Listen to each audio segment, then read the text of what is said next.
Dude with weak face, secretly elite. For 3 days, he played total scrub healer. While teammates charged in waving swords like idiots, he played moving HP potion with zero shame. Waiting for someone to need healing, then shuffling over to spam heals. Klein, simple, shameless. And of course, Lyrium always got treated like trash by friends. But nobody knew one thing about this shabby little bastard. He still hid backup account with revenge class, 100 times busted than main. After buddies logged off, Lyrium pulled it out and signed in fast as some premium VIP legend. He found party of players running high-level dungeon. Just like every other time, nobody there knew how to fight for real. Some guys had not even drawn swords before got double killed, and faceplanted so hard they forgot own names. Right when fight stalled, Lyrium dropped in with main character Glow, slashed once, and erased boss while everyone stared like confused potatoes. Like always, he dodged praise, grabbed loot fast, and prepared to bounce. Then system flashed up with message that screamed trouble. Do you really want to log out? You will not regret this choice, right? Lyrium stared at prompt and felt weirdly thrilled. Maybe this time Jackpot had teeth. After returning to reality and taking off VR headset, Lyrium felt space around him twist all weird. Even his own body started mutating. Like robot with exposed wiring, Guy freaked out hard. He rushed to mirror and almost got jump-scared by reflection. This face, this body, it was straight-up revenge class from game. Before he could process it, system yoinked him straight to rooftop. Orion still had no clue what was going on when something worse showed up behind him. One-eyed monster boss from game had chased him all way here. It rushed at him, and Lyrium failed to dodge in time, then tumbled off rooftop like sack of bad decisions. Even after falling from 5th floor, he came out completely fine. When he snapped back, he noticed few pedestrians nearby talking non-stop. Only now did he realize this was real life, not some glitchy fever dream from gaming too hard. His thoughts got cut off when one-eyed monster chased again.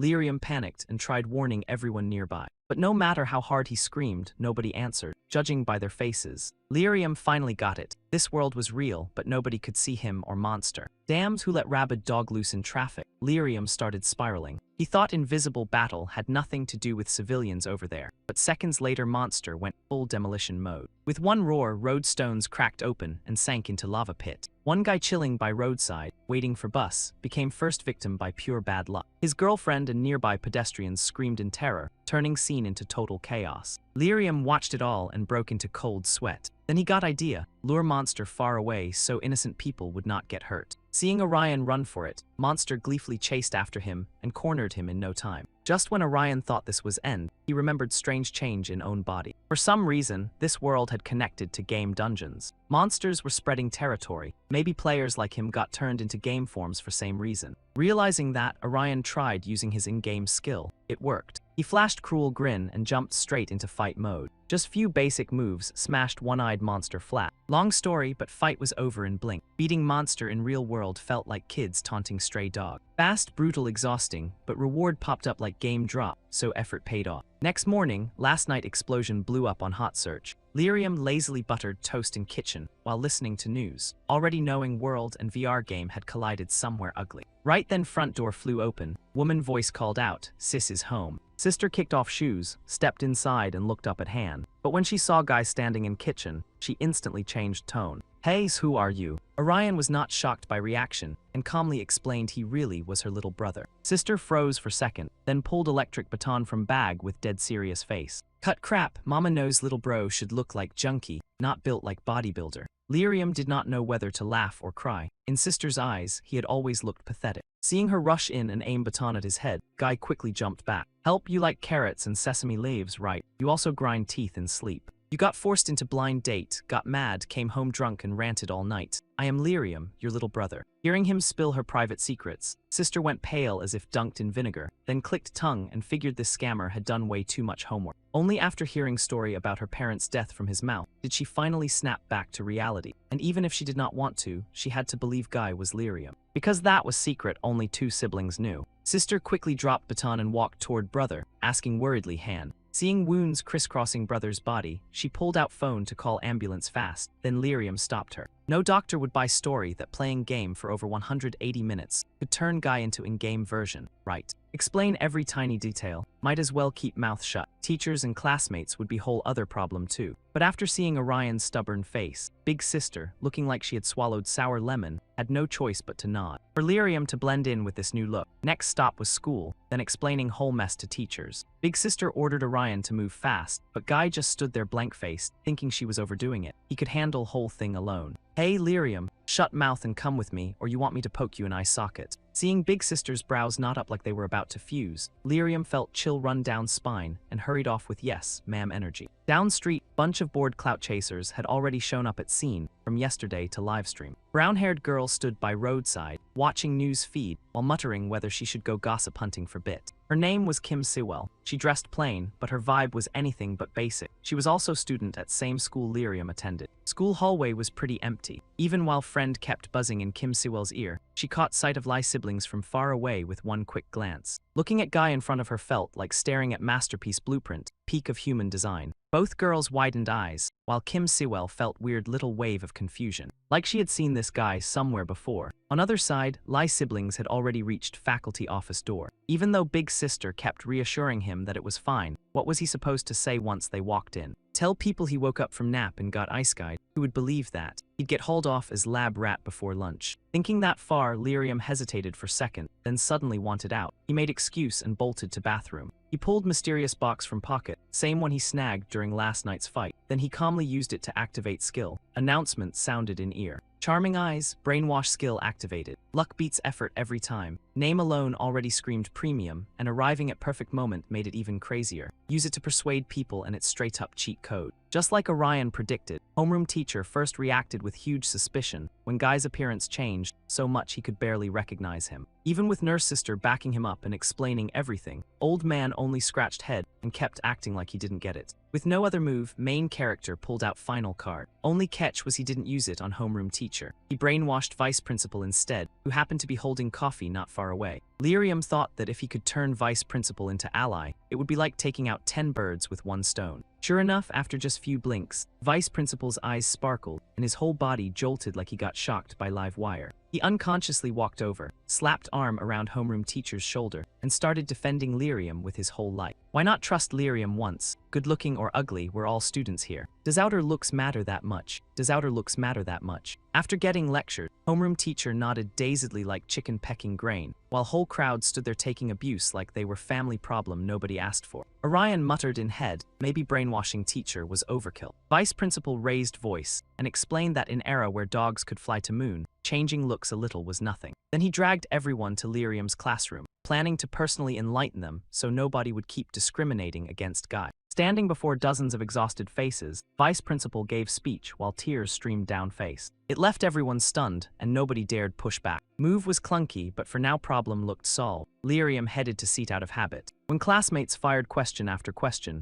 he only gave lazy, half-baked answers. Who knows, maybe it's some weird syndrome, but group stayed curious, like they had no plan to let it go. Lyrium looked helpless on outside, cursed inside. Yeah, knew it. Nobody would buy vice principal's talk like that. Only when girl beside him said she had heard of same syndrome before did main character finally breathe again. Turns out Kim Sewell was in same class as main character. Seeing him struggle like that, she jumped in to save him. Kim Sewell was not only gorgeous, her father was also CEO of pharmaceutical company. She was super calm, and every word from her carried serious weight. Orion shyly thanked her, and even let her borrow his earbud, which boosted her favorability by like 50 levels. Maybe whole thing had gone a little sideways, but classroom bullies sure didn't see it that way. Orion glanced at Baek-yoon Hyung sitting not far away. The guy looked back and flashed sly smile. Just when he thought he had reached new status and was definitely different from yesterday and would finally be treated like normal student, he ran into Baek-yoon Hyung's crew at end of school day. Even after changing body completely, standing before 3 bullies still made Orion shake like leaf. He could not move even inch. Seeing that, they got even more heated. Lyrium, you on steroids now, we'll see. Bit more muscle won't make your punches hurt any more than before. Then he lunged in, used dirty trick, and locked Orion in chokehold. Garbage tier insults kept ringing in Orion's ears as he gritted teeth, nearly choking to death. Just minutes earlier, before class ended, he had been pumped about new body and even got invited by 2 girls at next desk to go out and blow off steam. Then message from these punks blew all that up. They called him out here just for this clown show. Lyrium got angrier and angrier, mostly at them but even more at himself. It was like seeing old version of himself standing off to side, staring with eyes full of hate. You're weak because you never fought back. What, you think you're still some helpless kitten? Why fear bunch of insects?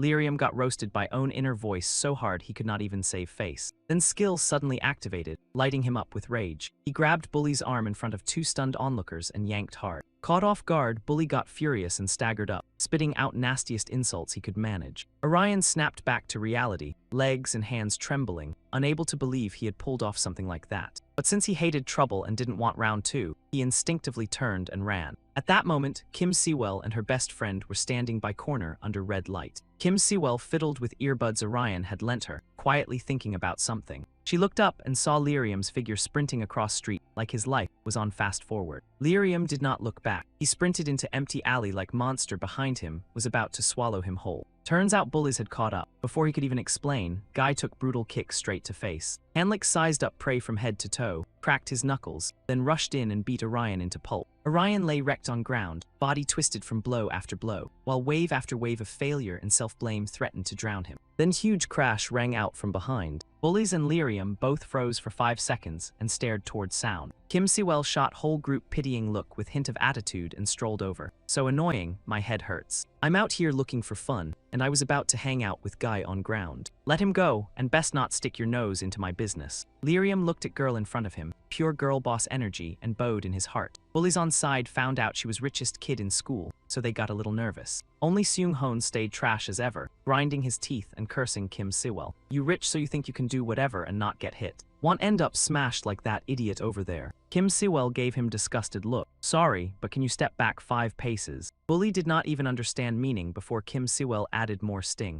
You smell like trash soaked in mop water. Disgusting. No need to say how red hot he got. Veins bulged as he charged in, ready to slap girl across face. Seeing that, main character Lyrium heard other side of himself yelling, "Do something, idiot. You are not walking blood bag." That one savage taunt lit fuse. Lyrium clenched fist, roared, then moved like lightning and blasted Bully's face ID with one punch. Before he could process anything, he got launched backwards several meters by pure instinct. Seung-hoon struggled to his feet, spat blood on ground, and swore he would not let Lyrium leave in one piece. He smirked and tossed off jacket. Then he kept rushing in, swinging like there was no tomorrow. Outsiders watching thought main guy was all bark and no bite. But he had already activated absorption skill. Every punch Seung-hoon threw, Orion caught head-on. He absorbed it, then fired back with something even nastier. Round 2 belonged to Bully, and now he was eating combo after combo. Lyrium still was not satisfied, so he deliberately dropped his HP even more to unleash even more hits. Finally, he finished with kick across face, paying back that gut-wrenching pain from before. Bully stared at Guy sprawled on ground, eyes white, fully out cold. Leoria grabbed him with sharp look, ready to throw final punch. Hey, wake up, why you still sleeping? Not done yet. Bullies on side looked at Orion's hate-filled eyes and swallowed hard. Worried something bad might happen, Kim Sewell spoke up right away. Enough, Orion, it is over, let's go. Looking at victim gasping on ground, Orion's anger cooled off a little, and both of them turned to leave battlefield. Out of nowhere, another brain-dead punk came charging in with weapon, yelling, "You dare hit my brothers. Stand still and I'll smoke you." Lyrium reacted on instinct, jumping in front of Kim Sewell, but before he could move. That bully felt like he had stepped on live wire. His whole body folded and face planted into dirt, but sticking up in air.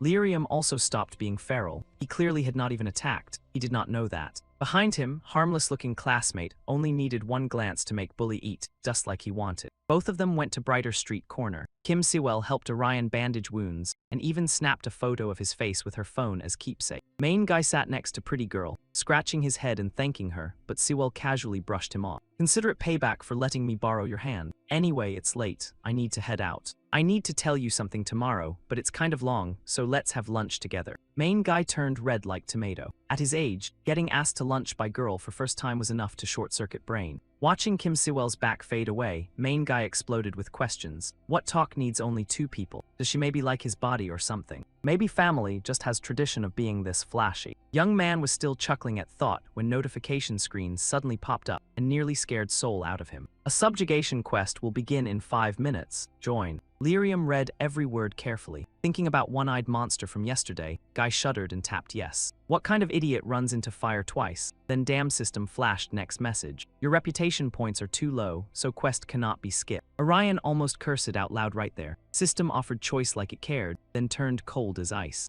After replaying scene, turns out he had quietly lost points when he used skill on Vice Principal, and again when he beat those thugs just now. Lyrium could not believe it. Things were moving way too fast. He wanted to shout, but when he opened eyes again, he had fallen straight into ditch half as deep as shin. If you wanted teleport me, at least say something first. Could not pick nicer spot. Thinking about phone in pocket and books in backpack, Orion quickly got up. Then he spotted strange door floating in midair nearby. What is that? Is that monster I have to beat? Orion carefully walked closer and looked around. System popped up again, warning there were only 10 seconds left before quest began. Before main guy could figure out anything, giant twisted face suddenly appeared from other side of door. Then massive body shoved through two, charging straight at him. Info said monster was called Cursed Cavalier Abel, but that name freaked Orion out even more. What the hell? I have not even fought this thing in game yet. How am I supposed to box this? Monster's attack speed this time was way faster than its kind from yesterday. Orion did not know what to do, so he threw out random skill to defend. For next several seconds, his brain kept crunching numbers non-stop. He did not know what kind of monster it was, but since it used sword and looked human, he could at least predict next move from that. Lyrium thought it over and practically threw a victory parade in his stomach. This did not look too hard, so he sprang around, dodged a few swings, and carved some polite little love notes into its back. But right when he was about to follow up, his whole body froze like someone hit pause and forgot remote existed. His gear would not respond, and even sword in his hand refused to twitch. Yep, looked like he had eaten a paralysis debuff straight off Nightmare menu.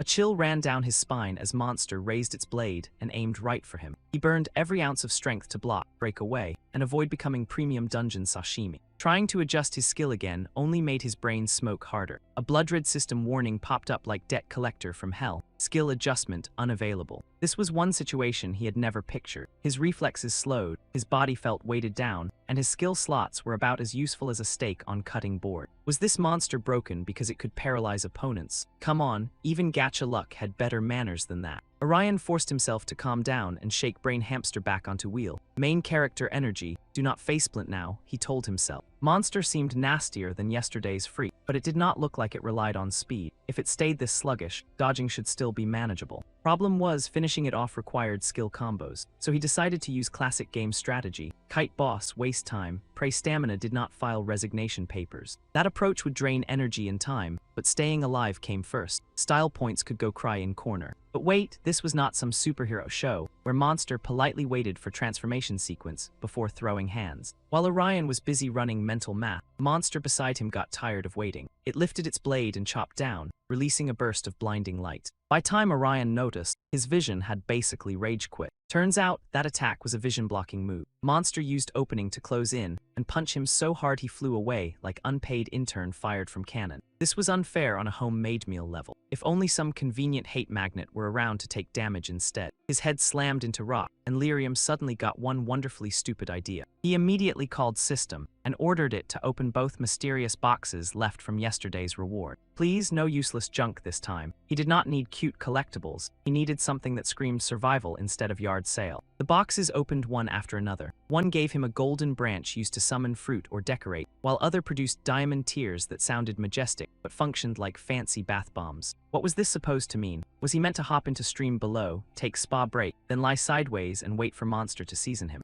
He felt personally bullied by loot table and twisted his face in rage, but survival instincts yelled louder. Run now, complain later. But as soon as he turned his back, terrifying blade landed a clean hit and sent him crashing down like overripe fruit, losing argument with gravity. Orion crawled back up, trembling and furious. At this point, dignity and kindness had both left chat. What kind of garbage items were these? Random or not, this was cruel. Was he seriously about to die because System handed him spa accessories? Then his brain suddenly boiled back to life. Lyrium cursed himself and thought, why not try using both weird items now? He had nothing left to lose except, everything. He acted fast and called System. Borrow Golden Branch to summon crows, then open combat prep screen now. As expected, less than 3 seconds later, a flock of crows swarmed in, cawing like they had formed emergency labor union. Cavalry Monster got dizzy fast, swinging its blade wildly to chase them away, but results were exactly 0 with extra embarrassment. Meanwhile, Lyrium quietly stood off to side and exchanged bath bomb for paralysis drug, preparing classic taste of your own medicine special. Seeing Orion, Monster stormed through chaos like angry tax notice. But when it swung down, blade stuck, and its body grew heavy like lag had infected its bones. Now Orion moved fast enough to look unfair, appearing behind it and whispering with pure petty villain energy, I have stacked enough physical damage, and now I am sending invoice back. Before Monster could react, Orion's face hardened, and murderous intent poured out like final boss music just walked in.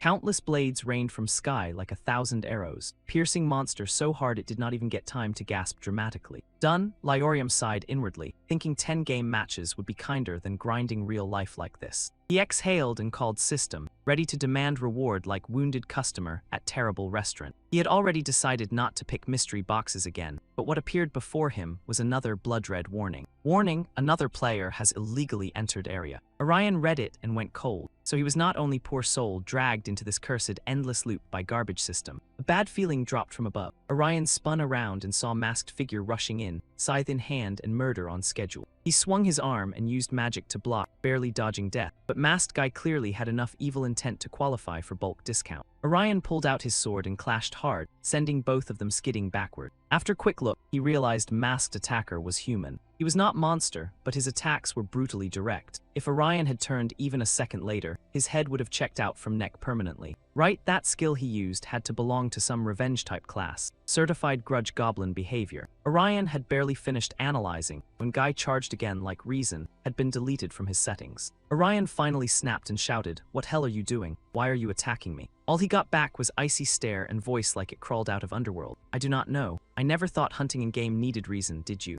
This dude was truly insane, and his phase 2 was no joke. Orion took a clean scythe slash across shoulder. He cried out from pain, but attacker was moving way too fast. Right when he had no clue what to do, a barrier suddenly opened around them. And surprise of century, person who arrived was his classmate, Kim Sewell. Orion and Masked Man both stared in complete shock. This cute, petite girl somehow had high-grade defensive support skills from May's master class. Kim Sewell slowly landed, glanced at Orion, and said bluntly, "I am not helping you this time because of those headphones. Tomorrow you are treating me to food, and remember to buy best thing in world 2, soy milk." With Kim Sewell helping, fight flipped fast, and masked attacker lost his advantage. He still grabbed scythe and charged like angry lawn equipment, but Sewell cast beast trap and pinned him down. Main stood off to side, feeling like world was spinning. Watching Sewell work, he could only mutter, "Absolutely mouth-wateringly awesome." But it was not over yet. Kim Sewell suddenly shouted for Orion to dodge. Masked Man had escaped trap and was diving from midair at terrifying speed. He aimed straight at Orion and muttered, "Skill, blacklist finisher." Orion could not dodge in time, but after taking hit, his body did not feel any different. Then Kim Sewell shouted again, voice urgent enough to scare even System. Open System and finish last reward pick. Another player crashed into match, so time froze. Only move left now if want end game. Orion stared like brain short-circuited, then nodded like bobblehead and did it. Masked Guy lunged to stop him, but had no clue Kim Sewell already had spot locked down. Now he remembered. From start, first skill she used was Invisible Maze Trap. Masked Guy gave dry laugh. Orion tapped confirm, match ended, but his killing vibe did not cool off one bit. He glared at both of them, yanked Mask down, and showed face Orion did not know. Then he spoke in low, shady tone. "What crap, next time I will be one taking shot. I remember every face now." With system beeps still droning on, Lyrium got teleported back to street corner right before mess hit. Phone rang again, caller ID showed Kim Sewell. He answered fast, ready to ask what was up.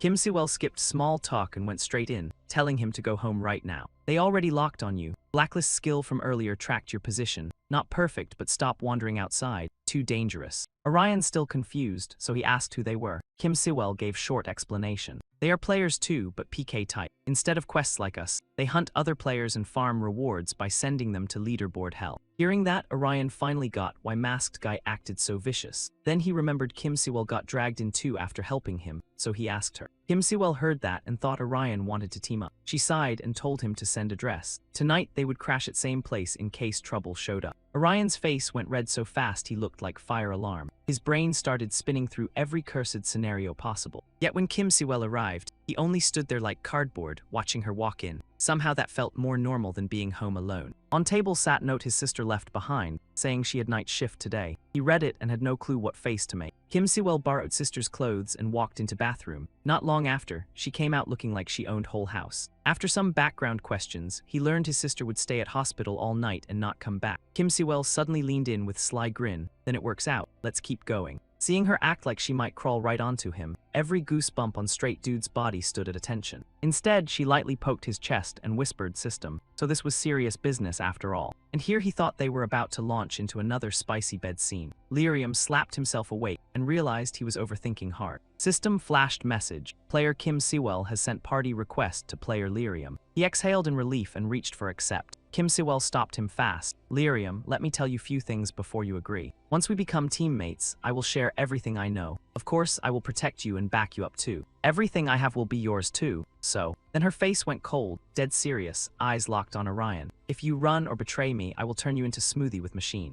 Main guy broke into cold sweat. Cute girls can go full demon mode too, huh? After that, Kim Siwell turned around and told him to spend whole night thinking it through. Before she could even take one step, system pinged again. You have accepted party request. She snapped her head around, ready to chew out that idiot. But Lyrium explained it plain and simple. I have nothing left to lose. Game over is almost here. Partying with you gives me better odds of surviving. Kim Siwell blinked, then had to admit his logic worked, so she let it go. When it was time for real talk, she smoothly opened folder in front of Orion and said next mission was joining giant event called Horizon. And not only join, they had to take first place. Elsewhere in game, Bully Beak Yoon Hyung was busy smashing through bunch of newbies. As battle got tight, whole group thought loss was locked in. Then Beak Yoon Hyung exploded, thinking about Lyrium wiping out his men like dirt. He dumped all that rage onto monsters in game. In one flash, he sent them straight to Afterlife. That boost even carried him from Archer to Executioner. He kept muttering, losers have to crawl on ground, right Lyrium. As for Kim Siwell, she said she wanted event because rewards were insane. 20 billion won was pocket change for rich young lady. Big deal was prize on top. One wish, winner gets one wish made real. Hold up dumbass. Lyrium's brain finally caught up. Money made sense, but wish reward sounded wild as hell. Kim Siwell nodded, then thought back on everything that had happened since game started. Looks like logic in this world is on vacation. No other choice, gotta try it first and see what happens. According to Kim Siwell, she had been trapped in this endless loop long before Lyrium showed up. From winter in 3rd year of high school until now, she had joined monster fights 17 times, died 5 times, then got revived. Kim Siwell also went to Game Company HQ many times. When staff heard her story, they treated her like escaped psycho. Even her parents barely cared about changes in their daughter. And yes, chosen players had some body changes too. For Kim Siwell, it was hair color. For Lyrium, it was 8-pack body straight out of fantasy wishlist. They barely got done venting before huge noise blasted outside. Both snapped their heads towards sound, bodies stiff, as if disaster was kicking door in. What now? Could it be PK players? Kim Siwell stayed calmer than Orion. She cast spell while answering carefully. Probably normal movement, but better safe. Use scan skill first. Then she moved her hand and raised invisible watchtower. Lyrium kept asking if skill like that could get sniffed out. Kim Siwell answered softly, if they are not actively searching, they will not notice it. On flip side, this can help me keep watch on them too. Hearing her steel-cold tone, he had no idea how to argue back. Kim Siwell kept staring at him, frowned hard, then barked, hey Lyrium, take off shirt now. Guy heard too many rice cakes to even hold girl's hand, and turned pale like he got HP deleted. Yeah, scene like this pops up in movies too, but Kim Siwell calmly explained she just wanted to heal each other. After some full-power wrestling, Lyrium finally bowed down under girl's heel. He looked embarrassed, face pale as frog butt, too scared to move, yet mouth still kept running on wild side. Hey, honest question, why do you want team up with me? Other people already mastered tons of high-tier skills, while he was no different from useless dumbbell. Could this be not flower luck, but him coming back so he can hug real thick thigh? Kim Siwell heard that and got a little unhappy. Well, because you are dumb, so you are easy to order around. Sorry, not sorry. Seeing Orion look confused, girl did not get any meaner. At first, she only meant to test his job class. Then she found out something way too juicy. So Kim Siwell, goddess level and all, used to be just lowly mercenary girl. During brutal game event with only 0.5% clear rate, Kim Siwell once spotted Lyrium fighting in form of Pruvet monster. That one meeting burned into her brain, and she decided she had to grab that stubborn king straight into her heart. Scared all day, dreaming all night. That evening, Lyrium had anything but peaceful sleep. He ended up lost in endless hallway. Then bonus came in form of monster wearing face of PK player from yesterday. He barely reached emergency exit, only to find childhood bully slowly turning back around with mangled face. Lyrium jolted upright in panic, scared enough his little brother could have played lottery.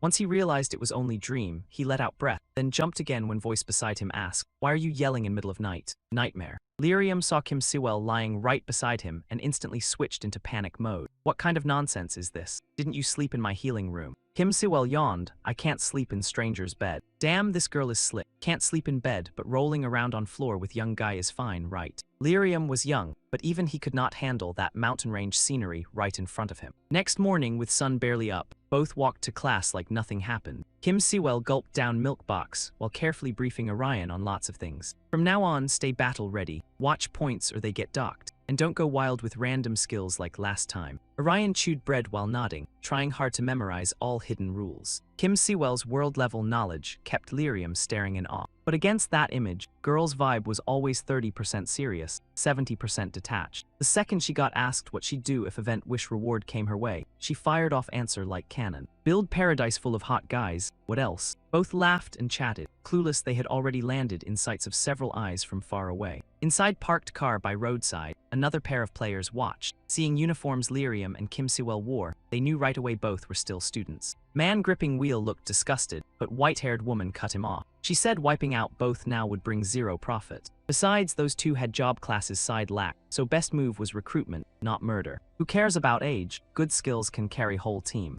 Another boring school day ended. As Lyrium walked and planned next move, two strange guys jumped out and blocked him. One guy covered in bandages, trying too hard to look cool, plus gray shirt blonde with black mask. One glance at outfit screamed street thug, not cute little schoolboy. Lyrium did not even get chance to talk back before both rushed him and hauled him off to abandoned warehouse. Guys waiting there looked no better. The moment they saw Orion, all of them tried jumping in for scraps. At times like this, with main character Aura, Lyrium should have flashed over and smashed each one properly. But remembering Kim Sewell's warning, Orion told himself to fight fair and not get dinged for it. Having skill you cannot use is maddening, and he charged him with chest full of rage, swearing no mercy. Just like that, one after another, those guys dropped like autumn leaves. Orion only warmed up wrists, and each idiot got hit with several liters of fresh zero. If nothing weird happens, I can handle rest. These guys can fight some, but they are still human. No matter how cracked they act, that is all there is. Red shirt guy watched his underlings get folded one by one, and got furious enough to grind his teeth. Who said Lyrium was easy pickings? Whoever spread that rumor must be blind. He did not look especially buff, but every strike was vicious as hell. After watching a bit longer, he came up with different tactics. While underlings were busy throwing their lives away up front, he slipped around back, grabbed metal pipe, and used opening when Lyrium looked away to rush him. No chance. Main guy spotted it just in time, grabbed wrist, and twisted metal rod into a clean lock. End result, one brutal hit to face, and he ended up collapsed at Lyrium's feet, howling for mercy. After a few more rounds, once every guy was out of gas, Lyrium finally picked up bag and left. On way home, he ran into older sister, just coming out of supermarket. Seeing Orion all sweaty and messed up, sister panicked and kept asking what in world happened.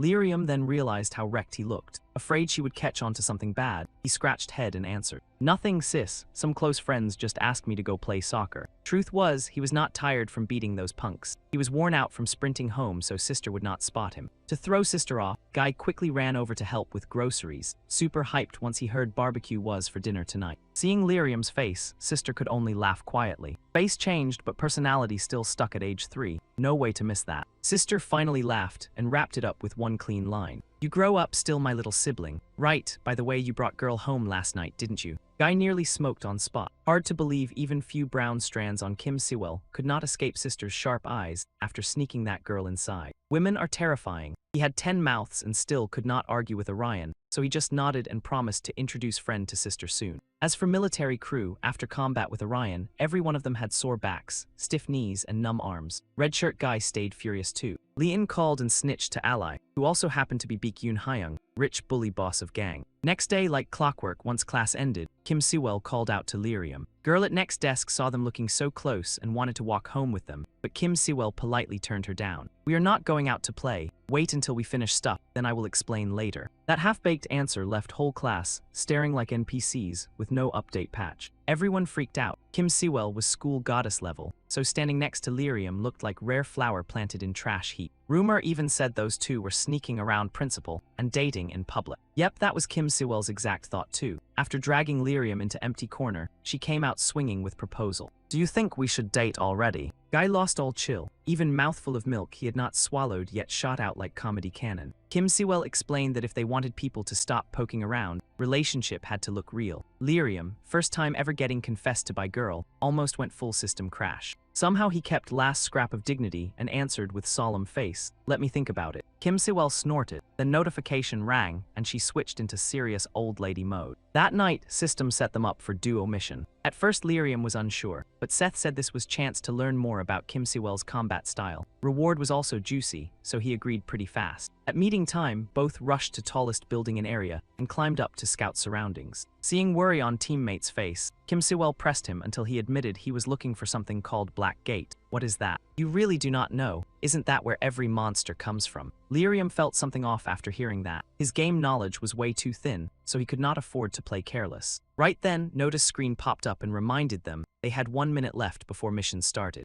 Orion fought down panic and saw Kim Sewell already opening inventory and sending gear over. Of course, she also said those items were expensive and tomorrow, she wanted proper payment in bread and strawberry milk. Countdown clock blared loud as hell. A giant shadow flashed over their heads at lightning speed. This target was wolf monster famous for insane speed. Rumor said species was pretty chill and would not bite unless attacked first. But speed was exactly what made it nasty, turning mission into nightmare mode. Lyrium squinted then suddenly shouted, "Fine, let's switch trap." For this setup, one person had to dig trap, while other acted as bait to lure dog in. Kim Sewell first refused, then she realized she now felt like person beneath him in pecking order. Guy was absurdly confident. Before anyone could blink, he grabbed sword and sprinted after Wolf like Bullet. Also, this monster was all brain-dead limbs and zero brains. Fast, sure, but overall not that hard to chew through. Right when Lyrium thought things were smooth, one figure flashed past from behind and flipped whole board. Turns out, besides their team, other players were in mission too. Girl who zoomed past Orion moved with insane speed, looking like she wanted to steal kill. She closed in fast, yanked out sword and slashed twice, leaving monster mentally devastated. Not done yet, her teammate in front jumped in smoothly to block path, ready to scoop final hit and end night's business. But this time Lyrium would not stand for it and leaped in with sword. His entrance flipped hole seen instantly. While others were still confused, Guy already landed slash on monster's head. Too bad hit lacked power, so damage was only skin deep. Players standing aside lost it. Sure, this was shared mission, a contest too, but cutting in from other school to steal score was not cool. Pink shirt girl went nuclear. She kept roasting main Guy like he was unwanted DLC. Lyrium gave her look with 3 parts pity and 7 parts sarcasm. Yeah, I guess I did bother everyone. Sorry though, next time I'll be more human. Right after saying that, he did not even look back and blasted off again. Pink shirt sister was mad enough to snap her straps, while teammate dude stayed way calmer. He said it himself, this is competition. If you can take out monster, messing with rivals counts too. Then he flashed creepy smile and cast spell straight at Orion. Guy was flying along, then nearly cracked his skull on barrier that bastard had just thrown up to block him. That ticked him off hard, pot calling kettle black. Turns out everybody here was dirty. Barrier only worked from outside, but too bad for that punk. He did not know this dude was author's favorite. In blink, he found perfect skill and broke cocoon to escape. Then came bigger surprise. Orion caught up with other team and found them panicking hard. Turns out this monster was not easy prey at all. Besides crazy tombstone speed, it now had instant teleport too, which game never even gave it. First victim was Guy from other team. Each bite tore into flesh, and he screamed in agony. Pink Jacket Lady saw her teammate get chomped and instantly hit rage mode, charging in like customer service owed her money, but in blink, monster vanished. This spicy disaster went way outside Orion's forecast. Worried that Mutt would keep causing chaos, Lyrium used Pink Jacket Lady's shaky defense as opening and jumped in to wreck its rhythm himself. She thought she was seconds from meeting her ancestors, then somehow got saved from total embarrassment. Confused, she blurted, "What was that? Why did you save me?" "Huh? Didn't I say next time I'd try acting like decent human being?" Lyrium pushed himself hard and finally forced monster back for moment. Right then, Kim Sewell's message arrived, telling him trap was ready. Seeing chance, he immediately proposed terms to other team. "I'll give you this potion. In exchange, back me up deal." Pink Jacket Lady gritted her teeth and fired back with pure vinegar. "Cheap stuff like that can be bought with pocket change, right? Why should we agree to play errand squad for you?"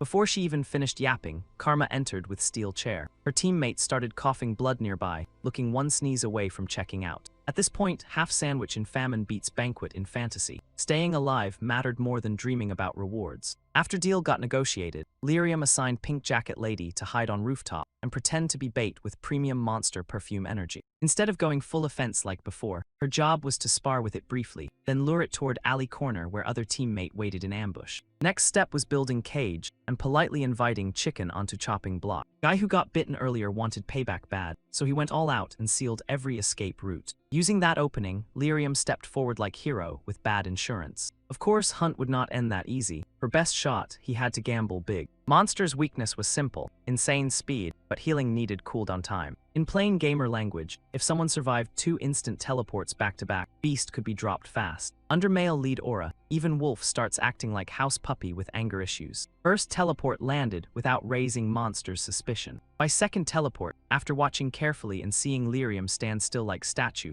Wolf went all in and lunged. This time it finally scored something, leaving fang marks on Orion. Too bad for Monster, that was exactly what he had been waiting for. He swallowed pain and instantly unleashed direct attack skill. Monster took hit, howled like broken alarm, then turned and fled in agony. As Lyrium planned, path ahead led straight into hell Kim Siwell had built. While everyone else was brawling over here, she had been standing there forever. At this point, all she needed was wait for fish to bite. But halfway through, Pink Jacket Lady suddenly switched scripts and chased after Monster, trying to land final blow for reward crumbs. Orion realized he could no longer educate this brain-off squad, sighed, then burned through every speed item Kim Siwell had handed him before fight. One pop later, he moved like Flash had possessed his ankles, and blasted past that lady. It looked sad, but hey, better to fight for kill than get roasted by Angry Girl Squad. He might lose in Love Lane, but Race Lane, he was sweeping. Sure enough, at end of path, Monster was already locked inside trap. Kim Siwell calmly stood above and used her staff to create countless invisible chains pinning it down. Now that is teammate behavior worth every grain of rice. With Kim Siwell's support, Lyrium's blade finally landed fatal slash on Monster's weak spot, officially sending it to respawn lobby. Once everything wrapped up, Kim Siwell dropped down and stood beside Lyrium. She wanted to know why he had speed boost item ready like that. Did he predict hidden trick or unlock secret genius mode?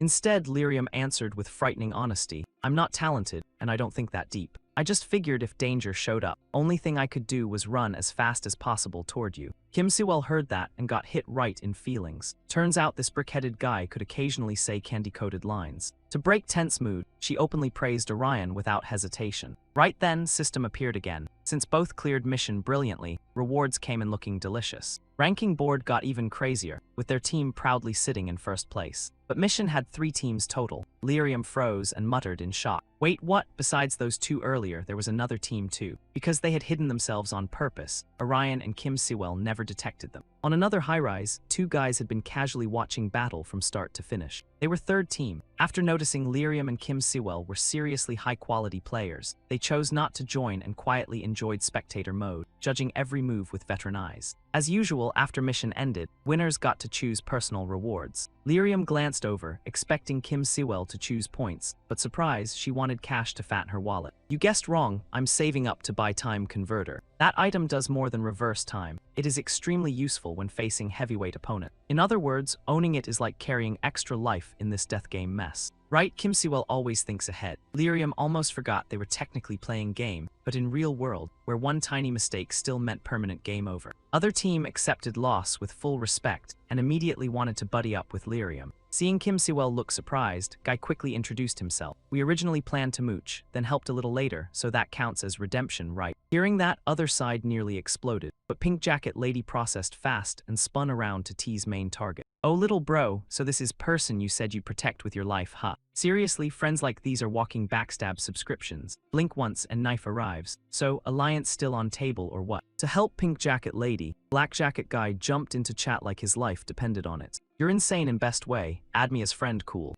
Lyrium froze for sec, then he glanced up, nodded at rooftop, and only then dared to act. Other squad made stance clear. They treated this like extreme sport, nothing more, with zero bad intentions. But when they opened screen to add friend, alert flashed blazing red with painfully familiar warning. Another player has illegally infiltrated. Here again, in less than few seconds, whole crew spotted shadow streaking in from distance. Masked guy wore demon face, eyes nasty as hell and carried live ammo. Clear-cut PK player. Black Jacket Guy quickly threw up protective wall, then barked at Orion like his voice was weapon. Finish choosing your personal reward now, or we all die right here. Before words even landed, fatal stab pierced barrier and turned Black Jacket Guy into kebab. Pink Jacket Chick instantly went feral, leaping behind him and slashing like mad. But even blind man could see both were no match for that psycho. Lucky for them, Kim Siwell's wolf trap still worked. He stepped wrong and got glued stiff in place. At perfect moment, Lyrium swung his sword and cleanly took one arm off. Still, trap held him only for sec. He broke free and bolted. Lyrium saw bloodied players strewn everywhere, then snapped orders at Kim Siwell. Heal them here, I'll be gone for bit, then I'm coming back. Kim Siwell's face went green instantly. Of course she refused 100%. Like always, Lyrium stayed stubborn as brick wall, and nobody could stop him. So after dramatic breakup scene worthy of soap opera, she could only obey like good little minion. Lyrium rode, or rather flew, on sword like maniac, until he hit crossroads and found masked guy sitting there, like he'd been camping since yesterday. Yep, trap, he wanted to pull guy out alone, and turn fight into private slaughter. Truth is, I don't want to go hard either, but with trash like you, this still feels too gentle. I'll give you two choices. Run for your life in 10 seconds, dog, or stay and eat my rage. Masked guy smirked with pure disrespect. You were all tough when you turned me into roast, and now you're scared. What idiot. Lyrium knew that grin. It screamed trouble. Sure enough, guy pulled out something nobody expected. Time converter device. Kim Siwell had just hyped that thing like holy grail, and somehow it showed up this fast. Whoosh, masked guy's arm popped back like nothing ever happened. So that's it, this guy wasn't brain-dead berserker after all. With arms back, power doubled. Every move blasted out insane killing intent. Lyrium refused to get cocky. He dodged carefully and watched every single move. Not only reckless, guy was fast too. Against beast like that, one slip and your lunch meat. At first, young man struggled hard just to block hits. But after bit, situation looked ugly. His defenses were getting punched straight through. When mouth started leaking syrup-level blood, he finally realized guy was using item. Of course, monster strength like that had to be. Things were sliding way out of control. Masked guy was clearly high-rank player. He'd basically become dungeon king of PvP chaos. Lyrium got trapped in solo zone, so nobody could help. From here on out, he could only rely on himself. Orion had wild idea. This time, he rushed in and tried to cut distance fast. Masked guy loved it. Idiot, how are you even alive with garbage skills like that? If you want to wipe out whole clan, at least pick up speed. His trash talk was unbearable. Orion charged in like moth to flame, ignoring barrage of attacks and weapon shots flying non-stop. Two bad shots kept missing, while Orion slipped sideways. That made guy scream like complete psycho. What's this, little bro losing and running already? I'm done playing with you, end it. He lost patience, poured every last bit of power into weapon, then fired. Heat warped ground into giant crater from hell. He thought it was over, then dust settled, and Orion stood there like Grim Reaper, sword still in hand. Turns out young man pulled off copy move perfectly. Standing still wasn't suicide, it was his way to absorb all damage. Masked Psycho could only think, oh no, I am so cooked. Right on cue, Lyrium raised sword and slashed back at him. Masked guy still refused to quit. He dumped last bit of strength into one final attack. Both of them coughed blood at same time, but Orion's face got scarier. 3, 2, 1, huh, what now? Then he got it. Lyrium had been stalling the whole time, waiting for one-on-one field to expire. Once it did, guy could move freely again. This was finishing blow. He got launched from above, then sword sliced sideways and blood sprayed everywhere. Took direct hit like that and he was done for. He rolled on ground, watching Orion walk closer and closer. Why are you doing this? This isn't game anymore. You want to kill real people. What do you even gain from this? Event reward or thrill of watching others suffer? Masked guy laughed hard. He knew he had no comeback left, so he got honest. I lost everything because of this game. Friends, family, none of them even recognize me now. I want to destroy it all. I will. Before he could finish, sharp scythe blade pierced straight through him. Orion freaked out hard when he saw that weapon. Sure enough, from fog behind them, another shadow stepped out, dragging enough killing intent to make weather file complaint. PK player from earlier landed lightly beside corpse and absorbed his power like guy was sipping dishwater through straw. Lyrium felt whole world spin like busted carnival ride. What is wrong with this place? He shouted. Are you hunting people because life hurt your feelings too? Guy pulled mask over his face and answered coldly, nah, big difference. I have no tragic backstory. I want to win. Orion had not even caught his breath before getting shoved straight back into round 2 with death itself. After only a few basic exchanges, he realized enemy seemed twice as strong as last time. Every move got shut down, and every attack got erased faster than bad comments under sponsored video. Do these lunatics level up like they are ordering lunch? Heaven, this patch is pay-to-win garbage. Lyrium panicked hard, then noticed incoming skill had something strangely different about it. Turns out Death Guy did not come alone this time. He brought backup, because apparently villain group chat was active. One girl had spirit summoner class, and another young man looked like he woke up and chose mass property damage. 3 against 1, even Rat would limp. Author really woke up and said, suffer my boy. At first, Reaper was annoyed those 2 clowns wanted to steal his prey, but after whatever bargain bin negotiation happened, all 3 suddenly turned and jumped Orion together. Headache loading. At this pace, account deletion feels less like threat and more like appointment. While Orion scrambled for plan and found only panic, new wildcard suddenly dropped into fight. Hello Kitty pajamas and bunny slippers clashed violently with giant blade beside him, like bedtime met boss raid. Big bro, who was chilling on rooftop watching 2 kids hunt monsters, finally jumped down and asked to join lobby. Turns out this guy had Dragon Hunter class, rare enough that only about 3 people in entire country had it. Even so, his vibe was weirdly friendly, and his first impression on Orion landed surprisingly well. We can chat later. First, Big Bro helps you clean up these insects. Next came beautiful scene of Reaper Squad getting dragged into combat against Dragon Hunter. Real win conditions still stayed same. Orion had to hurry up and pick reward to end match. Dragon Hunter toyed with those guys for a bit, got bored, then snapped at young man, why are you still standing there? Pick reward and end this already. Lyrium first worried that Kim Sewell and others were still badly hurt and might get hit by match ending. But seconds later, she came running over like plot armor with legs. While Dragon Hunter helped Orion here, another teammate had already gone to Kim Sewell and healed them up. Whole group arrived right on time and blocked another strike from Reaper team. Finally, Lyrium finished choosing reward. Before everyone logged out, Lyrium hurriedly asked, "Who are you people? Why did you help us?" Dragon Hunter kept friendly smile and said, "Oh right, forgot introduction. We are Jason Guild. Relax, we will meet again soon." Next day, based on info they found, Jason Guild was one of game's top 3 mega guilds, with 800 members and long-running fame. Usually, Jason Guild focused on raids and combat inside game, but that did not mean Guild Lyrium met yesterday worked same way.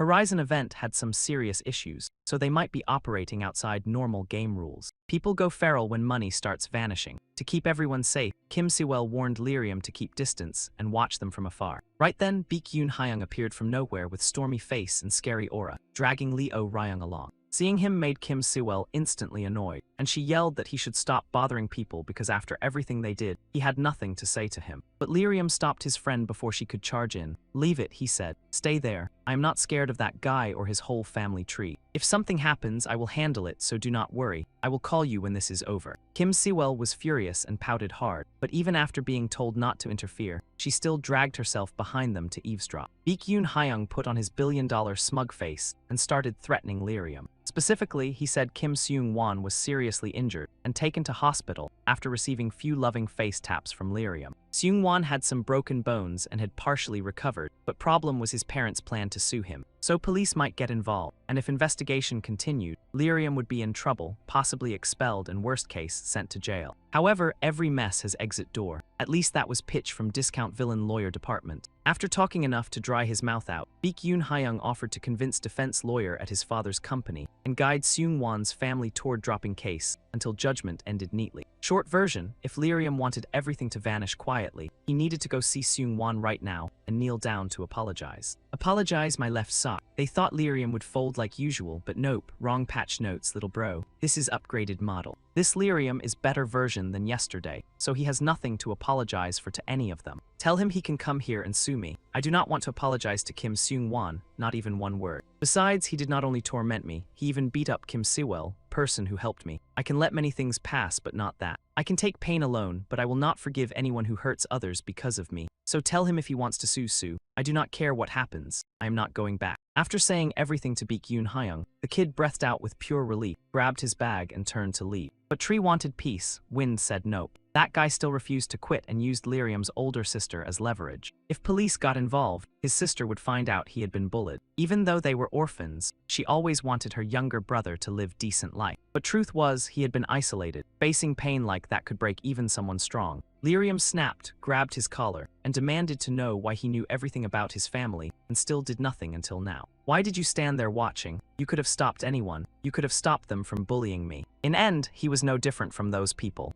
After all, they had been friends since days of running around bare-chested in rain. Friends, yeah right, more like armpit alliance, always hiding behind backs and stabbing first. Baekhyun Hyung flashed a wicked little grin and fired back. "I never saw you as my friend, not even once. Think about it, how could someone like you ever stand beside me as a friend? I have plenty, you do not even have parents. We were never on the same level. Do not get it twisted. I only hung around you because I was bored." Oh, and Kim Sewell probably feels same way. She has everything too, born with golden spoon and premium life subscription. Lyrium froze, then crumbled inside. Those words stabbed deeper than any blade because nothing hits worse than best friend betrayal. Emotional damage, critical hit. His eyes shifted into something scary, and he started swinging. Punch after punch, he served Beak a full-course knuckle meal and cut off this garbage friendship for good. Before walking away, the main left one last warning for his so-called best friend Anello. "I will get revenge, no matter what it takes. One day, I will be looking down on you from a higher place. While he trudged home with brain full of emotional spaghetti, Kim popped out of nowhere, pointed finger guns at him, and went bang bang, nearly scaring his soul into early retirement. The girl asked about his relationship with Beak and admitted she had followed him out of worry, which means yes, she saw some scenes better left in trash folder. He explained that when they were younger, they went to same middle school, then later entered high school. Back in middle school, they hung out almost every day after class, so they became close enough to qualify as emotional support idiots. But once high school started, everything changed. After Beak started hanging with popular kids, cracks began spreading fast. At first, he brought the guy along to meet those friends, and somehow that little field trip turned into this whole disaster package. Kim felt bad and gently told him not to overthink it, which is nice, though overthinking is practically main character cardio. She bashfully played with her hair and invited him over, saying if he was free tonight, he could come to her place for ramen. First time a girl made first move, the guy completely blue-screened and shouted, "I cannot keep up with this conversation." To cover her embarrassment, Kim claimed it was about helping investigate the lawsuit against him. He should come over, they needed to work together, and yes, this was totally a mission. Meanwhile, somewhere else, the PK player who had been hunting Lyrium for a stabbing appointment arrived with his crew to meet the leader of the Chaos Guild. The moment they met, before anyone could even sip tea like civilized villains, he pulled a weapon and asked the boss why he had summoned him. If there was no good answer, he would end the alliance and send the guy to meet his ancestors first class. No rush, the leader calmly enjoyed his tea and tossed out a few smooth, suspiciously useless words like he was auditioning for Villain of the Month. The PK guy, meanwhile, kept snapping and lunging without thinking, behaving like a discount final boss with anger issues. The leader instantly exposed his dark past. Anseong Middle School, second year, class 3, murderer Hong Kai-ho. Ha ha ha, I genuinely like you. You even come with tragic backstory DLC, classic villain material. With his identity exposed, Hong Kai-ho lost his temper and charged in to delete the smug guy from existence. Too bad he was outmatched. One move dropped him to his knees, locking him in place like someone unplugged his controller.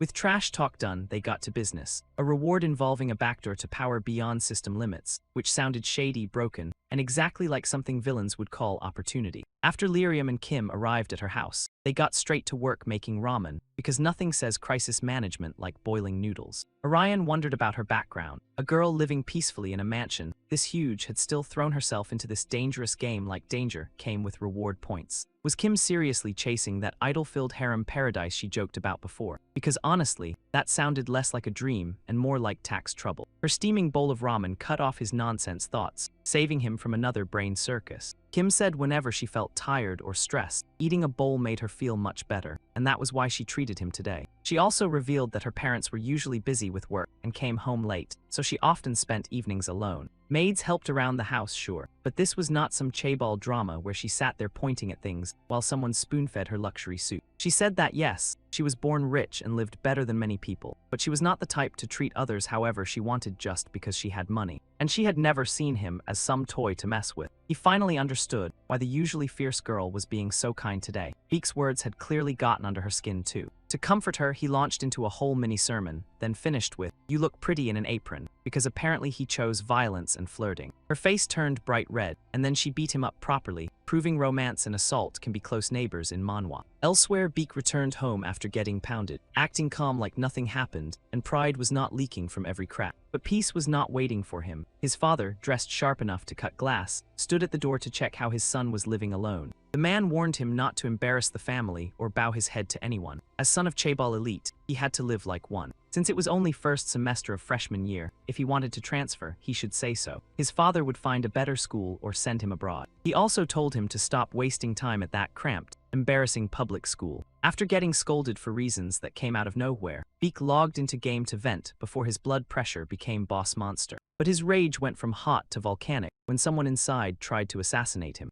Even though killing another player would turn him into a PK character and bring penalties, he still erased the attacker without mercy for daring to touch him. He thought of Lyrium and ground his teeth. Why do these bastards keep crawling up at me? So annoying. While still fuming after piercing one enemy, another showed up. Beak instantly aimed an arrow at him and snapped, "Sam, what are you plotting? Want to end up like that assassin too?" The other guy was not scared. He looked thrilled instead, dropping creepy honeyed words about wanting to become one with him right away. Peak weirdo behavior. Beak fired without hesitation, but the guy vanished right after the shot. Teleportation let him pop around wherever he wanted. "Damn, you are impatient. You shot an arrow straight at my face. After playing cat and mouse for a while, the guy finally got to point and said he was responsible for recruiting people into a certain guild. Beak listened, then rejected him instantly with big, not interested, energy and 0 seconds of inner debate. But the recruiter refused to quit. He revealed an upcoming event with a reward of 20 billion won, plus a strange phenomenon where humans transformed into game characters in real life. Beak suddenly remembered Lyrium's strange appearance and abnormal strength, and his face went full loading screen. Before leaving, the recruiter told him to come to Chaos Island if he was interested. If he could kill all PK players there and climb to top of the tower, more secrets would be revealed. At minimum, he should put in some effort if he wanted to learn anything interesting. After hearing all that, Beak Yoon Hyung had only Lyrium flashing through his head, wondering if this whole mess might actually be real. Next day at the school gate, a shiny new sports car rolled up, instantly turning every passerby into a professional car reviewer. Kim Siwell joked to Lyrium, asking if that ride was his surprise. But come on, a broke gremlin like him could not afford a tire on that thing, so obviously no. Last night, Lyrium had been sweating bullets over possible jail time, but Kim Siwell said she asked her cousin, and if they could prove a group had been harassing them, he would not get dragged off, so his soul finally returned to his body. Tough as he was, prison still sounded like Nightmare DLC, with no skip button. While they were happily yapping, a purple-haired woman and a blonde guy stepped out of the car and waved like they had arrived for a VIP raid. Then they invited both students to ditch class and visit their base. Seeing this suspiciously stylish setup, the two froze for 5 seconds, then looked at each other like, who are these NPCs?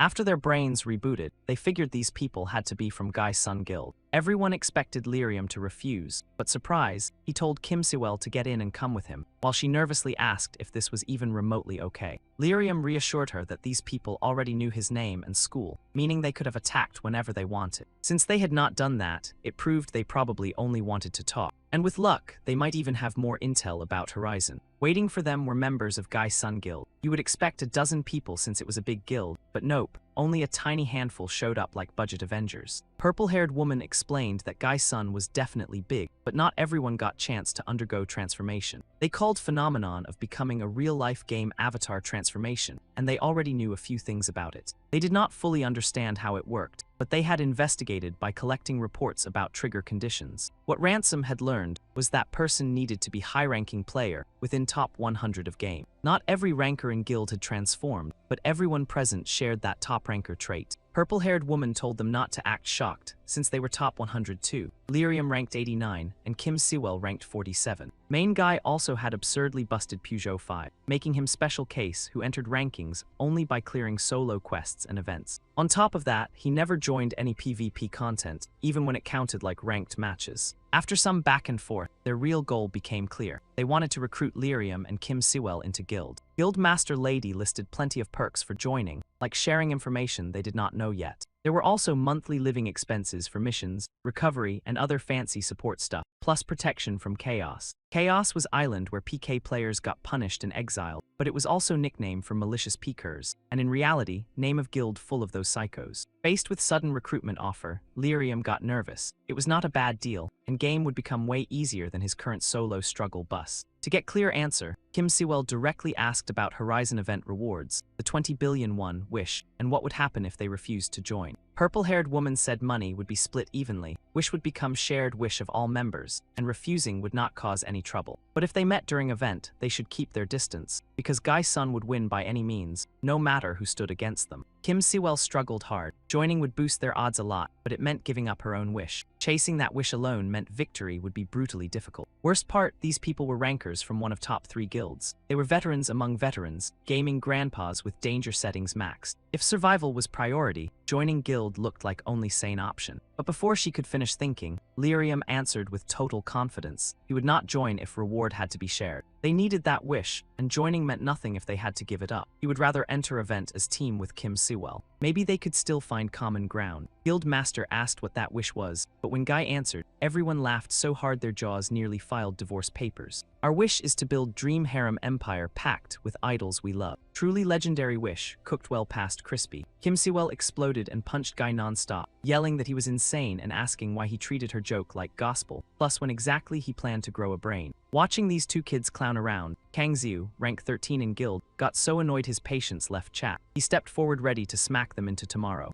Turns out, besides recruiting members, Gai-sun had another job, hunting. They targeted people who might harm guild and forced them to quit. Unlike those murderous chaos freaks, they only beat people down until every drop of motivation evaporated. This would be one-on-one duel and loser would take penalty. Penalty was nothing fancy, quick game. If loser refused penalty, it still did not matter. Fight alone gave them enough data on skills and tendencies. After all, quitting was only mental pressure. There was no real way to force someone to stop playing. So Gai-sun needed to destroy motivation completely through battle. That way, at minimum, those people would not act recklessly against them later. Purple-haired woman gave 2 students 5 seconds to decide whether to participate. Lyrium did not even pretend to think. He rejected offer right away. If he lost, he would automatically join guild. But if he won, they needed matching penalty too. They would join his party. Cute demand. Guild Master Lady found it interesting and agreed right away. But this woman was not simple. She had plans because they still had numbers advantage, so if things went wrong, they could flip table instantly. So she figured they could let him burn all his strength in fight, then deal with rest afterward if needed. At Gai-sun Guild training ground, both sides quickly launched into PvP battle. Rules were no time limit, no equipment, and no leaving ring. If anything bad happened, other members would jump in right away. Besides, they even had level 1 healer right there, so nobody needed to panic. Duel between level 13 Martial Soul Master Kang Xiu and level 88 Avenger Lyrium officially began. Martial Soul Master had short attack range, but brutal combos. To win, Lyrium needed to pressure hard from start and never give him opening for assassination. But before Guy could strike, Kang Xiu rushed in with My Ancestors Are Watching, willingly taking slash to close distance. Next, Lyrium kept eating hits from opponent and got launched several meters back. It looked like he could not touch Martial Soul Master, but Guy had already calculated everything. Kang Xiu took clean hits straight to stomach with nasty impact. Both sides were evenly matched, and neither wanted to back down. Kang Xiu charged, Lyrium blocked, and after repeating that brutal dance for a while, both started running on fumes. Lyrium fires his opponent's attacks right back, then straight up punches him in the face. Who knew a revenge-type character would choose good old knuckle therapy? Looks like getting jumped by his classmates helped him invent a fresh fighting style. Special mode unlocked. Hands rated E for everyone, but mostly humans. It is a wild dual-class combo. Swordsman in one hand, martial artist in the other. Facing this chaotic battle style, Kang Xiu gets shoved back in shock. With momentum on his side, Lyrium keeps pressing forward like rent is due. Once the enemy loses rhythm, an opening appears. That is the perfect moment to drop the finishing sequence. But not so fast. Kang Xiu suddenly unleashes his busted skill, Ancient God Manifestation, boosting damage by 600% for his next 5 attacks. Lyrium starts eating punches like a full-course buffet. 1 hit, 2 hits, then 4 hits, and blood is spraying from everywhere like his body signed up for a horror webtoon. Only one final blow remains, and that hit could send him straight to the afterlife with frozen toes. If Lyrium keeps getting folded, this fight ends here, so he needs a way to break Kang Xiu's tempo and flip the table. On the 5th strike, Kang Xiu rushes in and throws a punch straight at his face, but Lyrium blocks it with his own hands. He makes Kang Xiu taste the whole receipt with perseverance, a skill that absorbs damage. This is Lyrium's hidden ace, loaded and waiting since the fight began. This is his chance to turn Kang Xiu's ultimate skill against him. That is why he willingly took the 4th hit, as planned. Only then would Kang Xiu commit his final punch directly into his body. Now Lyrium gets his turn with the classic skill, an eye for an eye, but make it webtoon violence. Kang Xiu eats full damage from his own Ancient God Manifestation, and gets launched straight into the wall like unpaid furniture. In the end, the battle wraps up with Lyrium taking the win cleanly, smoothly, and with maximum disrespect. Kim Siwell lights up like it is New Year's Day, rushes over, and hugs his buddy while practically exploding with joy.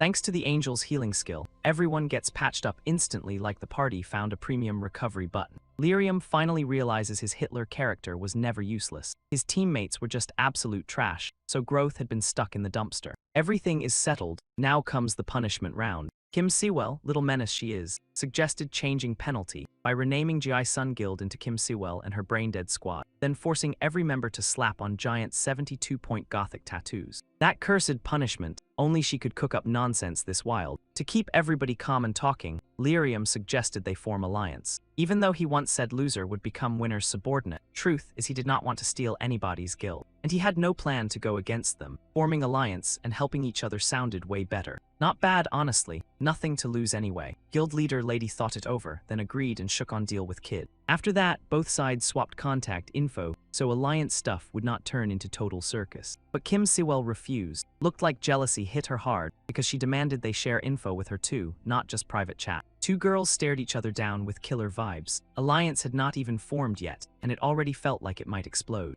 After that, they set meeting for day after tomorrow to trade info they had gathered. Next day, both sides met as planned. From there, secret behind black door slowly started coming out. It was not just door where monsters appeared, it was also path to highest level, and other weird beings too. Some A-rank creatures existed in-game as monsters, but used completely different skills, or brand new beings that never existed in-game from start. As for how door opened, they still had no clue. Even members of Chaos Guild did not know much either. One teammate thought key was each person's perception, and Lyrium agreed pretty hard, since he had felt same thing before. Thanks to Lyrian, Jason was sure black door existed. He might even be Guy who could open it. Guild leader Lady once again suggested they join her guild, so everyone could help each other more smoothly. That night, Lyrium and Kim Sewell went monster hunting like usual. After crushing mission and getting ready to head out, game system dropped extra notice. Basically, any user who finished mission with 0 damage would get chance to challenge old mission again, and clearing it could unlock special reward on top of money, items, or random box. It was first time Kim Sewell saw mission like this. She did not want in, since she hated challenging mission when she did not even know what reward was. But unlike his teammate, Lyrium said they should give mission shot. That special reward could be something like Horizon info, or some game-related clue. Fine, if teammate said so, Kim Sewell had no choice but to nod and agree. Next day at meeting spot, mission kicked off fast. This was timed mission. Goal was hunt 8 prince-class monsters from Asian Kingdom in 15 minutes. Annoying with time pressure, but once spear was thrown, only way was forward. Hearing about Asian Kingdom made Kim Sewell remember stories she had loved back then. But before she could say even one line, monsters showed up and killed whole mood. Since mission had timer, they split up to hunt separately and kept talking through calls. In just seconds, Lyrium skewered one and sliced it in half right through middle. Kim Sewell was not slacking either. She cleaned out 3 monsters in one shot. Progress moved way faster than they expected. With over 12 minutes left, they had already wiped out 7. One last monster in mission would end clean. Since they were not weird creatures, all they had to do was search alleys carefully. Just like expected, with only 5 minutes left, they finally found Final Prince. Lyrium rushed in and cut straight through monster like it was paper. Handy skill for narrow alleyways like this. Young man happily told teammate he had cleared mission. But somehow timer still would not stop. System said mission was not over yet. They had only hunted 7 monsters, one still missing. Wild stuff, he had clearly stabbed it already. Lyrium looked up ahead and there it was, black door. Monster looked at him and said, "At last we have reached here, our paradise, Horizon." Then it dissolved into water. Lyrium caught something and called Kim Sewell, asking her to retell whole story about Prince banished from Asian Kingdom. In short, Asian Kingdom got wrecked for blaspheming against God. Prince fled kingdom to find their paradise, Horizon. That was story's real course. By now, Lyrium knew mission was not random at all. All of it was expansion of unfinished stories inside game. If they could find these weird creatures, they could get clue about Horizon it kept talking about. In dark basement, fierce battle was still raging. Orion kept swinging sword at monster in front of him. He forced himself not to panic. Its defense was only slightly above ban rocks. With enough damage, he could crush it before time ran out. Thinking that, he used top speed and slashed down hard. He bit lip and muttered through gritted teeth that he would handle those annoying 2 fists. At same time, monster in front of him took his slash and still stood there like nothing happened. Even worse, in blink, its arm was fully back to normal. Orion could not believe it. Eyes wide, he stared at scene. But he still did not quit. He swung again at monster. Only now, golden light suddenly appeared inside its mouth. Right after that, light shot straight forward. Boom, huge blast roared out, and ground got wrecked by beam. Front of him was now nothing but broken stone and rubble. But Orion burst out from inside rubble and charged straight at monster. If C1EAD you can't smash one of its body parts first, he will drown it in non-stop attacks and leave 0 room for a comeback. He thought fast and fired off attack skill at exact moment of impact. In one blink, cracks spread all over monster's face. Orion saw it and kept cool. He muttered, "Don't stop now, keep swinging with next skill." C1EAD you quickly triggered Wrath of Revenge Spirit, and wave after wave of sword light started slicing through air. Monster's cracked face kept spreading wider and wider. Orion was loving every second of it. Damage kept piling up, and if C1EAD you kept this pace, quest would be in bag. He did not hesitate at all, grabbed sword and charged. But right then, monster's stance suddenly changed. Orion's eyes went wide in shock. This feeling, don't tell me. On other side, Siwian was waiting for Orion in corner. Red alert sounded, signaling time was up. Monster was no longer fighting Orion. Blue light wrapped around it instead. Orion's face sank fast. Quest failed, so what happens now? While C1EAD panicked, Siwian ran over to him. Orion let out small sigh. He apologized, "I almost killed it, but time ran out." Siwian shook her head. "No worries, at least you are still alive." Orion frowned slightly. "So what happens when we fail quest? Is there some kind of punishment?" Siwian looked serious too. She gritted her teeth. Who knows? We have never failed any quest before, and we have never quit one either, so I am not sure. Then System suddenly blared, making Orion jump a little. System quickly announced, unfortunately, Siwian and Lyrium failed this quest. Siwian heard that and got annoyed. Wow, way to rub it in. No matter what, System kept going. Luckily, you cleared over 50% of quest, so you get one more chance to finish it. Orion glanced at Siwian beside him, then muttered, 3:50 a.m. She shook her head, gritted her teeth, and said, it happens in afternoon, not morning. Then System's mechanical voice rang out again. What will you do? Are you taking this chance or what? Orion and Siwian both fell into deep thought. Orion frowned, hesitation flashing in his eyes. After a moment, see letter 1EAD, you spoke up. Don't do this. Siwian looked at him in surprise. Why not? He calmly explained, so far, chance of random civilian getting dragged into our quests is low because everything happens late at night, but there will still be people wandering streets around 4 p.m. And if quest happens on main road with tons of people, dozens or even hundreds of innocent civilians could get hurt, maybe even killed. He did not think they should gamble with other people's lives for sake of one quest. Siwian worriedly said, but what if we beat Monster before that happens? She stopped right there. Then she gritted her teeth and said, no, you are right. If even one person dies because of this, big trouble will follow. But you said to give up this quest. She was curious about old quest reward, but they could not do anything about it. Still, because of failure this time, she felt a little bummed out. So tomorrow, she wanted C letter 1EADU to buy strawberry milk and spicy chicken burgers for her. Orion nodded and agreed, but at least we figured out Horizon is tied to game plot from this quest. Why not revisit game story until next quest shows up? Siwian heard that and did not object. Fine, I will check story linked to quests we already cleared. Next morning, after one noisy night, dawn started creeping in again. Students came in carrying school bags like tiny zombies on autopilot. School time rolled by like that. Of course, Kim Sewell and Orion were no exception. Siwian had just walked out of restroom when someone called her over. Han Sejong walked over from afar and cheerfully asked, what are you doing after class? Got plans yet? Siwian shook her head and said, not yet. I will just talk with Orion for a bit, then head home. Han Sejong instantly winked. Perfect, I have career counseling with homeroom teacher and I'm skipping cram class today. Wanna go shopping with me? Siwian smiled. Sure, why not grab something tasty while we are out? Two girls kept chatting and laughing, one on each side like walking sunshine. After a while, Han Sejong waved goodbye to Siwian. Anyway, I will text you after counseling. See you later. Siwian watched Han Sejong walk away and felt warm inside. She is adorable. I am going to make her eat so much today. Those chubby cheeks alone are worth it. After class ended, everyone headed home. Only Orion and Siwian stayed in classroom. Orion scrolled through his phone and said, I read about Wolf God Waham, and there is a story behind Waham's teleport skill. Wolf God Waham killed a group of thugs who tried to attack Mage, broke divine taboo with murder, but God sympathized with Waham's feelings and promised him ability to visit Mage. No need to say it, Siwian could already guess promised ability had to be teleport skill. Orion nodded. Of course, in game, Waham could not handle his craving for Mage and broke out of prison. Story ended with player forced to submit to Waham. Siwian said calmly, I think this plot is carrying over into real life. Every story I have seen connects to real world in one way or another. So that means main story of game is still running in real life too. Orion said with a grave face, I thought about that too, but it does not line up perfectly. Main game story is heroes and monsters, people blessed with God's power showing up in God's realm of light. Even so, one thing kept grabbing his attention while he read through more stories. When NPC was used to refer to God, all of them pointed to black hole in sky.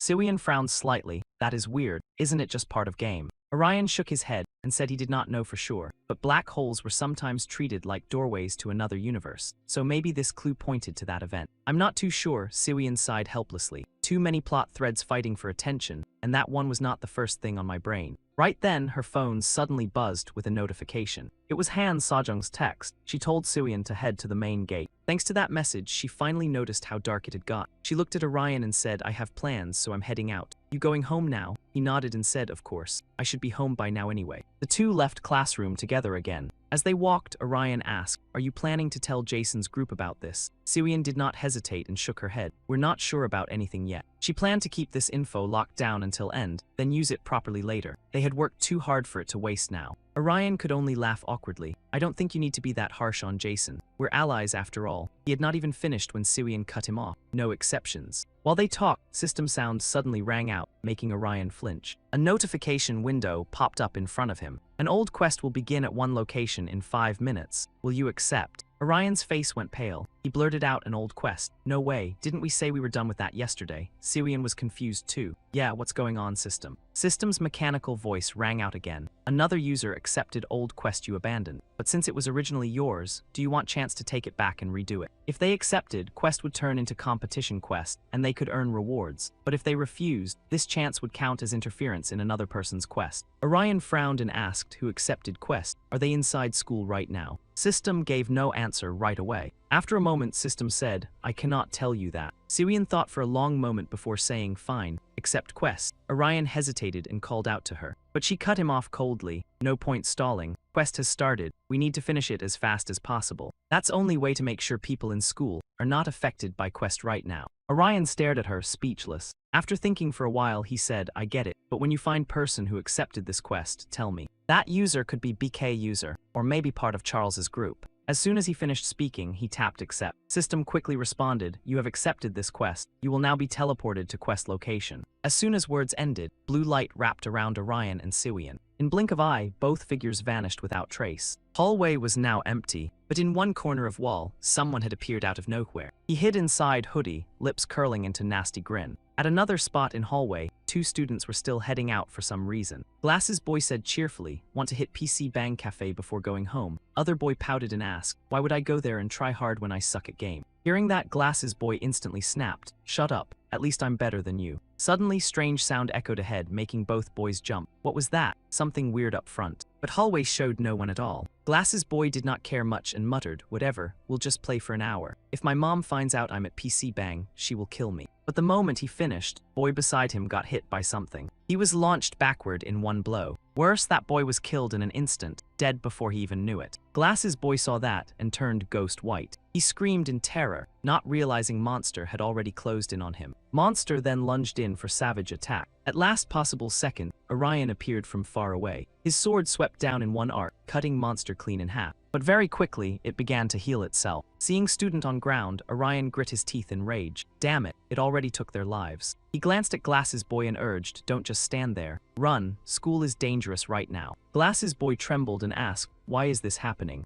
Orion's face darkened. He had thought normal people could not see him or Monster. What was he supposed to do now? There was nothing he could use to evacuate everyone. While he was thinking, loud alarms suddenly blasted through area. Right after that, Sirian came running from afar. She explained, I set off fire alarm. Everyone will evacuate now. Let's go find Monster fast. Orion grinned at that and said, you set off fire alarm. Nice work. They sprinted down hallway together. Sirian asked while running, what should we do? Split up like last time? Orion shook his head and said no. This time we stick together. To beat variant they had faced before within time limit, they needed to fight side by side. After running for a while, 3 monsters blocked their path. Their steps froze at once. Orion shouted, Sirian. I know, Sirian answered fast. Her magic staff had already started casting skill. May's voice boosted all Orion's stats. He shot forward like lightning, sword flashing non-stop through air. Before long, he cut every monster down and killed them all. After pulling hand back, he saw corpses sprawled on ground. He froze. They had already killed so many students, and mission barely started. Before he could even finish thinking, his expression suddenly darkened. Level 4. They were already halfway there. But before he could make a move, monster in front of him vanished without a trace. Right after that, he heard a piercing scream from upstairs. Sirian shouted in panic. Upstairs, it went upstairs. Orion barked back, then go check up there. There were still students on stairs who had not gotten out of class yet. When little student saw monster in front of her, fear nailed her feet to floor. Her trembling voice barely managed, what is happening? Somebody tell me, please. Monster had already swung its sword at girl in front of it. But before blade came down, light flashed all of a sudden. Orion had arrived. He jumped in front of monster and blocked attack. He gritted his teeth and shouted, right now, Sirian. Got it, Sirian answered at once. Magic began forming in her hands, Trapthorn skill. A row of sharp spikes burst up from ground, stabbing straight into Monster. Monster got pinned down by spikes just like that. Orion seized chance, turned to girl and warned, you are safe now. Run, fast. But girl kept crying and calling for her mom. Orion's face turned ugly fast. Not good, she is not listening. He clicked his tongue and gave a small wave.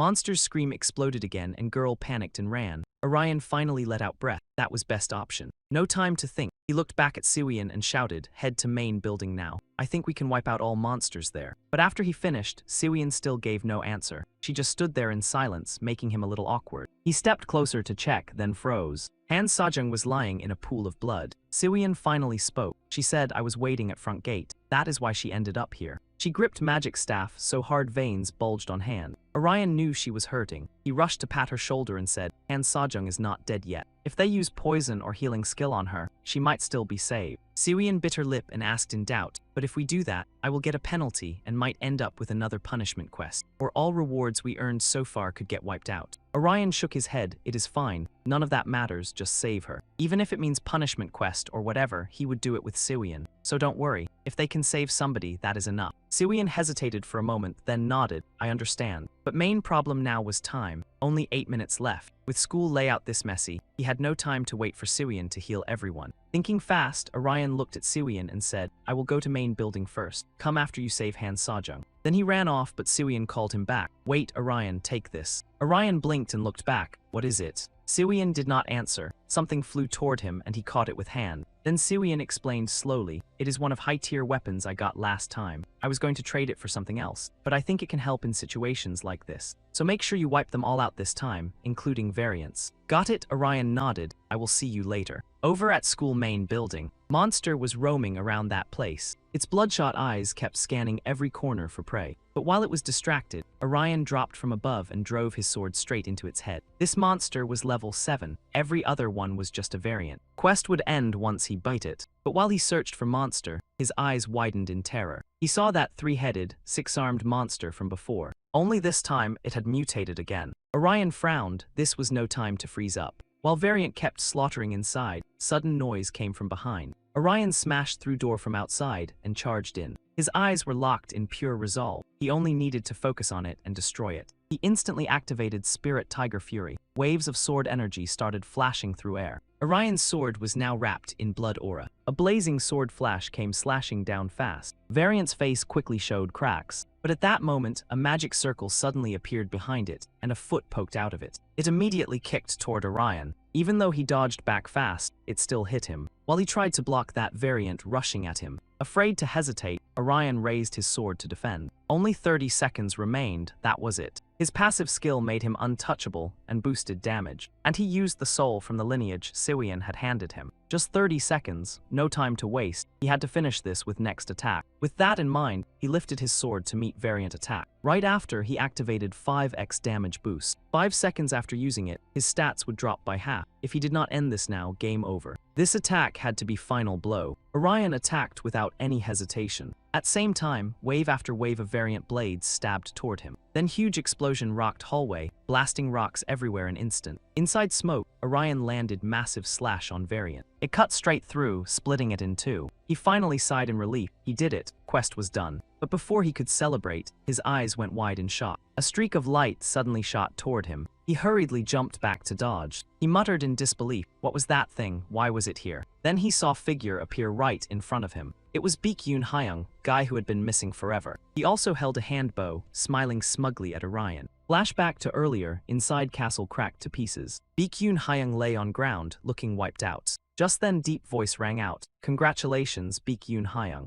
It was same man he had met before. He stared at Baekhyun Hyung and said, hard to believe you climbed Chaos Tower this fast. So how does it feel to be strongest and youngest PK out there? The moment he finished, arrow was already at his forehead. Baekhyun Hyung said coldly, cut crap and spit out rest. About how he could turn game character into real thing, and how Orion had changed. Lyrium, man said with a nod, so you met someone who went through biological conversion. Baekhyun Hyung asked coldly, what is conversion? Man answered flatly, it is borrowing biological data. If I explain too much, you will not get details, so I will keep it short. Put another way, it is like rearranging Lego blocks until shape appears. Hearing that, Baekhyun Hyung frowned and asked shape, what do you mean by that? Man raised an eyebrow and said, right, I almost forgot. Need tell you this first. This is not VR game, this is parallel universe. And of course, world is linked to 3D game I, so it feels pretty familiar to people from this dimension. The more Baek-yoon Hyung listened, the more confused he got. Then he turned to check system. Man looked at him suspiciously. Baek-yoon Hyung, what are you doing? Planning to leave before hearing rest. Baek-yoon Hyung snorted. If you have time to yap that much, go do quest. I am not here to babysit your circus. Then he angrily muttered that he had wasted way too much time on this jerk already. Man looked a little surprised, then smiled. Seems you do not trust me. Guess you are leaving me no choice. The second he said that, Baek-yoon Hyung's eyes flew wide open. A hand had pierced straight through his body. Man smiled mysteriously and said, you need to see it and experience it yourself. Baek-yoon Hyung bit his lip and cursed, you lunatic, what do you think you are doing? Man did not answer. He said calmly, your flow state is 87.8%. I thought it would hit 90% after all that playtime. You might die. That thought hit Baek-yoon Hyung like freight train. Man went on, and even then, it is not my fault. Luck just was not on his side. Right after that, Baek-yoon Hyung's body started fading away, and he screamed, what is happening?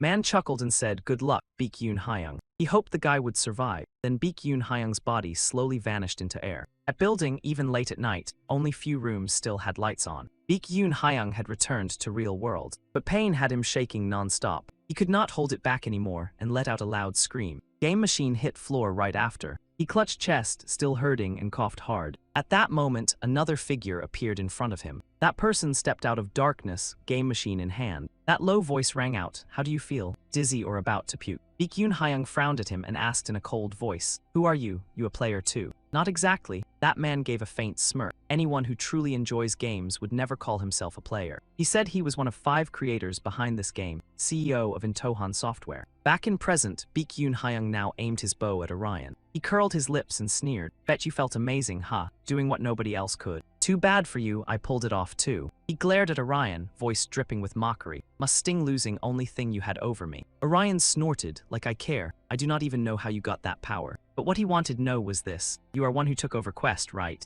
Baek-yoon Hyung stared at him for a long moment, then finally spoke. Yeah, it was me. The second words fell, Orion's face went dark. He shouted furiously, people died because of this. Innocent students with no way to fight back. All dead because of you. He narrowed his eyes and snapped at him. You knew that, didn't you, Baek-yoon Hyung? But he did not care. He let out a cold snort. Is that so? Too bad. You got one thing wrong. He said he did not directly kill anyone, so what crime did he even commit? You are insane, you bastard. Orion roared, then grabbed his sword and charged. With a heavy boom, another explosion shook school hallway. It came from clash between Orion and Baek-yoon Hyung. While fighting, Orion shouted, how rotten are you, Baek-yoon Hyung? His sword slashed down again, forcing Baek-yoon Hyung to back away. He bit his lip hard as bow in his hand began to glow. A silver arrow shot out with terrifying force. It streaked straight toward Orion, then burst past him. Lucky for him, Orion managed to dodge it. Without thinking twice, he lunged forward. Blade stabbed toward Baek-yoon Hyung's chest. Fresh blood sprayed out, and pain made him scream non-stop. Still, he refused to stop. He still had one last card. In blink, huge giant appeared behind him. Its arms were 2 giant blades. It swung brutally at Orion. Orion did not dare slack off and rushed to block with his sword. But brute strength was too much. Twin blades slammed straight into ground.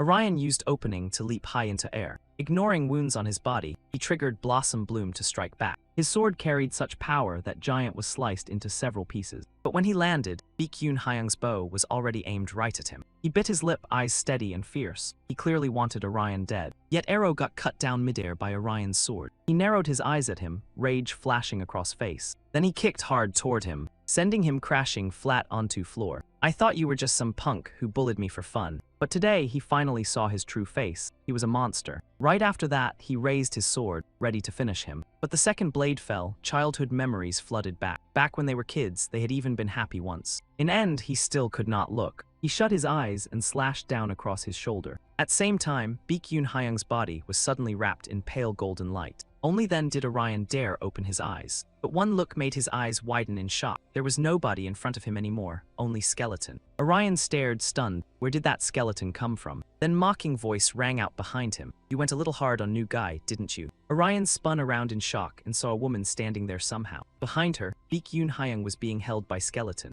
She pouted and smirked. He is new, so maybe ease up before you start serving full buffet. Necromancer, Orion blurted out. Don't tell me you just helped beat Yoon Hyung. The necromancer gave a cold laugh. Yep, idiot, feeling sad about it. Necromancer was one of big reasons last disaster turned into full-blown chaos buffet. Do not tell me Beak Yoon Hyung joined Cho's guild now. Right then, Necromancer suddenly frowned, like her evil Wi-Fi lagged. Sharp spikes burst from ground, so she grabbed Yoon Hyung and jumped up fast. She laughed and said, I wondered where your teammate ran off to, so Dungeon Master was hiding here. Siwian arrived, blinking behind her like horror movie DLC, then snapped, who said I was hiding. As soon as she spoke, her staff lit up again. Labyrinth Monster skill activated. Seeing item in her hand, Necromancer widened her eyes in total panic mode. Siwian coldly said, top players never pull teammates out late. You were too clueless to notice. Her words dropped, then golden beams filled air and slammed into Necromancer, making her scream like rent was due. But right then, Siwian suddenly spotted something. System popped up during crisis, because of course it loves dramatic timing. Necromancer activated Soul Call, Hell Barrier boosting magic defense. She smirked and said, you scared me to death. I seriously thought I was done. Siwian gave Atta no room to breathe. She charged again. She shouted, do not drop your guard. My skill is not over yet. But Necromancer scoffed and barked, I know that, idiot. With that, Atta activated Deadman Field. In one blink, skeletons crawled all over ground. They blocked Orion paths. Too bad he cared exactly 0%. He still charged forward, sword in hand, cutting toward Necromancer without hesitation. She failed to guard in time and got slashed. She never expected him to break through. Deadman Field lowered his agility, and poison on her hand triggered on contact. He still forced his way through while dodging everything. Is this guy insane? How could something like that even happen? Orion ignored her mental breakdown and shouted, Kim Si Hyon, finish it. Siwian was already attacking Necromancer from her side. She gave small nod and yelled, got it. Necromancer bit her lip in rage. Who are these people? How are they this strong? Is she seriously going to die here? While she was busy being shocked, Siwian fired bright beams at her again. Ground got blasted into rubble, but inside golden light, Necromancer used bone fragments as shield. The mechanical system voice suddenly rang out. Reward selection has reached time limit. You will now be moved. As soon as message ended, their movements locked, and blue light wrapped around their bodies. Necromancer instantly brightened. Perfect timing, I am not dead yet. Orion, meanwhile, looked furious. So reward selection timer stops only if another user interrupts us. He remembered what system had said earlier. Then he realized why everyone treated it like competition. This did not count as interruption. Necromancer, now safe, got smug fast. Hey, stubborn kid, did you say your name was Lyrium A? She warned him to be more careful in next fight, because she would wipe him out. Are you sure? Orion snorted. After today, I feel like I can beat you easily even without trying hard. Hearing that, Necromancer exploded. Did you just ask to die? I only fought badly today because of that rookie I dragged along, okay? That is why I went easy on you. Next time, she would show her real skills and crush both of them. Those dumb kids were going straight into bone-flavored retirement. As soon as she finished, Battlefield vanished with everyone gone. School hallway, once completely empty, sat silent. Moments later, Orion and Siwian were teleported there. Siwian glanced at Orion. Are you okay? Your face looks seriously hurt. He frowned lightly. Really? I cannot tell since I cannot see it. He told her anyway, look outside. Ambulances and fire trucks are everywhere, and tons of people too. Siwian nodded and said, let us leave quietly. It will get exhausting if they find us here. Orion agreed, since it was not like they could explain anything. Because commotion was huge, many ambulances and fire trucks had gathered outside school. In another corner of school, Orion and Siwian rested for a moment. Siwian looked at wound on Orion's face and said with concern, I do not think anyone can see us. I will heal you now. You should not go home looking like this. Orion nodded lightly. Right, we only used medicine today. We cannot let that chaos catch us while healing skill takes time. Yeah, so what now? Siwian felt he had point and stopped pushing it. Then Orion asked with doubt by way how his hand Sejong. She was badly hurt earlier.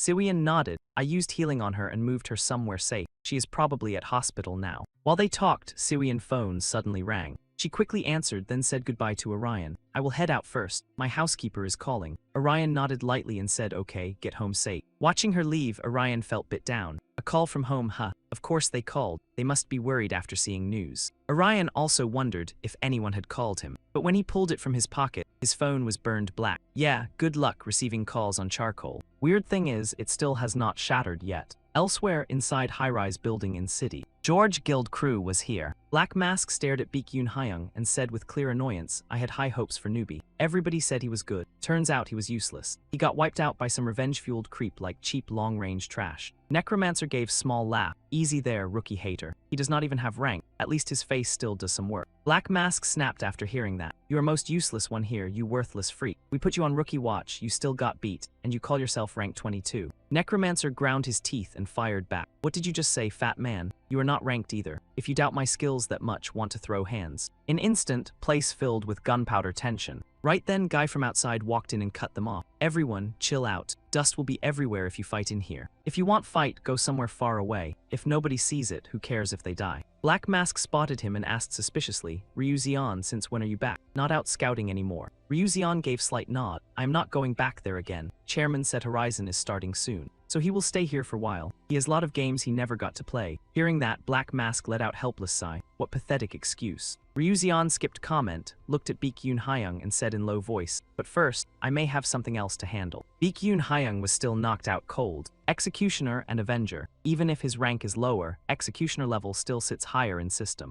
He guessed issue was Baekhyun Hyung's skill. Inexperienced, sure, but pretty damn good. Problem was Avenger. Strong enough to ignore rank system if they let him stay like this. He would be serious threat to Chairman's plan. He did not know what to do now. Baekhyun Hyung seemed ready to go hunt Avenger himself, so leaving him alive sounded useful, but that felt way too slow. So he was thinking about killing him. Horizon was close. Not bad idea to clear possible roadblocks early. Thinking that, he curled lip into sneer. Drag game out more and they get less fun. At Orion building, night was late, but few rooms still glowed. On building stairwell, someone waited there. Orion's sister kept checking phone, like she was waiting for something. Her face looked worried. After a moment, Orion appeared from distance. Seeing her, he shouted, Sis. She jumped and ran to younger brother. You okay? Why are you home so late? Orion scratched head, embarrassed. I was chatting with some friends. But his sister still could not hide worry. Why did you not answer phone? Do you know how scared I was after seeing news? Orion flinched. News? What happened? Orion's sister hurried to explain. There were some explosions at your school. 9 dead, 12 injured. School collapsed and whole place turned into total mess. Orion stared at news on phone, face going pale. He really should not tell her he had been there. She would freak out. Then Orion's sister suddenly gasped. Wait. She spotted stain on his shirt and cried out in shock. What is that on your shirt? Is that red? And your shirt is torn. She asked worriedly what happened. Orion quickly shook his head. Nothing. I slipped while playing soccer at lunch and got a nosebleed. His sister frowned slightly. You fell while playing soccer, you sure? Why is your face totally fine? Orion blinked, only then remembering that part. He had no idea how to explain it. With no other choice, he sighed. Sorry, I lied. I was there when incident happened. But you said you were fine. You should know better when I look at you. I am nurse, remember. She sighed softly. I do not see any wounds. You know that could still mean internal injury. Lots of people die from internal bleeding because they never realize they have injuries inside body. How can I know you're okay just by looking? So I am not letting that slide. You are going to hospital now, and I will call doctor I know so you can get checked tomorrow. Orion obviously did not want that and shook head. But I feel totally fine, and I need to go school tomorrow. His sister said sternly, you do not need to worry. School will be closed for a week because of that incident. And do not talk like nothing happened. She was genuinely worried about him. She was scared he might be one of 9 dead. Right after saying that, she hugged Orion tight, making him freeze. It was first time she had ever acted like this. That moment felt like old days coming back. In end, he did not want to disappoint his sister. He nodded. Got it. I will go get checked tomorrow like you said. So he told her not to worry so much about him. Next morning at City Hospital, Orion really showed up for checkup. Even after what he said last night, he still worried he might get some weird test result from exam. Like results saying he was not human or some nightmare like that, then he was cooked. While he was lost in thought, nurse loudly called him inside. Inside doctor's office, Orion pushed door open, stepped inside, and greeted him with polite NPC energy. The doctor seated inside gave a small nod in return. Doctor smiled and said, "You're Ariam's younger brother, right?" He mentioned they had met before, then asked if Orion remembered him. Orion narrowed his eyes at the doctor in front of him. He asked suspiciously, "We've met before." The doctor chuckled and calmly replied, "You don't remember. We met last Christmas." Last Christmas, Orion muttered, digging through his memory like it owed him money. After a moment, he finally remembered seeing him with his sister. Orion brightened and said, "You must be Dr. Anoa, the guy who escorted my totally wasted sister home, right?" Anoa gave a quiet nod. Orion blinked, impressed. "You've changed a lot since then, so I didn't recognize you right away." Before he could finish, Anoa cut in and said growing at his age was completely normal, and he himself had shot up more than 10 centimeters in middle school. He suggested they go over Orion's test results now.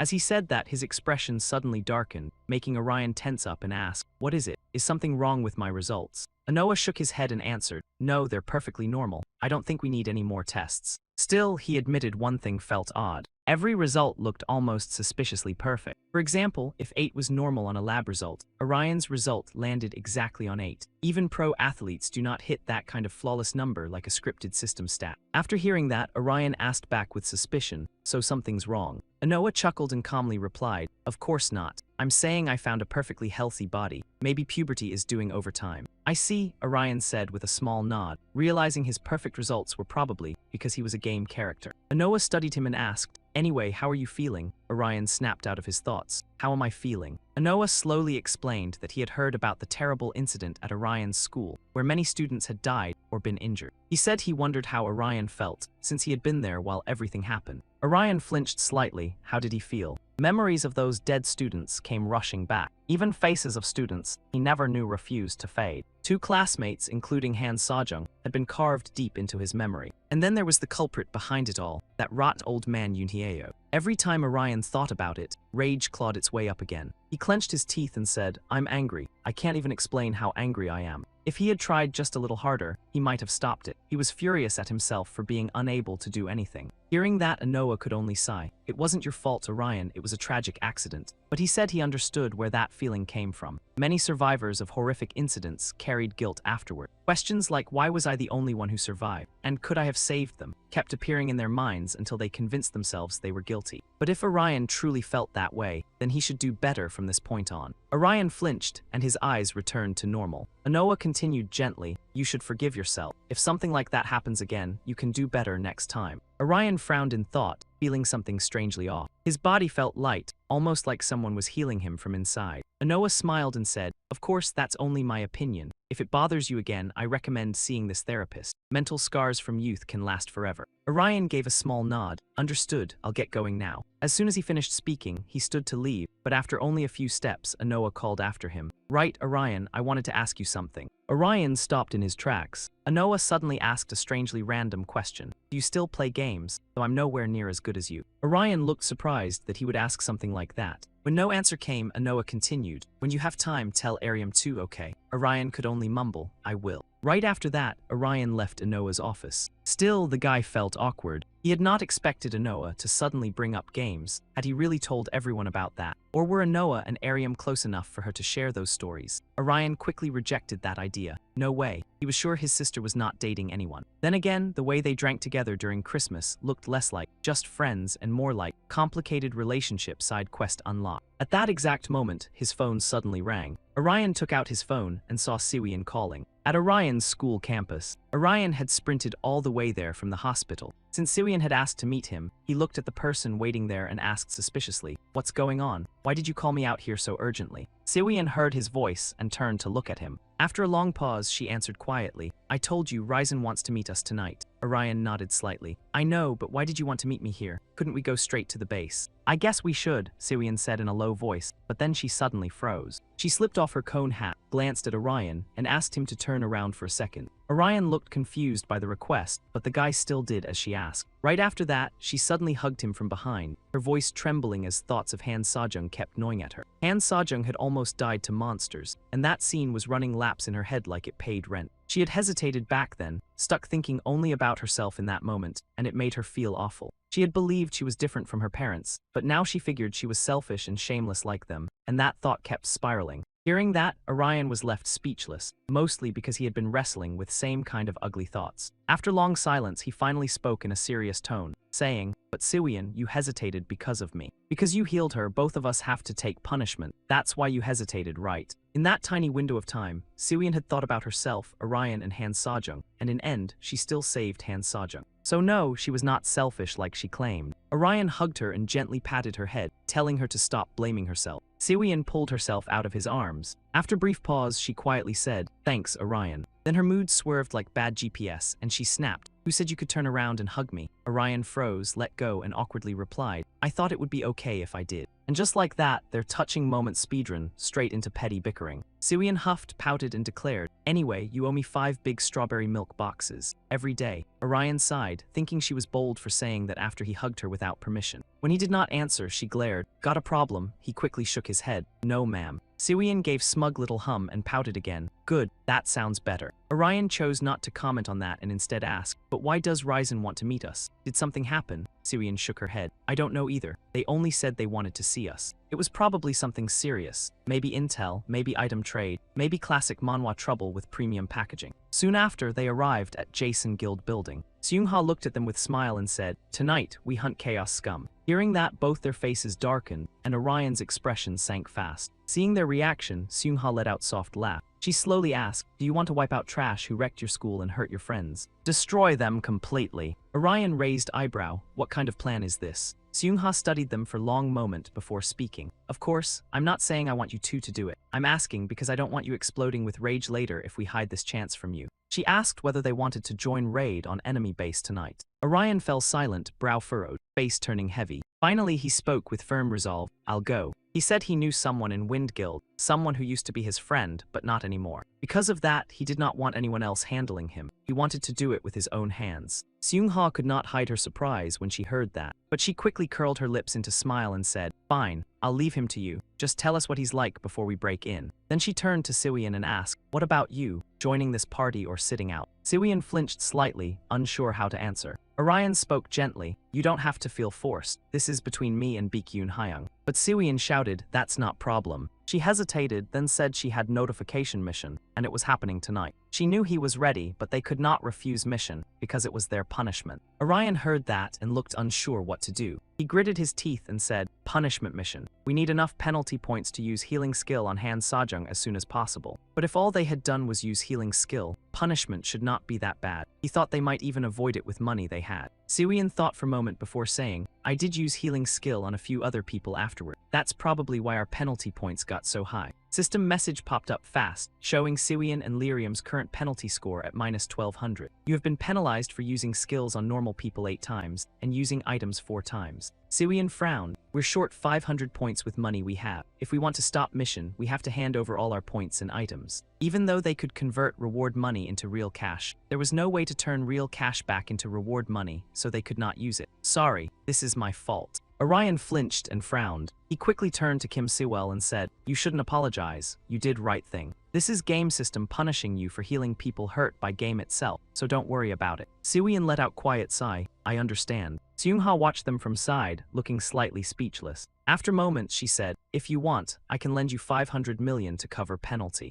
But as she said that, hesitation crept into her voice. After long pause, she finally said, "You two should take punishment mission tonight and start joining battle." She said they were focused on mission, but they were wrong. Even if their names were on rankings, they were still young, and she did not want them chasing revenge. They should keep clearing missions, sharpen skills, gather more intel, and stay away from wars like this in future. "We'll handle dirty work." Orion looked mildly thrown when those words hit his ears. Seung-ha gave a small shake of her head and said, "I figured we were done talking here. Why don't you kids head back? We need to get ready for battle now. And don't stress too much about that 500-point penalty. If they have any skill at all, they should handle it without turning it into a funeral." Their little meeting ended right there, clean and awkward. Orion and Siwon started heading back together. Siwon glanced at Orion and said, "That guild master is sharper than I thought. I figured she was typed to do anything to get what she wanted, then drag us into war no matter cost." Orion frowned and muttered, "Maybe. She might also think we fit too well into this guild war, so this could be part of plan to kick us off board before pieces start flying." "Could be," Siwon said with nod. "That move definitely had purpose." Orion dropped subject, then asked with suspicion, "Right, Siwon, did you check your inventory after we cleared that quest?" Siwon narrowed her eyes. "Inventory? Something wrong with it." Orion explained slowly, "This morning, I checked mine and found rewards from our last quest." Siwon blinked. "Really? I didn't check my inventory yesterday. Guess I should take peek before game decides to hide more snacks." Right after that, both of them opened their inventories. After a short while, Siwon finally spoke. Found it. Looks like some new item I've never seen before. What she found was called Argus's Disciple Summoning Bell. She looked over at Orion and asked, "Same for you?" Orion shook his head. "No, I got this instead."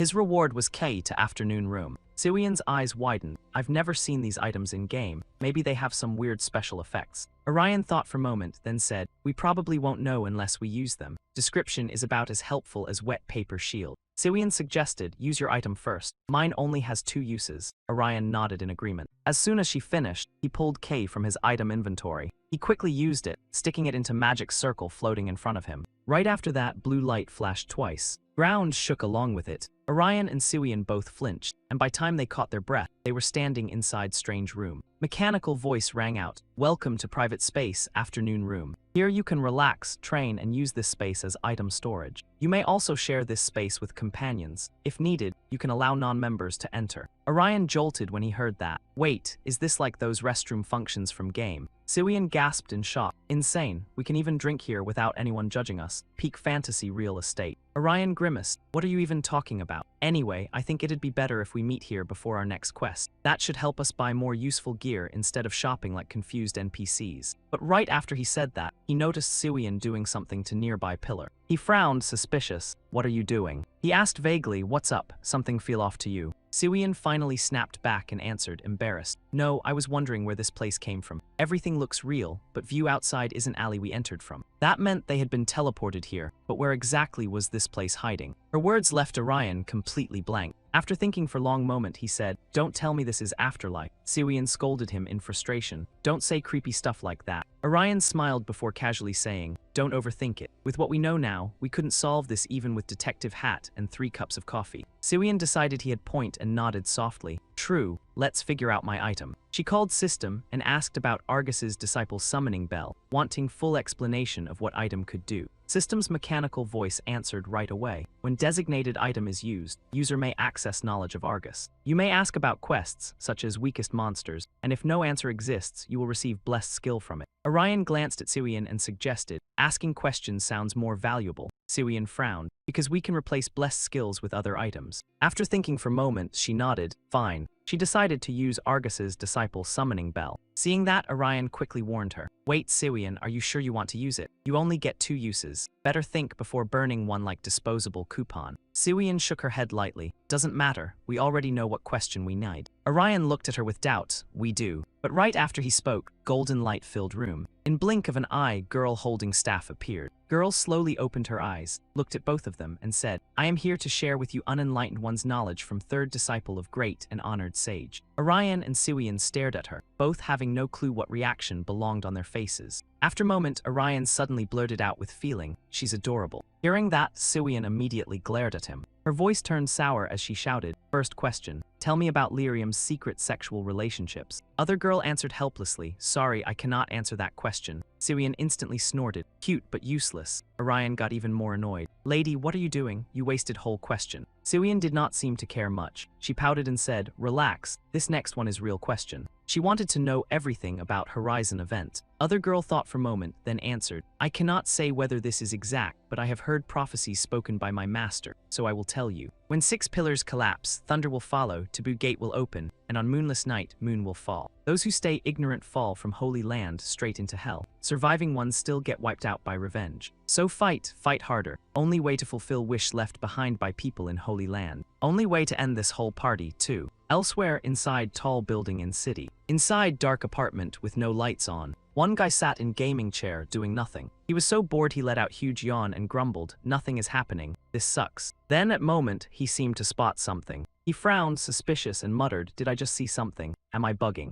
Harry, not caring, sighed again and failed to notice someone quietly sneaking up on him. By time he noticed, he already got smacked in back of neck. Thud, his body slammed hard into floor. Intruder was member of Jason Guild. He quickly reported through comms, "Route clear. Should I open portal?" Seung-ha on other end answered fast, "Open it. We are on move." Taking orders, he used assassin skill. Secret path opened into hidden route. In blink, Seung-ha appeared inside building. She opened eyes and took in scene ahead. She pouted, "I thought you already cleaned this place out. Why are rebels still here?" Other guy answered fast, "Sorry, I will take them out right now." But But Seung-ha shook head and said, no need. I should clean up this trash myself since I spotted them first. That is only right. With that said, sword appeared in her hand. Golden light wrapped around her blade. Queen's path skill. In split second, her sword came down and sent crowd flying. Right after that, her eyes suddenly lit up. She glanced at guy beside her and said, I think real boss is in here. Let's go. Two of them ran inside right away. But the second they opened door, both froze. Inside, one man had been waiting there. He smiled at them. Wow, I prepped way more teacups. Thought more people would show up. Only two of you. Seung-ha narrowed eyes and said coldly, I think two is plenty for you. Besides, is not this way past tea time. With that said, sword in her hand flashed again. She ordered time for action, not tea. Late night party vibes would not fit here anyway. But Guy did not care much. He chuckled and said, Jason Guild Leader, Seung-ha, I have always wanted to meet you at least once. You are closest to victory right now. Seung-ha did not back down. I wanted to meet you too. Man I want dead is trash like you, right in middle of all this chaos. He let out a snort, the guy you want dead. So what is reason, revenge or something? Seung-ha gave small laugh. Kinda. I plan to avenge my guild while also deleting every threat standing between us and victory. Hearing that, man instantly went cold. Then how about this? Right now, he would give her matching reward plus 22 billion woncoin as compensation. If he did that, would she leave quietly and drop event? Seung-ha narrowed eyes at him and said nothing for a moment.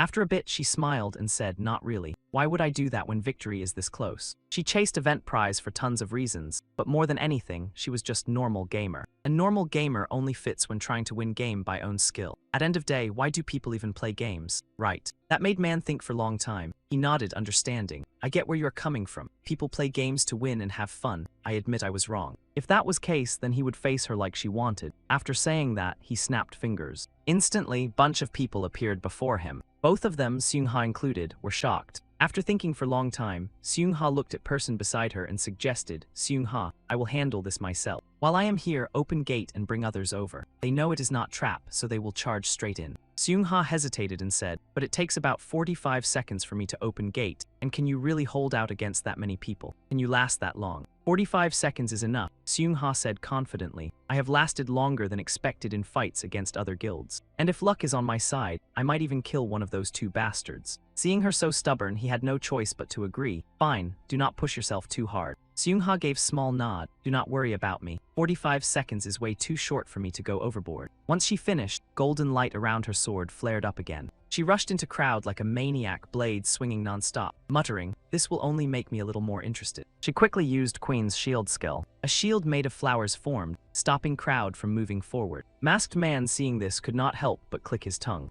Outside, the deputy director's eyebrows shot up as he let out cold snort. Looks like they had officially lost upper hand, which is never fun unless you enjoy tactical faceplants. After saying that, Seung-ha charged straight into enemy circle alone, slicing through them like she had coupon for unlimited violence. Right then, Necromancer rushed in from distance, clearly aiming to land hit on her. Bunch of eerie bones appeared in woman's hands, because nothing says bad day like DIY skeleton ammo. Seeing this, Seung-ha looked mildly surprised, but she recovered fast, activated speed boost skill, and her sword started dancing through air again like Deadly Talent show audition. In blink, enemies were cut down, and screams filled air like terrible choir with zero rehearsal. After wiping them out, Seung-ha spotted someone else rushing toward her. Ryuzian appeared, swinging sharp sword straight at Seung-ha. He curled his lips into smirk and said, been while hasn't it, Josian-ha? I believe we fought each other before in game. You remember, right? Seung-ha heard that and snorted coldly. Sorry, but I don't remember. I have habit of deleting memories of random guys I've already beat. As soon as words left her mouth, she thrust sword toward him. But Ryuzian blocked it, and purple light suddenly bloomed from his hand. Seung-ha found herself trapped inside giant box. That thing disabled her movement and skills for 5 seconds, which in battle is basically lifetime subscription to panic. Taking that chance, Masked Man rushed at her with axe in hand. She noticed killing blow coming, but she had no way to fight back. At hairbreadth moment, Kang Xiu appeared and blocked Masked Man's attack. Seeing this, Boss Guy could not hide his anger. Seung-ha glanced at him as Kang Xiu asked with concern if she was hurt anywhere. She lightly shook her head and replied, everything's fine, I'm in perfect shape, what about you guys? Kang Xiu calmly said, you checked before we left too, we're all in good condition. And it was not only him, members of Jason Guild had also arrived. Seeing everyone, Seung-ha could not help smiling faintly. Then I won't ask for anything fancy, do what you always do. They had fought these people before, so plan was simple, tear them apart without mercy. Very corporate, very efficient. Ryuzian looked worried now and asked, Director, what should we do? Should we follow plan? He lightly shook his head. No need. From now on we watch. This is first time I've seen Jason Guild in flesh. He would observe from rear, so they had to handle it themselves. Ryuzion nodded slightly and said, leave it to me. That was what he said, but confidence was not exactly doing backflips. Power between both guilds was basically even, meaning balance would only break once someone died. Until then, predicting outcome was nearly impossible. Meanwhile, at school campus, since it was late at night, campus was basically empty. But exceptions exist, because Orion and Siwian had been teleported there. Siwian whispered, this is a college campus. Thank goodness we're not in middle of road again. Orion frowned and said, there shouldn't be anyone on campus at this hour, right? Siwian shook her head and explained, they say some graduate students wander around campus because they can't go home. Hearing that, he flinched. Then we need to be more careful. By way, I kept thinking about what I heard from August's disciple on way home. What if Horizon event isn't about when it happens, but what conditions make it happen? Siwian frowned slightly. Conditions, like final boss where you need to meet certain requirements to break seal, some prophecy-style nonsense. Orion lightly shook his head. It didn't say it exactly, but it mentioned when 6 ancient trees fall. So you're wondering if that's trigger condition for event, and once players meet requirement, event starts. Siwian thought for a moment, then said, 6 pillars, huh? Do we need to smash building columns or something? Right then, System's mechanical voice rang out again. 1 minute until mission begins. Orion frowned and asked, System, what kind of mission is this? Is it normal conquest mission like mentioned earlier? System immediately answered, yes, it is normal conquest mission, but other players will also participate. Unlike competitive missions, shared missions give equal rewards no matter who clears them, so cooperation with others is possible. Siwian frowned slightly and said, so that means I can get reward by doing nothing if someone else clears it. Then she looked at Orion and suggested, great, let's head into afternoon tea room and take nap. Orion frowned. I am kind of sleepy though. But right after saying that, he suddenly snapped back to reality. He quickly said, we can't do that. We need to finish mission fast so nobody gets hurt. Siwian pouted and said, I know, I was joking. Open your bag and get ready for battle. Soon after, both of them opened equipment inventory and checked their gear. While browsing, Siwian said, I wonder what kind of players they'll be. I hope nobody from New Chaos shows up. I don't think so, Orion replied, shaking his head. They're probably fighting Jason Guild right now. He hoped they would meet good people like last time. Siwian frowned and asked, Wind Knight and Wall Builder. Orion nodded lightly. Yeah, they had solid teamwork and good skills. Having people like that would make things easier for us. At that moment, System voice suddenly rang out again. Mission preparation time has ended. Then mission began. As soon as it finished speaking, System vanished without trace. Orion and Siwian immediately went on alert and scanned surroundings. But after a long while, nothing appeared. Siwian glanced at Orion and asked hesitantly, isn't it way too quiet? Orion nodded along. It should be noisier, right? You know, with boom boom sounds. The second he finished talking, a sound popped up behind him, making him raise an eyebrow like, yep, that was exactly the vibe. Siwian looked toward the noise and asked, suspicious, did that come from behind building A? Orion did not hesitate. Let's check it out, could be a monster. Siwian fell silent and thought for a moment. Then her magic staff appeared in her hand, and she calmly said, I do not think we need to go there ourselves, because something is already coming our way.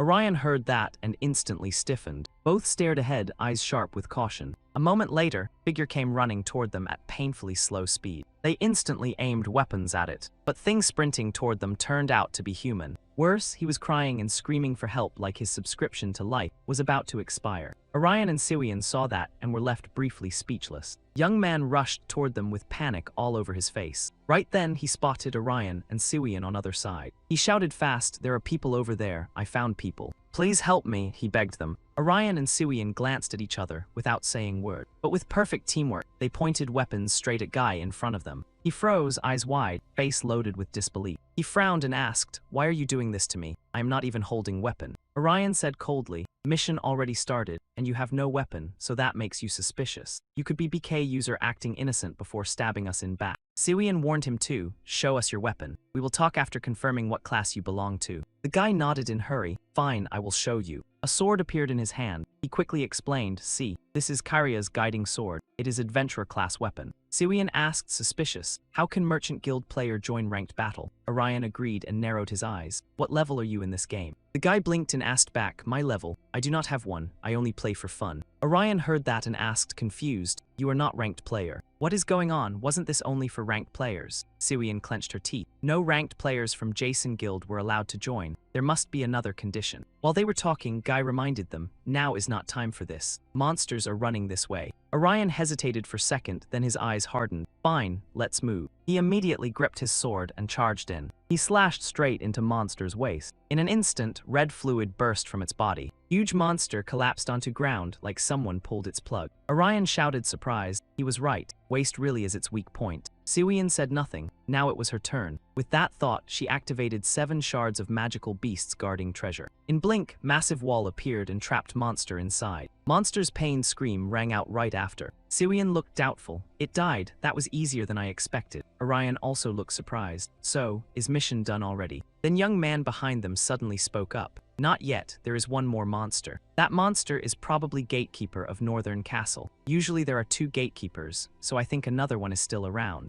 Orion frowned at him and asked, suspicious, how do you know that? I have never seen monsters like this in game. He slowly explained, it has never appeared in game itself, but if you give certain item to NPC, you can hear story about locked castle in North. It is story about Count who locked castle gate after his heart was broken by rebellion of his nephews. If you find Northern Castle key item, you can hear that story. Story mentions gatekeepers protecting locked castle. According to tale, they were wounded fighting Count's nephews, but still chose to stay and guard castle with Count. Siwian asked, suspicious, but how could you know that monster from earlier came from that story? It is not like you saw those monsters in game. The young man continued, you can find story of monsters and Count in Northern Blackstone Dungeon. It has murals describing whole tale. Siwian muttered, impressed. I did not even know that story existed in this game. Orion raised an eyebrow. Do you know every story in this online world? The young man shook his head and answered carefully, not everything. But if we count story I just told, I know about 98%. Orion and Siwian instantly froze. This guy knew that much. He kept explaining, since Ergosphere Online is action-based RPG, players usually ignore many other parts of game. But if you dig deep, there are tons of tiny hidden details. There are countless little stories tied to items, NPCs, and random passers-by. If you study them closely, it feels like living in a whole new world. Orion and Siwian listened to his rambling until murder started sounding like valid menu option. This guy could talk. After a moment, Siwian ran out of patience and cut him off. If you love this game that much, why did you run when you saw monsters? Adventurer class is weak in combat, sure, but you can still fight. Because I am scared, Guy said, awkwardly scratching his head.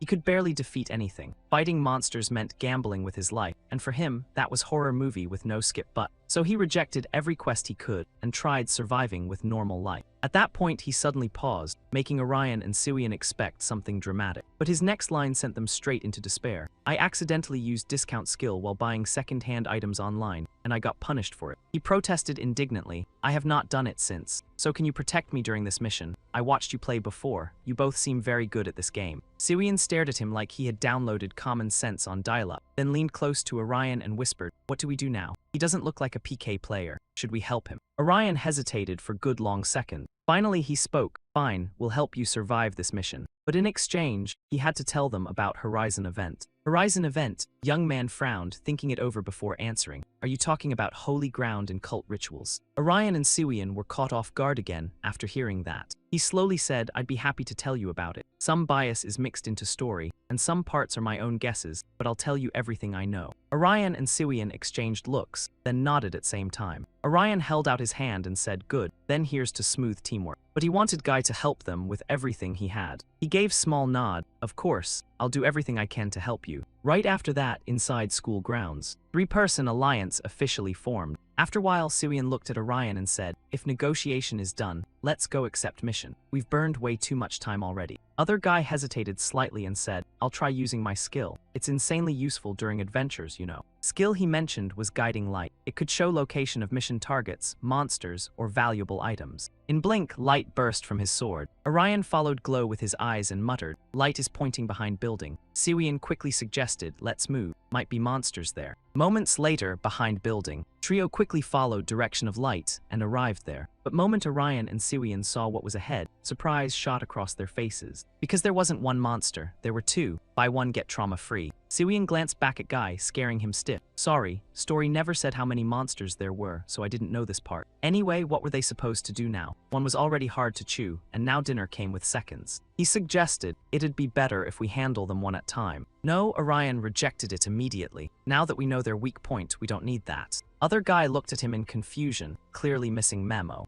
Orion didn't explain. He looked at Siwian and said, I'll handle both myself. You stay behind and support me. Siwian nodded lightly. Got it. I'll find good spot to cast magic. Hearing that, young man instantly panicked and shouted, no way. You're fighting both alone. Orion nodded coldly. I lost time earlier because I wasn't used to their attack pattern. Now I am. Two of them isn't big problem. Besides, they're nothing compared to Buddha-shaped monster. As soon as words dropped, he charged forward. His sword danced non-stop through air. After all, this thing was worth only 500 points. Young man watched every move from behind. His eyes widened in disbelief. How is that possible? He's brave enough to fight two monsters and can adapt to new situations this fast. He had met plenty of people, but only this guy had skill that sharp. If that was all, it would already be enough. In middle of battle, Orion kept clashing with monsters. Every slash he brought down landed right on their weak spots. Each hit made them howl in pain. Another monster rushed in from behind to attack him. He jumped into air and dodged cleanly. At same time, Siwian began casting magic from rear. She activated skill Labyrinth Swamp Trap. In blink, monster sank into swamp. It quickly leapt upward to escape. But Orion had been waiting. Moment it jumped, he carved slash across its back. Right after that, he activated skill, Blooming Flower twice a day. Sword light started dancing through air again. Like that, monster got sliced down for good. No sooner had one fallen than remaining monster started rushing in. Orion sensed killing intent closing in. But before he did anything, monster was struck by blast of energy. It died on spot, no dramatic speech, no refund. From outside, Siwian saw scene and couldn't hold back. It really fell for trap that obvious. Young man beside her quietly marveled, what flawless teamwork. This party might really be able to stop that plan.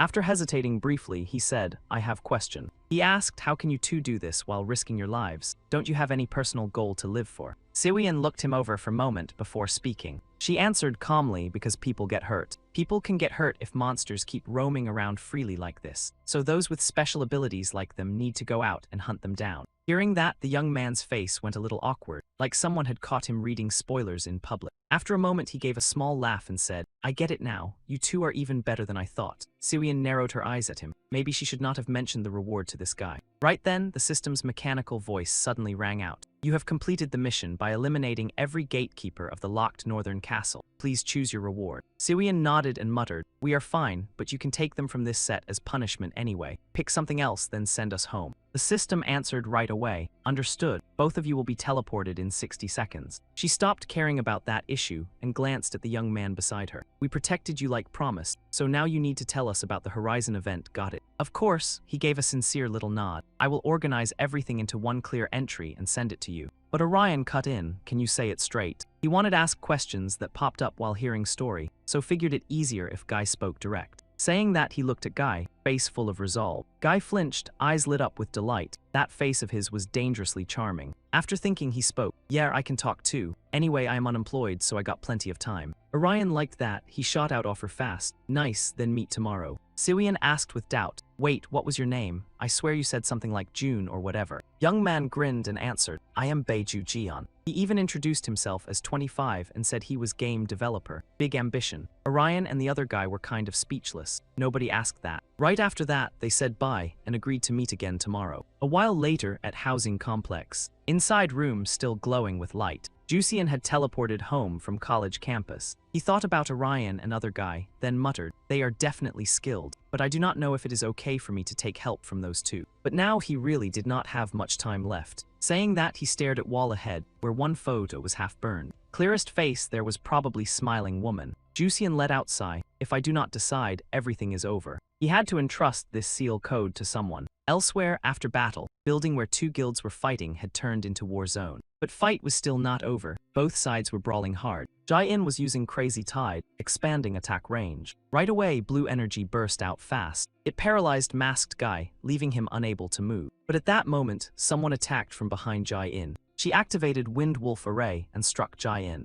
In split second, Phantom Wind Wolf appeared, howling in air. 3 hits in row forced Jai-In back. She thought she had won, then suddenly spotted someone charging in. Kang Xiu, he slammed her with brutal punch, sending her flying far away. But before Akizu could even breathe, Skull appeared behind him. He jolted and snapped head around, then saw Skull Blast get hit by something. Only then did he finally exhale. Person who saved day was Jamie. Right after that, she still did not stop shooting. She kept firing forward. In that instant, a fire phoenix was unleashed and charged toward Charles Guild members. Boom, huge explosion ripped through area. Gu Yiyang walked up beside Jai-in and asked, "You okay?" Jai-in nodded and said, "I just got shoved back hard by that skill." But as soon as she finished talking, she felt own power starting to recover. Jun Sung had used his skill to heal her. He said softly, "Do not worry, I got you. I will heal everyone one by one." "Oh yes, thanks." Jai-in looked at him with gratitude. Just then, Seung-ha also pulled back from inside battle ring. She said calmly, "Looks like they are almost out of potions. We should end this, right?" Jun Sung hesitated beside her and asked, "What do you want to do now? We go patch up each target on front line." Seung-ha shook head slightly and replied, "No, handling them one by one is hard. They are all crammed into one tight spot. It would waste time and burn energy for skill for no reason." Saying that, she looked toward Guy on other side and said coldly, "Then target that one." That guy who had just been standing around doing nothing for a while. Episode. She was pointing at boss of this chaos bunch. Jun Sung said in low voice, "Epazar is rare rank. Could he be Charles Guild leader?" Seung-ha shook head lightly. "Not sure, but it is possible. I have been trying to get closer to him, but every path gets blocked. To keep stalled chess match going, need target king. If king gets killed out of nowhere, their formation will shatter, leaving them only with defense." Jun Sung asked with some worry, "But would we not get surrounded too?" Seung-ha gave a dry smile and said, "No problem, we have healer." They do not. As soon as she finished, she rushed forward. Golden light blazed from her sword, blinding all eyes. She shouted, "Do not cling so close to me." At that moment, Boss Guy still stood deep in corner, not moving at all. But he had sensed something wrong, eyes full of shock. Ryu Xian rushed to his side and called out, "Director." The man gave a tiny nod and said, "Looks like they figured out I am the boss." Ryu Xian got serious and suggested using the teleportation box to escape. Not a bad plan, honestly, because if they all rush us at once, I cannot stop them. "No need," the man instantly shook his head and shut that idea down. He knew this would happen, which is exactly why he tamed a hunting dog for a moment like this. Ryu Xian narrowed his eyes, suspicious. "A hunting dog?" He nodded and replied, "That dog will chew through our enemies' necks like snack food."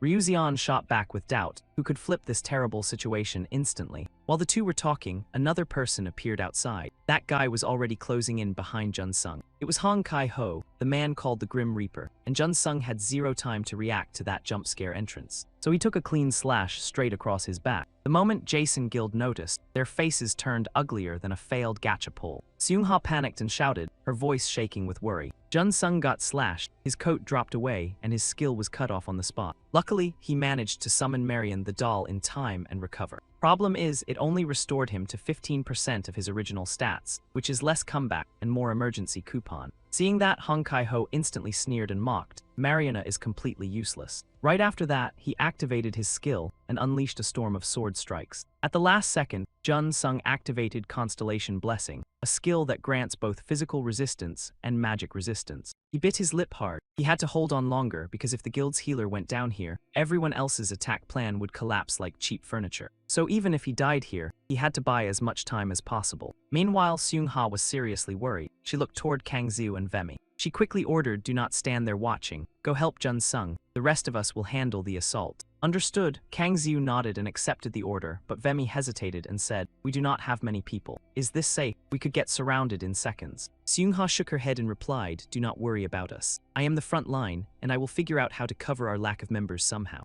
As soon as she finished, she slashed at the enemy in front of her. Watching this, the director could not help chuckling. That little girl is stubborn. She has more guts than I expected. Then he looked toward Ryu Xian and said, "Since they split into two groups, you know what to do next, right, Ryu Xian?" "Yes, I know very well. Leave it to me," Ryu Xian answered immediately. He ran toward the guild members and shouted, "Everyone, focus your attacks on Seung-ha right now. Once we kill their leader, the rest are nothing but baby limbs. Charge in and kill her." But before he could even finish, Gu Yiyang rushed in like an angry potato cannon and snapped, "What did you say, tiny fry?" The huge blade in his hand came crashing down, forcing Ryu Xian to jump back in surprise. He barked, "And what about you? Some roach living in a public restroom." Ryu Xian narrowed his eyes at him and thought, a rare-grade destroyer type. Then he clicked his tongue and muttered, "Annoying." The director watched everything from outside and curled his lips into a cold smile. Guess those brats are still small fries, but they are not easy to beat even outside formation. So why not test something himself? The moment that thought landed, he raised his hand, and pale golden light glowed from his palm. In an instant, Seung-ha's entire group froze, then dropped to their knees without knowing why.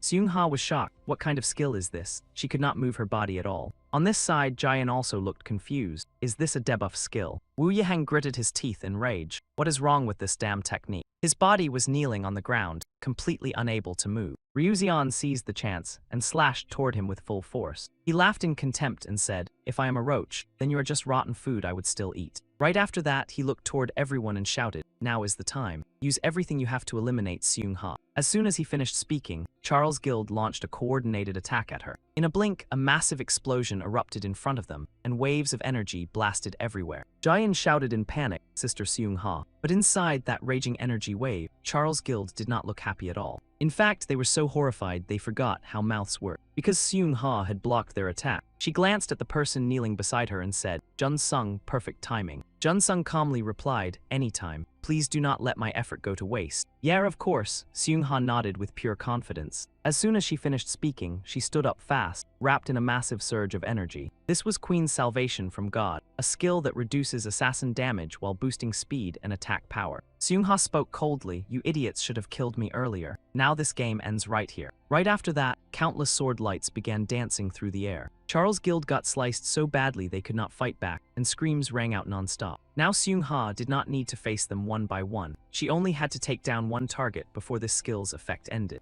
Her target was the mastermind behind whole mess. Problem, Ryusei blocked her before she could reach him. He smirked and said, "I know what you are trying to do. I am not letting you through. I will stop you myself." Then he triggered skill, and mirror shield popped up for defense. Seung-ha frowned and raised sword to block. His move could not hold defense for long, and she snatched back initiative. She sliced straight through mirror wall and swung at him. "Ah, mock all you want. That is exactly what you are after." Ryuzian did not see that coming. She cut him hard enough to make his jaw clench. Seung-ha did not care at all. She charged straight toward Director. She shouted, "Die." Director was so scared he was shaking like leaf. He was about to activate skill. Too bad, before he could do anything, Seung-ha chopped off his head. Seung-ha lit up and yelled, "I did it." Ryuzian was still sitting in rubble. He ground his teeth in pure rage. Then Seung-ha saw head and froze in shock. Because that thing was only puppet, not real person. This was skill that made wax doll puppet with soul. Meanwhile, on rooftop of nearby building, in dark night, woman voice suddenly broke silence. She gasped, "Oh no, it died." Wooden puppet in her hand had been severed. She looked at person beside her and said, "Director, your 13th puppet just got killed. And yeah, I think it was real bad news since only 40% of your power was hidden inside that puppet." So these two were creators behind Puppet. Director did not seem very bothered. He answered coldly, "I saw it. My senses are linked to that puppet." He had used his skill to control Puppet. Woman frowned and asked, "So what now, sir?" "Too bad, we are on back foot." He said calmly, "Tell them to retreat. Our goal was data. Today was only warm-up. We just tossed out bait and let other side take bite. Sure, losing few members sucked, but it was worth it. They saw full power of Jason's group. Next time, he would cut them open himself." Next morning, in city apartment complex, sunlight was already pouring into houses. Orion was cooking lunch at this point. Ariam walked out of room and blurted, "Orion, what are you doing? Did you cook meal already? I told you we can eat late today. I do not even need to work." Orion glanced at her and carefully explained, "I have plans with friends today, so I made dinner too." Ariam blinked, then asked, "Wait, then why not let me cook?" Orion gave small laugh. "Tonight is my turn, so I have to cook." Ariam went quiet after seeing her little brother like that, then asked, "Need help with anything?" Orion thought for a moment before saying, "Can you buy me some salt? We are out." So right after that, Ariam had to head downstairs to buy groceries. But she still had one question in mind. Kids his age would usually forget dinner duty and run off with friends. She was proud of him, but now he somehow made her feel sad. It felt like he was trying to act like grown man, like he was saying he was big enough that nobody needed to worry about him anymore. With mixed feelings, she finally came back with groceries, only to run into stranger at front. She eyed him suspiciously and asked, "Who are you?" Person was Siwian, and she had been looking at phone when question startled her. "I am here to visit friend. Can I not stand here?" Ariam shook her head. "That is not issue. But you are standing right in front of her house." Siwian stared, shocked.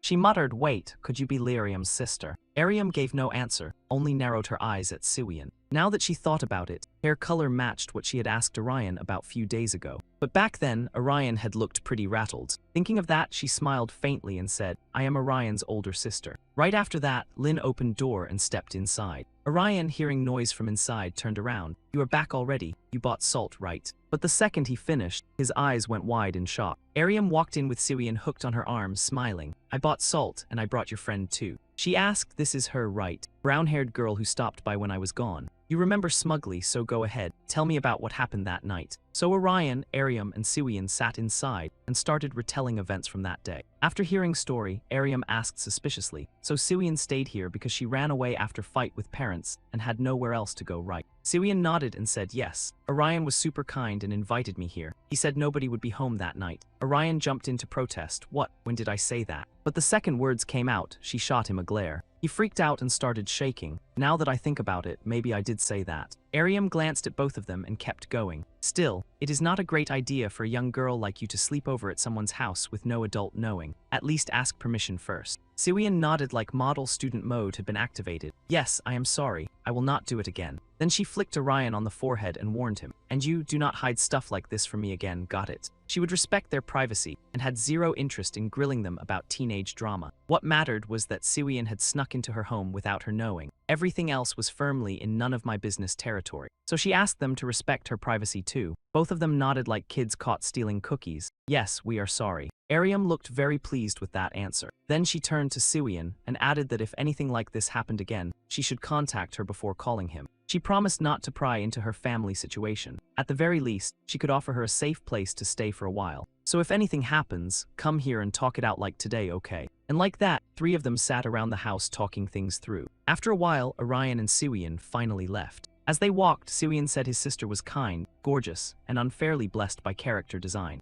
Now she understood why the guy had a serious case of big sister phobia. Hearing that, he raised an eyebrow and asked what she meant by that. Siwian let out a small laugh and smiled. I am kidding. I am just jealous you have such an amazing sister. The guy pouted and asked if she really thought so. Siwian skipped the teasing and got straight to business. Yesterday, I looked up Beiju Jian. Orion flinched and asked if she meant the blonde user they met yesterday. She nodded slowly. I thought I would find some social media account or anything connected to him, but there was nothing. He asked suspiciously if that was not pretty normal. I have social media accounts too, but I barely touch them. True, I thought that at first too, Siwian said with a slow nod, though her expression sharpened. But it feels strange that someone with emotions that intense has almost no online presence. So she considered another possibility. Maybe he was hiding his real self behind a mask. Hearing that, Orion frowned and fell into thought. After a moment, he wondered if the guy might be someone who kept a low profile. Siwian added that he could be shy, or maybe more mature than he looked. The two kept walking while tossing theories back and forth.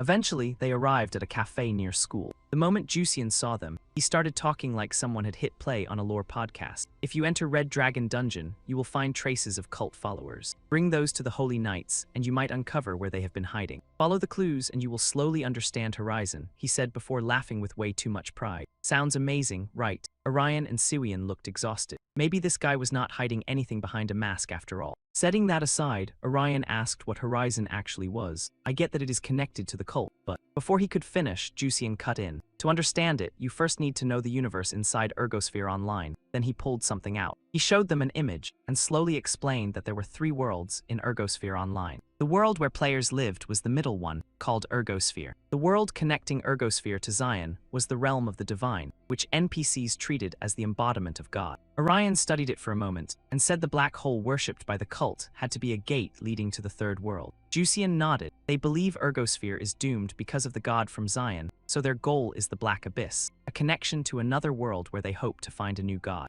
Orion asked again, suspicious now. Then what about the world below Ergosphere? Is the question mark in the image supposed to be the divine world where we live? I think so, Jusian answered with a hesitant frown. At first, I assumed it was set up for another major update, but based on everything that has happened so far, this is the conclusion I reached. Siwian finally spoke up. Then is the Horizon event, the appearance of a gate connecting reality to the Ergosphere world behind it. Gate, huh? Orion muttered, raising an eyebrow at that word. After a long pause, he asked if monsters from Ergosphere would pour into reality through that gate. Jusian explained slowly that if Horizon truly referred to an irreversible change to the world, then yes, that might be what happens. Siwian looked at Orion with concern. Is that not way too dangerous? It sounds like the whole world is about to get flipped like a cheap pancake. His face turned serious too. For now, all of this is speculation based on the story so far. There is no guarantee it will actually happen. And if the event truly turned the world upside down, then the point of an event would kind of vanish. He guessed it was probably a large-scale story event instead. Siwian sighed when she heard that. You think so?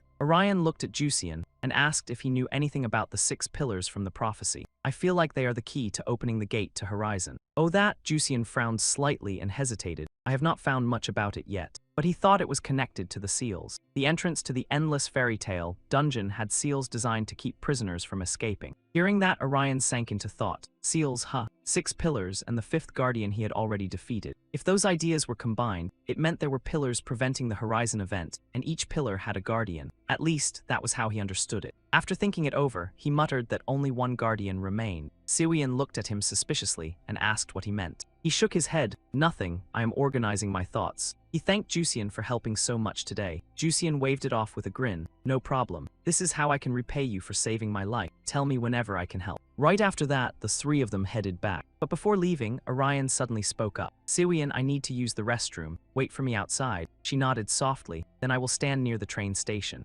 Orion walked into the restroom with plenty on his mind. He stood by the sink, washing his hands while thinking. He understood Horizon a little better now, but he still did not know exactly what kind of event it was. He figured he might only know once it started. Then a voice suddenly came from behind him. Do you not think this event will be dangerous? The one who spoke was Jusian. He walked up beside him and spoke in a low, heavy tone about the Horizon event. A lot of people could die, just like what happened at your school. Do you not think it would be better to warn people before it happens? Orion answered calmly. We still do not know exactly what that event is or how to stop it. We are innocent players dragged into this through a game. Hearing that, Jusian seemed to hesitate, like his brain had hit loading screen at 99%. After a moment, he finally said there was one way. He even knew how to pull it off, but it was not something player at his level could handle. Only high-level players had any shot at doing it, so he had been searching for people like that. He had only seen a glimpse of Orion's ability yesterday, but based on everything so far, the guy was exactly kind of player he needed. With that, he looked at Orion and added, let me know if you're interested. I'll be waiting for your answer.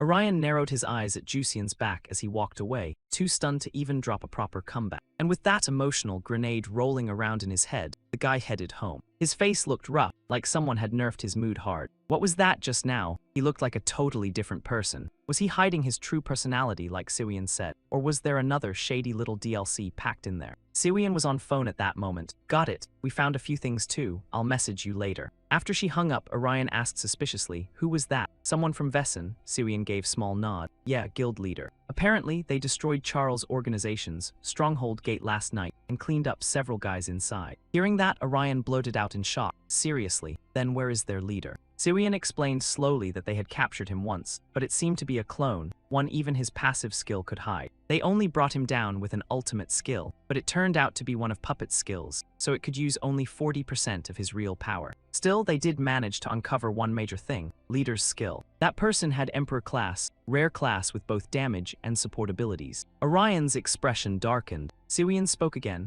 I don't know if we'll have to face him, but we should stay ready. He seems like very skilled player. Orion nodded. Yeah, that class isn't common in game. Train station was not very crowded, with only few people drifting around. 2 of them walked into station while continuing conversation. Orion asked suspiciously, did they say whether Baekhyun Hyung was at yesterday's fight? Siwian shook her head slightly. I don't know details, but I heard battle was brutal. They said they didn't see anyone from combat class. Since it was surprise attack, Baekhyun Hyung may have been somewhere else at time. At that point, Siwian suddenly remembered something and continued. One more thing. They said we need to watch out for Death God. He used to be solo PK player, but he has probably joined Charles now. Orion frowned after hearing that. Are they talking about Death God we met by river last time? But would they really run into him again? From now on, they would mostly focus on group missions, while he usually moved solo. Then out of nowhere, Orion froze in shock. Siwian saw his reaction and asked in confusion, what is it? She added, did you spot some hot girl or what? But when she followed his gaze, her expression instantly turned ugly.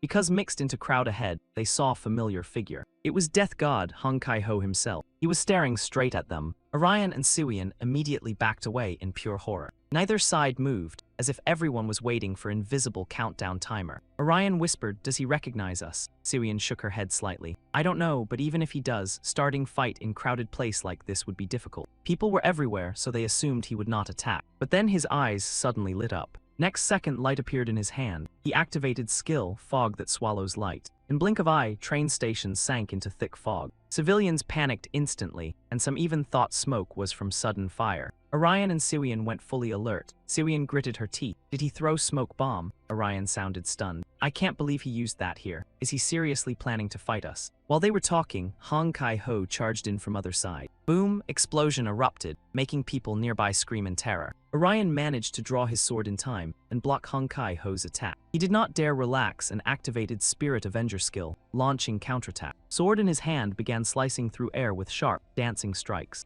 Hong Kai-ho looked startled and quickly jumped back. Spot where he had stood now had huge crater. But when Orion looked closely again, Hong Kai-ho's figure had vanished. He frowned, wondering if it was invisibility skill. Siwian immediately suggested, we need to get out of here now. Orion looked at her in surprise. She explained slowly, Death God is targeting us. If we leave, ordinary people won't get dragged into this mess. So let's run somewhere with no people. Only then did Orion understand. But before they could run, Hong Kai-ho's cold voice rang out behind them. Where do you think you're going? Orion flinched and quickly twisted aside to dodge. Hong Kai-ho sneered. How long are you planning to run, coward? We should settle everything right here until one of us dies, don't you think? Orion narrowed his eyes at him. This guy was complete lunatic. He gritted his teeth and said, fine, he would agree too. But this was not exactly perfect venue, and before words even cooled off, he swung down in one clean slash. Dirt and stone exploded everywhere in blink, making Kai-ho flinch. Did this guy just smash ground with skill? Yep, timer officially gone. Orion used that rocky smoke screen and shouted, now move, hurry. Two of them spun around and ran like rent was due. Seeing that, Kai-ho got so mad, he nearly ground his teeth into powder. A little later at Factory District, place looked abandoned, as if even ghosts checked reviews and skipped it. Orion and Siwian reached area, then stopped to gasp for air. Siwian glanced at him and asked, should we hide in crowded building? Death Guy would never come after us there. No, he shook his head. If he is bold enough to use skills in public, he does not care about situation. Guy is chaos with legs. So you think dragging him somewhere empty is better? Siwian stared in shock. He answered firmly, we do not need to fight to death if things go bad.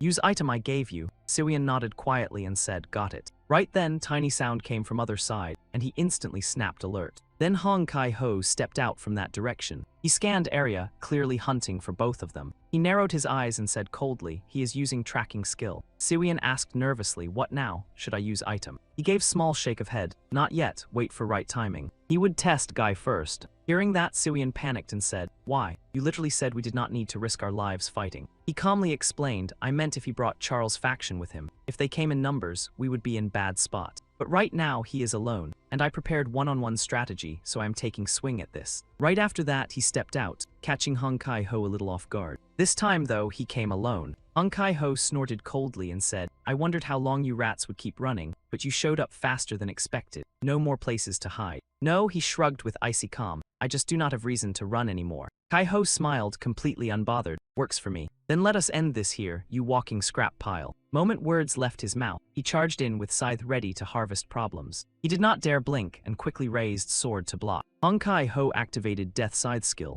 He refused to back down and triggered his own skill. In an instant, two fierce bursts of light slammed together. Hong Kai-ho took several cuts from his sword light. On this side, he also got punished, with nasty slash carved across right shoulder. But he had zero interest in letting enemy breathe, so he launched another skill. Sword wrapped in death energy tore forward fast. Kai-ho pulled back and dodged, but his face still got sliced. Cosmetic damage, villain edition. He bit his lip hard, then rushed in again. He activated Winter Hunt of Death God, skill that reduces player movement speed by 30% and adds ice damage to every hit. In flash, waves of freezing energy crashed toward him. He narrowed his eyes at enemy charging straight in. Then out of nowhere, he closed his eyes. When he opened them again, his eyes had turned blood red. He activated skill, and sword light wrapped in death energy appeared again. Both moved insanely fast, with shockwaves from their skills blasting outward non-stop. Good thing Siwian had set up protective magic, or she would have become background decoration. Kai-ho kept getting pushed back, and his rage meter hit maximum. He roared, you damn bastard. Right after that, white silk-like strips appeared around weapon in his hand. This was ultimate move, Shadow of Death God. It stores damage dealt, steals 44% of opponent health, inflicts confusion, and slowly drains user health. He watched that skill with clear caution.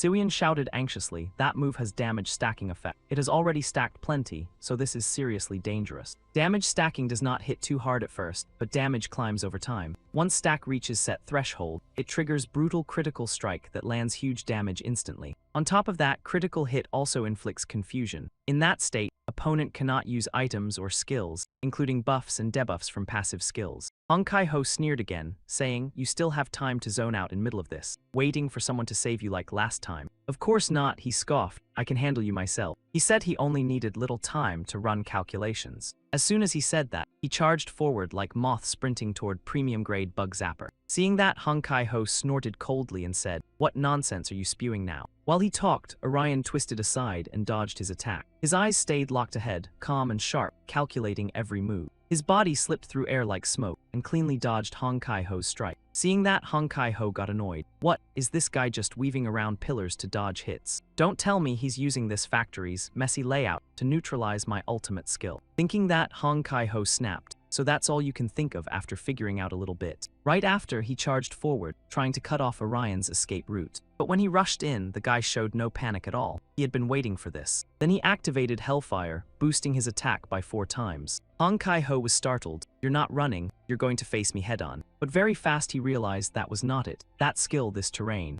Orion had lured him here to burn him down with one final fire attack. He instantly roared, "You little low-grade trash." He smashed his staff hard into Orion's shoulder. But the guy did not care. His eyes still burned with pure resolve. Then, without hesitation, he lunged forward. The dark factory exploded with a massive blast. The force pushed Siwian back several steps. She looked ahead in panic and shouted, "Orion." But when she saw Scene in front of her, her eyes went wide. Orion had already slipped past that guy. He coughed up huge mouthful of blood. He never expected Orion would time passive skill so perfectly, right before stacked damage detonated. Orion spoke coldly, "Your class may be strong, but it means nothing. You're just trash who kills for fun." When Hong Kai-ho got slammed to ground by Orion, Orion finally let out breaths. That was close. If stacked damage hit him one more time, he would have died for real. He had to recover before immortal state ended. While he thought, Hong Kai-ho slowly dragged himself upright. His savage eyes locked straight onto Orion. Then he lunged in with full malice. Orion felt killing intent slam into his face and froze in shock.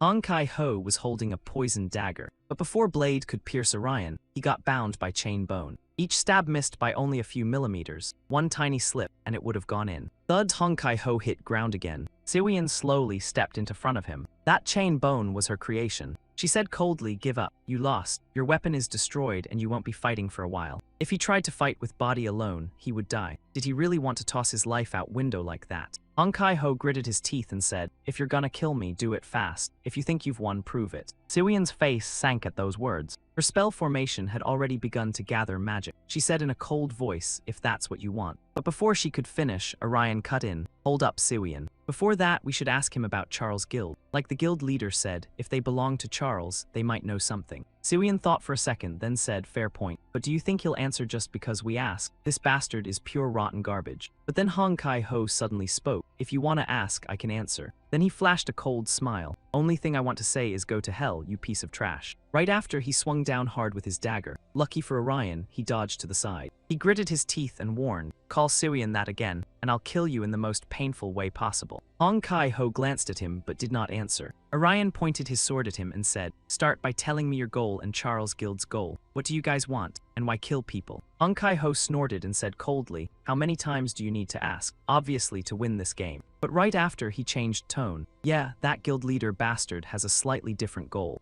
Orion frowned in surprise. "Different goal?" Hong Kai-ho spoke slowly. "He's richer than you can imagine, so there's no way he's doing this for 20 billion prize money, right? If he isn't doing it for fun, then maybe he wants something else. Something money can't buy." Siwian thought for a moment, then said, "Maybe he wants wish granted to winner of Horizon. He could be after stuff money can't buy, like eternal life or staying young forever. Or maybe he wants reunion with dead wife." Orion looked a little helpless at her theories. But whatever his goal is, Charles Guild is still one group that wants Horizon to happen. Still, there are people like Jusian who hope Horizon never happens. For some reason, this game is not just simple competition between normal players. It was among players so absurdly powerful, they could stand shoulder to shoulder with Mythic class legends. While he was still processing that nightmare math, Hong Kai-ho suddenly came charging in. He flinched and dodged, but the guy was fast. Like, did someone buff the boss by accident? Fast. Judging by that speed, he was basically top tier among super monsters. Honestly, he might have been even worse. The scythe in Hong Kai-ho's hand was now wrapped in thick magic energy. Orion looked genuinely surprised. He was still using that thing. Yeah, this guy was no bargain bin villain. He glanced at Siwian beside him, and she seemed to be pulling something out of her inventory. In blink and you miss it timing, a key appeared in her hand. This was exactly what Orion had told her to prepare earlier. Without wasting even half a dramatic second, she used it to open the afternoon room. Orion was still desperately holding off Hong Kai-ho's attacks. Then, in an instant, he was teleported into the afternoon room. He froze, confused, and looked around like someone had dragged him out of a boss fight into a hotel lobby. Siwian finally let out a relieved breath. Looks like we can still communicate, even when you are in the middle of getting diced. Not like you interrupted me while I was dying to keep fighting. Orion shook his head lightly. I was planning to retreat anyway. If that fight kept going, the construction site would collapse, and everyone with working ears would come running. Siwian asked with suspicion, was that bizarre form we saw earlier the Mythic Class Reaper? Orion nodded. You nailed it. That was a class we have never seen before. Still, I cannot believe that dead-eyed Reaper freak knew how to unlock Beakdo. Siwian sighed softly. Anyway, stay here for a bit. Once enough time passes, that guy will leave. Even villains get bored eventually. Orion hesitated. Will that be okay? We have no idea what that Reaper will do now that he has reached the Mythic Class Reaper state. Siwian answered calmly. No one can enter this place unless they are our teammate or they have a key, so stop chewing on your anxiety. After saying that, she sat right on the bed and casually suggested, let's rest for a little while. And so, the two of them ended up lying on the bed to recover. Then Siwian suddenly spoke up. Hey Orion, what are you thinking about right now? Orion did not even open his eyes, and only mumbled something vaguely human. After a moment he answered, I was thinking this pillow is way too soft, and I feel like it would help me sleep better. Should I take it home? Something like that. After hearing that, she snorted in pure dissatisfaction. Are you a thief? Orion smiled without thinking and said calmly, truth is, I was thinking about Beakdo and the mythic class we just saw. Before the Reaper unlocked Beakdo, he attacked himself right. Then right after that, he transformed into a mythic class. So you thought taking his own life might be one way to become mythic class. Sharp guess, Siwian frowned right away. You are not planning to try that, are you? Orion hurriedly shook his head. No, I am way too scared to do that. Siwian huffed. Good, do not do crazy nonsense. Orion continued calmly. Considering how unique story-linked monsters have been so far, the key to reaching mythic class probably differs for each class. He figured the Reaper's final story was about obtaining the scythe that harvests life. Mythic class must be tied to that story concept, like paying some price to gain power. Siwian nodded along. So that is why the Grim Reaper took his own life. Instead of offering someone else's sacrifice, the greater sacrifice was sacrificing himself. Then what happens with the Labyrinth Master? The Labyrinth Master's final story ends with a mage who feared a fate that would destroy the world. So she sealed herself inside a labyrinth where no one could save her. No matter how she thought about it, she could not imagine a story after that. So does that mean the Labyrinth Master has no mythic class? Orion thought for a moment before answering. That is fine. Even if you do not have a mythic class, we can still find a way to attack and beat them. Hearing that, Siwian looked a little surprised. After a moment, she asked doubtfully, then why were you like that earlier? You thought of something after hearing what the Reaper said. What were you thinking back then? She wanted to know. You were not feeling sorry for him, were you? No way, Orion quickly shook his head. No matter what his past was like, he is still a murderer now. I do not pity him at all. I was just a little shaken because he used to be an orphan, and I also lost my parents. So maybe I wondered if I could have ended up like that too. Maybe I could have killed everyone who bullied me and turned into a monster fueled only by hatred for the world. Siwian looked at him, unsure how she should respond. After saying that, Orion sighed, leaned back on the bed and closed his eyes to rest. That is why my hand froze for 1 second. Nothing major. Siwian narrowed her eyes and spoke softly. So that is why. Either way, you are overthinking it. Those words made Orion flinch slightly. But she was not done. She suddenly hugged him and whispered gently, you did not end up like the Grim Reaper. You are a kind person, though still about 15% less kind than me. Orion grew awkward from her sudden move and stammered, what is with that weirdly specific ranking? But he did not get any answer. Then he suddenly spoke with real sincerity. I am glad I met you, Siwian. If he had never met her, he might never have changed, or he might have caused chaos chasing revenge. Even though she kept asking about it, he was truly grateful. Siwian stared quietly at his back from behind. After a long pause, she finally said, is thank you all you are going to say? Orion chuckled. What do you want me to buy you strawberry milk too? No way, Siwian instantly rejected it. Then she suddenly sat up and said in a quiet voice, you do not need to say anything. What you need is to prove it with your actions. Orion flinched and looked at her in confusion. Prove it with my actions how, exactly? She spun around and pinned him down, then whispered, keep your voice down. Stop making me explain every little thing. Right now there's only one move left. Orion stared hard at girl in front of him. Her face looked far more relaxed than usual. She leaned close to his ear and whispered, you have to let me take first place in this event. Got it. Orion jolted the second those words hit him. She gave soft laugh, then got off him. If you agree, she said with grin, I'll back you up fully. And if you don't, I'll win Horizon myself. That works for me too. Orion frowned, not sure how to react. He changed topic. Now that I think about it, I have proposal. Sirian frowned and asked, proposal, like what? Orion answered calmly, truth is, something like this already happened once. Next day, sun sat high overhead, at same cafe where three of them first met. They gathered again. After hearing Orion's proposal, Jusian panicked. You want me on your team? Unlike him, Orion and other guys stayed cool. Orion asked flatly, why that shocking? Jusian nodded. Of course it's shocking. You're telling me guy who can't game and freezes up like rabbit can join team of top players. Sirian puffed her cheeks. Sure, you're coward and your stats are trash, but sword classes help tons when team needs mission clears. Besides, if we become three-man team, we can take three-player quests, so why not join as support? Jusian scratched head, embarrassed. I'm not sure, never even thought about that. He looked at Orion again. Didn't I tell you this before? How can you make decision after hearing that? Sirian spoke thoughtfully. What you told him earlier was about stopping Horizon event, right? If that's what you meant, I already heard it from Orion. That alone would not convince them. First, she did not even know what Horizon really was. Second, she was not giving up event victory without solid reason. They still did not fully trust him. So if he wanted them to stop Horizon, he had to fight for their trust, one punch and one promise at time. Jusian thought for a moment before speaking. Sounds contradictory, but weirdly enough, it makes sense. But can you really decide that so easily? You still haven't told them who you are. Orion said casually, we've already decided to think about it. First, his class and stats were no threat to them, and they figured being with him was safe. He was not PK player or part of Charles' guild. So maybe this is not perfect alliance, but test run to see each other's skills and habits. You can tell them who you are once you trust them completely. Jusian frowned in thought. At last he said, so you're saying I need more actions than words to build trust. Got it, then there's nothing else I can do. I'll do it with you too, so go form team. He waved it off. I won't be much help, I'm not good at games. Orion shot down doubt. Doesn't matter, you just need fill roster. Orion glanced at Sirian and asked, you think so too? She nodded. Yeah, it's solid way to improve fast, plus 3-player quest rewards are nice. Orion nodded and looked at Jusian. We'll contact you when we get next quest. Jusian agreed without hesitation. Cool, I'll get ready. Orion narrowed eyes, already doing mental math. Jusian had shady background and definitely had secrets, but for now, keeping him close seemed smarter. For now, he looked like guy who knew way too many secrets about game. Elsewhere inside City Hospital, Ariam was resting on chair after work. She thought she was about to die again today. Monday shifts were straight up hell. Right then, deep voice suddenly rang out, heading home, Ariam. She looked up at person who had arrived, Dr. Inoa. She smiled awkwardly. I'm on morning shift. Once I finish this round, I'll go home. She also thanked him for spending time with Orion last time. He grinned warmly. If you want to thank me, we can grab food together sometimes. My treat. Ariam blinked. I should be one paying, right? Inoa shook his head. No need. There's place I've wanted to visit, but I need company. So I'd like you to spare some time for me. You can bring Orion too if you want. Ariam blinked again, a little lost, then nodded. Inoa smiled. Then tell me when you're free, I'll set it up. Ariam answered calmly, yes, I'll let you know. After that, she walked off fast, thinking as she went. Dr. Inoa seemed smart and kind, but man, he was slick. He was already planning moves to win over her family instead of her.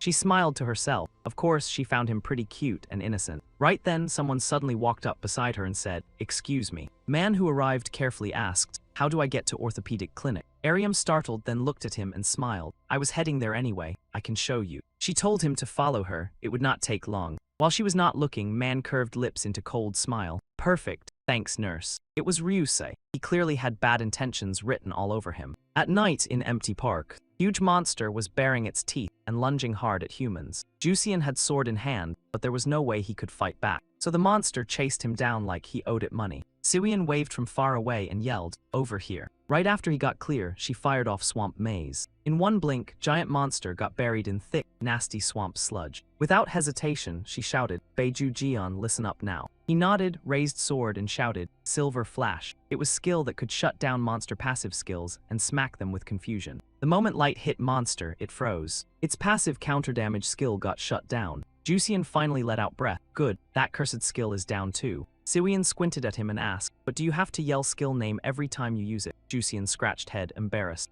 It makes me feel like I am actually using it. Fine, do your thing. Sirian did not care much. She turned and shouted, Orion, end it now with one hit. The second she finished, figure shot forward through air like missile. Once visible, Orion dropped from above with brutal force. He sliced off monster horn in one clean swing. Sirian cheered, nice, got that part off. Orion nodded along. 1000-year turtle shell was expensive upgrade material. Now only thing left was finishing off this 1000-year 1,000-year turtle with combo of attack skills. Orion did not hesitate and started spamming sword slashes. Sharp sword lights flashed everywhere. Monster's pain screams rang out fast. One deadly strike later, Monster was cut down by Orion. He glanced at it with satisfied grin. After job was done, Trio found corner to check rewards. Orion raised eyebrow and said, "That was pretty easy for 3-person mission, huh?" Siwian nodded. "I picked easy mode so our teamwork would fit. If Jusian had not face-planted halfway through, we could have finished without losing HP." Jusian could only smile awkwardly. "Hey, I did not mean to." Siwian did not care. She kept going. "So what reward should we pick? 1,000-year turtle can cover lost money.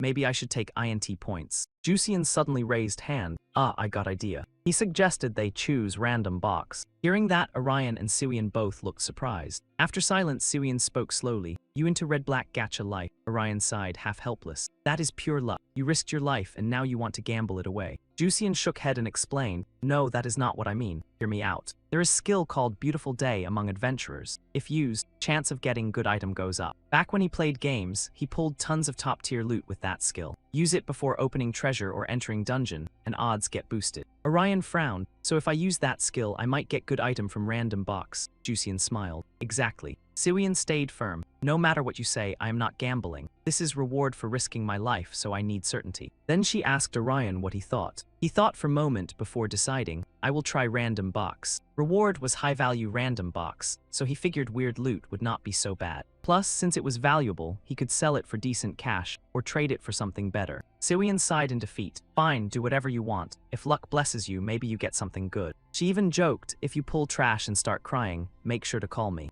A little later, at Orion's apartment building. After finishing mission, he teleported back. His sister was probably asleep by now, so he should open boxes first and go inside after. Just like planned, he was going to use high-value random box item. Hopefully it would spit out something useful. The second he opened box, Orion's eyes went wide. His face filled with shock, because what he pulled out was unique weapon of Avenger, Blade of Atonement. He shouted in joy, "No way. This is item I gave up hunting for because it barely ever shows up." He was so hyped he nearly jumped through sailing. With this, he could become Lyrium, Avenger he always dreamed of being. He went home writing pure happiness, too excited for words. Blade in hand was surprise he never saw coming. As expected, putting Jusian on team was smart move. Another long day had come and gone. Because of yesterday's good news, Orion stayed in great mood and kept it rolling all the way until he clocked out. Siwian saw his face and asked, annoyed, "You happy because you pulled jackpot from that random box?" He grinned. "Of course. How often does exclusive weapon show up like that?" On top of that, if trade options opened up, he could grab better items and even stuff that boosted finishing move skills. So yeah, total win. He told her to trust Jusian's skill next time and pick random box. Exclusive weapon from Dungeon Master could show up. Siwian frowned and thought it over. "Really? Fine, I will try it in next mission." But she snapped back to reality almost instantly. She smacked Orion on the hand and grumbled, "Do not drag me onto that gambling train, buddy." Orion chuckled and said with suspicious cheer, "Come on, our teamwork yesterday was pretty solid, right? Plus, we scored some good items, so let us tackle harder quests." Siwian pouted and shot back, "You do not need to remind me. I was going to do that anyway, because I want to test my newly upgraded skills too." Then she asked again, "Hey Orion, got plans tonight? I am watching a movie with Han Sejong. Want to join?" He shook his head lightly and answered, "I do not think I can. It has been a while, so I am grabbing barbecue with my sister today." With that, two said quick goodbyes and went separate ways. En road home, Orion walked while his brain started doing full system analysis mode. He already had item boosting skill effects, so with some planning, he could make use of skills he normally left collecting digital dust. His attack stat jumped from 180 to 504, meaning he could support other skills much more efficiently. Should he combine every skill he had used so far? If combo worked, he figured he could perform well without relying on ultimate skill. Or maybe, with right setup, he could even find way to touch mythic tier. Right then, his stomach suddenly growled like low-budget dungeon boss. He sighed helplessly. He was starving, and after some time, he had taken on more afternoon classes again. But he had already eaten extra noodles after lunch, so clearly, his stomach was running its own cultivation arc. He needed to get home fast and request early dinner. A little later, Orion finally arrived at foot of apartment building. He rushed straight toward his home. As soon as he opened door, he called out brightly, "Sis, I am home." But nobody was inside, and even lights were off. Orion grew doubtful. Ariam said she would come home early today, did she not? Carrying that uneasy feeling, he walked over and knocked on Ariam's bedroom door. No answer came, so for a moment, he thought she might be asleep. But second he stepped into room, his expression changed completely. Because on bed, he saw knife. Beside it sat letter and key. Letter said, in short, if he wanted his sister safe, he had to use that key. Orion frowned in deep thought. Kidnapper note, sister's phone left behind, whole thing smelled rotten. Worse, that key was clearly game item. He sat there in silence, thinking for long while. At last, he clenched his teeth and muttered, only one person would definitely pull this stunt. As he said that, rage flooded his face. Thick killing intent spread around him. Charles Guild had chosen death with extra steps. Meanwhile, in another location, inside luxurious room. Judging by decor, this was clearly home of someone with money and too much confidence. Ryuzion sat calmly in chair, face packed with smug satisfaction.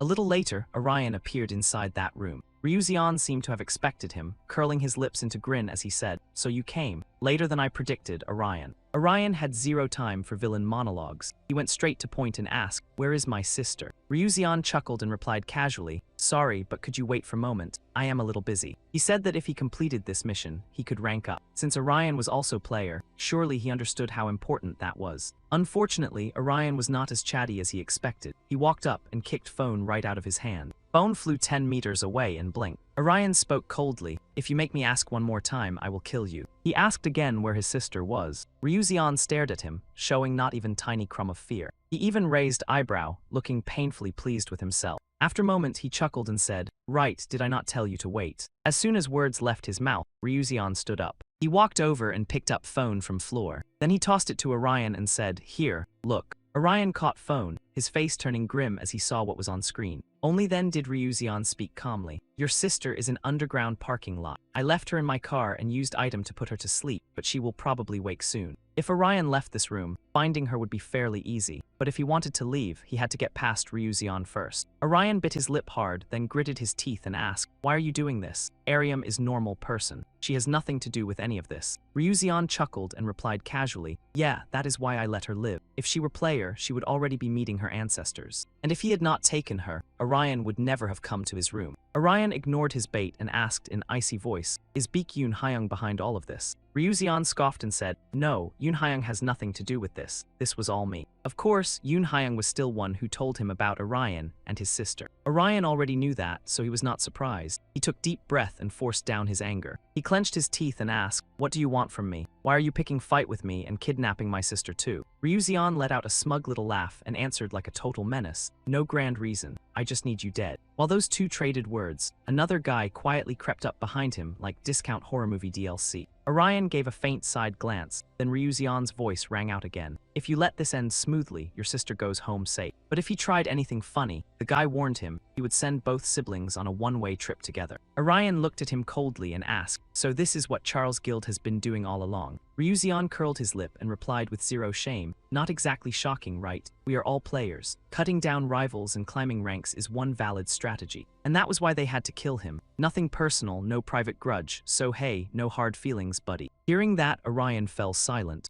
After a long pause, he finally spoke. "Fine, do it your way." He would play by their rules and tear Charles apart. He would climb all way to rank number 1. Ryuzion smiled with pure villain energy. Right after that, masked guy behind him suddenly appeared and lunged in, enough jumping around. As soon as words dropped, he swung his axe down and turned floor into premium rubble. Problem was, Orion was not in that rubble. He had already slipped back out of danger. He quickly activated his skill. Revenge works best when your enemy is still breathing. In an instant, bloody sword light tore forward. Masked guy snapped and roared, "You bastard." Orion quietly calculated. They were two-man team and one was clearly elite. He did not know that guy's class yet, but fighting two at once was ugly math. He needed to move fast and break their formation. If they gained control, he would become highlight reel in worst way. But before he could do anything, his face darkened. Because right then, a box suddenly appeared under his feet. His expression turned serious because someone was already charging straight at him. Ryuzion used that opening and slashed in with his sword. Orion raised his sword to block, biting his lip hard. This guy is Jester,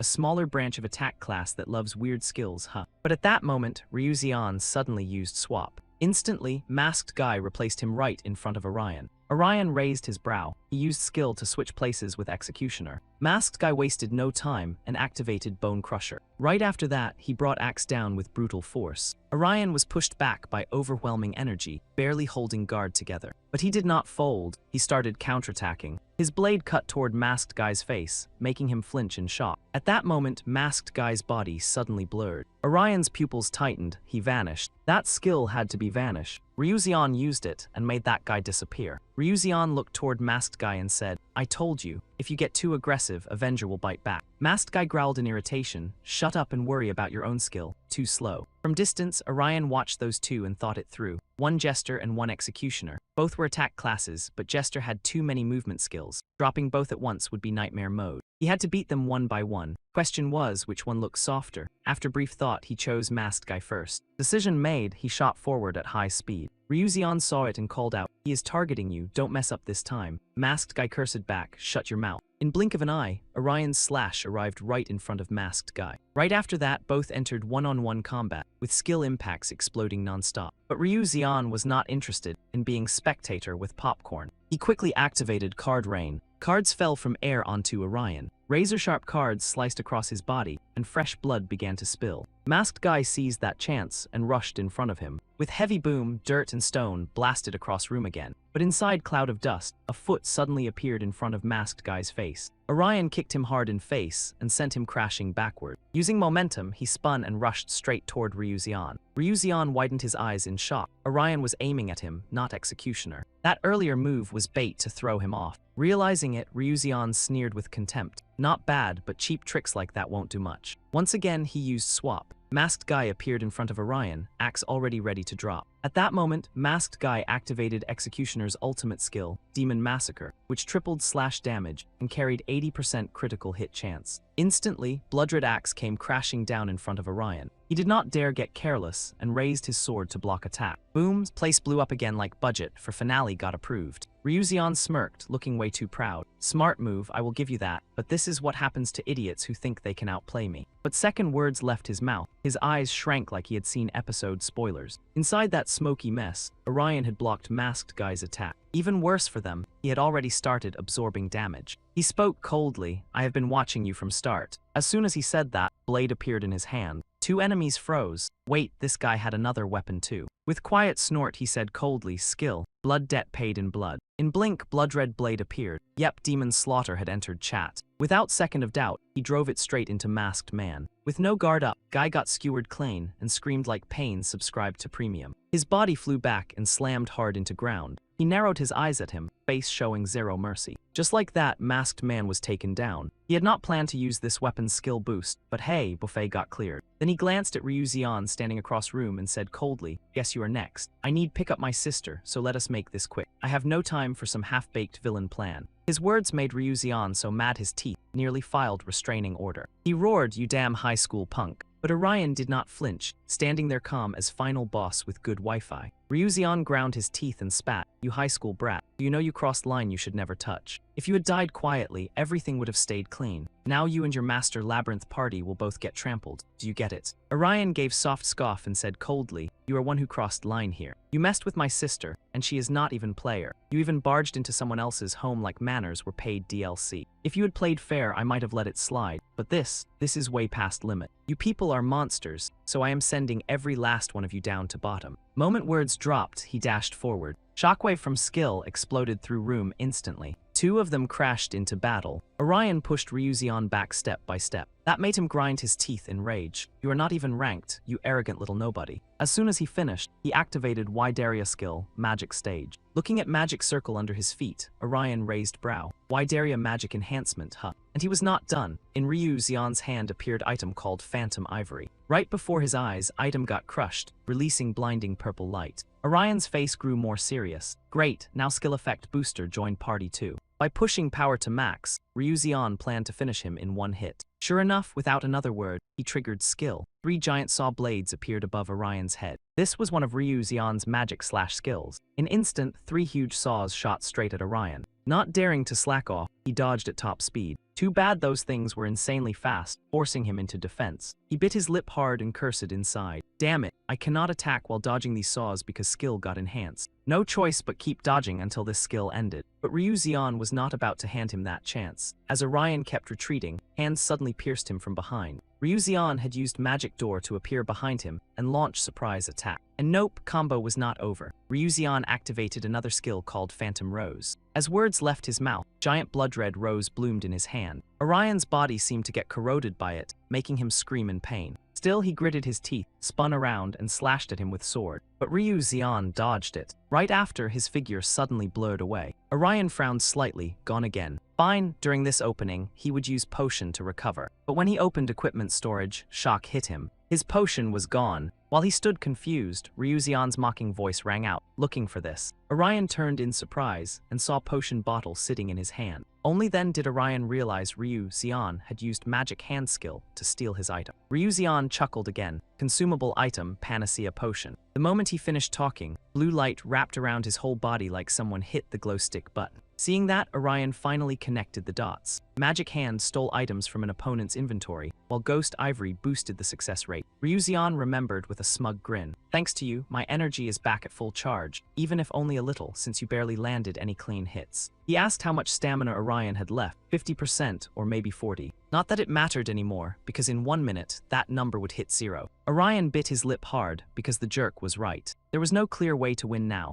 especially with his skills getting shoved back every time. His recovery items had also been robbed clean, though at least his attack power and speed were still on his side. So there was only one way to end this. Pure gamer hands, no mercy. Right after that, Orion charged in like his controller had no brake button. Unfortunately, Ryu Xian stayed calm and blocked the attack without flinching. Once again, waves of skill impact blasted out non-stop. The whole room started looking like a cheap apartment after one angry boss fight. Ryu Xian was forced back step by Orion, gritting his teeth in rage as Orion attacked non-stop while watching out for his skill. This was not something anyone could master just by grinding games. Orion was clearly a born offensive monster. Just as he had guessed, Orion truly was a threat to his boss, which meant he had to be killed. With that thought, he instantly activated Mirror Room. Layers of ice rose up in front of him like the world's coldest paywall. Orion widened his eyes in surprise. Ryu Xian smiled proudly and said, "Now die nice and clean for me." The second his words fell, his sword came slashing down. A wound opened across Orion's body. Seeing that, Ryu Xian grew even more smug and burst into laughter. Die. But right then, a blood-red sword light suddenly shot straight toward his face. Orion spoke coldly, "I'm not going down that easily." Right after that, countless phantom blades appeared behind him. Ryu Xian finally lost his cool. His eyes went wide with fear. This is an ultimate skill. This is bad. At that moment, Orion threw himself forward like a moth diving into a bonfire, while the blades shot out at maximum speed. Boom! A massive explosion erupted right in front of them. Shockwaves rippled through the air. When the smoke cleared, the blades were stuck around a magic box. Orion clicked his tongue in frustration. The guy had used teleport again. Right after that, a low voice came from behind him. "That's far enough." Orion spun around in shock and saw Ryu Xian stepping out of another box. Several cards appeared in his hand as he said coldly, "You have to watch a magic show until the end, or you'll miss the important part." As soon as he finished, purple magic light flared from his hand. A rain of cards filled the air again. Seeing that, Orion's expression turned serious. In an instant, another explosion tore through the room. The cards chased Orion like flying shuriken, but he still dodged them all. A flash of excitement crossed Ryu Xian's face. He dodged all that without using any skill, but he still has no way to flip this board. Then he suddenly noticed one problem.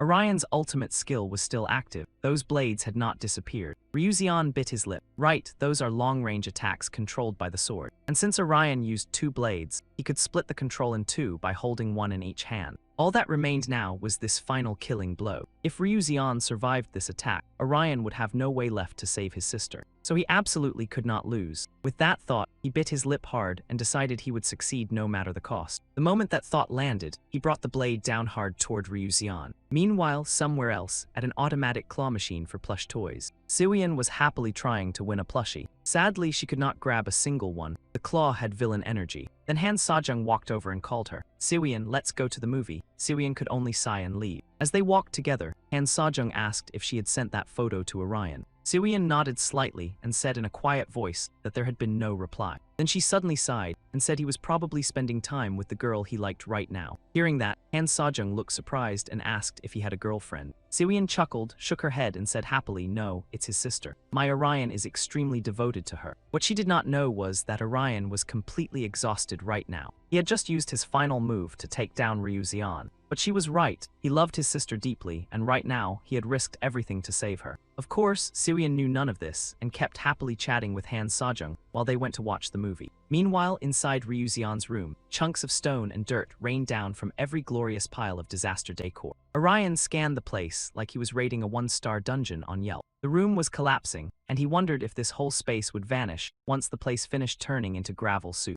At the same time, Ryusei was sprawled on the floor. The guy was absolutely fuming, because he lost only due to the time gap in skill duration. Only one option remained to end this mess. With that thought, he pulled a key from his equipment storage. He planned to ditch Orion and lock him in here, using the dimensional room key item like a coward with premium DLC. But right then, a sudden flash of light cut through the chaos. Orion's blade pierced straight into his hand. Pain slammed into him instantly, and he screamed like his subscription to villainy got cancelled. Orion walked over slowly and said coldly, "I knew you'd try to run." The guy couldn't fight unless he grabbed a hostage, because he was a chicken with legs and a character sheet. Hearing that, Ryuzeon's face turned ugly fast. He hurriedly sat up and shouted, "No, wait. You're planning to use that key to leave, aren't you?" He did not want Orion leaving, because he would be trapped there until someone showed up. He asked if Orion meant to kill him. Orion said nothing and pointed sword tip right between his eyes. He said coldly, "If you don't like it, hand over your item and mine, including what you stole earlier. Otherwise, he would destroy key. No exit chance, no dramatic escape, no villain bonus round." "That's too much," Ryuzeon said through clenched teeth. Still, he honestly returned items to Orion.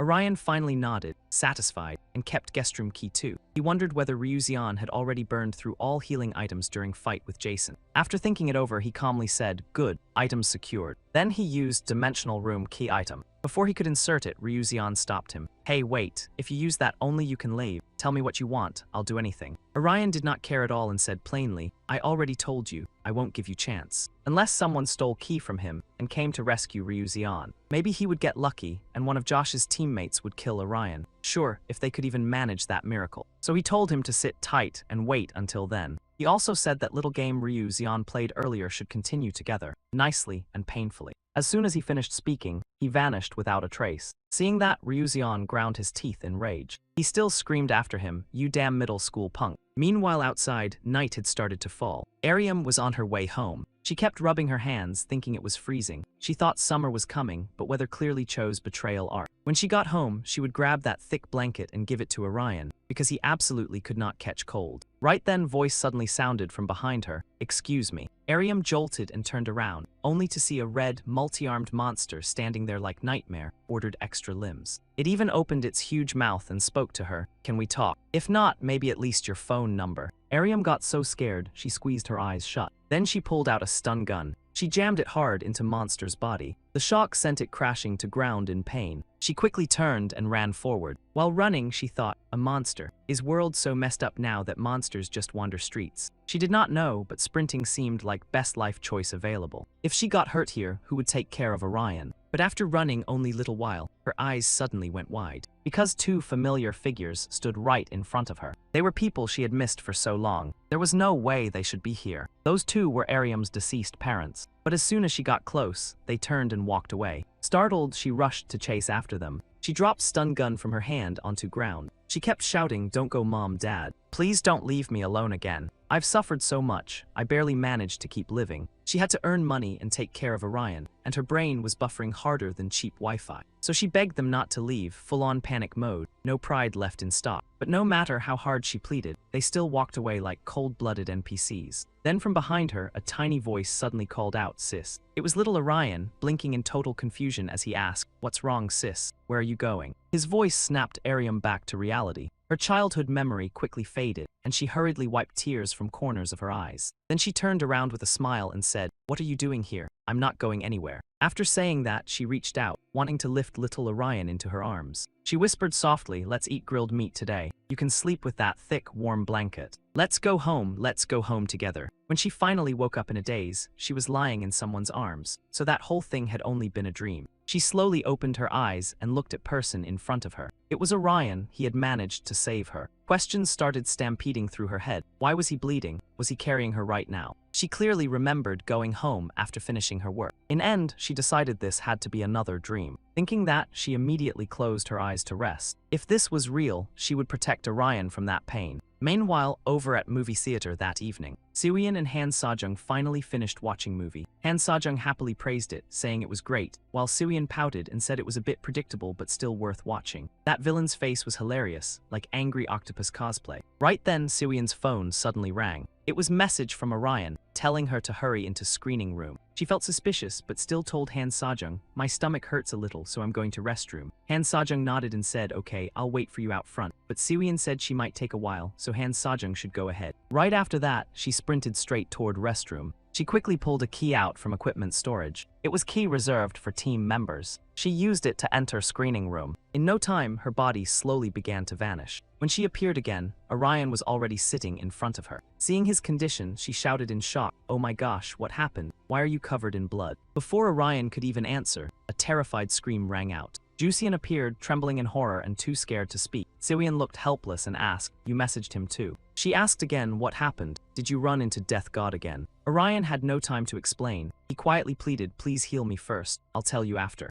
Soo-yeon flinched slightly, then started healing him. After a while, she heard Orion's story and cried out in shock, "So you fought 2 assassins? Why didn't you tell me?" He shook his head and replied, "I wasn't exactly in chatting mood." Soo-yeon sighed and said, "Fine. Important thing is you and your sister are safe now." Orion then pulled something out from equipment storage and quickly said, "By way, I got a few weird items from them." A box appeared in his hands, and inside it sat a strange mask. Soo-yeon frowned when she saw it. "What is this thing? What does it do?" Orion shook his head and said, "I don't know. That clown had it. But if we give it to Vessen, maybe they can figure it out." While those two were talking, Jusian's face suddenly looked oddly serious. After a moment, he finally said, "This might be a hacking tool." It was a tool that allowed online monitoring of Ergosphere without going through WL4. He had read about it on an internet forum. Orion looked doubtful and asked, "How did you recognize it right away? Have you seen one before?" Jusian scratched his head and slowly explained, "More than seen one. I've used something similar before. Back during entrance test." Hearing that, Soo-yeon immediately jumped and shouted, "Entrance test, CBT." Orion also asked suspiciously, "You've used tools like this before?" Jusian nodded and explained, "Exactly. This tool is for developers to collect data. With it, developers can observe users without connecting to WL4. But of course, mine looked way cuter than this. Is creepy design some signature hacker hobby or what?" Orion stared at him for a moment, then said, "By way, closed beta tester Beiju Jian, I knew you'd been playing this game for a long time, but this long." Jusian hesitated before speaking. He was not here for long-term hanging out, okay? He joined Alpha Test, early game development stage, because he was first player in Ghostsphere Online. At that line, Orion and other guy both froze like pants were on fire. He squinted, staring at him for a long moment. Orion blurted out, "You were Alpha Tester." Soo-yeon narrowed his eyes and asked, "That Alpha Test, wasn't that handled by developers?" Jusian nodded lightly. "Right, but Ghostsphere Online was little different. Since Ergosphere Online was built with WL4 device, Test Run used players of many ages and genders. Back then, he was representative player for 8 to 14 age group. He joined because he loved game development since childhood and cash was sweet." Hearing that, Orion asked with doubt, "So you knew game inside and out, huh?" "Oh no," Jusian shook his head and denied it. He slowly explained Alpha version only showed testers certain parts to keep game content from leaking. We only tested technical stuff, so we never got full game info. Bottom line, reason he knew story so well was simple. He loved game that much. Orion snorted like he smelled nonsense, but he still sank into thought. After a moment, he asked, "Did you hear anything from developers during test, like players turning into game characters or stuff?" Jusian thought for a bit before answering, "I was too young back then, and even testers barely got chance to talk directly with developers." As he said that, face suddenly turned dark. He remembered little moments from childhood. Then he shook his head again. "Nothing, I can't remember clearly, I was tiny back then." Orion squinted at him. Clearly, line had problem, but he did not call it out. Soo-yeon spoke up, "But why is Charles targeting you? Think they found out we are Russian allies?" Orion gave small nod. "Maybe they think Baekhyun Hyung wants revenge." Soo-yeon snorted. "Loyal to point of stupidity, huh?" Orion shrugged, sounding cold. "Either way, stay careful. I think our squad is George's fat, juicy target." Jusian panicked at once and trembled. "Target? Then what about me?" Soo-yeon reassured him. Jusian never met Charles, so he should be fine. They have not seen us together. And traveling party was not even big threat, so Jusian did not know whether to laugh or cry. After talk, trio left fast. Orion, of course, headed back to his own building. Even though it was late, few rooms in place still had lights on. Orion teleported to bottom of stairs. He checked phone, it was already 8 o'clock. Maybe she was about to wake up. He did not know if she was okay. He hoped items and skills had not left any nasty side effects. Or worse, kidnapping like that could leave memories so bad they turn into trauma. The more he thought, the more scared he got. His hand trembled while opening door. "Please stay healthy." Taking deep breath, he pushed door open and walked in. I am home, sis. Hearing voice, Ariam answered quickly. Hey, Lyrium. She asked, where were you? Told you to come home early for dinner. She rushed him. Hurry up and wash hands.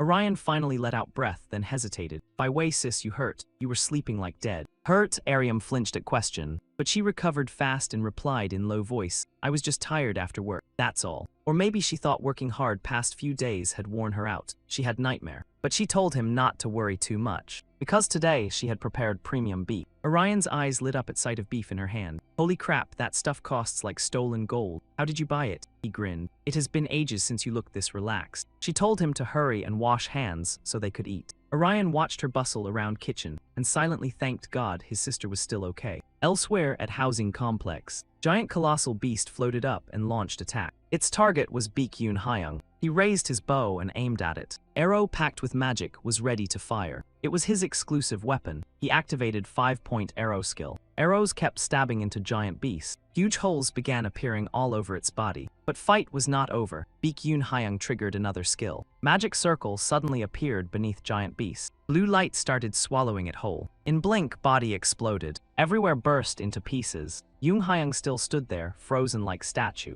Meanwhile, on rooftop of nearby building, two figures had somehow appeared there. Josh, guild boss, and Heidi with him. Heidi said with clear admiration, that executor guy is pretty nasty, thanks to special weapon and support gear I gave him. Boss nodded along. He is that strong because he has iron will. That competitive spirit is his fuel. New world I want to build needs a lot of people. People who fight for their own goals, no matter cost. Heidi frowned and asked, suspicious, what boss wants his world where everyone can truly compete on equal footing? Yeah, he gave small smile. World now is enjoying itself too much thanks to those who do nothing. We do not need people who only lean on system. Even if they call me villain, world still needs people who stir up trouble. World where everyone struggles fairly and gets reward based on skill. Classic game world like that would be way more fun than current mess. Hearing that, woman frowned and fell into deep thought. He kept talking. Ryu Xian said he would call me today, but I have heard nothing from him. Heidi snorted coldly. That weird clown guy, no clue, I have not contacted him. He felt a bit worried when that guy went silent like that. While he was thinking, Heidi spoke again. He is not dead. His name is still on party list. She said she remembered. Earlier, he said he would hunt alone. Said he was going after one Revenger. Boss snapped to attention and asked back, Revenger? Heidi nodded lightly. Yes, someone who was seen with Jason for a while. Word is, he is old friend of that executor. Boss went quiet after hearing that. After a moment, he ordered, fine, send me info on that Revenger. Heidi looked surprised. You are interested in him. He gave quiet laugh. Yes, I think our employee made mistake. I will handle him myself. That is how company keeps discipline. Next morning, inside cafe in city, Orion and Siwian were there, looking like they were doing homework. After long pause, Siwian spoke up. I do not get question 14. I cannot solve it. Orion walked over, looked at it, then muttered, is there not another way to do this? Very fast, he solved problem for her. She gasped in shock. No way you are this smart. That came out of nowhere. She said she loved games, so she thought everything else was stupid. Orion blinked. That is weirdly normal, right? Right then, Siwian's phone suddenly rang.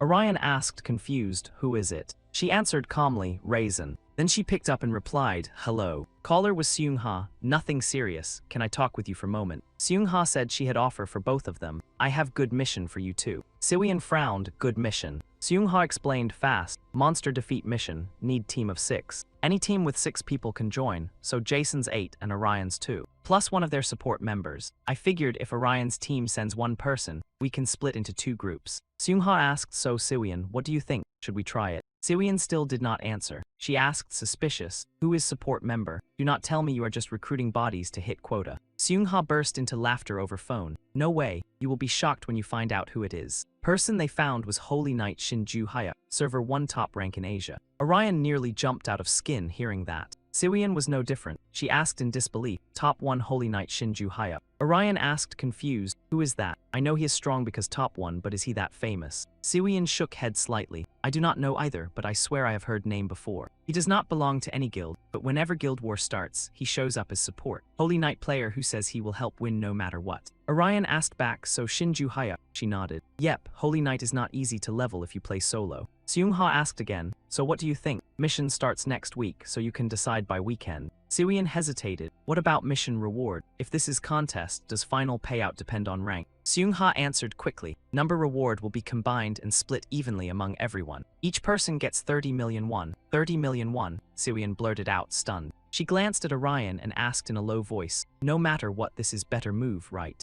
Orion raised hand and signaled yes. Getting his approval, Siwian answered fast, "Then we will take 6-man team mission." Seung-ha smiled in satisfaction. "Knew you would agree. Pick your team members and send them to me." They would talk with guide member and make final call by end of week. After talk with Seung-ha, Orion and Siwian stayed little longer, then headed back. Siwian kept talking while walking. "Can we pick guide member from version? Once mission starts, 2 teams have to fight each other." "Yeah, true," Orion frowned and said seriously. "If possible, I want someone who matches Jusian to join. One of adventure skills gives buffs to whole team, so if they fit well, whole squad gets stronger." Siwian thought for a moment before speaking. "If we need adventurer who fits, I found one." Then she opened phone and showed info to Orion like, "So, how about this combo?" Orion saw it and nodded. "Looks great, I was thinking same thing." Siwian heard that and smiled. "Good, I'll text Ryzen right now." Not long after, Siwian's phone started ringing. Orion, standing behind her, blinked in surprise. "Ryzen, that was fast. By way, what kind of monster is 6-person Team Quest gonna throw at us this time?" So far, even in team quests and competition runs, they kept running into monsters like area bosses. This time sounds like event-level monsters, top-tier troublemakers. Whatever it is, hope it shows up solo, because planning around chaos is pure headache. While he was thinking, Siwian finished talking and turned back to him. "Hey, Orion, what are you doing this weekend?" He hesitated, scratched his head and said, "No clue yet, nothing much going on." Hearing that, Siwian nodded with satisfaction. "Good." She narrowed eyes at him and warned, "Then make sure Saturday night stays free. You're going on date with me." Orion jolted in shock. "What's out of nowhere?" Siwian did not say much else. 2 of them just agreed and headed home together. Saturday night arrived fast. Orion was standing on sidewalk, waiting. He kept checking phone, face full of doubt. Random date, what in world is going on? She still had not explained anything. They saw each other every day, so he did not think much of it. He figured it was just team play stuff. But once she called it date, his heart started pounding like he had just run into a high-level monster in most unexpected place. Right then, someone walked up and smacked him hard on back. He jumped and turned around as female voice said, "Waiting long." Instantly, Orion's eyes went wide in shock. Siwian looked different today. Her hair was tied up neat and she spoke softly. "Sorry for being late." Orion stared at her for a long time without saying word. Siwian immediately got annoyed and whacked him with backpack. "Why are you staring like that? You wanna die." Orion flushed red and stammered, "What is this? You look way different today." After a moment, he calmed down and scratched head. "So where are we going? You said you had place in mind." Siwian said flatly, not telling. Knowing ahead of time kills fun. She told him to trust her and follow along. Orion had no choice but to nod, but he still muttered, "Man, I love being told stuff." That only made Siwian mad enough to bonk him again. "Shut up." 2 of them kept walking toward meeting spot. Siwian spotted person she wanted to meet and happily called out, "Sis." Orion blinked and looked toward where she was staring. Surprise, it was Ariam and Dr. Anoa. He walked up to both and asked quietly, "Ariam, what's going on here, sis?" Ariam smiled and said, "I thought you would not come if I did not set this up, so I planned it with Siwian. Last time, Dr. Anoa took time to care for you, so I thought it would be nice if we all ate together." Orion sighed in defeat. "So that is why Siwian tricked me and dragged me here." Siwian also winked and smiled. "Yep, your sister asked me over phone the other day. And since she is daughter of pharmaceutical company, getting closer to people in medical field could be huge advantage." Ariam looked at 2 of them then spoke up. "Anyway, let's go. If we're late, reservation gets cancelled." A little later, 4 of them entered reserved restaurant. While waiting for food, they started chatting. Ariam was retelling something funny, and Orion was yelling like crazy. "That is why you were crying and screaming. Sis, don't go, right?" Orion turned red and panicked. "Sis, I did not do that." At that, Anoa chimed in. "Looks like Orion really likes Ariam, huh?" Ariam shook her head with a laugh. "It has been so long, we barely even talked for days." Across from them, Siwian watched both with something on her mind.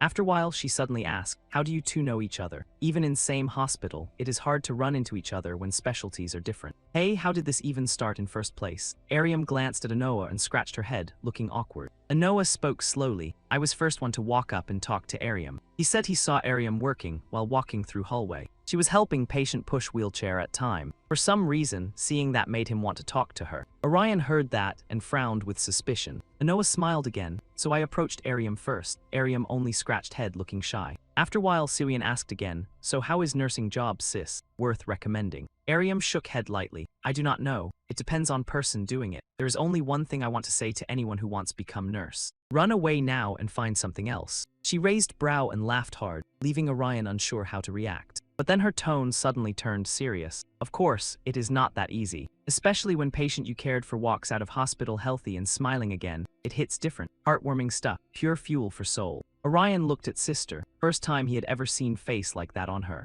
Ariam let out soft laugh. Ain't I said, too embarrassed. Sister never talked about it before. At same time, Anoa kept staring at her, but Guy seemed to be seeing someone else through her. Siwian noticed something off about him. Right then, her phone rang again. She opened it to see who sent message. She glanced at Orion and said, Orion, come outside with me for sec. He blinked and asked, why not say it here? Siwian gently shook her head and replied, no, I think it's awkward here. Come with me. So two of them quickly stepped outside. Siwian spoke slowly. They look like they're in good mood, so let's stay out here and let them talk. Besides, I can't drag this out all night. Orion gave small nod and said nothing, but eyes kept drifting toward restaurant. Base smiled. Siwian, you asking why? Worried about losing Sister Orion? Orion jolted and quickly denied it. Nope, I'm just shocked my sister had sighed like that. I've never seen her working before. So he was a little stunned. He thought he knew everything about her since he was family. After hearing that, Siwian sighed and asked, so would Sister be shocked if she knew you were revenge-driven maniac? Yes, you got point. Orion nodded, then asked in calm voice, but what are you trying to say? Siwian's tone suddenly turned serious. I just got message from Vezin. Orion asked with suspicion, members joining us already picked. Yeah, Siwian nodded lightly. Team set same as planned. Monk, Scout, Mage, and Bow Fighter. They'll run 6-man mission with those 3 next week. So prepare well. Orion nodded with serious face. 1 week later at housing complex. Below grounds of building, 3 of them, including Orion, got teleported there. Orion looked around for a long moment before speaking. Where are we? Siwian checked phone and answered, according to map, we're in Newtown on city outskirts. Probably not many people around this time. While they were still confused, voice suddenly rang out from distance. Hey. Orion turned around in surprise. Jamie was walking over with 2 others. Long time no see. How have you 2 been lately? He politely nodded. Hello, nice to meet you again. Raimi looked at Jusian and asked suspiciously, that helper you just hired? Siwian nodded. Yeah, this is Beiju Jian. He's advanced adventurer. Raimi frowned after hearing that. An adventurer? I'm looking forward to working with you. Jun Sung walked up too and said, we need new strategy. We're not using normal tank damage healer setup, so better come up with different plan. This is strategy I just came up with. Orion nodded and shared plan with them. To use 3 support players to full advantage, they could back up from range very efficiently. That would let close-range DPS hit and run right on time with support skills. G frowned and asked, isn't this way too risky for us? If close-range DPS get focused, we'll take direct hits. We don't have tank class user on team. Orion calmly shook head. No need to worry, we've got adventure in team. Thanks to passive skill of Safe and Happy Adventure, every party member had higher chance to dodge attacks. That would cut damage down quite bit. G blurted out in disbelief, I had no idea adventurers had skill like that. Jun Sung also asked, what will our support setup look like? Should we assign everyone roles? Orion said slowly, since you're monk class, you can stand up front and help with close-range damage. Adventurers lack attack skills, so they should provide overall team buff from back line. As Dungeon Master, Siwian would support team with different skills depending on situation. Siwian smiled and said, leave that to me. Then he glanced at everyone and asked, so that strategy we came up with, anyone got objections? Jun Sung shook head, Jian spoke too, me neither. Raimi chuckled, I agree, looks like best option for our current lineup. Orion nodded in satisfaction and said, good, since everyone's experienced players, let's handle things as they come. Right then, System's mechanical voice suddenly sounded. Mission starts in 1 minute 30 seconds. Before moving out, Orion gave one more reminder. One more thing, we don't have healer. Make sure everyone has enough recovery items. After planning was done, they just waited for mission timer to hit 0. Orion was thinking about mission. Current strategy wasn't bad, but that only worked against 1 monster. He needed backup plan too. He really hoped there wouldn't be more than 3 monsters. Any more, and adjusting team formation would be a nightmare. Then System popped up again with message. Only 10 seconds left until mission starts.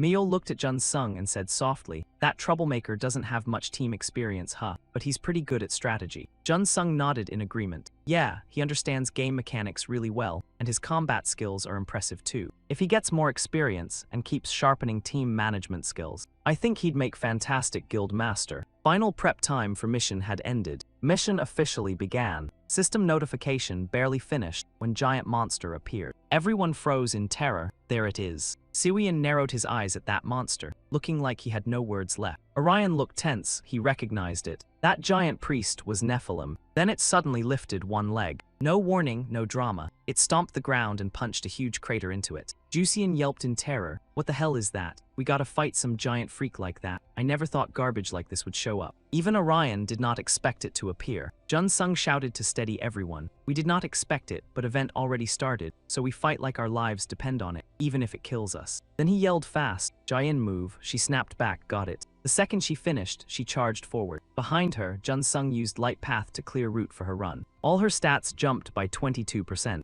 Shockwaves from skill kept blasting out non-stop. She swung at monster with fastest speed she had, but it took 0 damage. Jaein cursed out loud, pissed off. How is it not hurt at all? Then it swung back at her. It sent her flying, and her body slammed hard into ground. Pain hit so hard she could not stop herself from crying out. On other side, Orion charged in with sword. He activated skill Blood Howl. Sharp sword light wrapped in bloodlust sliced straight across monster's head. Same result, monster still stood there like nothing happened. Orion's eyes shrank. No damage at all. Could this giant monster be? While he was thinking, monster turned its head toward him. In second, ice wrapping its head started falling off. It revealed red eye, shocking Orion. But surprise did not stop there. That eye fired beam of blood-red energy. Boom, ground exploded instantly. Before it could hit Orion, Siwian stepped in and cast magic to form protective shield. Siwian gritted his teeth and said, "We are playing around too much, huh? If we can drop giant monster with one hit, problem solved." Orion hesitated. "I cannot. That monster is." Before he could finish, Jusian cut him off. "We cannot beat that giant bastard." He explained slowly. "Like using mirror to beat Medusa, we need special strategy to beat it. That is gimmick boss." That line made Kim Sewell's face turn ugly fast. Raimi nodded along. "Yeah, I have seen it in game before." They had to target it with quest item called Independence. She remembered because she got that mission during raid. Siwian asked with grim face, "So what do we do now? Normal attacks do nothing." Before Orion could answer, another voice came from behind. "What else? We fight it head-on. Teamwork is best plan, right?" That voice belonged to Seung-ha. She yanked out her sword and said with confidence, "If we cannot kill it in 1 or 2 hits, then keep swinging until it dies. You good with that, Shinju Hyuk?" The moment she finished, Shinju Hyuk flashed past Orion and sprinted forward. He grinned, of course. A giant hammer appeared in his hand. Without hesitation, he smashed forward. Pale yellow light started wrapping around monster. In blink, monster's body wobbled. It dropped to one knee on ground. Siwian stared in disbelief. He landed a straight stun hit with skill. "So this is top player level in Asia, Shinju Hyuk." Seung-ha laughed in satisfaction. "Not bad, now turn comes to me. With help like this I cannot embarrass myself, right? Let me show you what I can do." Then she charged forward like moth to flame, sword swinging and cutting air in sharp flashes. Jusian froze after seeing all that. "Damn, these are high-level players, right?" Jun-sung walked over and patted Lyrium. He said quietly, "We cannot just stand here and watch. Show them who you are. I will back you up as much as I can." Orion nodded lightly. "Got it." Jun-sung activated skill 1 step to Enlightenment to support him. On other side, Seung-ha charged in with full force. She and Shinju Hyuk attacked from both sides. Monster got torn up by non-stop slashes and strikes from both of them. Too bad it did not even flinch and swung its fist at both of them. Seung-ha could not help but feel it in her eyes. She jumped high fast and dodged its fist. Then she kept riding up along its arm like it was a monster-sized escalator. At same time, Shinju Hyuk activated Holy Wheel. Seung-ha was not about to sit this one out. She triggered Queen's Path 2. In split second, waves of shock kept bursting through air. But monster still stood there like giant brick wall with attitude. Shinju Hyuk saw that and got annoyed. He had been attacking non-stop and things still had 0 reaction. Seung-ha chimed in too. Fighting blank-faced freak like this is pure boredom. But then monster started moving. Its mountain-sized foot came crashing down at them. Seung-ha saw that and panicked. It came too fast. She could not dodge in time. At life or death second, Orion showed up just in time and blocked monster's foot with his sword. He was using undaunted counter to absorb damage. He wanted to take everything head-on, then hit back harder. Right after, he shoved its foot away and slashed with his blade. One razor-sharp sword arc cut across monster's belly. That froze it for few seconds. Shinju Hyuk could not help but praise it. "Damn, that was insane. That hit was brutal. His stats must be boosted hard plus bunch of buff skills." He then looked at Seung-ha and asked if that Avenger was same high school student she had mentioned before. Seung-ha gave small nod and admitted it was. His skills were absurdly strong. Orion did not care what they thought. He kept going hard on monster. At same time, 3 more people appeared on Seung-ha's side. Without saying word, all 3 rushed straight at giant monster. Seung-ha looked at them with, "Well, okay then," energy. Right after, Jun-sung showed up too. He raised hand and apologized. "Sorry, I took wrong route. Thought it was shortcut, but I fell behind." Seung-ha did not care much and shook her head. "No problem. Real fun starts now. Waves of attacking players kept slashing and carving up giant monster in front of them. Raimi down below kept firing her gun while grinning. It is so huge I do not even need to aim. Right after she used her ultimate, Phoenix Arrow. A fire phoenix burst from muzzle and drilled straight through monster's body. At same time, Kang Xiu and Wusung did not slow down either. Jusian activated Dragon Bone Slash. Kang Xiu stayed busy too, calling down a combo barrage. In next instant, both of them slashed from left and right at monster. Its body got shredded by non-stop shockwaves. That sent it stumbling and collapsing hard. Seeing that, Jian shouted right away, it got taken down. Orion glanced back and yelled, "Support player, your turn." "Got it, let's go," Siwian and Jun Sung answered at same time. In split second, bunch of shockwaves surrounded Orion and Jean. Their stats shot up fast. Without second thought, both activated attack skills at once. With their overwhelming offense, monster kept getting hacked across body. Siwian cheered from below, "Nice, that hit dealt massive damage." But Orion was not smiling at all. Then monster suddenly spit out red sphere. In instant, wave after wave of energy blasts fired out. That hit everyone below hard. Jun Sung tried his best to shield them with protection skill, but it still got through. Orion was closest, so he took worst of it. He bit his lip hard. This was bad. If this dragged on, people nearby could get hurt, maybe even die. What was he supposed to do? How could he bring down that giant in one shot? Then something clicked in his head. He turned and yelled at Jusian to use that skill right now. Jusian frowned in shock. That skill. Orion rushed out, light guide. If independence was mission item, maybe skill could help you find it. Jusian finally got it. He nodded. "Got it, I will try now."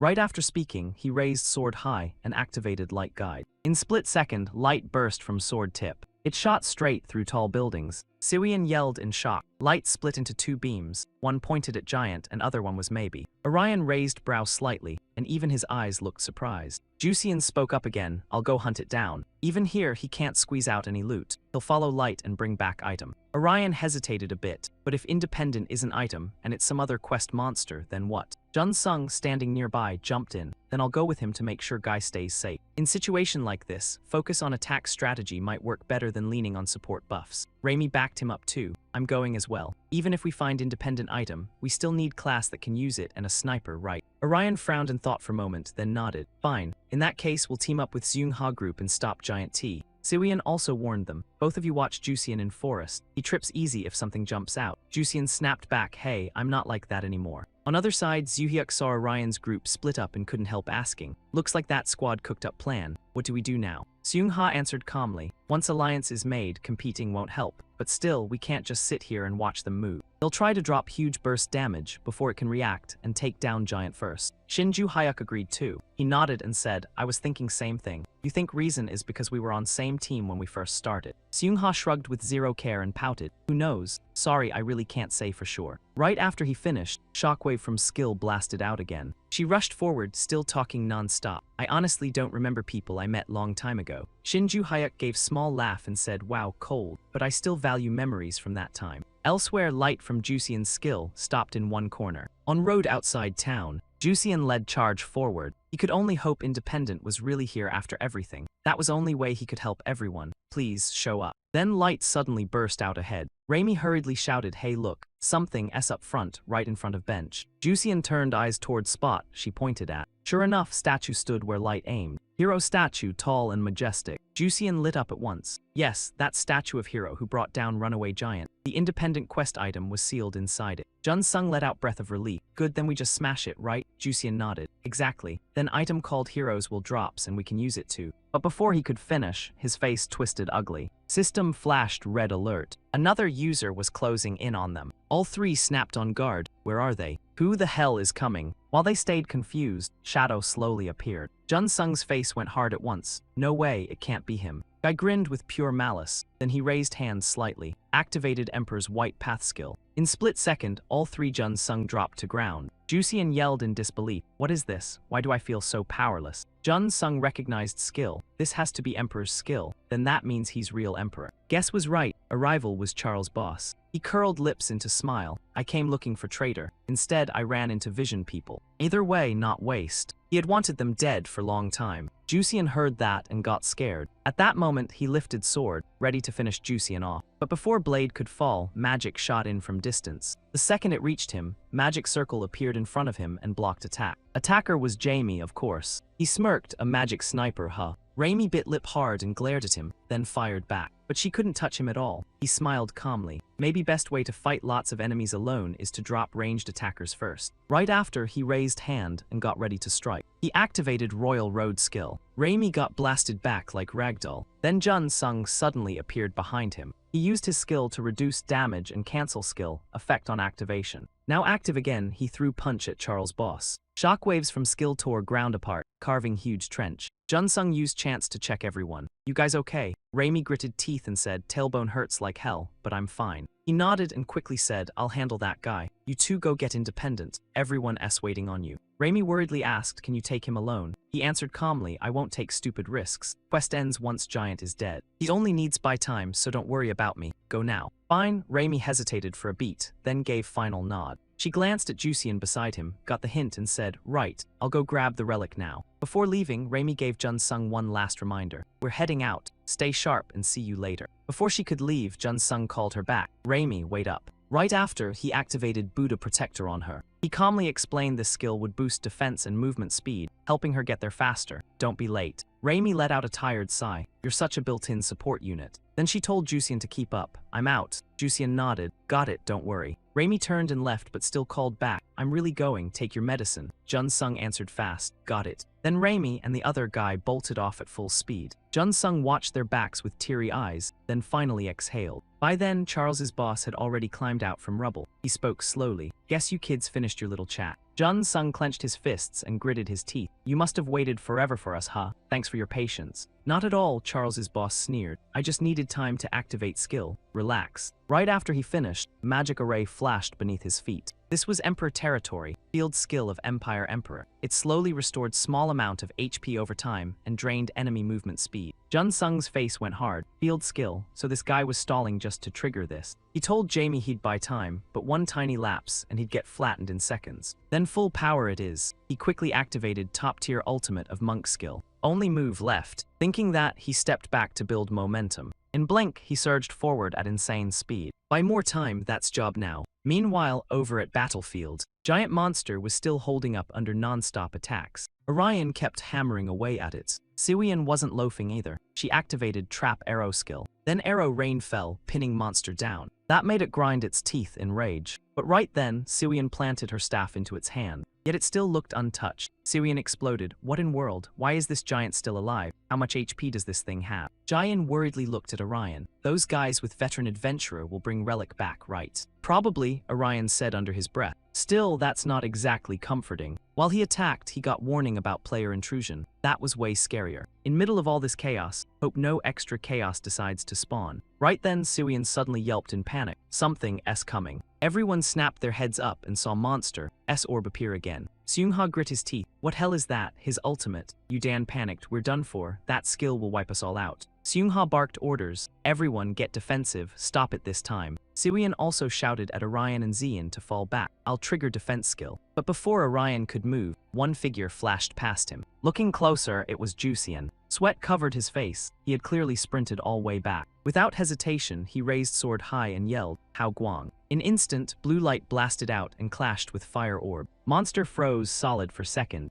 Ice crack on its face sealed back up too. Orion saw that and shouted. Knockdown effect landed. His ultimate got cancelled. Then Jusian yelled again. Raimi, listen up. His shout echoed through entire building. It reached Jamie, standing on rooftop not far away. She raised bow, ready with newly grabbed item. She also activated magic archer skill, aiming straight at that weak spot. Then she let go instantly. Wind arrow shot through air. It pierced straight through Monster. The monster screamed in pain. Siwian grinned. Nice shot. Giant puckered her lips and said, that was clean. It went right through his body. So, quest done yet. Monster was still twitching, but zero chance of moving. Shinju Hyuk said mission still not done. Orion agreed too. He shouted, it still got some blood left. In blink, skill shockwave blasted out again. Shinju Hyuk and Orion charged in together. This time it was last shot. Right away, two of them slammed down hard. Giant Monster got wrecked by brutal combo and roared in pain. Its scream echoed through whole sky. Charles's boss heard it too and snorted. Sounds like they are wrapping up their little trip. Might as well finish this game too. Jason Guild Priest Jun Sung muttered. He was pinned underfoot and let out painful groan.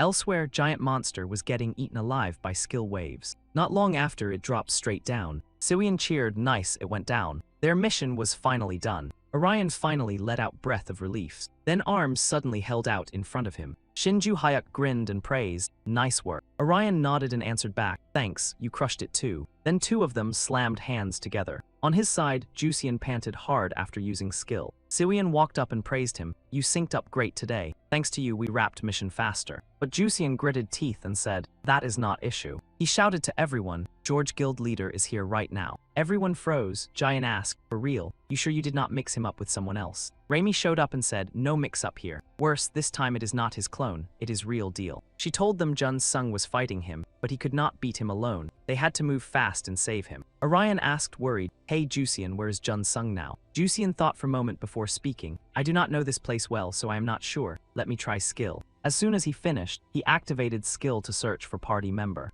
Right after, magic light shot up into sky again. Orion frowned at direction and said, "Over there." Siwian gritted teeth too. "We get there in under minute if they are not lost." Shinju Hyuk sprinted ahead and blinked. Orion still hesitated. Seeing that, Siwian rushed, "Do not worry about me. Go with them fast. I cannot keep up with my movement speed anyway." Orion thought for a second, then nodded. "Fine, I am going first." Then he dashed off too. Ziak Hoa spoke up too. "Everyone pick your mission reward before moving on. We may need to pull back if things go bad." Jusian quickly nodded. "Got it." Meanwhile, at Jun Sung's fight with Charles Boss. After brutal battle, place had turned into rubble. Boss slammed foot down on Jun Sung. It hurt so much he clenched his teeth. Boss snarled, "Do not move. You got almost no blood left. You want die that badly." Jun Sung narrowed eyes at him, like he was cooking up something. His hand slowly lifted, ready to trigger Buddha Field skill. But before he could finish, Boss crushed foot down and coldly warned, "I said do not move." Jun Sung cried out in pain. Then he kept going, "I really want to kill you here and end this, but it would be huge pain if your team finishes mission right after grabbing reward." So he wanted him alive until they got there to rescue him. Jun Sung saw through scheme and yelled through gritted teeth, "Then kill me already. They are not coming to save me anyway." "Cut crap," he snorted. "I know you guys are not type to plan every possible move before acting. If group were only about personal gain, nobody like him would ever waste time saving others." He knew that because he once ran company. Real team had bond, not profit-loss brain rot. So they would come save him in end. He grinned and asked, "I am right, huh?" Jun Sung took deep breath and ground out, "No, I know you do not believe me, but it is true. People in my team do not even really like me." But while he talked, Ziak Hoa slipped silently behind Charles Boss. Assassin's skill kicked on fast too, but the second Ziak Hoa slashed down, Boss spotted it and slipped away. Seung Ha did not expect that. He was way too fast for any clean reaction to this hit. Still, when it came to speed of attack, he could not outpace Assassin. After one quick thought, his blade came swinging in again like it had rent due. The slash was so fast it scared the soul out of him, with the knife already kissing his neck. But right then, two magic circles suddenly popped up and blocked the strike. That sudden defense sent Hoa reeling after taking the hit. Seizing the opening, he kicked straight toward Hoa. That one kick launched him backwards like a discount ragdoll. And it was not over yet. The boss activated his dungeon skill, Palace Prison. Iron chains appeared in a blink and locked Jun Sung down tight. This skill can trap any target below 18% health for 180 seconds. After all item buffs and skill boosts were calculated, the bind time could stretch up to 7 minutes. That was more than enough, plenty of time for him to stomp every member of Invasion into floor decor. At that moment, Shinju Hyuk and Orion showed up. Both attacked him at once, but he still slipped away like dodging was his cardio. Neither of them held back, and both instantly triggered their skills. But the boss showed zero fear. If anything, excitement flickered in his eyes as he clenched his fist into an iron-like hammer. In an instant, Orion and the other attacker were blasted by the skill wave. Orion bit his lip hard. Was that a counter skill? It activated way too fast, and it even came with a paralysis effect. While he was still thinking, the boss rushed at him like lightning and coldly asked, "Are you the Avenger?" He said he had been looking for him. Orion flinched slightly, wondering what this lunatic wanted now. Just as the boss was about to slash down, a bolt of magic shot straight toward his face. But same as before, it still could not even graze him. He turned his head and looked back. He saw Jamie aiming a gun at him from afar and snorted. "That brat keeps trying to mess with me while sniping from long range." But that was not all. Seung Ha and Kang Ziu suddenly appeared and blocked his line of sight. He curled his lip with a cold scoff, then started activating Sword Dimension art again. Seung Ha was immediately slammed by the attack. She bit her lip hard. He was using that skill like this. The moment those two went down, Jusian and Jai-in appeared. But before they could do anything, a path overflowing with golden light spread out. It split them to both sides, and the shockwave from the skill smashed into them. Using that opening, he charged straight in front of Jamie. He sneered with contempt. "Long-range damage dealers are such a pain." Jamie's face instantly went pale. In that hair-trigger moment, purple iron chains suddenly appeared and wrapped around his limbs. Shocked, he turned his head to look. Siwian was rushing in from afar, staff in hand like she had arrived for the dramatic entrance bonus. Blocked yet again, Charles's boss finally snapped. He grumbled that Magic Shooter is not the only troublemaker here. A vicious glint flashed in his eyes. Right after that, he activated the skill leadership. Siwian's body froze in an instant. A sharp streak of sword light swept across immediately. Siwian was blown far away just like that. He slowly walked toward her, making fear crawl across her face. He said coldly, "I will deal with you first." Biting her lip hard, she gritted her teeth and said, "Fine." Boom, an explosion rang out. But somehow, Charles's boss missed because of something, and he looked slightly startled. A moment later, he muttered in annoyance, "That was pretty cool. Nice save, Avenger." Turns out, the moment he slashed down, Orion had managed to rescue Siwian. Orion narrowed his eyes at him and said coldly, "You said I am the one you were looking for." Charles's boss did not answer right away. He just stood there, staring at Orion for a long while. After a moment, he slowly said, "That's right. You are exactly the one I wanted to meet, Avenger." Orion frowned and asked, "What do you want from me? We have never even met." He shrugged casually and answered like this was a coffee chat, not a murder party. "Nothing major. I just want to ask you a few questions while I step on your friends." He wanted to know where the man hunting Orion was. Orion let out a cold snort and asked flatly, "Why ask me? Shouldn't you know best? He is your opponent." The boss answered calmly, "This is just a simple investigation. My opponent vanished after meeting you, so I have been looking into him ever since he disappeared. No questions, just answer me. That guy is pretty dangerous." Orion narrowed his eyes at him for a moment, then curled his lip and said, "I do not know where he is, and he has nothing to do with me." That line dropped and his face sank hard. His body pulsed with killer intent. He said coldly, "Fine, my subordinate is in the sunset room." In a blink, Orion's face changed. The guy did not expect him to figure it out. He smirked and said, "I saw this coming. Sunset room we shared got locked down, so I figured somebody grabbed key." He only needed certainty, and Orion's honest reaction cracked whole thing wide open.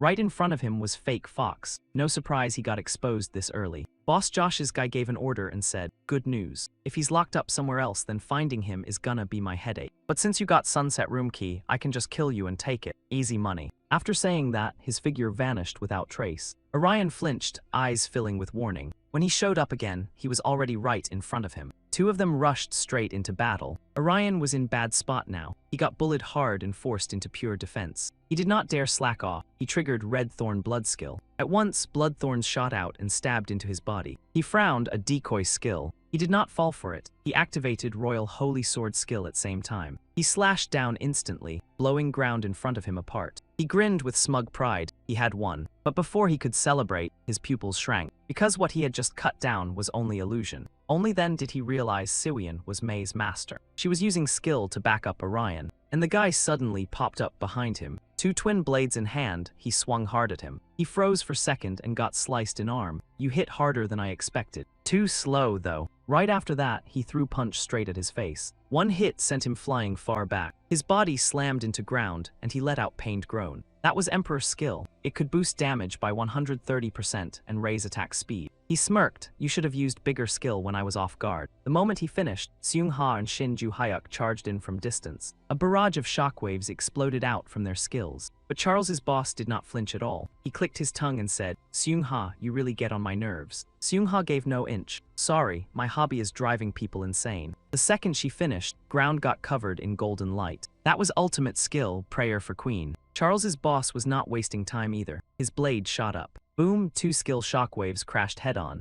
Those two were locked in dead heat. Charles's boss was getting hyped now. Beating people one by one was fun, but time was chasing him down. Jun Sung was trapped by his palace dungeon skill, but it would fail soon. Then Guy would wake up an end mission by picking reward. No other choice. Today he had to focus on this. Thinking that, he swung his arm and shoved Seung-ha back. She stepped back 2 paces and locked eyes with him. But 1 second later, her face turned ugly. He had activated Emperor's ultimate, Army March. Right after that, massive wave of gold-armored soldiers appeared. Siwian panicked the second she saw them. Orion was no different. That army of his was brutal to deal with. He ordered coldly, "Wipe them out, leave no trace." The second he spoke, gold-armored soldiers surged forward. One of them swung hard at Seung-ha. She stared at them, stunned, and did not react at all. Lucky for her, Kang Xiu showed up in time to block it. Seung-ha shouted, "Everyone charge. We box them in and wipe them all out." Watching this, Josh's boss could not help but mutter, "Told ya. A team with real experience does not freak out over surprise attack." But that's enough. He activated Royal Road skill again. Orion got blasted back like someone hit eject on his whole body. Before he could even catch his breath, something blocked his view. Because Big Bad had already appeared right in front of him, he curled his lips into a smug grin and said this much time was enough for private little chat. Orion sprang up, eyes sharp with caution, because he had no clue what this creep was planning. But he had zero interest in villain monologues, so light flashed under his feet. His body shot straight toward enemy like angry missile with better hair. Man handled it calmly, smiling coldly as he said Orion had serious talent and instincts for this game. Courage. Yeah, guy had plenty of that too. No wonder Ryu Xian got folded by him. As he said that, his hand clenched into fist again. No more talking, he threw punch straight away. His attack was so fast Orion could not dodge, and he got forced backward again. His body slammed into ground one more time. Then man spoke in icy voice. However, there is always bigger fish in ocean, and there are places you can never reach, no matter how hard you grind. Learn to bow your head first, next time you get reborn. Moment words dropped, he swung sword down to finish him. Seeing that, panic flashed through Orion's eyes. Enemy had activated skill, Eternal Emperor Sword. But Orion suddenly shouted, right now Beiju Jian. Man flinched slightly and turned his head. Jusian was taking off invisibility cloak. His eyes were packed with determination as he stared at enemy.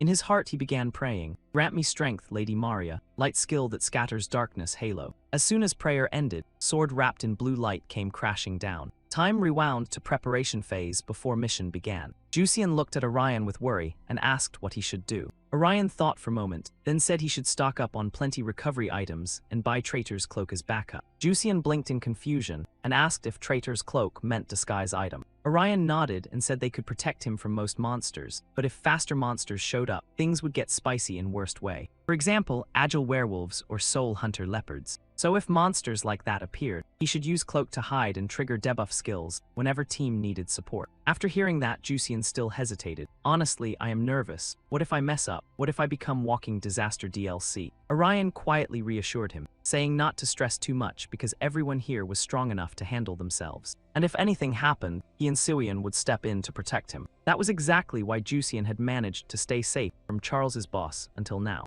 Jusian seized this chance and attacked enemy. Seeing him, enemy looked shocked. Adventurer, so you were hiding this whole time, waiting for this moment. He had no time to guard, and Jusian's attack caught him completely off guard. Daze effect activated. On this side, Orion instantly spotted perfect opening. He did not hesitate and activated skill, Vengeful Fury. He rushed in from behind, aiming to carve him up with one clean slash. Enemy looked like he had fallen into trance, but right as Orion's sword was about to cut into him, Twist arrived. Enemy suddenly opened his eyes and said coldly, "You thought I would not prepare." Orion froze in shock. Golden light wrapped around ground again, blasting both Orion and Jusian far away. Orion frowned hard. Daze effect did not work on him, but he quickly realized that was not it. Enemy had used item right before Daze triggered, so skill never got chance to bite. Josh's boss snorted coldly and said plan was not bad. As soon as he finished speaking, he activated skill, Royal Summons. Orion was instantly forced to kneel on ground. Enemy slowly walked up to him, curled his lip in contempt, and said it was far too predictable. Then his sword tip pointed straight at Jusian. Seeing that, Orion shouted in panic, "Do not lay hand on him." Person he needed to trade with was Orion, one who beat his subordinate. Jusian had nothing to do with this. But enemy answered coldly, "I will kill him according to game rules. Your debuff skills, you understand." "You little," Orion trembled, wanting to argue, but words died in his throat. What was he supposed to do now? Was there any way to stop this skill, or at least stall for time? Maybe Siwian or others could help, but they were busy fighting army. They had no idea what was happening here. What should he do? He had to think fast, because this situation was turning into full panic mode speedrun. The guy bit his lip hard, eyes burning with pure rage. After a long beat, he finally roared for them to stop. He quickly grabbed key for Dusk Room from Supply Vault and used it for trade. "I'll give you what you want. This is what you want, right? So please don't kill him." Jusian blinked, a little thrown off by Guy. Josh's boss let out cold laugh. "You noticed too late. You should have made that choice sooner." He said if Guy had done that from start, none of these people would have suffered. Losers all share one thing. They always take too long to decide, even ones who wreck their own lives. Those words sent Orion into rage, but he had no comeback. With key in hand, he grinned smugly. "Now I got what I came for." Right after that, he swung knife once at Jusian. He smirked and said, "Now I'm free to hunt even more." Orion exploded. "What the hell are you doing? I already gave you what you wanted." "So what?" he said with smug grin. "You think this was some fair trade?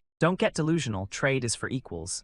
He's just getting robbed." He kept talking while stomping on Jusian, eyes full of contempt. "Only winner's voice matters. Losers like you just eat dirt. You already lost to me, you vengeance-loving punk." Orion got angrier and angrier until his whole body started shaking. Ignoring Guy's reaction, he kept going. So instead of begging for deal, you should be begging me to spare your life. He finished speaking and blade in his hand came down again. Stop, Orion shouted desperately. What should he do? What now? Use which item? Which skill? That top-tier bastard. And just when Orion was scrambling for answer, hacked item he got from Chickmaker suddenly reacted to his mind. Then it started causing errors in game system. Charles's boss froze in shock. Orion's body was now wrapped in pale gold light. On top of that, warning alerts kept blaring non-stop. That system error had illegally opened backdoor for Orion. Realizing it, Josh's boss panicked. No way, he already met activation conditions. What the hell is going on? What in world is this supposed to mean? In past, researchers discovered Z24 had unlimited potential. It didn't just change under outside pressure. It changed with human thoughts, even emotions.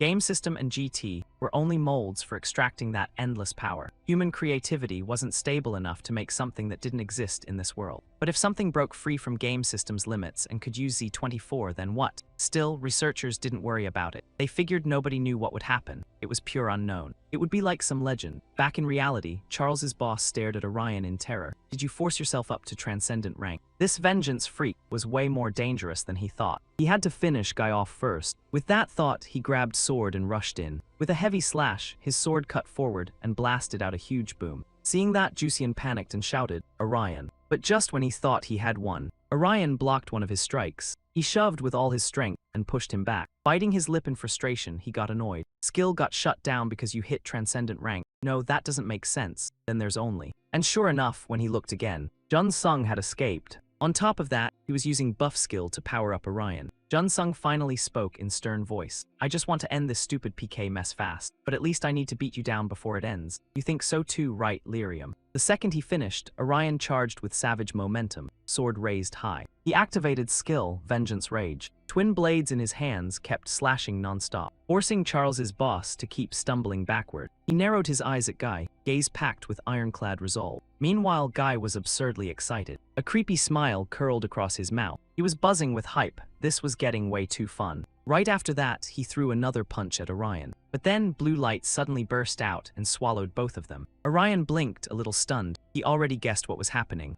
Even Boss did same. He curled lip and said, Welp, guess time's up. On side, Jun Sung had claimed quest reward, so they were ready to teleport. Even though he hated it, Boss had to admit, I was only getting started. What a shame. People only grow through competition. It had been a long time since he fought and thought this hard at same time. Fine then, see you next time in Horizons, Lyrium. After saying that, he vanished. Orion narrowed his eyes at him, irritation flickering like a bad Wi-Fi signal. Hours later, inside Twilight Room, place was slowly collapsing like game server after free rewards drop. A woman suddenly appeared in that crumbling mess. She glanced around, curled her lip, and scoffed. So you still managed to keep human form, huh? Far off, Ryusei was sprawled across ground like expired DLC. Hearing her voice, he turned his head at once, sighed, and said, showing up now to save people feels a little late, Guillaume Hone. She huffed and snapped, quit whining. I only came because leader ordered it. Saving you was never on my bucket list. Ryuzian forced himself upright, smirked, and said, wow, is lending tiny hand that painful for you? Guillaume Hone asked with suspicion, more important, how are you still alive? Didn't that revenge freak loot every item you had? Ryuzian did not even get chance to answer before another voice came from behind. I only had one recovery potion hidden in room. Jusian jolted and turned, while woman gave cold little laugh. So you were here too. Amazing, two idiots got stuck in Twilight Room at same time. After saying that, she stood and said coldly, now you two can leave, go home and take bath. Smell here is attacking my soul. Ryuzian followed behind and asked suspiciously, what happened to that revenge guy? Did leader deal with him? Those words made Guillaume Hone flinch and turn back. After short pause, she said, no idea. I don't know details. That is no longer your problem. She told both of them Horizon would begin in 7 days. 7 days, Ryuzian shouted in shock. So that means we can try clearing final quest. Guillaume Hone gave small nod and replied, correct. I already opened it. In 4 days, we finish that quest, then move on to Horizon. So she reminded him to make sure he ate enough and gained weight in time, because this was definitely going to be one long feast. Next morning, new day began after that chaotic battle, because apparently trauma also comes with sunrise. At Cafe in City, Orion's group of 3 gathered again. After hearing what happened last night, Sirian cried out in disbelief, hold up, so you handed key to head boss. Orion scratched his head awkwardly, I couldn't think of anything else. At that moment, Jusian spoke with guilt. I'm sorry. Everything I did only made things messier because I'm useless. Jusian glanced over, then softly tried to comfort him. You don't need to apologize, Jusian. We already knew you weren't good at this. It was supposed to be comfort, but wow, emotional damage. Jusian protested. Why are you so brutal? The other two barely cared, and Orion continued. I considered giving him our shelter room key. Siwian said with worry, but then he would chase you again. He nodded. Siwian sighed without thinking, shook her head and said whatever, things worked out. Our goal is winning this event, not wrestling every chaos gremlin we see. Besides, they were trapped in Twilight Room for over 2 weeks. By now, they probably... She suddenly froze mid-sentence, because her brain pictured those two turning into walking disaster soup. The thought made her shudder, and she quickly shook her head to delete image from mental hard drive. Nope, I don't want to think about that anymore. Jusian sat in front of them without speaking, though his face looked far from fine. Right then, Seungha walked in from outside with smile and said, sorry, did I make you wait long? Siwian asked angrily, why are you so late? Seungha said apologetically, sorry, it took forever to find parking. Siwian sighed in annoyance and demanded, then forget splitting quest rewards. We have exams next week, so we're busy. She laughed and said, I didn't expect you to be studious type. Orion, sure, but I didn't think you cared about school that much. Seungha wasted no time opening system. Fine, let's get this over with. I have plans tonight too. Jusian quietly watched 2 women in front of him exchange items. Then he called out in low voice, hey everyone, I have something to say. Everyone stopped what they were doing and listened as Jusian continued. He asked cautiously when Horizon starts, do you think we can beat Emperor? Jusian's words snapped Orion awake like alarm clock with violent settings. Seungha beside him answered calmly, that kind of hurts my pride. What are you trying to say? Jusian explained anxiously, you fought him so you should know. He is insanely strong. Orion heard that and remembered Man's crazed appearance. So when Horizon begins, don't you think he will take first place? Jusian asked with doubt. He quickly understood Jusian's point and asked back, so you're saying fighting has no meaning, because result is already decided. His face tightened as he answered, I only mean things are going to get much harder from here. We don't know how dangerous this round will be. If Emperor starts hunting other users to wipe them out, it will become a massacre. Worse than anything we can imagine, Jusian warned everyone. Then he slammed table and stood up. So wouldn't it be better to stop Horizon before it even begins? Siwian froze at sudden decision and stammered, that's. Before she could finish, Seungha cut in beside her. Wait, you're confusing me. Let me get this straight. You're saying there's a way to stop Horizon from happening. Jusian lowered his eyes, emotions tangled, and admitted, exactly. One of game developers told me there is passcode to stop Horizon, he said seriously.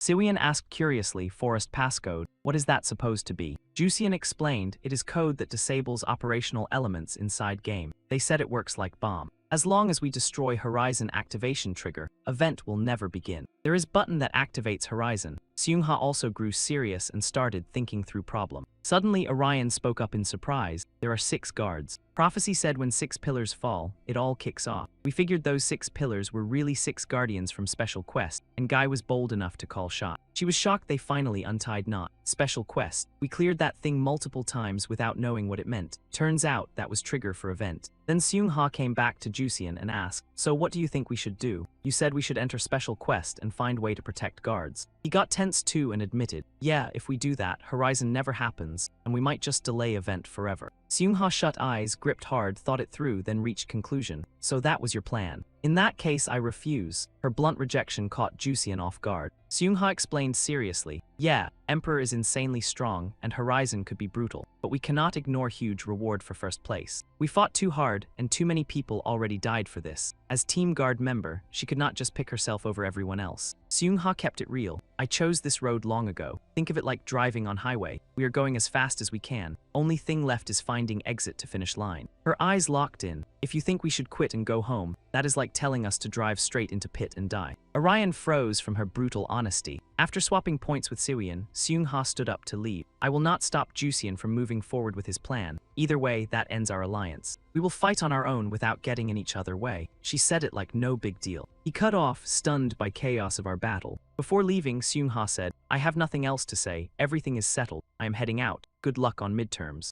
Siwian grumbled back, annoyed. It is final exam. Scene shift after trio split up. Orion walked Siwian home. She suddenly asked, Orion, what do you think of Jusian idea? He was still half doubtful and answered, not sure. He is not wrong, but if we quit now, things could get way worse. Emperor might get pissed and unleash his rage on us if event never happens and game keeps running forever. Innocent people would get dragged into mess. Big picture, I still do not think it is efficient. Orion kept it firm. Best outcome is fight and win. Running away is not answer. Siwian loved that answer because it matched her own. So that means Emperor could win, right? Orion had no clue how to answer, so he tried to dodge. Look, new karaoke place over there. But she was no fool and snapped, quit dodging. Scene shift to busy neighborhood packed with shops. Inside tiny convenience store, Orion walked around with basket, grabbing groceries. He was shopping, but mind stayed stuck on today. No matter what happens, we cannot give up Horizon reward. It even brings back dead people. Orion remembered bloody, deadly school massacre from before. He picked up orange and stared, shocked. Why are fruits and veggies so expensive? Meat is cheaper than this. Orion sighed, tired. With 20 billion won reward, he could live peacefully with his sister. Then a complaining voice chimed in, like it read his mind. Why are veggies so pricey?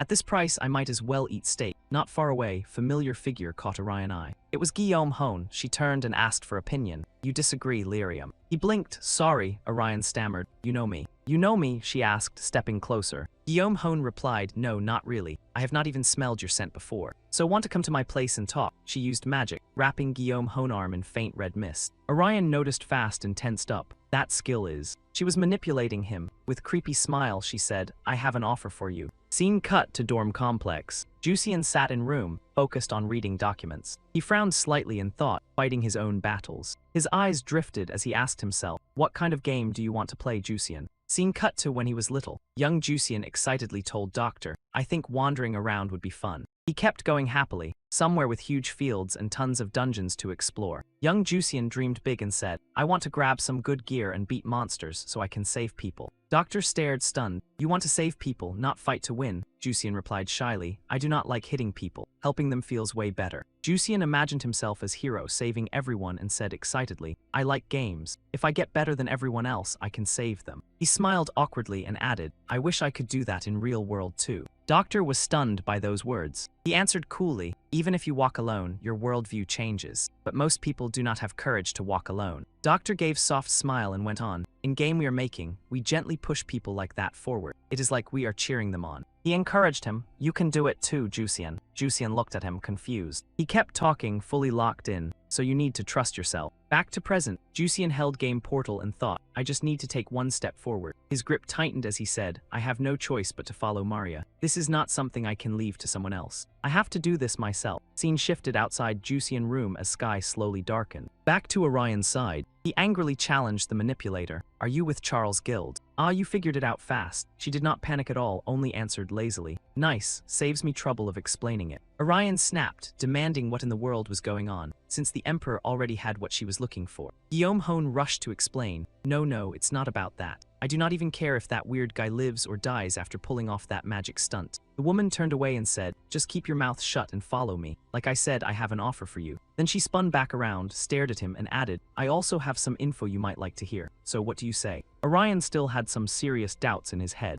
Scene shifted to night at apartment complex. By then, elevator was on floor 4. Guillaume Hone opened his door and said, come in. I live alone, so make yourself at home. Nothing in here is interesting for some little kid like you anyway. Orion stayed on high alert, scanning room and thinking, looks empty. Guess there are no other CHOS members here. Once inside, Guillaume Hone grabbed milk carton and asked, want some milk? It's expired but still drinkable. Not poisoned, promise. That line made Orion even more suspicious. Seeing that face, Atta opened milk and took sip, then said, you do not have to trust me if you do not want to. After finishing drink, she looked over and said, anyway, this could be trap, yet you still came with me. That either brave or stupid. Orion frowned and shot back. If you planned trap, you would not be this polite. Charles likes cheap tricks like that, huh? Before she could answer, Lin jumped in. Anyway, tell me what you want. Keep stalling and I'll start thinking this really is trap. Guillaume Hone sighed and said, then let's get started. I'm not typed to make first move in conversations. Suddenly Atta asked, Orion want to form alliance? Orion blinked and asked, you serious? You're inviting me to join guild. Atta quickly denied it and explained, no. I can work with them for now, but I'm not siding with them. She sat on sofa like this was casual chat and continued, Someday, I'm going to stab that bastard emperor in back after I take my share. That's idea anyway. Orion asked confused, so what's your plan?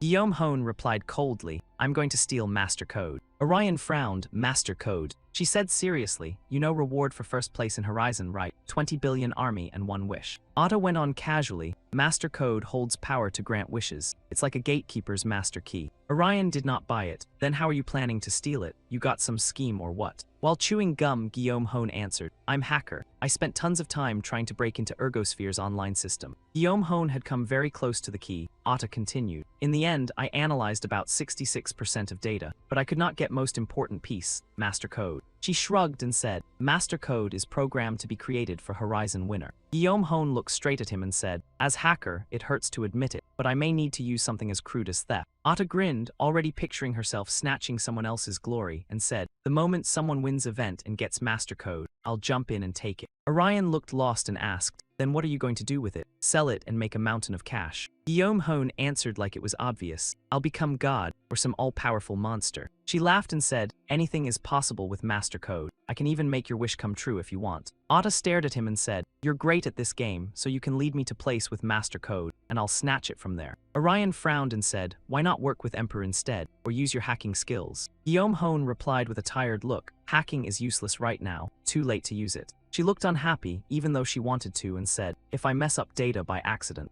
everything will blow up like bomb. I want to avoid pointless danger if I can. Otto scoffed and said, and I can't work with Emperor. His mindset is straight up ancient. She added, if Emperor takes first place, whole world becomes his battlefield. Orion was confused by her words. Guillaume Hone shifted in seat again and said, anyway, what do you think? Want alliance? Your whole group can join me if you want. Orion did not even hesitate. No way, I get nothing out of it. He stayed wary and added, you're not exactly handing me a real strategy to win first place, and I have no way to know if this Master Code is even real. He looked her in the eye and said firmly, I only need first place to get my wish granted, so there is no reason for me to work with you. Like she expected that answer, Guillaume Hone gave a lazy smile and said, stubborn, huh? I thought you'd be a little easier to crack after getting beaten by Emperor. Suddenly she stood up and said, fine, then how about this? She flashed a sly grin and said, I'll take you and your team to Final X Quest. Guillaume Hone made it sound like deal of century. If we form solo team, then all of you can join X Quest. I'm the one taking Quest, but you already know X Quest reward is special. She smiled at him and said, your team would definitely profit from it. So, sounds tempting, right? Hearing offer, Orion fell silent and thought, Final X Quest, the last god I met was 5th. Orion pictured Guardian's spirit in head, and figured 6th Guardian had to be final boss. But he still spoke up and said no, forget it. Orion held firm, and said I do not care how good X Quest reward is. No reason for us to take dangerous quests like that. He crossed arms, annoyed, and said loud if you want join group this badly, go clear X Quest yourself and bring reward back to us. Then maybe I will think about it. Guillaume Hone laughed and said, wow, I am impressed. You are ice cold and way too logical. She shrugged and kept going. Like they say, hard to tempt someone already taken. Guillaume Hone glanced at him and said, I guess I cannot do much. This is not my usual style, but I have no choice but to go all in. Guillaume Hone used magic coldly. Suddenly, wooden puppets rose from underground. Orion saw it and panicked, thinking mind control skill. Then info panel popped up. Skill class, puppet control, combat summon. 5 wooden puppets can be controlled for 44 seconds by controller. Guillaume Hone said calmly, do not worry, I will not kill you. Then her eyes sharpened and she threatened, I will just crush you until you change your mind. She controlled puppets and sent them charging at him.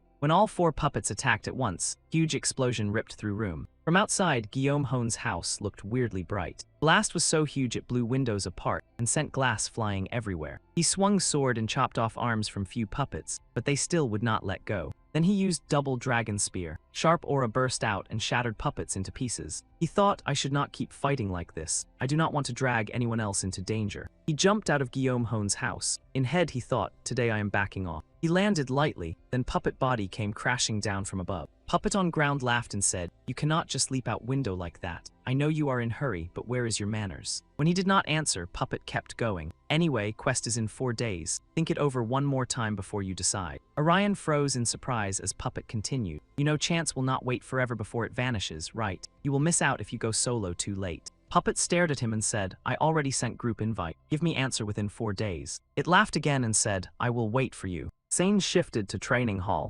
Seung-ha was training. The moment Shin Ju-hyuk attacked, she dodged fast. He stepped back while using overwhelming judgment skill. He pushed off ground and lunged forward to attack her. Shin Ju-hyuk slammed a hammer strike so hard, she struggled to block. That hit shook Training Hall. Seung-ha said, "Ow, that stung." Then she thought, skill. Seung-ha used Rose Thorn sword skill to strike him. Shin Ju-hyuk quickly backed off and pulled out his sword. They rushed at each other and traded heavy blows. Shin Ju-hyuk praised her and said, "You have improved so much." Seung-ha smiled and asked, "You are not holding back on me, right?" He put away weapon and said, "No way. We may be training, but I have not landed even one clean hit." Jusian flew down from above and said, "I will heal you too." Shin Ju-hyuk saw him, smiled, and said thanks. Both stood still while he healed them. Then Seung-ha asked, "So what is next for you?" Still hiding out. A hint of sadness crossed her eyes as she added, "If not, join our group. There is still room for you if you want." Do-hyuk Kam's thought he came out on top. He sighed and said, "That was not what I meant." Scene shifted again to bridge at night. Car was speeding down road. Seung-ha and Shin Ju-hyuk were in car. While driving, she asked, "If you do not want join us, what are you planning to do with Horizon? You thinking of fighting solo and taking all reward money?" Shin Ju-hyuk smiled, thought for a moment, then said, Not quite what I meant." Seung-halik looked at him and said, "You do not look excited at all. If not that, then you look exhausted. Tell me your idea." He closed eyes and said, "I do not have exact plan. I enjoy sparring with you, and being alone is pretty nice too." Suddenly he opened eyes, looked at her, and continued, "If someone wants team up with me that badly, I want my feet wiped clean." Hearing that, Seung-ha smiled and said, "So if I want to get close and talk with you, I need to get stronger." He said coldly, "You know I have my pride too." She could only sigh and said, "Fine, if that is what you want today." Suddenly Shin Ju-hyuk yelled, "Stop car." After both got out, sky outside had already grown dark. They ran fast together down road. While running, Seung-ha asked, "What is going on? You spot someone you know or what?" Shin Ju-hyuk quickly denied it, "Not any of that."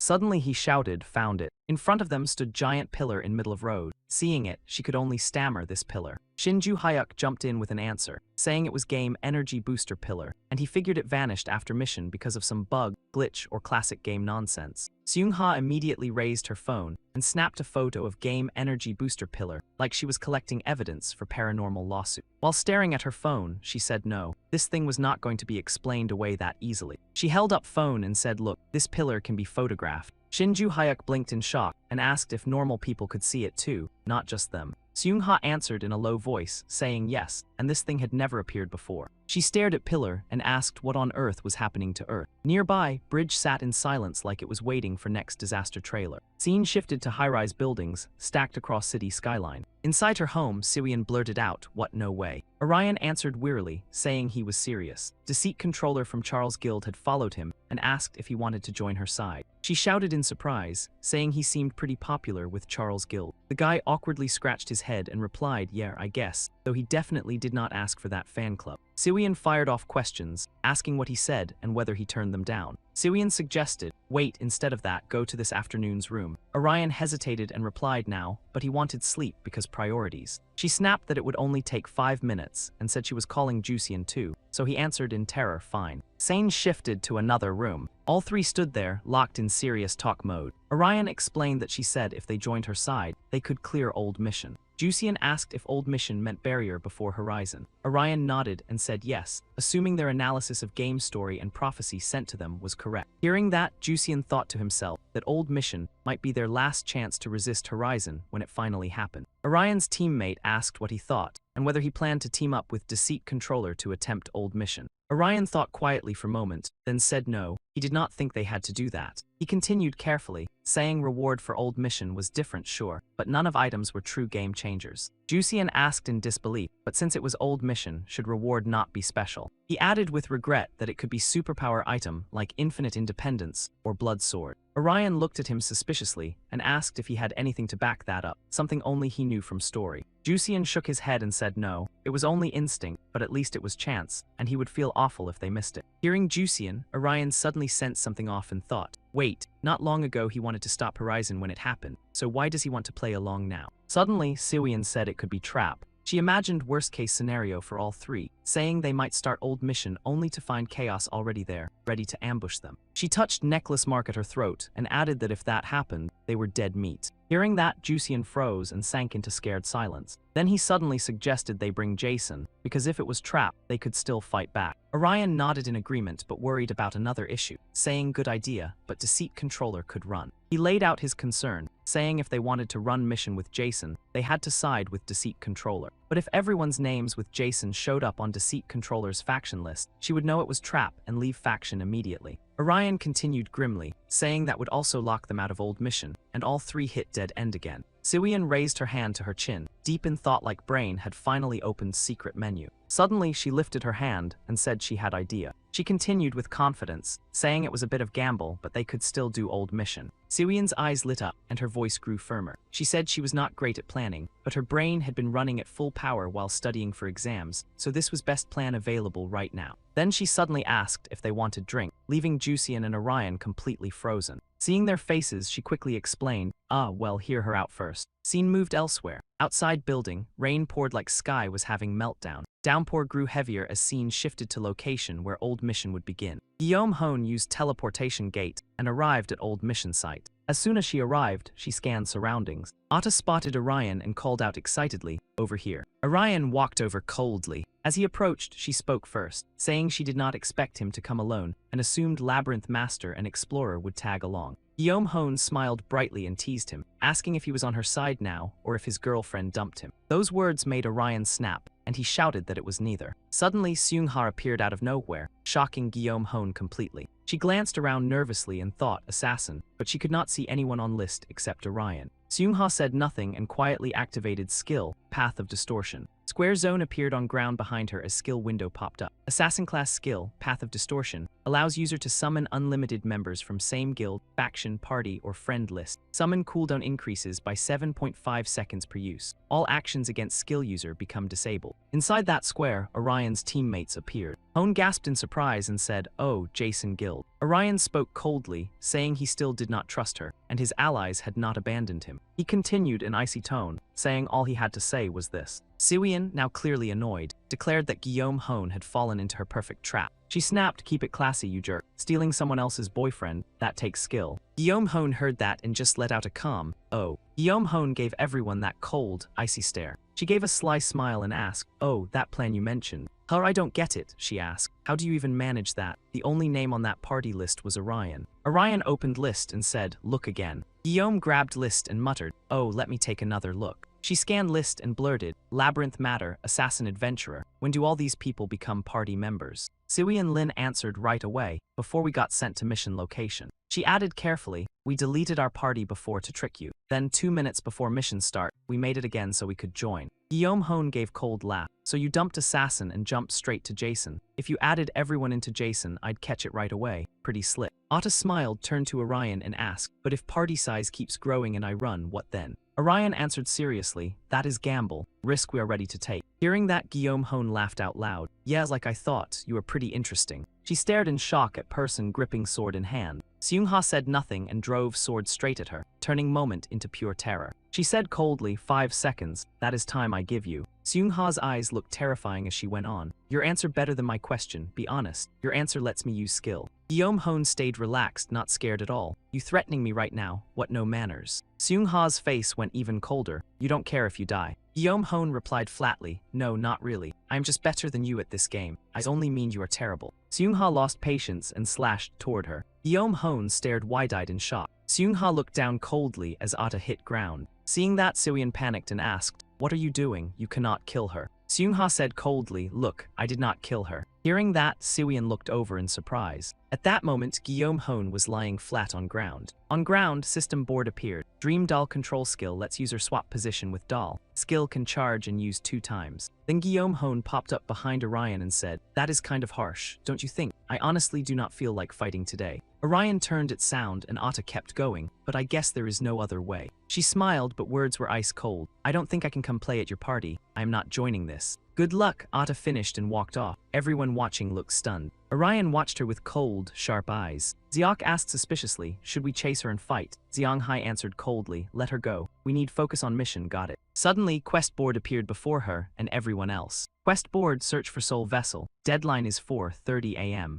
Orion read board and muttered, "I have never heard of that soul monster vessel thing. Is it some kind of bowl or what?" Siwian sighed and explained, "It is one of special types. It is definitely not a bowl." Then she turned and asked, "Juician, have you ever heard of monster like that in game story?" Juician spaced out and gave no answer. She shouted, Juician. He jolted awake. Ha, oh, soul vessel. He cleared his throat and got his head straight. If I remember right, soul vessel is slime-like monster that disguises itself as other monsters. Juician started telling everyone what he knew from Desperate Journey. It was part about how Blue Lake Nice members got wiped out by soul vessel's ship. Siwian jumped in. You mean this monster is just high-level slime? I am guessing name is Fazzy. Orion added, yeah, sounds easy enough, right? But we do not know when Guardian will show up, so stay sharp. She cheerfully replied, got it. Scene cuts to waiting area for mission. System board announced mission will begin in 1 minute. Orion's team stared at quest board. Then Juician said, I will use directional light when mission starts. Orion nodded in agreement. Oh good, this building is kind of confusing, so that is smart. While System counted down 30 seconds, he looked at Juician drifting off beside him. Suddenly Orion called out, Juician. He answered right away, yes. Orion said seriously, even using only your passive skills helps our party tons. Juician looked surprised and replied, okay, I appreciate that. Out of nowhere, System blasted announcement, mission starts now. Juician activated skill, more than one light. Several blue beams burst out from his sword.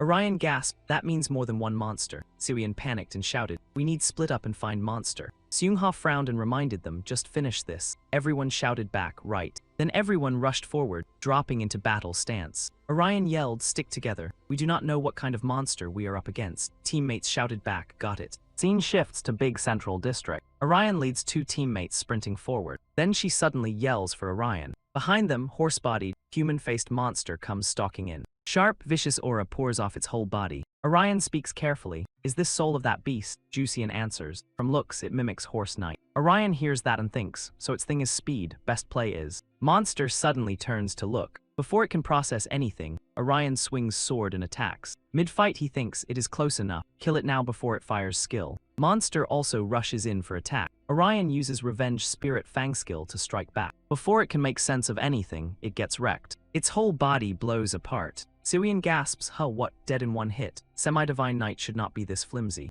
Orion is confused. What just happened? I thought it would be stronger, but guess this monster only good at copycat nonsense. He stops overthinking and says, go grab others too, maybe this is not soul vessel. He still has doubt. No way old mission gets this easy. This job lasts till 4:30 in morning, so there has to be more here. Juician suddenly shouts in shock. Orion, look behind you. Behind him, monster slowly rises as it reforms. Orion turns back, stunned. Monster looks terrifying now. Then it starts copying him, shaping into his form. Siwian blurts out, what? No way. She stares at 2 guys in front of her and asks Ori, Lee. Monster now looks almost exactly like him, except eyes are pure nightmare fuel. Then burst of light appears. It hits him with brutal force. Orion struggles to block and thinks, this monster is no simple clone. At same time, he keeps saying monster is Raven. Even while monsters that turned into people killed it, Orion keeps repeating name of one who killed it. He barely holds on and yells, it is unbeatable. Orion grimaces, too strong. In apartment building, outside window is dead dark sky. Inside, battle noise, skill effects, swords, spears, magic and monster moves all scream. It fights like me, but stats are way lower. 2 guys are matched up perfectly, both fierce and tossing threats. I can drop him in few hits, even if he thinks he is unbeatable.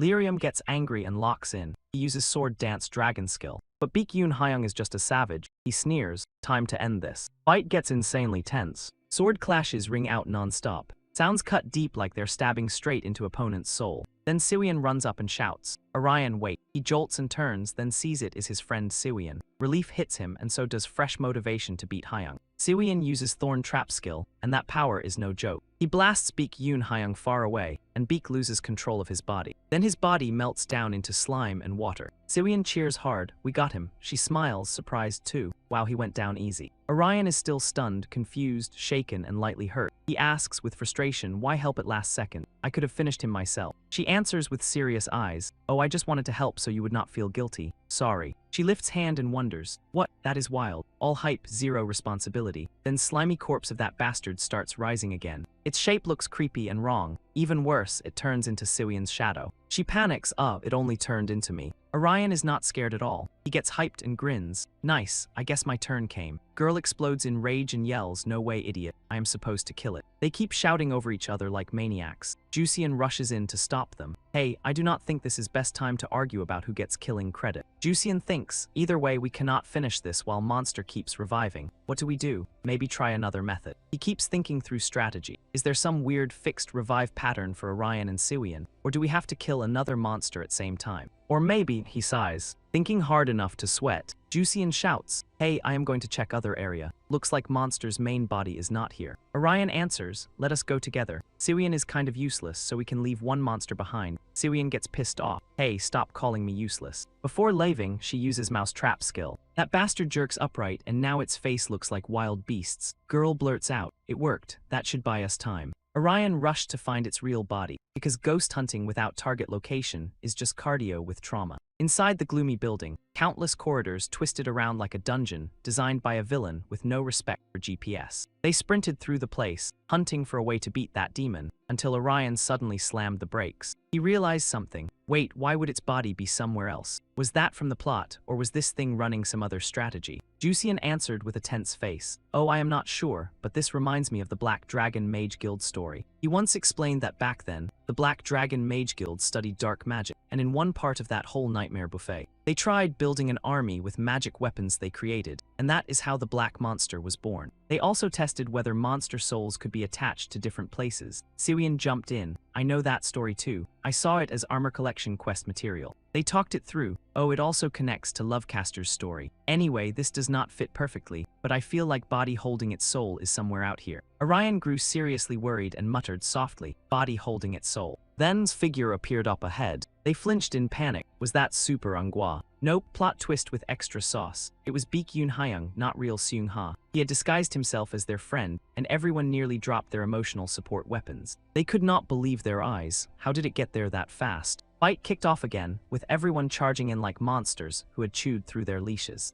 Orion activated his skill. Thorn Rose sword bloomed, and he focused hard where he stamped all over his face. Sure, he was only copying her, but it was still powerful. Still, knockoff remains knockoff, and this one did not come with warranty. Orion kept attacking. Siwian rushed in too, backing him up as both teamed together. Compression trap skill activated. At last, he was locked down again. Its soul shot away like it had urgent ghost business. Siwian stared in shock. Wow, I cannot believe I took it down with such slow skill. I guess even Suga's copy is terrible fighter. Orion guessed while thinking. If Suga's copy is wandering around and not her real self, that means she knows its main body is somewhere too. Did she go looking for it? Like Wise Eye, Queen's gut passive skill lets player read opponent stats. He shouted orders to his teammates. Move. Seung-ha probably reached same conclusion as us. Everyone answered in unison. Got it. They kept following building path, running like stamina bars had filed for resignation, all hungry to win. After a while they ran into familiar face again. He asked, maybe now I cannot trust anything I see, even family, allies, or Seung-ha. Are you real you? Seung-ha turned her head. What are you talking about? We met your copy before coming here. She was adorable. Do you think so? Answer came back as one brutal word. No. Orion continued. Anyway, is that monster's main body? She answered calmly. You figured it out. Exactly what you think. This is its true form, real vessel holding its soul. Something huge sat there like an egg wrapped in feathers, which is never a good sign in fantasy.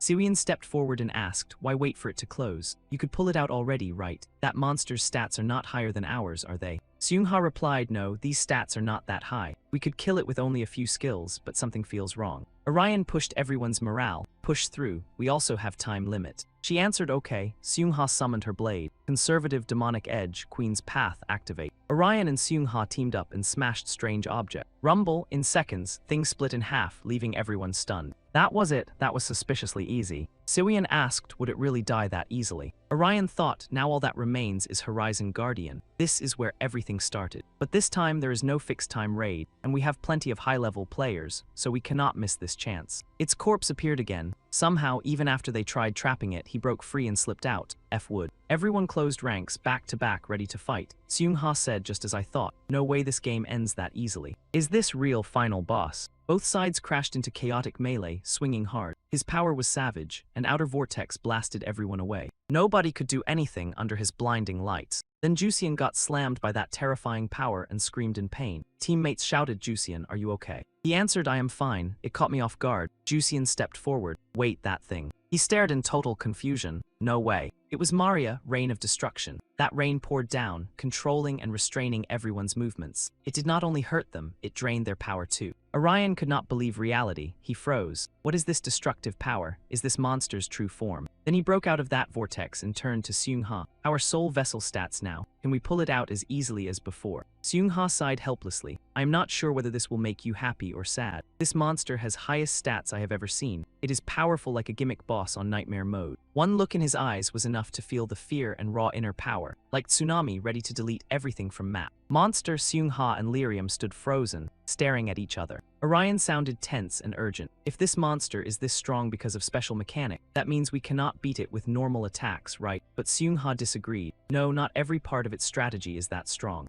Magic-based offense and defense on this thing are no joke, but its speed and physical defense are pretty low. That means we can overwhelm it with firepower. With that said, Seung-ha shot forward like lightning and charged straight at the monster doctor. Seung-ha, overflowing with confidence, silently unleashed sword rain. Blades flashed everywhere, slashing at the monster in a blur. But this monster doctor was no pushover. He stayed unnervingly calm and gave him a bullet-sharp stare. Then he fired off a counterattack with insane damage and sent Soul flying 200 meters. Seung-ha was stunned. He could not believe it was that strong. Now it was Orion's turn. He stepped in with full force. He was confident but also confused, thinking, if its physical defense is this low, we should keep pressuring it and spam combo attacks. Thinking fast, Orion took the risk and unleashed a non-stop combo, swinging twin blades at ridiculous speed. Yet this monster still kept its calm, and that was creepy as hell. Its face, when seen in detail, looked a lot like Arium's sister. Orion was completely baffled. That distraction got him caught by the monster's counterattack and blasted away. Luckily, Orion landed in time, but he still looked shaken. Siwian shouted from the sidelines, trying to snap him back. Orion, what are you doing? Why did you stop attacking? Orion said with worried eyes, it's just that monster. It looks like my sister. Siwian froze, huh, what do you mean? Then she looked closer at the monster. She frowned, I feel it too. The hair color and build are a little different, but still. Beiju Jian guessed Maria. He remembered she was the one who told him about the encryption key. Siwian started thinking it through. A core developer. Then why is she showing up as a monster now? Jusian still could not say for sure. I have no clue either. Even for me, this is hard to swallow. Siwian nodded. So we can say that monster is not really Maria or Orion's sister, right? Jusian explained Maria's story. Maybe she died already. Siwian wanted answers too, but first she had to deal with this mess in front of her. She said, fine, we can think about that later. Right now, what matters is whether we can finish this mission. With that, she raised her staff high and unleashed massive power, shaking rocks and dirt everywhere. That was Hua Mu, but that monster stayed wicked calm and threw up a giant shield to block every hit. Orion seized the opening and surged in hard. He kept using Hua Mu. One thing kept messing with his focus. That face looked way too much like his sister. He forced himself to calm down. Then he poured out every bit of power and unleashed a heavy, overwhelming slash. It hit, but the monster did not even flinch. Then Orion got slammed by another counterattack from the monster. He snapped, damn it, this skill is useless. Siwian, watching from outside, wanted to scream. Why is Orion pretending to miss? Because the monster looks like his sister. But he was fighting my copy just fine. What is that even supposed to mean? The guy really has sister issues. Jusian thought more carefully. I think I get why he's doing that. But the teammate lost her mind and yelled at him, no, don't try to make sense of it. Right then, Kang Xiu and Seung-ha suddenly appeared and charged in. Seung-ha ordered everyone, it's a mage-class monster. You have to hit it with a combo attack. Jian caught on fast, let's go. They surrounded the monster and set up a complicated formation. Orion was still lost, standing there and staring blankly at the monster. Siwian had to shake him awake. Hey Orion, get it together. You have crazy high physical defense. Don't space out like that. Orion steadied himself and said, sorry. He looked at everyone fighting hard to bring the monster down and thought, she's right. I need to focus. They're out there struggling against that monster. Even if it looks like my sister, it's still just a game monster. But it really does look like my sister. Siwian saw Orion drifting off again and exploded. Hey, I said focus, you idiot. Kang Xiu and X, fighting together, unleashed a chain of slashes. There was even some nasty old-school fist-fighting mixed in. Seung-ha could see how bad it was getting. She felt like she was one bad step away from trashing the queen's palace. Then the monster counterattacked again, and its power exploded outward. The monster's face was full of confidence. He stood tall and unleashed a giant formation in the sky. Huge stone blocks came crashing in. Jian gasped, a meteor, so that's an area damage skill, right? Siwian saw monsters move and had to flinch back. Shock hit so hard face went pale. She knew there was no way to dodge something that nasty, so she needed defensive move to shield everyone. But Orion barked at everyone to move now, Siwian. This was perfect chance to land finishing blow, while monster was still winding up. Siwian found confidence again and snapped, yeah, just don't mess this up. Orion rushed in fast and fired skill. Voice echoed from other side of dungeon. He kept telling himself to stay cool, because this was not solo run. Then he poured everything into fire defense skill and swung full force. Orion yelled like he wanted war with Monster. Seungha watched closely and noticed something. She told everyone it stopped using skill, so now was time to push it back. Skill cooldown was our opening, smash it into pieces. Then everyone followed command and charged together. Monster looked like it started losing nerve. It fired dual move with sword and staff. Orion and Jusian. Only adventurers and Avenger-class fighters could use weapon like that. That was light skill, the kind that cuts through darkness. It was adventurer-class skill. Orion quietly guessed Monster was copying his skill. Worst part, teammate had already passed out. Lying all over ground, Jusian panicked. This is bad. Everyone's out cold except me and Siwian. Siwian was stunned too. That Monster is copying our skills. That meant next move would be Dance with Death. Both stared toward Dr. Monster not far away, warily eyeing source of top-tier power. Even Jusian and Siwian got more nervous. He blurted out, "Wait, that's Avenger Clan's ultimate technique." But Siwian looked even more impatient. She could not just stand there, so she rushed forward to fight him. "Forget it, stay back and hold it off," called Siwian. But once she made up her mind, nothing could stop her. She shouted, "Run, Jusian." Looking at situation, Siwian thought her stats were too high to drop Monster alone. All she could do now was distract it until everyone woke up, and she thought hard. Siwian started attacking with spear slash. But that Dr. Monster had sharp instincts and noticed right away. He summoned Giant Hand in front of him to block Siwian's assault. The small monster snarled, "Hand of Fate." Karama, both powers slammed together and caused huge explosion. Siwian, standing nearby, got caught in blast too. Jusian watched from distance and panicked. Damn it, stun effect won't last long, but Siwian still got hit. He could not sit still anymore. Junjun, I need to do something now. Jusian squeezed his eyes shut and felt sick with guilt. Damn it, why was he being such coward? In that crisis, he remembered childhood promise. Maria once said one small step could change world, but most people never dare take it. In-game, doing that gives them boost, she said with bright smile, looking at Boy to encourage him. You can do it too, Jusian, so you need to believe in yourself. He snapped back to reality, more determined than ever. One step, Then he froze for a moment, seeing his own younger self. Little Jusian also paused and looked up at adult version of him. Boy smiled brightly, eyes full of trust, and held sword out to older Jusian. He stopped glaring at Kid. Jusian thought back over his choice. Out of every class he could pick, reason he chose Adventurer was because something suddenly shot in and made Dr. Monster's eyes widen in disbelief. He slammed his staff down and triggered huge explosion. Surprise attack sent Jusian tumbling backward. Even he did not see that coming. Damn it, that monster was using detection skill, so Traitor Cloak was useless now. But even so, he could still get close. Jusian refused to quit and climbed back up, glaring at him. As he charged, he thought about his choice. If he really broke it down, reason he picked Adventurer class was because he wanted adventures without fear. Jusian's eyes burned with pure determination. So this time he swore he would not back down in fear. He unleashed light attack. Adventurer light skill reduced target's visibility for 2.5 seconds. Dr. Monster stared in shock at surprise hit, unable to look away. Turns out light was his weakness once eyes got jammed up. Jusian saw effect of attack and shouted, "Yes, it worked. I blinded him." Thanks to that, Siwian got chance to recover and keep fighting. Thanks for backup. She retrieves Blizzard Essence. Item info popping up like game patch notes with attitude. Blizzard Essence triples effect of any attack, cuts magic-based defense by 10%, and somehow also keeps food fresh, because apparently meal prep matters during apocalypse. Skill fusion with Minotaur and Prison of Light kicks in, and two horns sprout over Siwian's head as she aims her weapon straight at the eye-gooped monster doctor. Heavy hit lands clean, rattling him hard enough to make his villain confidence file for bankruptcy. His eyes finally return to normal. Now no longer blind, Doctor immediately snaps back with a counterattack. He roars and commands Arm in front of him to swing weapon straight at Siwian. She freezes in fear, planted there like someone unplugged her controller. Massive explosion erupts right on cue. Jusian sees it from nearby and urgently shouts Siwian's name. Smoke from blast slowly clears, revealing countless red swords stabbed into ground like some dramatic fantasy lawn decor. Lucky for everyone, Siwian is still holding on, but her power bar looks emptier than fridge at midnight. Suddenly, at death's door, she senses someone standing in front of her, blocking danger. That huge familiar back saves Siwian from taking one-way ticket to Afterlife. Turns out it is Hannah Ryan, and she quickly asks, "Hannah Ryan, are you okay?" Even with last scraps of strength left, he reassures her, "Don't worry. I became unbeatable." His gaze sharpens with rock-solid resolve. Then he charges right back at enemy. Orion unleashes ultimate skill, Dance of Death, to deal with that walking malpractice lawsuit. Then he yells for Jusian to support him from rear.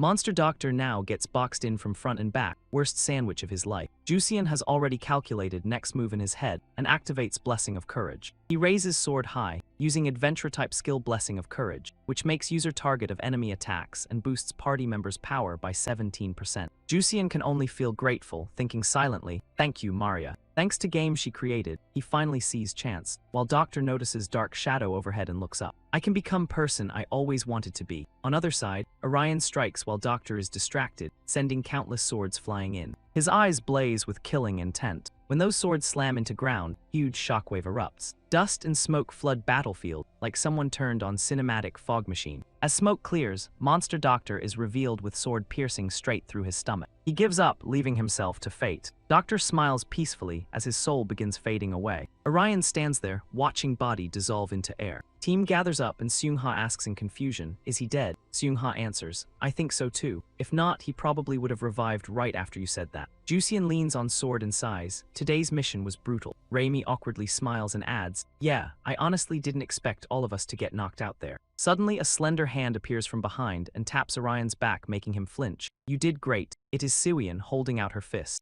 Orion smiles brightly and bumps fists. "You too." She looks toward Jusian and says, "You did great today too, Jusian. Without you, all of us would probably be dead meat by now." Jusian smiles awkwardly and waves it off. "Don't mention it. All I did was distract him for a little while." Suian insists his strength made real difference and helped them a lot. It was same during entertainment party too. Jusian falls into thought after hearing her words. He looks at sword in his hand and thinks it helps him remember this blade's past. Legend says woman named Kyria gave this sword to brave adventurer who guided people through dark forests. Jusian feels uneasy because it is supposed to be only story from game, yet something about it feels painfully real, almost like message from Maria, as if she is cheering him on from somewhere beyond screen. Suddenly, massive demon god Satan appears right behind Jusian. Everyone panics hard, and Suian reacts first by screaming Jusian's name. "Run now," he looks confused, having no clue what is happening. Before Jusian can even turn around to see it, attack lands. Everyone is stunned because whole thing happens in blink of eye. Monster laughs with pure delight while everyone keeps shouting, "Jusian," but he is already unconscious on ground. That monster is 6th guardian demon of border. After striking Jusian, Monster looks absurdly pleased with itself. Jusian is badly wounded now, coughing non-stop. Far away, Jun Sung's figure appears. He looks both confused and shocked by scene that just unfolded. Without delay, Jun Sung activates Angel Wing skill and rockets upward to attack. Guardian Demon seems prepared, and as he approaches, it wastes no time swinging sharp arm toward him. He struggles to dodge Monster's wild barrage. It strikes hit with serious force, making Jun Sung burn plenty of stamina while barely keeping up. Suddenly, Monster launches finishing blow straight at him, and Jun Sung looks ready to leave his fate on autopilot. He did not waste a second and lunged straight in. Tiny shockwave hit right after. Jun Sung thought he had just died from that hit, but luck showed up as Jusian rushed in and blocked it with sword. He panicked and shouted, "What hell are you doing?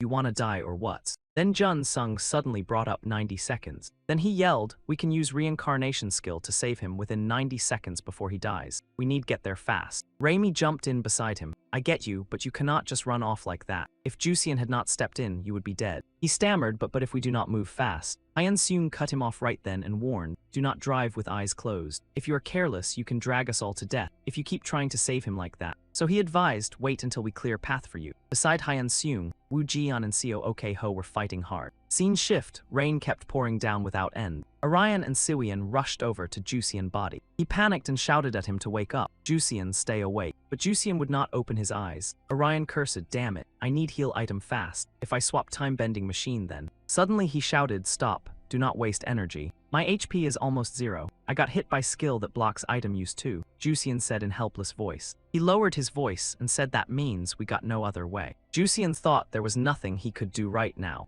If Angel gets here in time, maybe I can live. But if I bet on that and move wrong, time runs out and I am done. At that point, he was ready to face death. In that case, maybe best to give it to someone I trust. Jusian felt regret. "Jusian, hey, please help me with this. I put encrypted code key in my pocket." Not far from there sat his dropped bag. Orion froze at shocking news. Encrypted encrypted code key. You had been carrying it all along. Jusian noticed his own mistake and avoided his gaze. I am sorry. I did not think I had much time left. Suian grabbed his bag fast and asked, you mean red bag? Orion instantly confirmed, yeah, red shoulder bag. Keep key away from guards. That was my request, he whispered. He recalled fateful rainy day when Maria gave it to him. It was Maria's request and her final wish too. Use it to stop Horizon from start while it is still early. Here, take it. Jusian placed his trust in Orion now. I am begging you. Suian shouted from shadow, Orion. I think this is it. Her eyes tightened. Encrypted code key had now split in two. Orion could not hide his shock. Jusian smiled and said, you would do this for me, right? Call it repaying favor. Hearing that, he answered without hesitation, of course I will. I promised. Before leaving, Jusian said, before my body fully vanishes, there is apartment key in my bag too. If you go there, you will find my pet turtle. He also told him, please take care of it for me. After final farewell, Jusian vanished into air.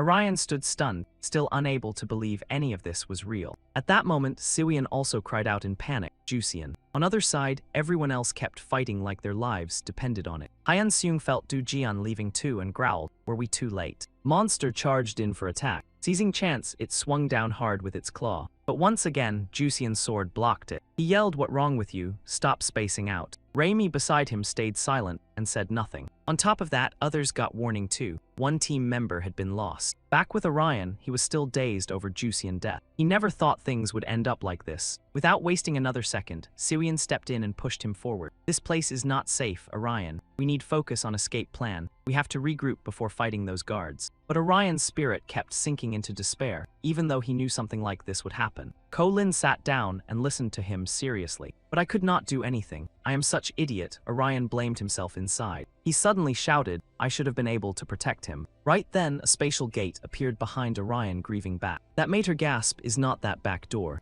Suddenly, he slowly stood up and said that only if he became stronger. This time, Orion was fired up, but then he froze from strange situation. Suian screamed in panic, Orion. Scene shift to another dark place. Guillaume Hone stood in rain like she was waiting for plot to clock in. She looked downright delighted, savoring every second. Wild stuff. She only wanted to see what would happen if they tried dragging guards into mess. But instead, she got front row seats to Hero breaking into transcendent rank. Guillaume Hone's eyes lit up with pure interest. From distance, she saw Orion in exactly situation she hoped for. You're one entertaining guy, Orion. Guillaume Hone could barely hide her excitement. She badly wanted to watch him bulldoze this whole world. Meanwhile, players were still fighting with everything they had. They kept trying to bring down that gigantic monster. Zin fought while cussing like live commentary. Damn it, why is this thing so stubborn? Is it me, or is it not even using all its moves yet? At that moment, Seung-ha's eyes flashed bright gold as she spoke. It is not only because of you. She explained that its overall stats were slightly lower than Soul Vessel's, but its physical damage was ridiculous. Worse, its combat technique was way too complex, and its snake sword clearly told physics to take day off. In other words, Puppet Master is not trapped here. We are. They were shocked, but their battle stances snapped back fast. Monster roared in fury and unleashed freezing gale. That brutal skill slammed everyone nearby with heavy damage, making standing upright feel like final boss challenge. Seung-ha thought fast. What now? Everyone already burned nearly everything against Soul Vessel. We need regroup, or we run, recover strength, and save people first. Someone pushed back right away. No, if reinforcements move too fast, we get spotted and die. Seung-ha suddenly found another option. We need one person to stay behind and stall it while everyone retreats. At least until Supreme Shift, Lord's Blessing of Monarch, activates. Right after that, Seung-ha gave order. Everyone fall back. I will stay here and hold it off. Before words even settled, Kang Xiu shouted, no way, that is too risky. Raimi behind him agreed. Exactly, way too dangerous. Even as everyone yelled for Seung-ha, she ignored noise like boss music drowning out complaints. Right now, she focused only on fighting monster. Guard's attack range is wider than I expected. I need to get as close as possible. Suddenly, Seung-ha's eyes went wide. At that exact opening, Orion moved in, aiming to finish it. His eyes burned with lethal intent. Orion swung his sword straight at it. Explosion blocked Seung-ha's vision too. She froze, stunned by scene in front of her. She never expected that person to be him and called out, Orion. Orion faced Seung-ha beneath pounding rain. She muttered in disbelief, impossible. I have only heard rumors about transcendent rank. He stayed cold and silent, saying nothing. Orion glanced behind him. Then he faced that terrifying monster head-on. It used regeneration power to form massive new arm in place of one it lost. Seung-ha shouted in shock, "It is regenerating its missing arm." Sure enough, monster tossed old arm aside once new one finished forming. It grabbed blade and slashed at Orion. Only huge afterimage of that strike could be seen. Lucky for him, Orion dodged with ridiculous speed. His eyes sharpened with killing intent. Then he cut straight into monster. It screamed in pain, loud enough to file noise complaint with heavens. He landed safely again. He called out, "System, show me all current stats and skills." System obeyed at once, understood, displaying now. From Orion's view, basic information appeared on screen. Rebel. Orion hesitated as he read class listed on screen. Rebel. Right then, still standing monster launched sneak attack at Orion. His insane reflexes let him dodge, but his mind kept racing. "I do not know how I activated Transcendent Rank, but I know this power will help me avenge Jusian." Orion told himself he would win no matter price. Just like that, Orion and Monster clashed in brutal back and forth, neither side giving inch. In only short time, Orion landed hits on Monster. Jusian gasped, "He is stronger than guard." Zijin was stunned too. Incredible. It is like he became completely different person. But Hyun Seung snapped at them. "You two, stop standing around like audience members. Are you seriously okay watching middle school kid fight alone? If reunion is done, get out there and support him," he shouted in panic. "Do not let another teammate fall." Jusian answered quickly, "Yes, understood." Raimi suddenly spoke up, "Hey Hyun Seung, do not let guilt swallow you and start blaming yourself. There was nothing you could have done," she comforted him. Of course Hyun Seung knew that. He only wanted to escape this awful feeling. "I know, I just want to dump that ugly feeling now." That said, he stayed locked in on Orion, who kept tearing through monsters non-stop. Raimi thought he is still blaming himself. Idiot. Then boom, huge explosion. Orion was still in middle of brutal fight. Siwoo stopped swinging her weapon and looked around. She wondered what was going on. How did Orion break through to Transcendent Rank? Guillaume Hone popped out of nowhere and answered, "Right place, right time." Siwoo jumped, shocked someone had come up behind her. She spun fast and pointed magic staff at Guillaume Hone. She snapped, "What do you mean by that? Explain now." She did not care and explained, "You need catalyst to reach that stage. Stuff like this happens in games all time. Like needing to finish quest to unlock story, or beating final boss to reach next stage." Guillaume Hone said it like no big deal. Siwoo recalled Orion's look. "Then that means..." Guillaume Hone cut in, "Maybe many factors make rank and stats, but main trigger is here. Could be because of..." Siwoo could already guess it was death of team member, right? "Correct," Guillaume Hone kept going. "I do not remember every detail, but that is likely key condition for superheroes to reach Transcendent Rank. So that is what those two words meant. It happens through someone else's sacrifice," she said coldly. Siwoo listened in silence, saying nothing. Guillaume Hone clicked his tongue and said, "I will give you tip. Do not expect too much from Transcendent Rank." Siwoo frowned. "What are you talking about?" "When I checked data area, Transcendent Rank looked unfinished, like some project still half-baked. Total trash data," Guillaume Hone said honestly. "If user uses it, system will disappear for a while, but nobody knows what happens after that. 2 types of bugs will invade you yourself." She had seen it before and explained. In other words, Guillaume Hone said, there will be some nasty side effects, like crying too much or overdosing on medicine. Not good. Siwoo heard that and asked, "So when will he go back to normal? Is there any fix?" Guillaume Hone answered flatly, "Who knows? This info is not cheap, sweetheart. I cannot just hand it out." She lost patience and asked, "Then what do you want?" "I will do anything to get him back safe." Guillaume Hone grinned like villain. "Really, then? Let me borrow him for one night. I want to have some fun with him." Siwoo stared in shock at both words and creepy vibe. Guillaume Hone reassured her, "Relax. I will not hurt him. I will return him safe and sound by morning. In exchange, I will turn him into someone more interesting than he is now." Her words only made everyone more suspicious. Siwoo could not take it anymore and summoned Trap Stack skill. Guillaume Hone dodged and asked, "What is that? Guess you do not need my help after all." She said firmly, "I do not need help from screwed up brain like you. I will find my own way." Siwoo attacked in fury, "Get lost, all of you." Meanwhile, on other side, Orion was still trading blows with that monster. He fought it with sword. Orion's face twisted in rage, then he unleashed great destruction skill. Move landed clean and left monster struggling. It took hit and roared in pain. Orion quickly jumped back down. He stared at sword and judged it. This level is different from hero rank, so it is a little tricky to control, but I think I am getting used to it. I have mastered plenty of skills, so this cannot beat me. What Orion cared about now was crushing it with next skill. Monster stood across from him, watching Orion closely. No way, Monster suddenly burst out with weird power after everyone moved closer.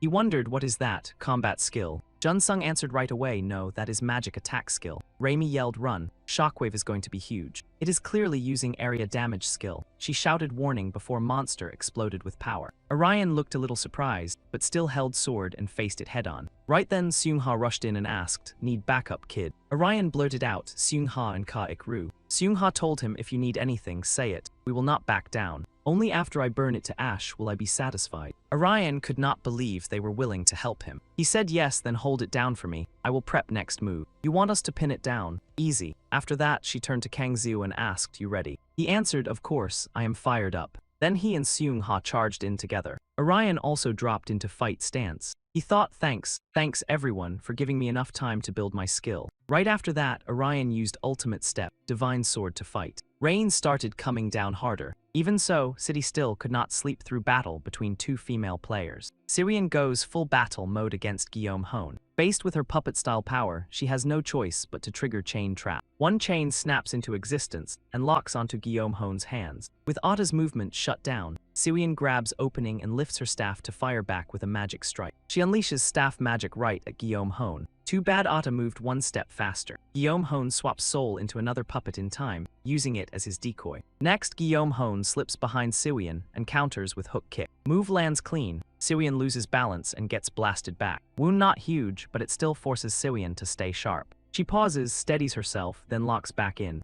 Guillaume Hone fires off time-space explosion to strike back at Sirian. Lucky for her, she pops Dark Protection in time and blocks damage from Guillaume Hone. Dark Maze Mastery weakens enemy defenses, so this skill hits where it hurts. Guillaume Hone does not get cocky. Instead, letter 1EA3 Ta mocks Sirian, saying she is not cute at all and talks way too much for high school kid. Cut spell talk, Sirian fires back hard. You wanna mess with high schooler, who even buys that fake hero act of yours. Out of nowhere, red pillar of light rises behind building in middle of night battle. Both of them instantly lock onto weird sight. Sirian stares in shock. What is that light? Going by Guillaume Hone's words, Atta does not know what it is either, but she suspects it is Orion's ultimate ship. You think that is Orion's? Sirian asks, stunned. She hauls staff and rushes toward light. Where do you think you're going? Guillaume Hone will not let that slide and cast spell on Sirian. I still have to settle score for what you did to my head. Wooden Puppet Army shows up again and blocks Sirian. She does not even blink and charges forward. This time, Sirian is fully alert and fires back with Abyss Binding. Now she is stuck, no way through puppet mess. Before leaving, Sirian warns Atta, next time I will crush you flat. Until then, go heal up, you creepy purr. Then Sirian bolts out. Guillaume Hone gets hooked by her Iron Will energy. Atta grins like crazy and praises her. Not bad, that girl hit harder than I expected. Who knows, maybe I can use that Maze Overlord move too. Just like that, Guillaume Hone starts cooking up own plan. Scene shifts to other side of building. Guys over there are also fighting nasty monster. Among them, Orion awakens his class's ultimate shift on his own. His greatsword gains Berserk Sword, boosting attack power for set time. Skill stacks up to 1800% and massively expands attack range. His eyes blaze red with Iron Will. I can't wait for my energy to fill up. If I move fast enough, I can push attack power up by about 800%. So Orion bets big. With what he has now, dropping Guardian is possible. Then I can take down Guardian. Orion raises sword, locked in. Seung-ha feels energy pouring off greatsword. She warns Akizu to get back. Akizu steps away. Orion quickly activates Berserk Sword and channels it into blade. Then he slams one massive slash straight ahead. Force behind it could rip ground wide open. Even teammates who tried to stay back still get caught in skill's fallout. They get shoved to both sides, with cuts and bruises all over. They can barely see anything inside blast zone. After Shockwave hits, Seung-ha barely opens eyes. Once smoke clears, wreckage from Berserk Sword shows ground chewed up like lava passed through and left nothing but ruin. And target of Berserk Sword turns out to be original monster. Half its body has been sliced clean in two. Monster roars in agony. Then it goes berserk and smashes everything in range. As for Orion, he is drained from that last move and keeps distance from monster. Teammates are blown away by Orion's monster tier skill. Jun Sung blurts out that this is super evolution level with a crazy wide attack zone. Seung-ha stares at that scene, still stuck in shock. System window pops up and sends Orion a message. Simple enough. Congratulations on last achievement. You defeated all monsters and cleared quests. Still, Orion feels lousy because of promise he made to Jusian. Jusian, sorry, I could not do what you asked. Suddenly, weird feeling surges through his body. Sharp pain hits Orion and freaks him out. What the hell? Why does my heart hurt? Seung-ha catches something off about him. She screams Orion's name right away. As his body tips backward, Siwian appears just in time and catches him. She rushes in and asks Han Orion what's wrong, you okay? Orion dragged in one heavy breath after another, his chest aching like his heart had filed a complaint. Siwian rubbed his left side to check his pulse and he snapped, my heart, right there. Stop touching my chest, she barked back. I am giving you a massage, genius. Seung-ha had called Jun Sung over, hoping he could help stabilize Orion. Too bad Guillaume Hone had already seen that move coming and said Heller would be useless. With all his veteran experience flexing in background, he explained Orion was dealing with data corruption. Corruption, what is that supposed to mean? Seung-ha asked, hearing that nightmare phrase for first time. Guillaume Hone quickly explained that pulling incomplete data from Aftermath creates bugs. In game terms, you get blocked if you try opening locked door right. Still, she judged it like weather report and said this bug was not too serious. Orion's flow stat was pretty high, so he would probably survive without turning into digital soup. But if your stats were trash, kid, you could temporarily vanish, Guillaume Hone warned, sounding way too honest for someone this annoying. Seung-ha grabbed her by collar. She ordered her to spill everything she knew. Guillaume Hone smirked. I would love to truly, but sadly I have zero reason to do that. In middle of that crisis, every player suddenly received emergency system notice. Seung-ha took one look and instantly knew something was about to appear. Shock hit her face as she muttered, no way. Guillaume Hone replied, exactly what I expected.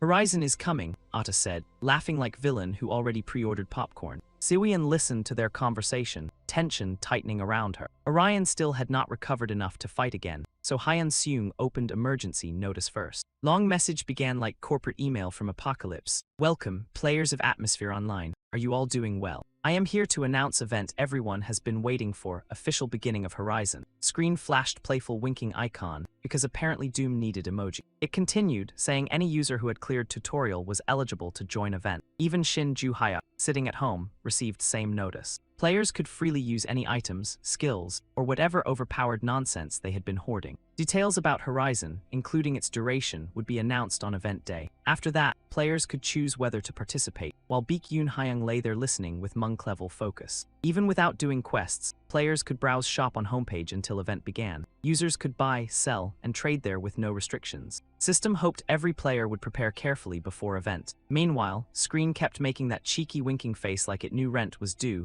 and death was optional. Somewhere else, Charles's boss heard announcement and let out smug little laugh. Then System, which seemed finished, suddenly spoke again. Looks like I forgot main point. Event would begin 2 days after this notice, which appeared on July 13. Orion, still affected by bug, forced himself to read message. Players would receive rules and 15-minute break before event started. Fine, sure, because panic apparently needed schedule. At end of letter, mysterious sender wished players survival and told them to wait until Horizon began. Goodbye. Beside Orion, Siwian froze. Horizon starts in 2 days, that is way too soon. Guillaume Hone stayed rude as ever. Now do you get it? I told you I did not need to explain anything myself. Whether you want it or not, once Horizon begins, you will understand. You will see for yourselves how vicious this garbage game is. She stayed vague, because apparently riddles were cardio. Guillaume Hone smiled eerily and added, are we any different from puppets, forced to fight against it? Orion's breathing grew faster, probably thanks to Guillaume Hone's words landing like emotional critical hits. Signs shifted to peaceful residential neighborhood. Siwian walked home with Orion.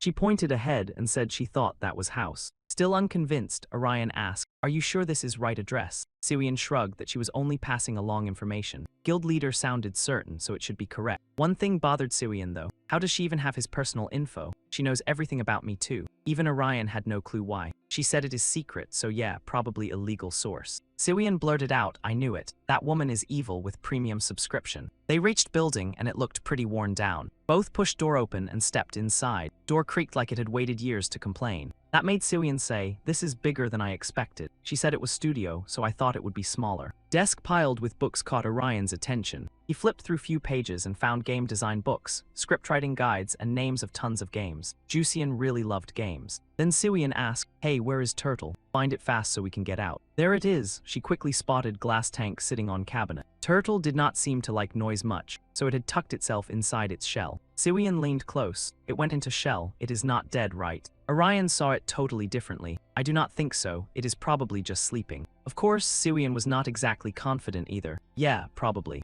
Anyway, I will take care of Turtle. I have fish tank at home, and I can ask housekeeper to help too. Seeing that, Orion offered, okay, then I should chip in. Food, vet stuff, random turtle accessories, all that. Siwian only sighed. What, did you forget who you are talking to? Leave that to me. Instead, why do you not go get some rest? That part is on you. Orion had no good reason to refuse. Oh, thanks. She picked up box and started leaving. All right, let us go. Our exams start in 2 days. Suddenly, Orion called after her. Hey Siwian, what are you doing now? Corner of her mouth lifted. I am dropping Turtle at home, then going to cafe to study with So Rin. Want to come? Orion seemed awkward and answered, no, I am good. I should head home and study too. But all he got back was Siwian's look. They had to absolutely crush those exams. We've already come this far. Since she sounded right, Orion nodded too. Yeah, we've already come this far. At that moment, little Turtle finally poked head out. Siwian talked like she already knew future. Now we gotta move, nothing left here. Who knows if those thieves are already on way? Panic flashed across Orion's face. We can't let that happen.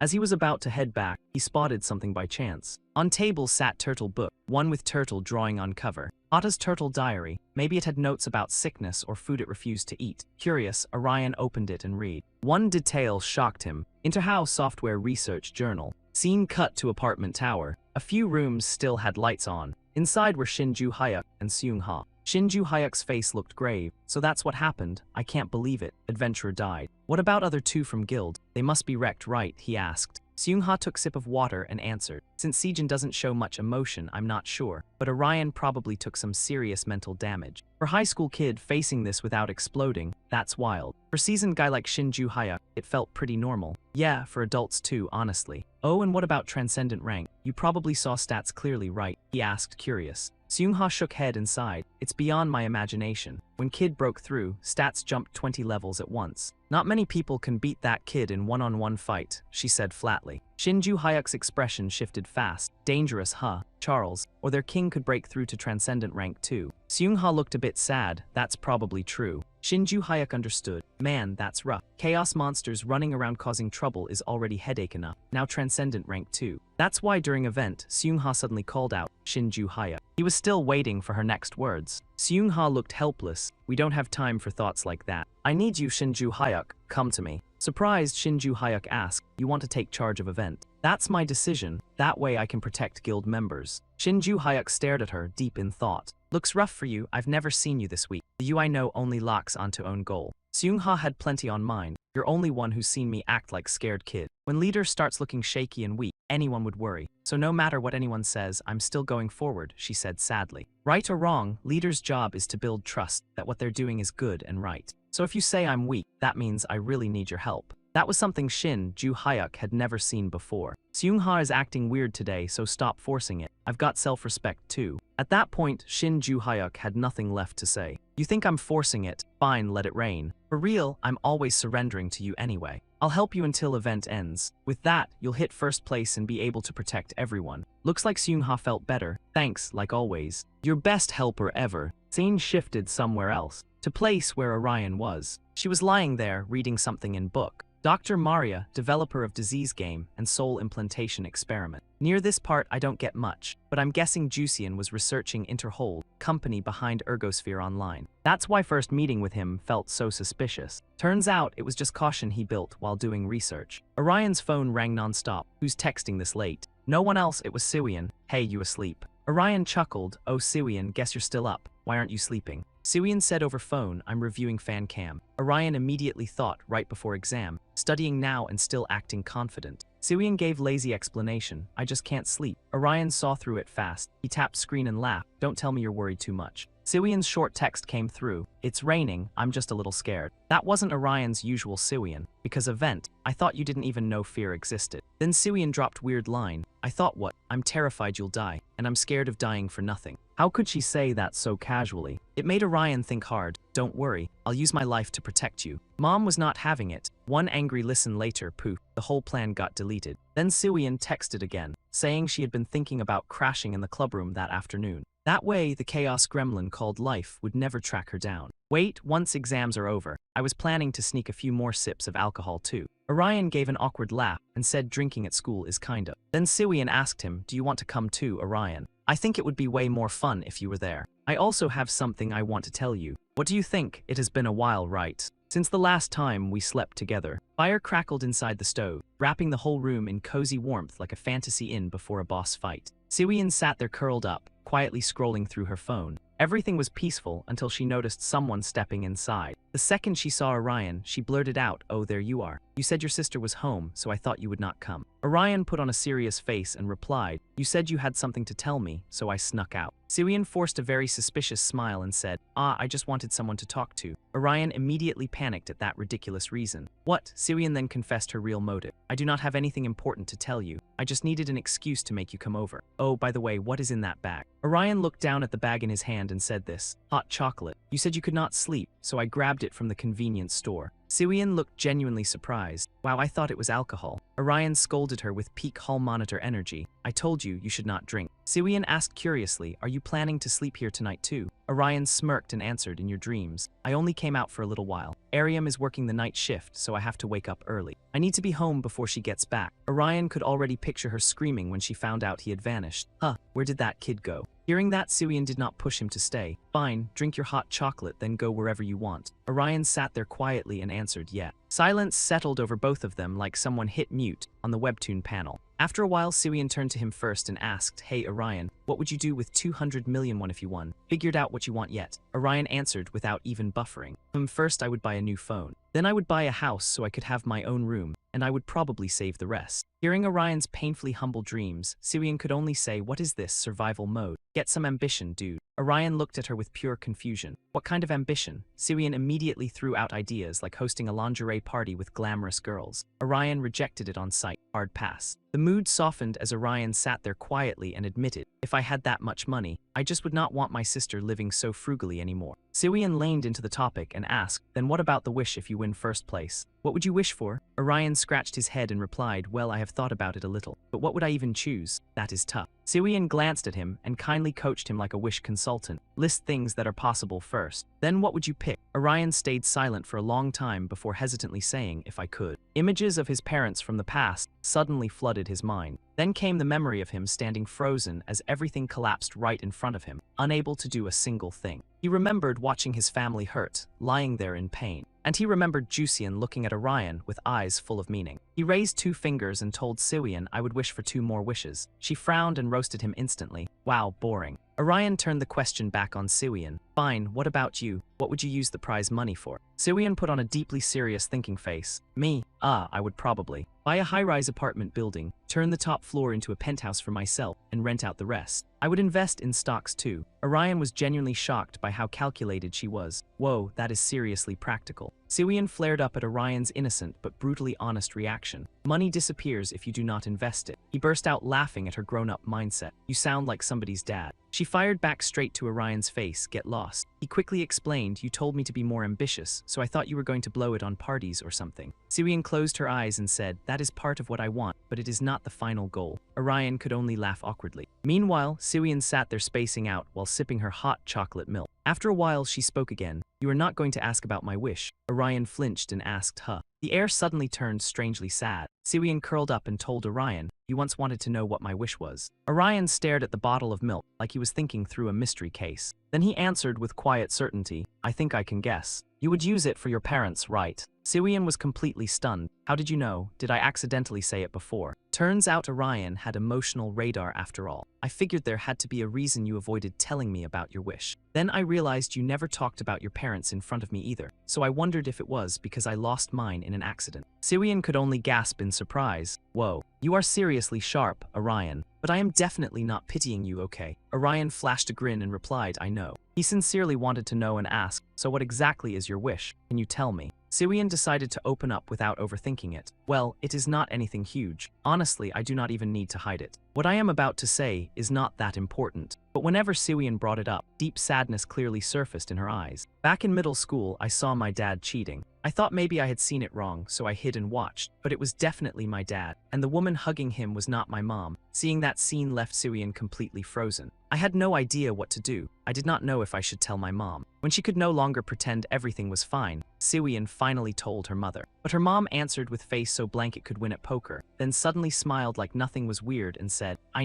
I have a boyfriend too, Siwian. You are too young to get it, but this is marriage. We support each other in certain ways. Everything else is none of your business. Think of it like a partnership. As long as we do not break our deal, nothing else matters. When you grow up, you will understand things like love and friendship. They are just stage props, built to fool everyone watching. After unloading her shock-packed backstory on Orion, she buried her face in her pillow like life had personally drop-kicked her. Without thinking, she whispered the question that hit harder than any dungeon boss. Why was I even born? I am nothing but an object. Something made from their fake little business deal. Orion quietly wondered if that was really how everything had been. No wonder she always said stuff like, yeah, even if I vanished or got crushed to dust, they would not care. She glared with bitter eyes, saying she wanted to erase every memory from back then. Even fake family love would have been fine, but after all that, she felt like trusting anyone was impossible. Orion stayed silent and listened as she finally let her real feelings spill out. She forced a tiny smile and asked, "What do you think, Orion? Pretty stupid, right?" To lighten the mood, he tossed out a teasing jab. Kim Sewell has a little charm too, you know. Honestly, she is almost worthy of standing next to those singers you love. Even so, you kept fighting through a life bumpier than a low-budget ice sky carriage ride. That means this matters to you. I hope your wish comes true, no matter what it is. I will help you too, Siwian blinked and asked, why? Because of your promise. Orion turned toward her with eyes full of warmth. Then he got shy and looked away like his courage had logged out. And at last, he confessed what he had been hiding for so long. Because I like you. You saved my life about 1 billion times. That part is real. That is why I want to make your wish come true, even if you do not fully trust me yet. Hearing those heartfelt words for the first time, she buried her face in her pillow again, trying to hide emotions doing full acrobatics inside her. After she finally calmed down, she sat back up. Fire kept burning, as if warming up new love quietly blooming between them. And just like that, Orion and Siwian took their first real steps forward. They shared one seriously spicy kiss, but after a few seconds, Siwian got flustered and mumbled that it still was not enough. Today is no good, timing picked wrong boss fight. She covered her face and told Orion, "You can go home now, I am getting ready for bed." Orion had no clue what move to make, so he could only follow Siwian's words and answer, "Yeah." Right when he was about to leave, Siwian suddenly called out to Orion, "Thanks for the hot chocolate, good night." As soon as she said it, her whole face went tomato mode from sheer embarrassment. Orion still remembered to answer, "Good night." The second those words left his mouth, he went straight home through the teleportation gate. Meanwhile, Siwian sat alone inside the huge room. Only after confirming Orion had really left did she let out one long breath. She almost lost control there, absolutely unbelievable. And so she sat there, stunned, muttering one very elegant word, "Damn." Orion finally made it home safely. His face looked so gloomy, it could scare rent prices down. Suddenly, Orion grabbed his head and screamed like his brain had blue screened. Why did I do that? Did I get swept up in the mood and temporarily uninstall common sense? That was not time for it. How am I supposed to face Siwian tomorrow? The busy city kicked off another brand new day. Next day, at teacher waiting room entrance during exam period. Orion walked into class wearing a smile so stiff it needed lubricant. Siwian glanced at him with razor-sharp eyes and greeted him like it was any normal day. Orion stared at Siwian's back and thought, she looks pretty calm. Maybe she is not thinking about it that much. I should stop overcooking this. I have tons of exams this week, so study mode it is. On Siwian's side, she was seriously chanting, "Focus, focus," like she was using mind control magic to force memory retention. Critical moment arrived. Teacher Jang walked in and ordered, "All right, put away your books and sit still." After bell rings, listening test begins. He flashed one sinister little smile and advised the students, "Cramming more now will not stuff any extra words into your skulls. Test scores show your study results." Suddenly, Teacher Jang noticed a student staring out window with a terrified look. "Anjai, what are you doing? Sit down." The frightened girl pointed outside and answered, "Teacher outside." Hearing that, Teacher personally walked down to Anjai's spot to check what was outside. What, some pervert out there or something? Ignore it, I will call security. But as soon as Teacher Jang looked up at sky, his face instantly changed color. He screamed, "What the hell is that?" Orion and Siwian immediately looked toward window, both wearing premium confusion. A strange object slammed right into Orion's sight. No, that is. A weird rectangular object hovered in middle of sky,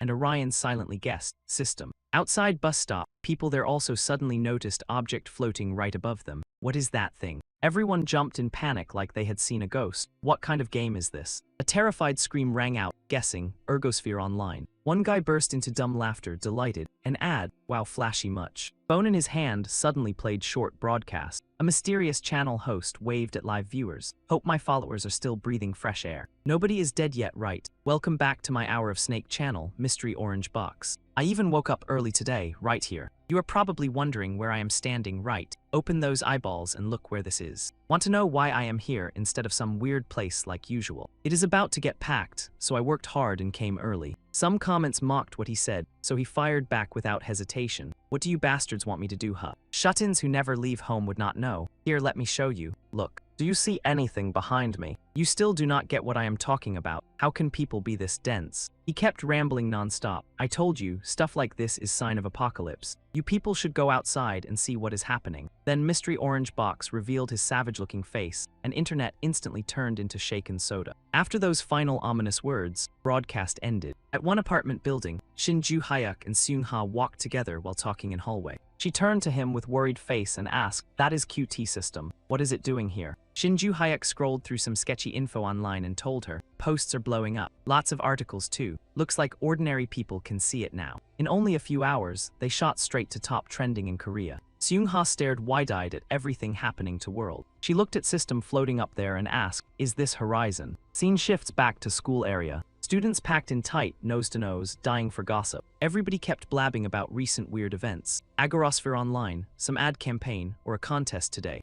Orion and Siwian kept standing still, staring at weird system setup like frozen statues. Then mysterious voice blasted out from system, "Hello. Welcome all users of Ergosphere Online, and non-users too. In 15 minutes, Horizon event begins. Event lasts 72 hours and will be held right here." Giant gemstone popped out of nowhere in midair. QT system kept announcing zone would expand 8 km from gem, and users outside range would get pulled inside once event began. Han Sejong turned to ask teacher Jiang, 8 km radius, how huge is that? He muttered, probably half city. Han Sejong gasped, that big, so we can't escape outside, right? Orion and Siwian stood outside, eavesdropping on chat between teacher Jiang and Han Sejong. QT system proudly introduced event name, Survival Hunting Trip. Then rules rolled out. Users hunt monsters spawned during event. Whoever gets most hunt points takes top spot. Hunt points auto-earn from kills, or get spent as stats or cash at shop. Also, random quests will pop up in some spots. Clear quest, get hunt points. Attacking other players gets punished, known as PKS. Other penalties stay off during event too. So stealing someone else's hunt points, impossible even if they die in PK fight. But remember, players can trade points with each other. Top player gets cash and one wish. Prize hits 29.9 billion won. Regular folks can join too. Everyone freaked out at system's deep pockets. 29.9 billion won, that's insane. QT system kept going. They start at level 1 and no tutorial. For pro players, this is high-level stuff. And final thing, no entry conditions. Anyone who wants in, just say, I want to join anytime. If you want out, head to Abyss inside game zone. Someone there will guide you to safety. Once you leave, no coming back, think hard. After those warnings, everybody's face went pale. Before event began, system still dropped one last line. Good luck, players. With 5 minutes left, rows of red cylinder tubes started dropping down. People on street didn't run. They pulled out phones and filmed wild scene. What even is this? Is this from some movie? Students got hyped too. Prize at 29.9 million won. Way too tasty. Should I try? Siwian crossed arms and studied scene. There are 6 pillars. Once those things fall, Orion said beside him, Horizon starts. Teacher Jiang clapped loud and yelled, calm down and stay in seats.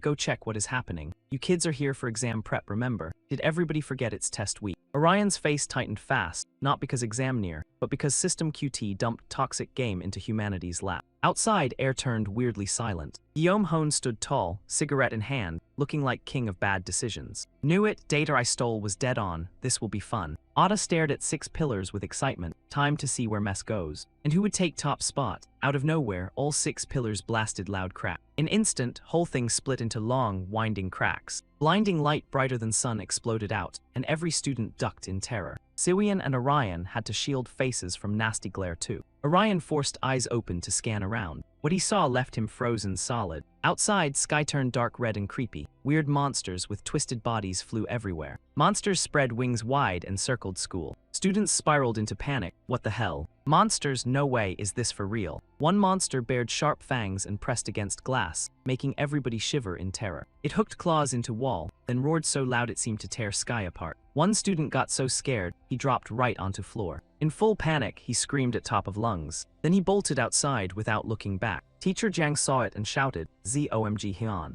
He ignored teacher's desperate calls and kept running into hallway, hunting escape route. After running bit farther, he suddenly stopped. What is that? Straight from frying pan into fire. Sword-wielding monster stood right in front of Zomg. It was Night Night Monster, expert at hiding and ambushing once prey showed up. Spotting human nearby, Night Night raised sword high. Zomg Hyon shut eyes tight and threw arm up on reflex, bracing for hit. Lucky for him, Orion showed up in time and gave Night Night a fatal slash. In blink, he finished monster off before teacher, Jiang, even arrived. Seeing scene before him, teacher froze for a few seconds. Orion. He turned to homeroom teacher and asked for help. Sir, gather everyone and bring them to main hall for me. I'll protect them. So you can escort them to safety. Teacher Jiang and Gok stopped pressing him, worry written all over his face, but seriously, how could this kid be so calm? Right in middle of their chat, another nasty monster showed up. This was a nightmare hunter, and yep, these creeps hunt in packs like evil group projects. Its attacks hit hard, with scary high critical damage. Thanks to sharp eyes, Orion spotted them before they could turn anyone into lunch. He poured every bit of strength into his sword, slammed one brutal slash into floor, then zipped through nightmare hunters and handed each one a clean, decisive slice. At that same moment, Siwian appeared and rushed teacher Jiang. Sir, we seriously do not have time for full documentary version. Longer you hesitate, harder it gets to keep everyone under control. So short version, sir. He has been fighting somewhere you never knew about. His face turned dead serious every time he clashed with these dangerous monsters. His sword carved straight into monster's shoulder. One clean hit, and its whole arm went flying like bad Wi-Fi connection. The moment he dropped one, another swarm came rushing in. A line flashed through his mind. Revenge is best served while enemy is still breathing.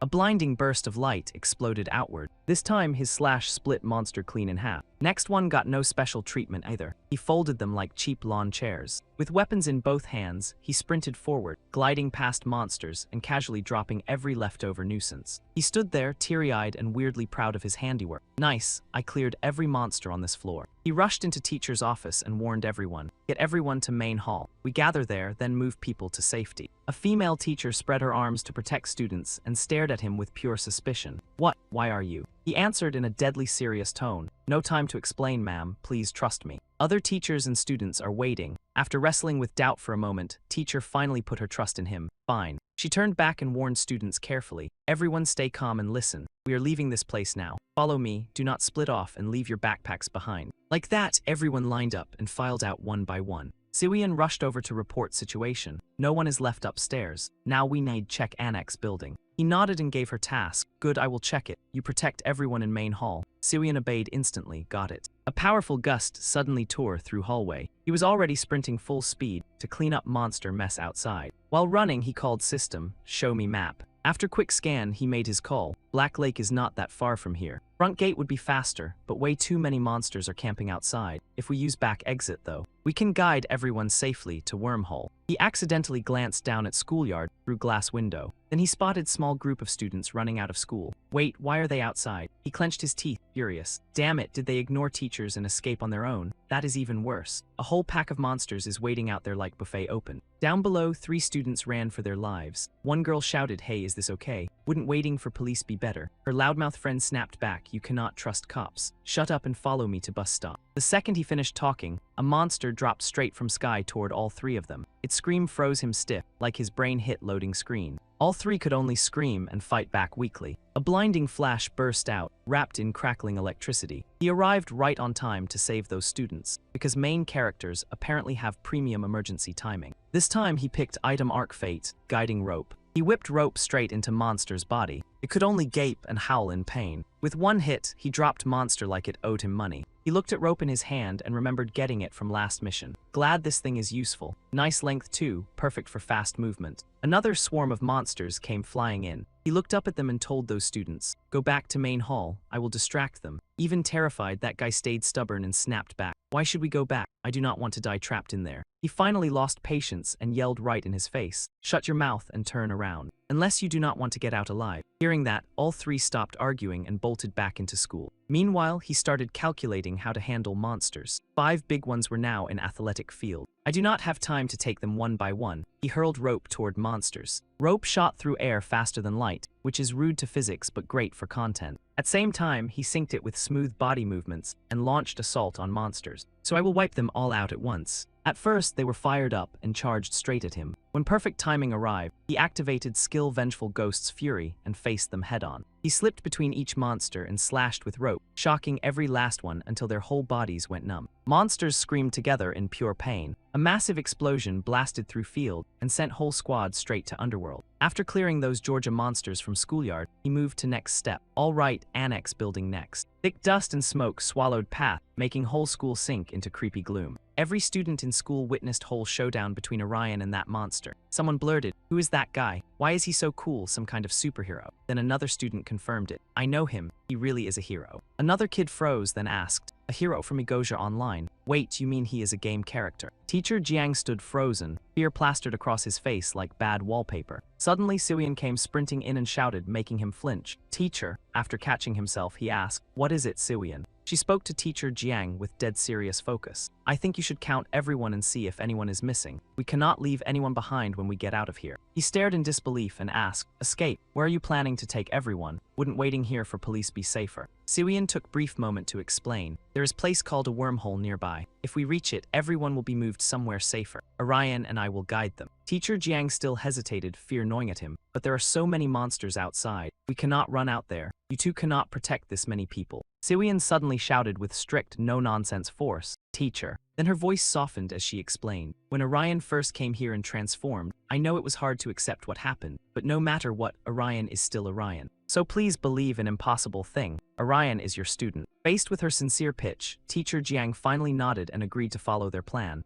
All right. I understand." Right after that, Teacher Jiang used every ounce of lung power and called out to everyone. "Everyone, I am checking attendance now. Make sure your friends are beside you, then we are getting out of here together." Siwian stood off to side, thinking this would help everyone gather. "I can use research item for this too." She widened her eyes and stared straight ahead, burning with enough determination to toast bread. Sky still bled creepy red, like Apocalypse forgot to turn off mood lighting. Inside hallway, Orion kept fighting monster after monster. Now he was alone, and yes, pressure meter hit maximum. With sword in hand, he sliced off a monster's head and saved a female student in one clean move. Girl curled up in terror as monster head rolled right in front of her, because trauma apparently needed dramatic entrance. Orion gently walked over and asked, "Are you okay? Can you move?" She trembled as she answered, "Yeah, I can, thank you." After helping her calm down, he carefully guided her escape. "Take second floor hallway to main lobby. Everyone is waiting there." Her weak voice answered, "Okay." Orion stood still and watched girl leave safely. Then he scanned another area and calculated fast. Annex building is cleared. Now I need to move everyone out of main lobby. If I clear path by back gate, they can escape safely. Orion looked down at schoolyard to check situation. Then he spotted a monster walking toward him. And oh, this thing was not here for hallway etiquette. Is that Hawkarm golem from which cemetery? Orion could not believe this rotten luck. Damn it, why is it blocking gate? I already used most of my close range attack skills. Taking that thing down will be rough. Siwian specialized in debuff skills and long-range attacks. She could handle it should I ask her for help. After running numbers in his head, Orion got his answer. No, there is not enough time. Golem monster suddenly sensed something preparing to attack it. And of course, it was Orion. He gripped his sword tight and leaped straight at monster. Still, fear kept crawling through his mind. If he got hit by curse effect, things would get ugly fast. I need to avoid getting tagged. Orion clenched his teeth and locked in. This time, I will not let anyone die. He instantly activated his skill, Revenge Mirage Blade, Dual Sword. I will protect them no matter what. A violent surge of electricity burst from sword, backed by Orion's blazing resolve. Scene cuts to two young guys studying together. One guy clicked his tongue. This is on test 2. Does professor think we only have one class or did he get ice-guyed into delusion? Then he suddenly looked at his friend. Hey, what are you watching? Is it fun? His friend said, look at this, and left him stunned. On news, reporter announced, if you're watching this broadcast, please stay calm and keep watching. Footage we are showing you is city from few minutes ago. As you can see, it has vanished inside a black sphere. To investigate this never-before-seen phenomenon, firefighters and police were dispatched immediately, but they still cannot enter. In addition, government has called National Security Council meeting and issued emergency evacuation order for nearby residents. Experts from both local and international agencies are currently news hit like truck. What? Is this real? Scene shifts back to school. Siwian rushed in, panicked but focused. I finished checking attendance. Teacher Jiang nodded. Good work. Then he asked Siwian, everyone is gathered now. What do we do next? She answered, give me moment. At that moment, Siwian could not stop worrying. Why has Orion not come back yet? There is no way some monster took him down, right? Right as she thought that, Orion appeared out of nowhere. He landed safely, smooth enough to make gravity file complaint. Then he turned to Siwian. Sorry I am late. A monster used curse effect, so it took little longer. Hearing that, Siwian finally sighed in relief. If you were 10 seconds later, I was about to start praying at maximum volume. What do we do now? Everyone is waiting.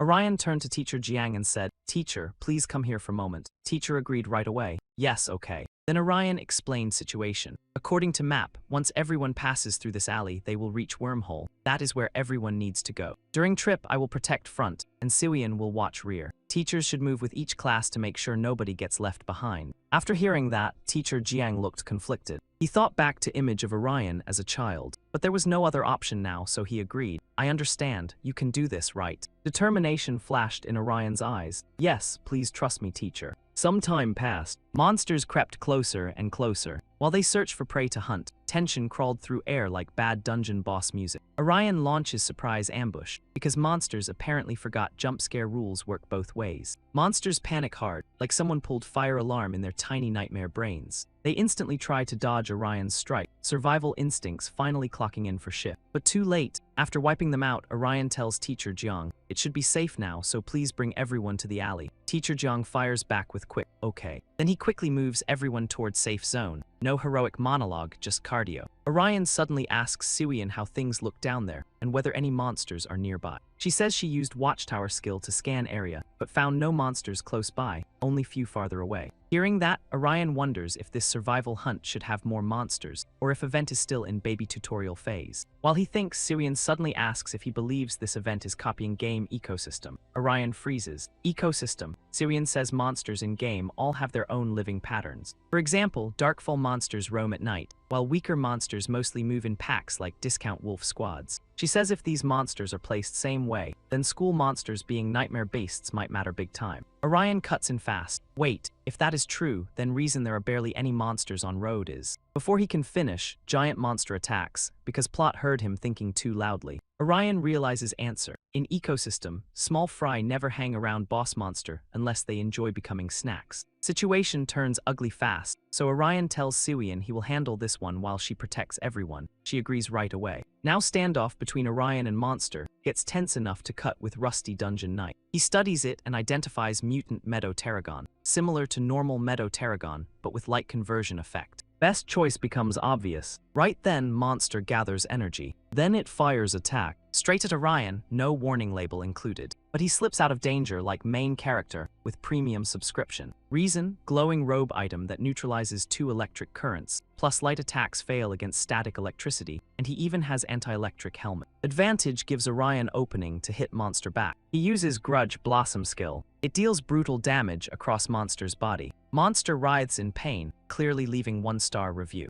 Then everything explodes. Orion lands lightly, like explosion was just dramatic elevator music. He is surprised that even as mutant type, Meadow Pterygon went down pretty easily. System announces Lyrium score, 2,230 points. Current rank, 5. Scene shifts to Hidden Shelter. Everyone has gathered, but thing in front of them has confusion levels set to maximum. Teacher Jiang asks Siwian if this is that wormhole thing. She says yes, this is wormhole zone, and once people enter, they will be transferred to safe place. Hearing that, Teacher Jiang relaxes. Alright, since I am teacher, I will go first and check if it is safe. After saying that, he steps forward. System alarm triggers. It displays, do you want to move to safe place? Once you leave, you cannot return. Teacher Jiang hesitates, wondering if he should press yes. 1 second later, he presses it, and he gets transferred immediately. Everyone panics, so Siwian yells to calm them down. Do not be scared. Orion and I have done this many times. It is safe, so wait your turn and leave. But Han Sajung suddenly speaks up. Wait, Siwian. Siwian asks what is wrong. Han Sajung, sweating and desperate, says she called her mom but got no answer, then asks if Siwian can go home with her for just 1 minute. Then other students pile on too. One says they cannot reach younger brother, another cannot reach father.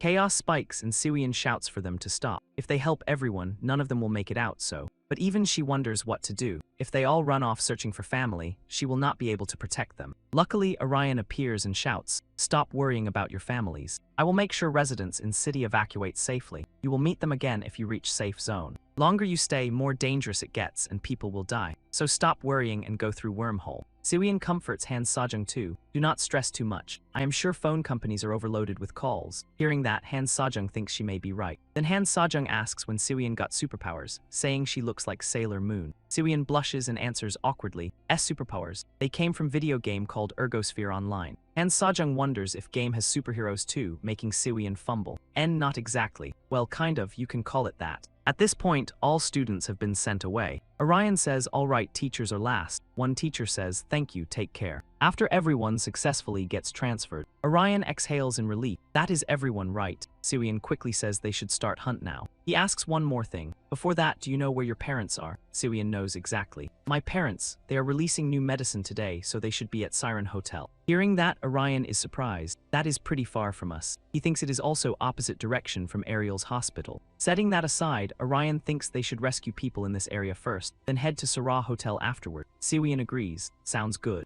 Suddenly, she remembers something. Min just found something useful. Orion gets curious. What is it? And that thing leaves him completely stunned. Siwon laughed and held up keys left by fire scene. She figured owner already fell into deep pit, so she could use bike legally. Return it after tank full, no big deal. You drive, I ride shotgun. Orion sulked at that, because he had zero clue how to ride motorcycle. Siwon cracked up. It's basically same as regular bike, try it and see. Orion got fired up. Please, how hard can it be? Siwon stared in awe. Wow, absolute legend. She even hyped Orion up to go at light speed, which made him nervous. Not sure I can do that. Scene cut to somewhere else. Police officer hustled hard, evacuating civilians and moving them somewhere safe. He shouted a warning. Outside is dangerous. Everybody get inside building. We are police and we are here to help. Then his subordinate reported over radio and phone. Boss, comms and phones are dead. What do we do now? Officer barked orders. Keep everyone safe. I will make sure support gets here fast. Hearing that, his subordinate obeyed and kept moving. Right then, monster appeared and blocked paths. It wore a vicious grin. It was Dark Butcher Monster, and it used toxins even in normal attacks. Magic and ranged hits got weakened too. Situation got brutally tense. Officer quickly drew gun and shot monster down. Even if it burned through tons of ammo, officer still froze in shock. Why isn't it dying? His subordinate screamed in fear. Is that thing zombie or what? Monster used opening to launch attack. Two officers had no time to react. They panicked and fought for their lives. Then officer spotted something weird. It was sewer pipe. Even crazier, Orion suddenly showed up and ambushed it. Then he swung hard straight at Monster. Monster crumpled in pain. Orion landed safely. He did not forget to thank Siwon. Thanks for backing me up, she smiled. That's why I'm here. Right then, officer's voice rang out. Who are you two? He aimed guns straight at Orion, but he looked pretty rattled. You two are monsters too, right? That's why you can use crazy powers like that. Siwon stepped up. Hey, officer, look at our uniforms. Anybody can tell we're normal high school students surviving on cafeteria food. Even after explanation, officer still did not buy it. What if you monsters are just pretending to be students? Siwon snapped in outrage. Monsters. Lucky for them, his boss stepped in. Calm down and put down stun gun. What do you think you're doing to these poor kids? Hearing that, officer snapped to attention. Boss. Then officer asked Orion, you two play Ergosphere Online, right? Orion answered, yes, you know that game. A little, he said. It's pretty famous with Sky Voice and other weird stuff. Officer also asked, by way, do you have any way to end game? I heard it lasts 72 hours, but we can't wait that long. Siwon answered for both. We don't know either. We got dragged into this mess too. Officer thought for a moment and asked, then what do we do? Should we call support? Orion said, I know way to keep everyone safe. There's deep pit not far from here. If we get there, you can move everyone to safety. We'll protect everyone while you lead them. Then subordinates spoke up. Boss, wouldn't it be better to put them in support team? If they go outside, they could get wiped out. Officer waded over. Then he asked, you two are okay with this game? Can we trust you? Siwon said, we don't know what else to say to earn your trust, but one thing is certain. We evacuated everyone at school and kept them safe with just us two. Then she told them about Orion. There was one time he beat top-ranked player and he looked confused about it. Is that important? After thinking it over, officer made call. Fine, then let's do it. I trust you too, and I'll lead everyone to wormhole area. Can you protect them?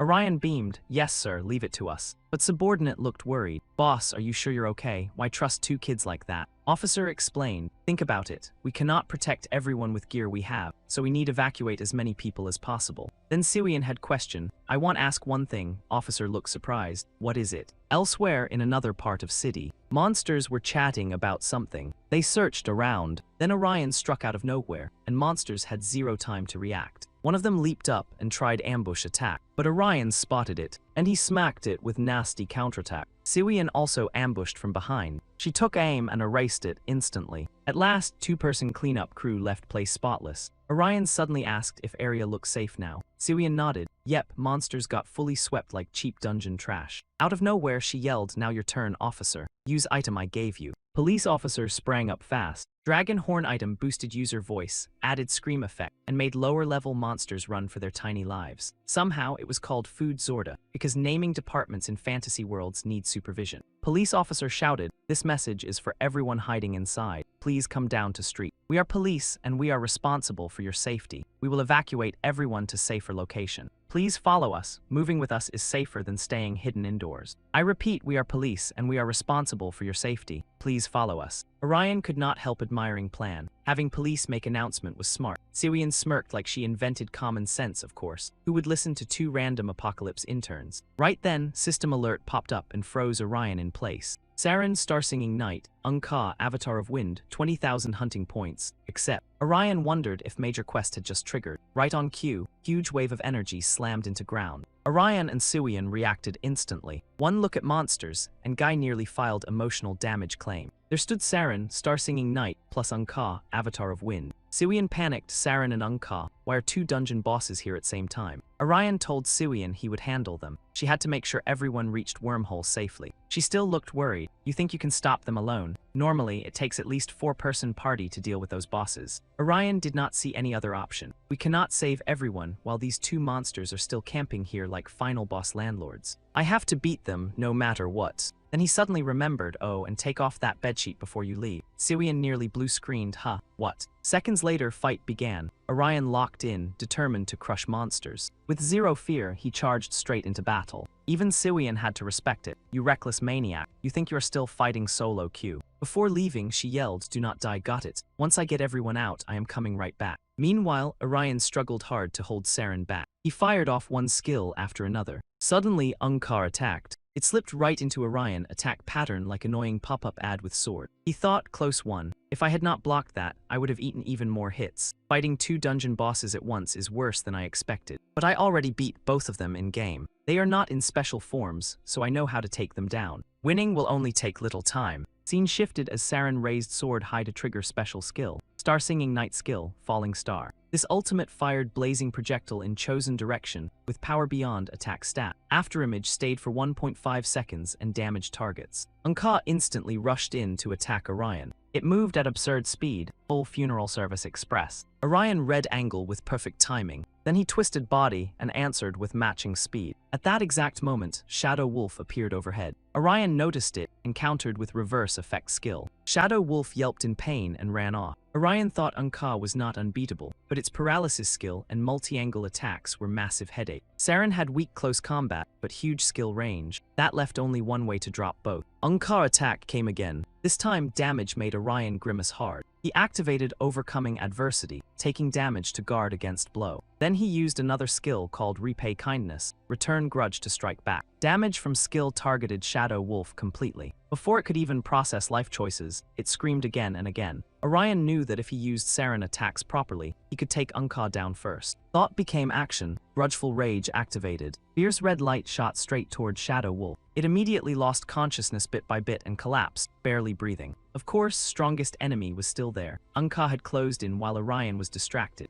No problem now. Since they could no longer combo as pair, he could finish them one at a time. So he used Grudgeful Rage again, but this time with slight twist. Orion aimed Hellfire at targets. After slashing Unka once, he stabbed it again with brutal force, punching huge hole through its body. Orion watched Unka slowly collapse, and if Unka had been as fast as Goham, game over would have arrived with popcorn. That meant Orion cleared system quest, so system updated his achievement and handed over 20,000 points. His total hit 26,080 points, putting him in first place for now. Orion wasted no time leaving battlefield. He did not notice tracking camera popping up behind him. Person watching him was girl with glasses and pink hair. After Orion's last fight, she rated him pretty highly. so she kept digging for info on this player. He is ranked first, hero class, but level looks kind of baby mode. Maybe I should watch him a bit longer, or maybe I should walk over and warn them to stay sharp. Judging by his outfit, he looks like high school student, but age barely matters now. I think I will observe first before deciding whether he is worth betting on. Meanwhile, inside city, police officers were hustling hard to evacuate civilians from danger zone. Everyone keep your distance and do not push. We still have enough time. Siwian walked up to police officer and asked officer how long until everyone is gathered. About 15 minutes. There are still people inside building, so we have to wait. Siwian grew worried about Orion because he still had not come back. I wonder if Orion is okay. Please hurry back, you dramatic side quest magnet. Then she asked officer if Surat Hotel was far from there. Surah South Hotel, not really. Maybe 5 minutes by car at most. 5 minutes by car, good, that is not too far. From distance, Siwian heard motorcycle engine getting closer and closer. Turns out it was Orion. He had returned after that fight and said, sorry I am late, I had to grab motorcycle. Siwian looked stunned because she did not expect him to handle both Unka and Saren by himself. Then Orion told police officers, you two should head into Wormhole 2. We will take care of rest. They wanted to leave this nightmare buffet too, but many people outside still had not been evacuated. Officer refused to abandon anyone still trapped in building, so he chose to stay. After that, officer told his partner to go first because someone needed to protect civilians after they entered Wormhole. Yes, sir. Siwian quietly asked, are you planning to go alone? Officer looked exhausted. If backup does not arrive, then yeah, probably. By rule, officers patrol in pairs, but right now, options are about as dead as my sleep schedule. Lin cut in, I am not talking about rules. Orion opened system storage and pulled out cloak for police officer. Please use this. It is cloak that hides you from monsters, so they are less likely to attack. With it, you can avoid them and move around much more easily. He also took out healing item for officer. You can use this to heal injuries if monsters attack you. Thank you, but do you not need these items yourself? Is it really okay to hand them to me like this? Orion brushed off officer's worry. It is fine. Please save as many people as you can. Officer understood Orion's intent and answered, all right, you kids should go now. Go rescue your families. Orion almost forgot, then reminded Officer about Monster's detection ability. But maybe Orion was overthinking it, because Officer already knew what that meant and even looked weirdly proud about it. When I was young, I was totally hooked on video games. Back in school, they called me the Dark Sense. Siwian and Orion clearly did not sign up for origin story, so they smiled and let it slide. Then we're counting on you, please be careful. Officer instantly switched back into work mode. Orion's group hopped onto motorcycle and sped toward another location. On motorcycle, Siwian told Orion, drop me off at City Hall. I will run rest of way. He found that strange because he knew she needed to reach Siren Hotel. Turns out she already knew Orion had to rescue Arium. Let us split up, save our families, then meet again later. Orion agreed right away. Okay, we meet back where we split up. At hospital, Arium kept working through her nurse duties. Once she finished, she dragged herself out of room. Monday morning is pure exhaustion. If hell has fluorescent lights, this is it. Suddenly, Arium saw someone rush past her in panic. Curiosity grabbed her by collar, so she followed with her eyes. Arium immediately asked staff member Jisoo, what is going on? Why is everyone freaking out? Arium, did you hear that voice from Sky earlier? Hospital is going completely chaotic because of it. Sky looks strange too. Arium froze. Sky, I did hear some weird voice earlier. I thought it was advertisement or something, so I ignored it. Suddenly, explosion roared from far away, making Arium panic. I think that sound came from first floor entrance. I will go check. Wait here, Jisoo. Okay. She quickly ran toward source of noise. Several people gathered by railing too, because curiosity apparently has terrible survival instincts. Then she realized thing below was monster. A monster? Seriously. It was workshop creation of Puppet Master. Doll number 3, female type. Arium trembled and backed away. No way, is this really happening? Are they filming movie or what? While she panicked, Monster had already appeared right behind Arium. By time she noticed, it had aimed sharp iron spear straight at her. Luckily, someone saved her life at last second. It was Dr. Noah. To save Arium, he took slash across his back instead. Danger keeps creeping closer, like it paid rent and refuses to leave. Arium rushes in and catches Noah. Dr. Noah, are you okay? Still functioning, he answers, which is doctor speak for not dead yet. Of course, danger is still on menu, and that monster attacks them again with its absurdly sharp spear. They dodge this round too, but if this chase drags on, both of them are getting sent straight to game over screen. Noah says they should escape through Hall E, because he does not think main entrance is survivable anymore. But what about Patience? We cannot leave them behind. Patience, while Noah hesitates, another monster shows up, because apparently one nightmare was not enough. This time, neither of them has enough time to worry about Patience. What should we do now, Arium? Noah grabs her hand and says, "Follow me, I have plan." What kind of plan? Noah says they will hide in examination room. If we try escaping with patients who cannot move well, those monsters will chew us up. So we stay inside hospital and hold out until rescue comes. What do you think you can even do? Ariam shows her backbone and fires back. Of course I can do something. How could we run away and abandon patients? Reality then slaps them with steel chair, because monster is also blocking entrance to examination room. Ariam notices patients still inside next room and tells Noah. So both of them decide to duck in there and dodge danger for now. Inside, Ariam meets Jisoo, who is also scrambling around. Jisoo, gather every patient in hallway and bring them here. Got it, I understand. Hospital grows more dangerous by minute. Monsters keep hunting for living things everywhere they pass. Luckily, one slips right past room where everyone is hiding. Inside, Noah finally exhales after outside noise fades. He looks exhausted. In case it finds us, we already blocked door with enough stuff to slow it down. Next, Noah goes to Ariam and asks if she can reach police or fire department. Answer is no. All lines are cut, and even Wi-Fi has tapped out like cowardly router. Noah looks toward window and sees outside is not doing any better. Ariam snaps what is going on. What are those movie monsters doing here? Noah stresses this is not movie, it is video game. She phrases video game. They come from famous game called Ergosphere Online. I tried playing it before, so I recognized them.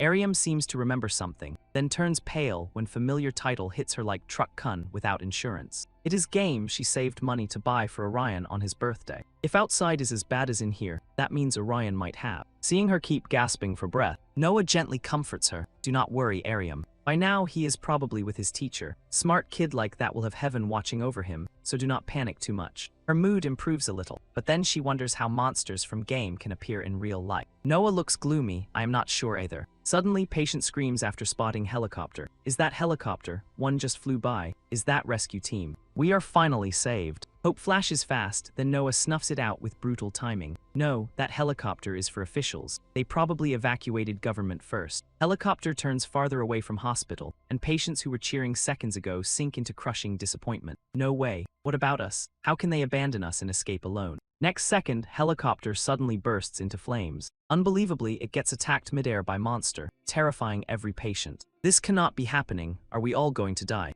I do not want to die. I do not want to die. Patients spiral into panic, turning room into emotional blender with broken lid. Noah steps in fast to calm them. Everyone calm down. Rescue will definitely come, so please stay calm. Ariam's face changes. This is complete chaos. Patients are terrified, and weaker patients break mentally much faster than normal people. Door suddenly shakes. Monster may have noticed living beings inside room because earlier panic got way too loud. Noah grabs metal rod as weapon and tells everyone to move back. That impact hits again. This time, monster's claws even punch through wall. It drags its huge body inside. Noah stares it down without flinching. He says he will distract monster, and Ariam should use that chance to escape, leaving her stunned for a few seconds. As soon as he finishes, Noah charges in and attacks monster. But he is not its match, so one hit sends him flying like low-level NPC in boss fight. When Noah wakes up, monster is already right beside him. But Ariam still has not escaped like he told her to. He shouts, Ariam, what are you doing? I told you to run. Ariam's eyes turned dead serious. Don't say dumb stuff like that. I already told you. She gripped wooden club tight. I won't leave any patient behind. Then she shoved out every ounce of courage and charged monster. Ariam slammed it hard enough to make bones hurt. The impact snapped club clean in half.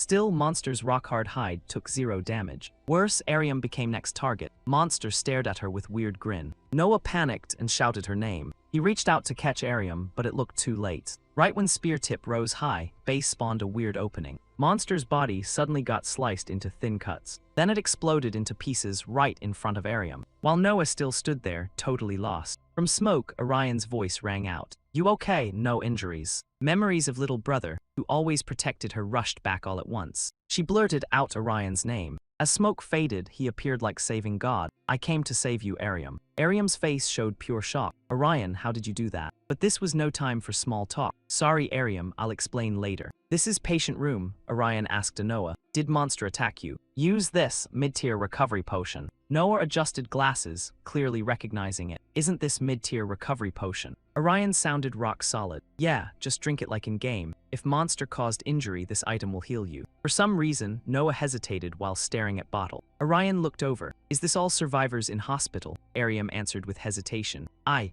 don't know. We've been stuck in this room whole time. Seeing that, Orion took charge. Got it. I'll do quick sweep. I've already cleared monsters around here, so relax. Then he left Sister behind and sprinted off to scout area. Ariam watched his back and felt uneasy. She turned to Noah. I don't know what's going on. Noah gave same blank look. Me neither. Follow Orion and see what he does out there. Only way we live is trusting Orion. He's only one strong enough to fight monsters. Farther down hospital hallway, Orion ran into Monster. Somehow, weapon was already in his hand. Monster was caught off guard, but it did not even get time to transform. Then Orion gave it no room to breathe and stabbed straight through chest. And he fired off final move too. Double slide skill. Monster burst apart in instant under Orion's hit. Without hesitation, he moved on and checked every corner of hospital. Sorry, anybody here, I'm here to save you all. But Orion got only dead silence back. Weird, I don't see anyone. Did they escape? Most were hospital patients, so that seems impossible. I should keep looking a bit longer. Something up ahead made Orion stop in his tracks. He muttered, oh no, looks like somebody fought monster here. They fought back, no way they survived that. That meant another player was here. Who could it be? Orion followed trail on floor. His eyes suddenly went wide. Out of nowhere, girl carrying weapons stepped out, and she already tried swinging it for attack. When Juji realized Orion was human, she stopped. Oh. Orion had no clue who this was, he just stared. Then Juji acted like Orion was old buddy. Hey, your player I met in those competition runs, right? I only saw tip of your sword, so I thought you were monster. Look, it's sword guy from Waham mission. Jun Sung rushed over, totally losing it. He gasped too, oh it's you. This has to be fate, right? Anyway, nice seeing you again. You remember us. Golden-haired woman was Juji, Wind Knight, hunting points 0, 1050, current rank 43. Tall guy was Ajin Sung, Tower Builder, hunting points 85, 40, current rank 55. Orion was basically frozen whole time. He scratched his head. Yeah, so they fired off questions non-stop. You don't remember us? Orion gave awkward grin. No, I do, I just remember little. Jun Sung got mildly annoyed. Damn, you're always like this, huh? So where's girl from your team? Orion answered fast. Oh, she's handling something. We'll regroup later. Anyway, did you two wipe out all monsters in hospital? Guy Uzi pointed at his sword and said he had a skill that let him spot monster-heavy zones. It led them to this hospital, so they figured they might as well farm some monsters on the side. Their story left Orion full of questions. What about patients and everyone else stuck in here? Jun Sung thumped his chest and said they already got everyone out. They built a barrier in hallway and carved out a side route monsters could not use. Then they escorted everyone to safety. Orion could not stop praising them. Wow, smart move. You are basically wall-building legends. Jun Sung looked way too proud of himself after that. Uzi kept talking about his big win, and I got everyone to escape through whole area. It was far away, but I am fast, so I found safe route for everyone. Orion felt tension melt off his shoulders and gave warm smile. I knew it. You guys are good people. Jun Sung glanced at Juji and asked if things sounded shaky. Really? She grinned smugly and did not miss chance to clown him. I know I am good people, but you? Not so sure. Jun Sung was not in mood to trade insults, so he let it slide. Orion needed next plan. Alright, good. Those people escaped too. If we wipe out rest of monsters around here, reaching whole area will not be too hard. But we still need plan to hold room. You two interested in deal? That line caught both off guard. Jun Sung blinked and asked deal. Scene shift to another hallway. After Ariam finished bandaging wounds, she asked if things were better like this. Woman nodded. Yeah. Orion's voice came from behind Ariam. Everyone else in hospital already left. Now only you and people here need to get out. Ariam frowned at how weird that sounded and asked if he wanted them gone. But rescue team is not here yet. Where are we supposed to go? Noah heard that and jumped in too. You want us to head to whole area, right? That sounded strange to Ariam. What is that? Noah explained that voice in Sky already mentioned it. It said anyone who did not want to join could escape through whole area. Orion backed him up so she would relax. Nearest hole is not that close, but it is not far either. I will lead, so let us move. But Ariam still would not decide. She trembled and clutched her hands. No, some patients can barely walk and there are weird monsters outside. Too dangerous. Orion knew that, but he still tried to steady her. Do not worry, Ariam. I will fight monsters and protect everyone, so you will be safe. Suddenly, Ariam freaked out and grabbed him tight. She sounded truly worried. You, Orion. She just did not know what kind of power he had or how he fought monsters. But but she was worried he would get hurt. Just stay here and wait for rescue team. Please do not go out and fight monsters, okay? Orion had never seen her like this before. Ariam. He knew he had to calm Ariam down right now. But you fight every day too. Still unable to believe it, Ariam blurted out, what? Orion's eyes grew sad as he tried to make it look like no big deal. And pretend you are fine, even when you have been holding on like your arms might snap. Right now, I am only fighting the way you do every day. There is part of me you still do not know. I am scared of getting hurt too. Leaving could get rough for us. But when I get home, I would act like this anyway. No big deal. Same way you all always do. Ariam felt weird, messy confusion in chest. Strange. In her dreams, Orion was always just tiny little kid. Fine, if we leave, we stay together until safe. Got it. Orion smiled and said, yeah, I promise. That made Ariam feel a little better. All right, let us get out of here. Orion turned on device and searched map for position. Noah, can you check escape route? Noah nodded. Oh, sure. Next, Orion explained that everywhere he passed through was already cleared of nearby monsters, so they should leave fast. It takes about 10 minutes on foot to reach whole area, so move. Noah rested chin on hand and thought, 10 minutes. These patients may need stops on way. Orion looked at Noah. I already thought about that and... Suddenly device flashed warning sign. Orion's eyes went wide as he stared at screen. Screen said monsters will respawn in 10 minutes. Stronger monsters will appear. Those words stayed on screen and drilled into Orion's skull. Monsters will respawn in 10 minutes. Stronger monsters will appear. Respawned monsters killed before will come back, which means recovery. All three stared at screen as Orion shouted that they were about to respawn. Scene shift. Everyone kept staring at screen, dead silent. But Orion felt panic rising. They respawn in 10 minutes. What are we supposed to do? We cannot reach whole with these patients in 10 minutes. Then Ariam spoke up too. What is wrong with you two? What does respawn mean? Seeing that, Noah explained it meant monsters they just beat would come back. In other words, road to whole area was blocked. That was enough to keep Ariam on edge. By now, Orion's whole plan was getting crushed. What do we do now? Maybe all patients could ride together in traitor robes. No, bad things could happen if monsters spot them with detection skill. What if I wipe out all monsters before we leave? No, that would take too long. Damn, what now? Game never threw this mess at me, so I have no battle plan. Noah gave Orion a light pat on shoulder. There are 7 patients total, and 4 of them cannot walk. There are 3 medical staff including me. We have enough wheelchairs and I can set up all of them. Think harder, there has to be a way, unless brain Wi-Fi finally disconnected. Orion nodded, like idea had finally finished loading. Fine, one more mental deep dive. Who knows, maybe some dusty old item is hiding in storage, begging not to be ignored. Besides, I mostly stick to solo play items, because teamwork and inventory management both enjoy ruining my day. He called everyone over and announced, everyone, could you help me with something? Noah waited for his request. One favor, huh? Then Orion said, I want everyone to join this game. Everyone looked mildly stunned, while Noah reacted like he had already read spoilers in comment section. Outside hospital, gloomy air covered everything like world had enabled emo filter. Juji and Jun Sung were already waiting outside. Juji snapped before patients even entered chat. We agreed to meet halfway, so why is he still not here? Looks like he betrayed our deal, right? Jun Sung checked his wristwatch. Only 1 minute remained before monsters respawn. I do not think he can reach wormhole zone even if he leaves right now. Juji kept roasting Orion like he owed her money. Right, so what is he doing? From another direction, something made Juji freeze. Huh, what is that light over there? Jun Sung stammered, no way. Did that Avenger use speed buff on those people and bring all of them here? Orion raised item in his hand, red leader's torch. It equalizes movement speed of nearby players with user for 25 seconds and can be used twice in a row.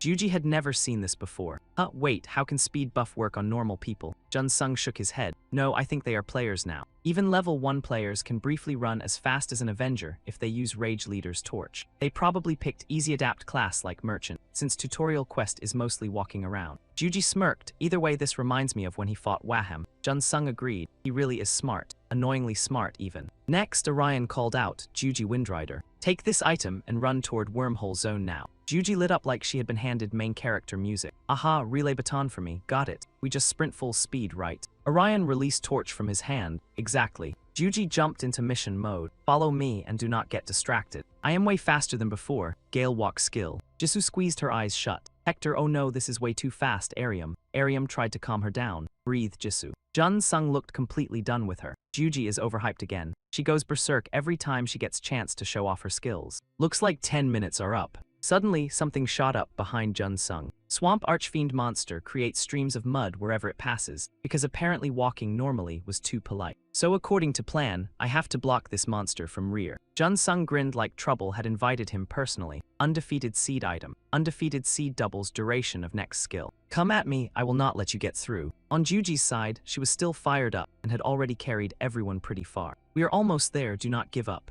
Orion's eyes widened as he looked ahead. Windrider, there is monster over there. Juji turned back and asked, what? Seriously, that thing was not here before. In front of them stood monster shaped like polar bear that clearly skipped cuddle tutorial. Blue crystal monster requires 36 hits to kill, regardless of critical damage. Juji sounded very confident. With two of us this should not be problem, right? Orion nodded. Right, should take about 10 seconds. Arium, wait here with everyone for moments. Arium blinked then agreed. Hush, sure. Orion moved first and used grudge slow skill. Then he displayed it like slashing lines darting back and forth. Arium simply stood there, watching everything unfold. Then her dark eyes widened as she watched them fight. Juji and Orion focused with scary precision. Especially Orion, he never dropped his guard, not even for 1 second. Arium remembered how bravely he saved her, with no fear on his face at all. That was what Arium saw in her younger brother. Next came Juji's move, whirlwind flying blade skill. Monster's scream echoed everywhere like bad Yelp review from Underworld. Juji grinned proudly. This time I got finishing blow. Orion fired back, I landed more hits but fine. Juji snapped, you counted. Then all anyone heard was Orion laughing. He informed people on other side, all right, everyone is safe now, keep moving. This park is wormhole zone. Noah had been watching, clearly impressed. I am glad I got to see you fight today, Orion. You really are special. Orion's cheeks suddenly turned red and he laughed awkwardly. Oh, it was nothing. He turned to his sister. Let's go, Arium. Time to move everyone somewhere safe. Arium smiled. Yeah, you are right. Orion did not understand what was going on with Arium, but she clearly had something weighing on her. Still, he could not pry. Sky stayed dark and gloomy, because apparently weather also wanted dramatic screen time. In middle of small pond at park, pathway appears. Orion says, okay, everyone can teleport here. You can teleport with wheelchair too as long as you touch it, so no stress. He says, Arium sis, go on, I will be back soon. Arium still remembers promise from before. Hold up, I said we were going together. What are you planning? Orion has no choice but to refuse. Sorry sis. Truth is I got somewhere to be. Arium freezes. Don't tell me, is it Siwian? Orion gives small nod. Yeah, I need to meet her. Got few more things too. I will explain everything when I come back. Even though Arium is worried, she cannot stop him. You pop out with egg at weirdest times, like when I told you to take bedroom and you refused. So what? I figured I could not stop you anyway. But punishment for lying, you do dishes for next month, got it. If Arium feels safe, Orion agrees to anything. Fine, I will handle all cleaning too. Dr. Noah, I leave keeping everyone safe to you. Noah promises him. Got it, I know. Then Orion and Juji leave at once. Arium watches their backs with heavy heart. I was wrong. Truth is, part of me feels glad when Orion says he has to go. He always acts like grown man. Even when things get rough, he never complains. Arium remembers how Orion always carried everything before. Your turn to cook dinner tonight, so I want to make something for you. She always hears those words from little brother. He is always that devoted. Any kid his age would forget dinner duty and run off with friends. She is proud Orion grew up, but also feels guilty. She worried she could not support him like big sister should. Arium feels he is pushing too hard to act grown. It is like Orion is saying he is fine and she does not need to worry anymore. She always worried, but just now he told her he has reason to leave. Orion feels weirdly relieved. In this moment, after all times she did not know if Orion would die in battle, she feels proud seeing him grow up. Yep, I definitely have problem, huh? Noah looks at Arium like he wants to say something. Of course not Arium, she is not only his sister, she is nurse too, that is why he is happy. Orion was so weak after losing parents, but he overcame painful past, and now at last, he is strong enough to carve out own path. That does not make you bad person, Arium. You did everything you could for him, and now you are praying for his future happiness. Scene shifts to another place. Both sides clash hard, triggering huge explosion. Monster swings arm to grab Jun Sung, but he dodges. Its cheeks puff up. Looks like Monster is about to cast magic. Poison blasts from its mouth toward Jun Sung. He quietly chants skill, fortified fortress. Yellow wall appears at once to block attack. Jun Sung stares at Monster, full of killing intent. Time to use combo skill. He unloads non-stop on it. Fortified Fortress can combine with Stronghold to defend against ranged attacks and counter with 120% damage. Monster looks unable to fight back against Jun Sung's assault. Seeing that, he rushes in. Perfect, time to end this. Suddenly, Jun Sung freezes for a moment. He locks onto weapon hovering in sky. Orion flies in from nowhere and appears right behind it. Strong magic aura radiates from weapon in his hand. Orion slashes mercilessly at Monster's neck. Vengeful illusion skill.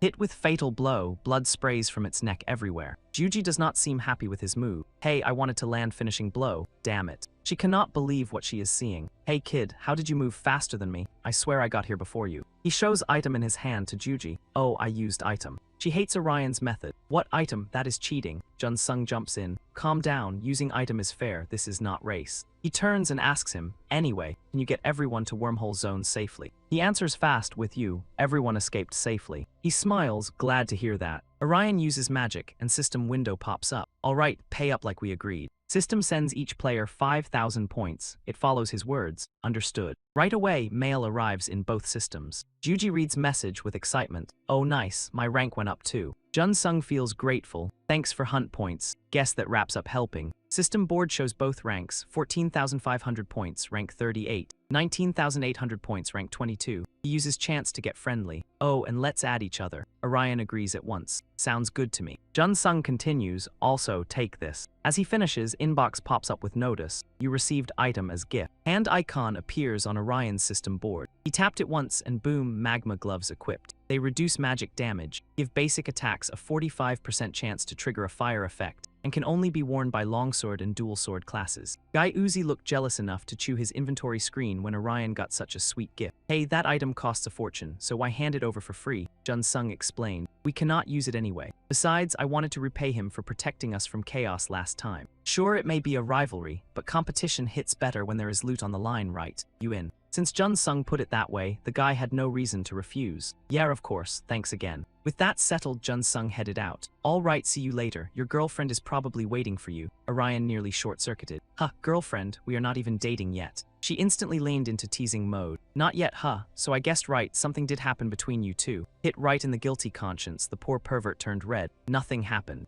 Orion awkwardly remembered what happened that day. Honestly, he could not exactly say nothing happened, but still. Jun-sung warned him with a serious look. You probably know this already, but watch out for chaos. Looks like they are ignoring monsters and going after other players instead. Hearing that, his expression shifted fast. In that case, their goal is probably wiping out top players so they can take over the rankings. Sky around them burned bright red, while black smoke curled upward like fantasy apocalypse season had officially dropped. Siwian sprinted forward at full speed. At last, she found place she had been searching for, Siren Hotel. Siwian thought, I am almost there. Please let me not be too late. Out of nowhere, a dragon swooped in and flew right over her head. That dragon was ancient monster, wise dragon Kaget. Siwian froze, stunned by its sudden appearance. She figured that monster should only exist in Wise Dragon Sanctuary, which meant this whole area might be high-level dragon hunting zone. Suddenly, huge explosion erupted in distance. Siwian gritted her teeth. Damn it, I need to move before this whole place gets wiped off map. Then wind suddenly began to rise. It grew stronger and stronger, like warning siren for something massive flying in. She stood there, unsure what to do in that exact moment. Siwian's eyes widened, panic written all over her face. Another dinosaur-like beast came flying in from nowhere and landed right in front of Siwian. Its eye flashed. Stone Dragon Valka, magic attack damage resistant, appears only in Ancient Wise Dragon Sanctuary, with resistance to cold temperature and stun effects. Siwian yelled in frustration. Why is this magic-resistant lizard blocking my way now? She quietly cast her skills. Abyss Trap, Arrow Trap, Thorn Trap, Fire Trap. Siwian's magic instantly slammed into Valka. Before it could even react, she was already in stance, ready to keep comboing like rent was due. Siwian's face burned with fierce energy. I will keep hitting it with magic until something works. Eat this. She unleashed more magic, binding Valka in place with Axe Trap. Siwian's power was so overwhelming, the monster barely had time to file complaint. Siwian slammed Valka's body into ground without mercy. She frowned, if I hit them enough they always go down. System window appeared with her info. Kim Siwian, 20,020 points, current rank 14. Even after all that chaos and beatdown ballet, high-rise building still stood intact. She kept running through city streets. Siwian wondered, why is everyone leaving hotel? I thought they would hide inside. Suddenly a voice called out, Miss Siwian. She answered at once, driver. Siwian's driver ran over.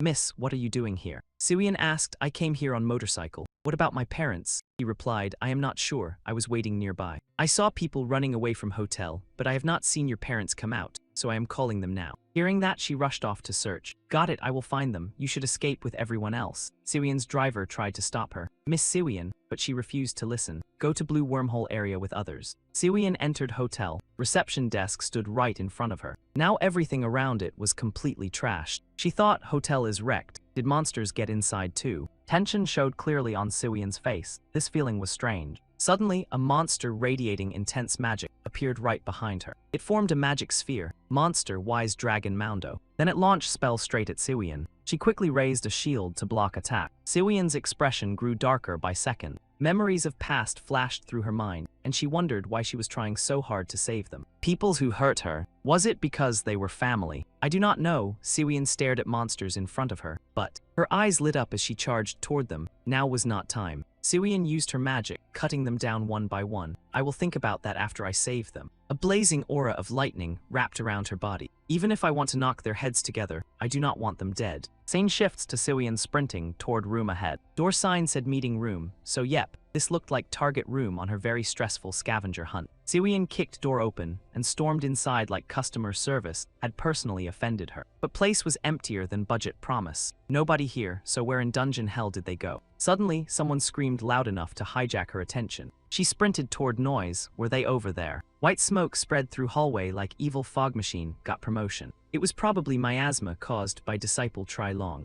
It drifted upward while everyone nearby watched in pure nightmare mode. Every person there froze, terrified by scene in front of them. Her father shouted everyone get back. Honey, that thing is dangerous. Get out now, I will distract it. Before he even finished, Disciple Try Long attacked group with razor-sharp claws sticking from its back. Everyone there screamed in panic, an honestly fair reaction. Couple got slammed down onto floor like physics had beef with them. Disciple Try Long saw golden chance and moved in for finishing blow. Right when it looked like he was about to get express shipping to Afterlife, a magic shield appeared right in front of him and blocked Disciple Try Long's attack. That spell came from her at range. She cast Skill Demon Hand Trap. Instantly, Clamp appeared, packed with nasty spikes sharp enough to cancel confidence. Clamp snapped hard onto Disciple Try Long, giving Monster Premium Pain subscription. It crashed to ground after that lethal hit. Her father stared, stunned. What just happened? Her silhouette slowly came into view before him. Her father looked completely shocked. Siwian, what are you doing here? Unlike his panic, she answered coldly, no time to explain. Follow me, and I will get everyone here somewhere safe. She quietly cast Skill Thread of Asina. High-rank skill, Asina Thread Labyrinth, reveals path you traveled in dungeon or way out. Movement speed increases by 12% on marked path. She warned them follow glowing thread on ground. That is only way we reach safety. Mom, Dad, get up. We do not want another monster meetup. Her father quickly nodded. Fine. Her mother checked on him. Honey, are you okay? Watching them act all lovey-dovey made her irritation level hit boss phase. Her face practically screamed annoyance. Why are they hugging like that? Normally, they barely even looked at each other. Her expression got worse by second. What is wrong with them? Suddenly, door in front of her exploded. Another Disciple Try Long stepped out from inside. It turned toward everyone with razor-sharp glare. She clenched teeth. Disciple Try Long's final moment. She growled, everyone back off. This area is dangerous. Monsters behind it formed magic sphere. Skill, Disciple Try Long's final moment. Apocalypse Flame, deals piercing damage and fire damage even when blocked. They launched spells one after another toward where she stood.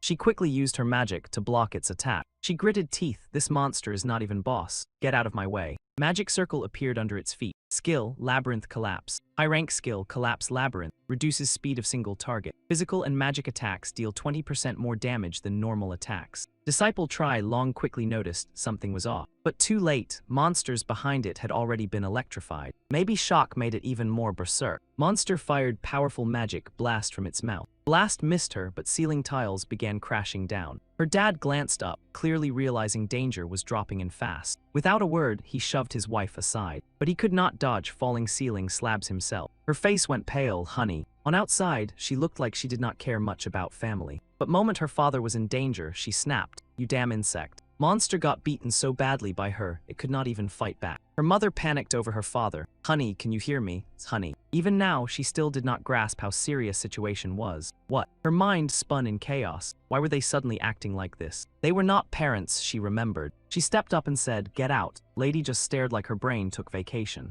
No time for small talk. Siwian fired up her magic and activated Time Warp device. Her spell sent ceiling bricks dropping down, then yanked them back up like time got edited. Siwian's face turned gloomy. If I rewind time, can we pretend none of this ever happened? Lucky for them, after bricks flew back up, Siwian's dad still had every piece in place. Her mom screamed, honey. He bit down pain and asked, what happened here? She walked over and asked, Dad, you good? But Siwian's father just looked at her with zero joy. Siwian, did you save me? That made Siwian even more pissed. You don't even notice. He gasped thanks. Dad doesn't know what is going on, but in times like this, family matters most. She snapped, I asked if you can walk. Siwian yelling out of nowhere made both parents jump like they touched live wire. She spilled her heart out. Stop acting like nothing happened. You two are supposed to be normal, caring parents. Instead, you have done whatever you wanted this whole time. You never cared where I was or if I even ate right. I don't even know why I am reacting like this. And now that this mess hit, suddenly we are a real family. You think life works that easy. A stunt like this does not change who they are deep down.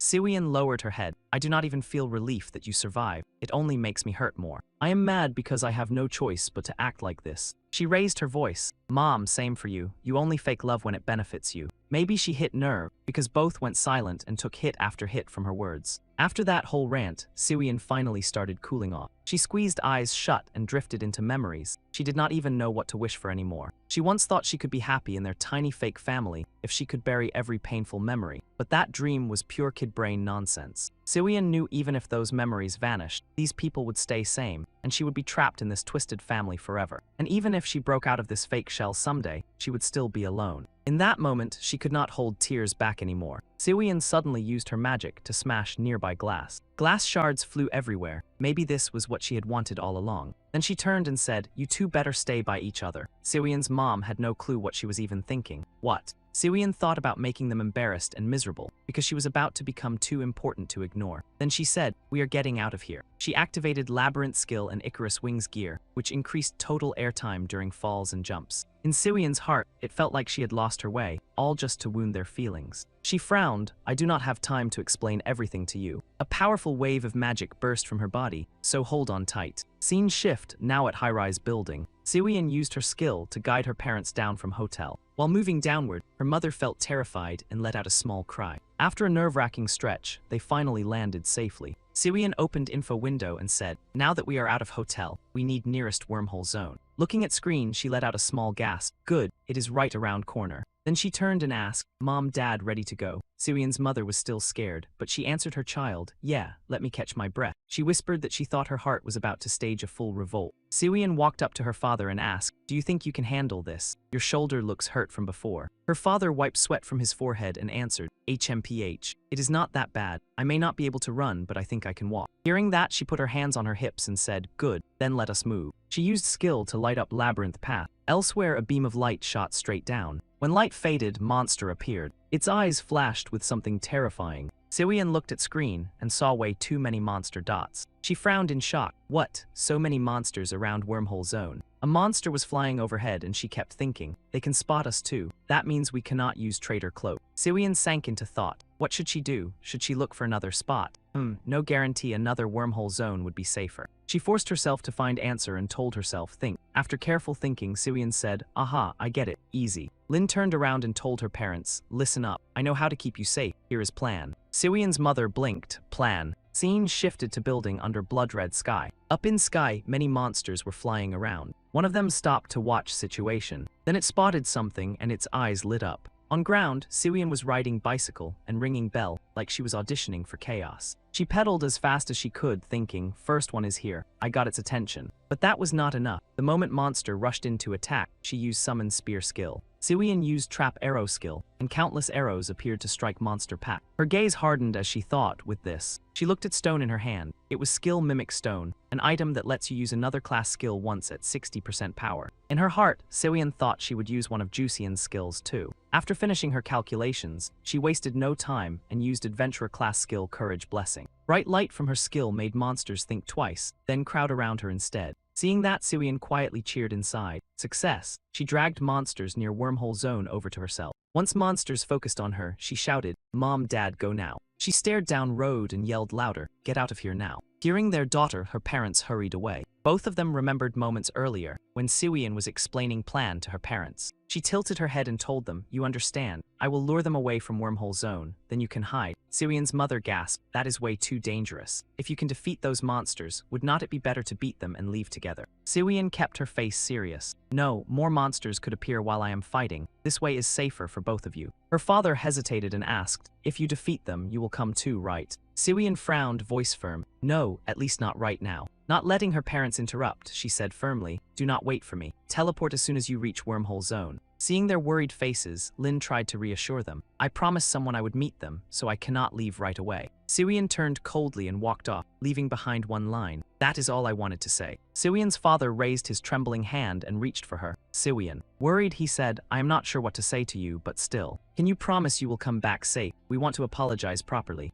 Siwian fell silent for a long moment after hearing those words. She answered coldly, I do not really want to make some cheesy promise like that. I will say this instead, even if. Her eyes turned red. Siwian shouted as she turned back, I will survive no matter what. And when I come back, you two better start eating at same table again. Back in present, Siwian used Labyrinth Beast skill. She took up Spear and unleashed lightning from it to attack Monster Pack. Lightning from Spear tore into them and left them badly injured. They screamed into void. She frowned, nerves buzzing, and figured she had to wrap this fight up fast before these monsters got curious and started sightseeing. Decision made, she triggered Chain Hellfall, and a storm of lightning bolts came crashing from sky straight into monsters like nature filed a complaint. Siwian clenched her teeth, worry chewing at her as one question kept pounding in her head. Had Mom and Dad reached safe wormhole zone yet? With that thought, she opened map and scanned it hard. Monster widened its eyes too, watching like it had accidentally subscribed to Drama Channel. Siwian saw her parents nearly reach safety, and when their 2 dots vanished from map, relief finally hit. She smiled inside and thought they had teleported. Good. Crisis downgraded from spicy to manageable. After confirming her parents were safe, Siwian turned back to battlefield. She had done what she needed to do.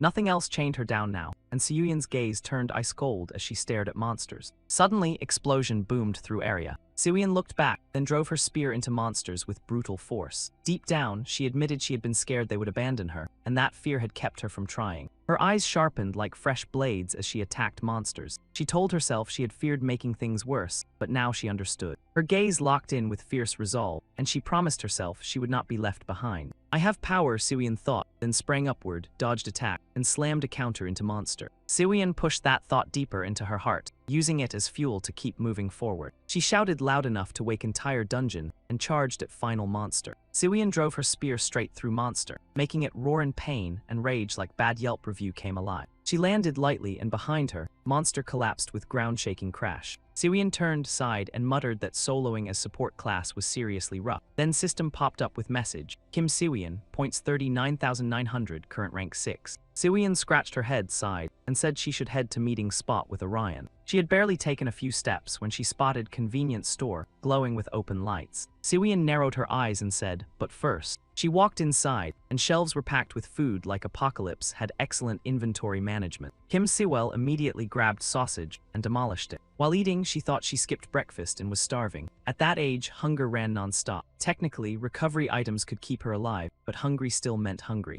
Meanwhile, somewhere else, sounds of battle rang out. Orion swung his sword with fierce precision, cutting into monsters like action scene budget just got approved. 2 monsters screamed in perfect harmony, terrible choir, great damage. After dropping piles of monsters, Orion walked on with cold focus. He opened map and saw monsters multiplying fast. He thought more had spawned after revival, so he needed to meet Siwian quickly. Orion asked System for time, and System answered right away, 1:19 p.m. His face tightened in surprise, when already, he had not realized he was late. He told himself he needed to hurry. Moments later, he was riding his vehicle down road at full speed. Orion drove while thinking he should ignore monsters en route. Meeting mattered more right now. Suddenly, he sensed something off. He checked rearview mirror and saw bright dot chasing him. Orion said something was following him. When he looked again, he saw a young man chasing him. His name was T-Hun. T-Hun shouted, hey, what brand are you? That decides whether I let you go. Answer me. Hearing that absurd nonsense, Orion stayed silent and refused to answer. He ignored him completely and accelerated away. Getting no answer made T-Hun furious, and he snapped, so you're ignoring me, you rude bastard. T-Hun sped up after him and said, you're not giving me choice. Orion still paid him no mind and kept racing forward. Suddenly, danger prickled across his senses. He twisted around to look behind him. T-Hun was already swinging sword at him. T-Hun sneered, I got orders to punish you. Got problem with that bastard. Orion drew his sword too, wondering if this player was member of Cho. Dust and noise ripped through city streets between tall buildings. Blonde guy activated skill named Destruction Spear, because subtle naming clearly took day off. Magic Spear locked onto designated target and launched repeated attacks for 3 seconds. T-Hun drove while using magic, chasing Orion without missing beat. Orion glanced back, face twisting in annoyance. He had to keep driving while blocking incoming attacks, which is multitasking nobody puts on resume. Orion suddenly noticed something strange and thought, wait, that's skill and weapon. Is he magic swordsman, class that uses both magic and sword at same time? Orion tried widening gap while calculating that fighting on motorcycle would be brutal. Besides, Superhero Squad did not have many long-range skills. Blonde guy scoffed and yelled, how long are you going to run, coward? Before Orion could breathe, T-Hun gathered mana and used skill Earth-Crushing Beast.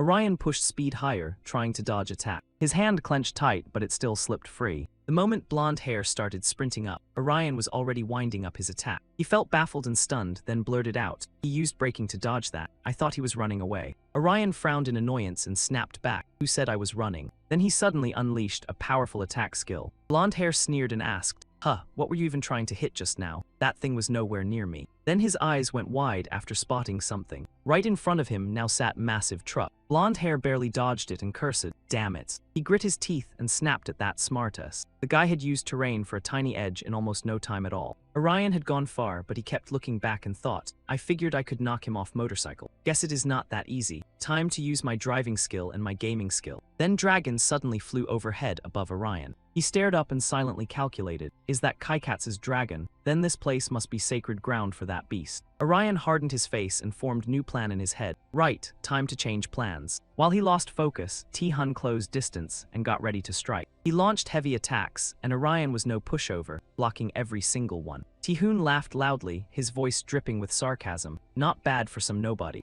Then he used Abyss sword skill, and his blade spilled out sharp killing intent. He spun sword in wide arc, forming dark magic circle. Power from it made Orion stare in shock. System popped up with skill explanation. Sword mage skill, Abyss sword. Long-range attack skill. Counters most other long-range attacks and bends space to push back user's opponent. Attack carved wet-looking mark into ground, and he struggled to hold it back. T-Hun saw his grimace and taunted. You might be good at games, but you cannot drive yourself out of death. He did not give him time to react. Mana fused as he used Destruction Sword skill. He roared, die. The instant attack landed. Rocks and ground where Orion had been running split apart. He turned back with fearful eyes. Blast erupted where Orion had been running, shaking whole area. T-Hun burst out laughing and bragged, well, that ended fast, what weakling. But shockingly, Orion appeared, rushing forward and leaving him stunned. Orion did not let him enjoy it for long. He triggered his revenge skill, overcoming adversity, absorbing damage, absorbing attacks, and boosting attack stats. He taunted him, you think killing revenge user is that easy. Orion cast magic and used revenge skill. Flames of hatred roared to life. He swung sword skill and fired strong pink slash at him.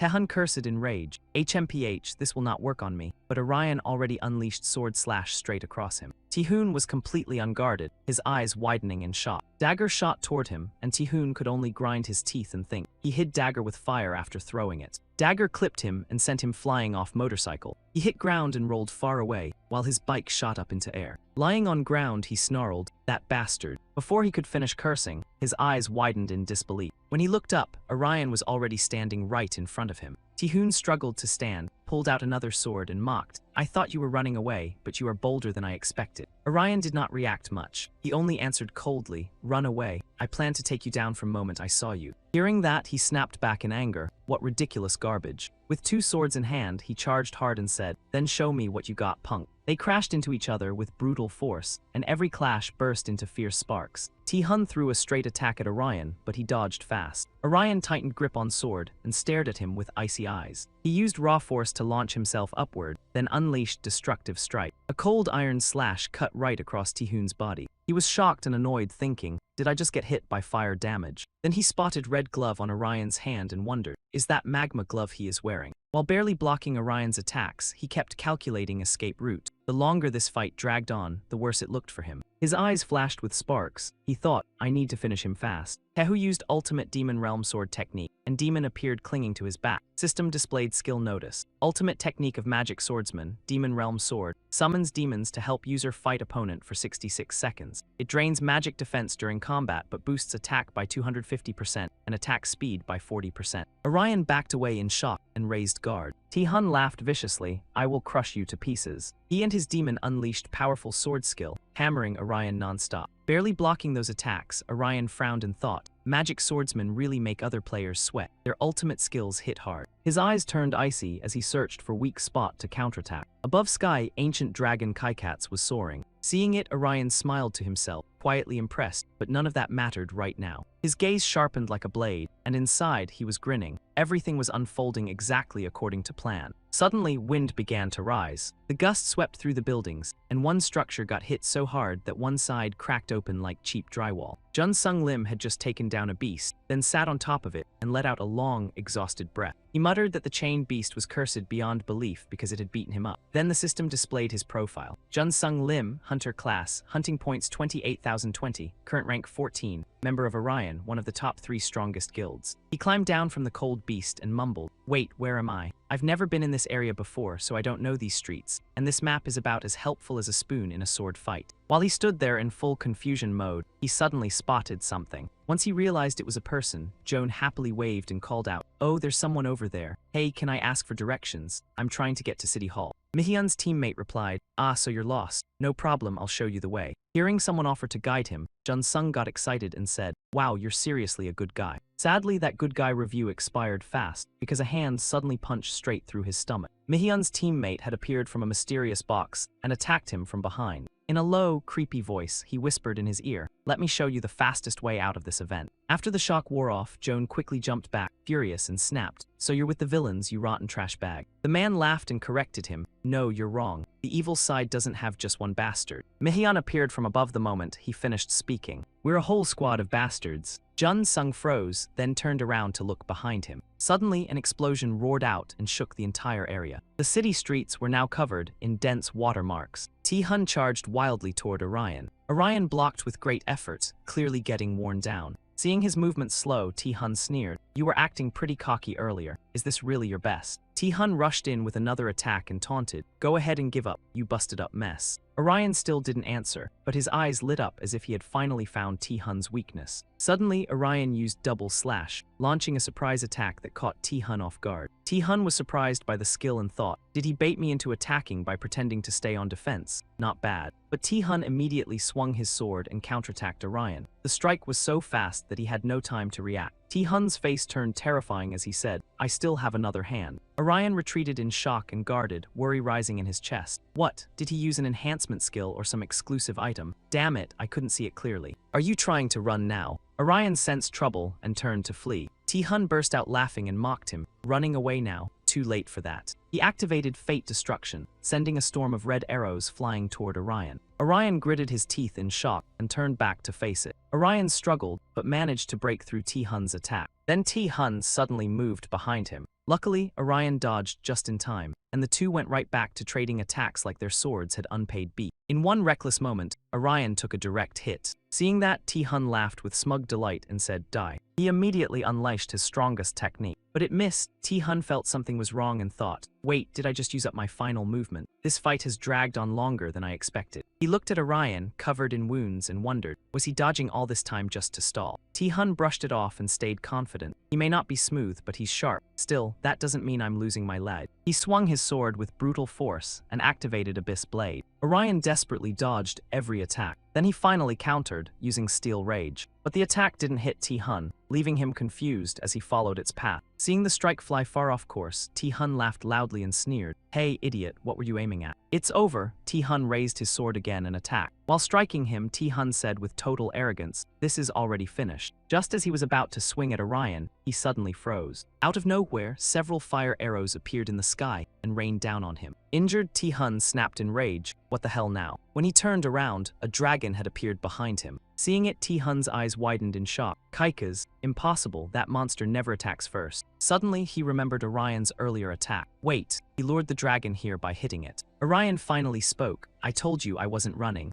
Orion now radiated a fierce aura, and he said coldly, "Everything was part of the plan to drag you down." He snapped into revenge mode and unleashed full-on fire, then dove into duel mode. Orion took back upper hand and kept hammering him non-stop. T-Hun got trapped in ugly spot with attacks coming from both sides. His body was already wrecked with wounds, and pure rage made him snarl, "Damn it, that dragon is attacking from behind too." In his head, he figured the Avenger probably would not survive either. T-Hun suddenly gasped, "Huh." He stared at item in Orion's hand and asked, "What tool is that?" Orion gave no answer. He only moved coldly and blasted out strong wave of energy straight ahead. He ignored enemy closing in and said in icy tone, Move up and give it all you got. Orion smirked and said, if you think you can beat monster that took 8-person squad to kill, and you do it without final move of yours, go ahead. Orion moved off to different spot. T-Hun looked around and saw nothing. He gritted his teeth and cursed, that jackass thinks I'll let him escape that easy. He had not even finished cursing before chains locked him down. T-Hun stared in shock and muttered, what is this? Isn't this skill for May's controller? Behind him, Dragon was already winding up attack. T-Hun whirled around in rage and looked. He could only scream in despair as Dragon unleashed attack. Dragon coldly spat out flame and burned into him. At same time, in another building, Siwon stood on rooftop and gave cold support. Orion teleported to her and said thanks for support. Siwon replied flatly, no problem. Then Orion landed beside her. Siwon asked in surprise, did you set that trap because you knew I was here? Orion smiled and said, no, I figured you were nearby since we agreed to meet here. I only realized you were here after that. He pressed his hands together and kept going. I prayed you'd be like that. God save me. Si-Hein gave him dead-eyed stare and asked, so you are pretending to be pious? What if I messed up plan and escaped with my parents? Orion did not even flinch. Oh, I'm not worried about that. Siwon would never leave me. That answer made Siwon blush. She looked away and said, whatever, idiot. Then she remembered something, turned back and asked, oh, did you decide to teleport Arium somewhere safe? Orion nodded right away. Yeah, I did. What about you? Did you help your parents get away? Sivan answered with total confidence, of course. Who do you think I am?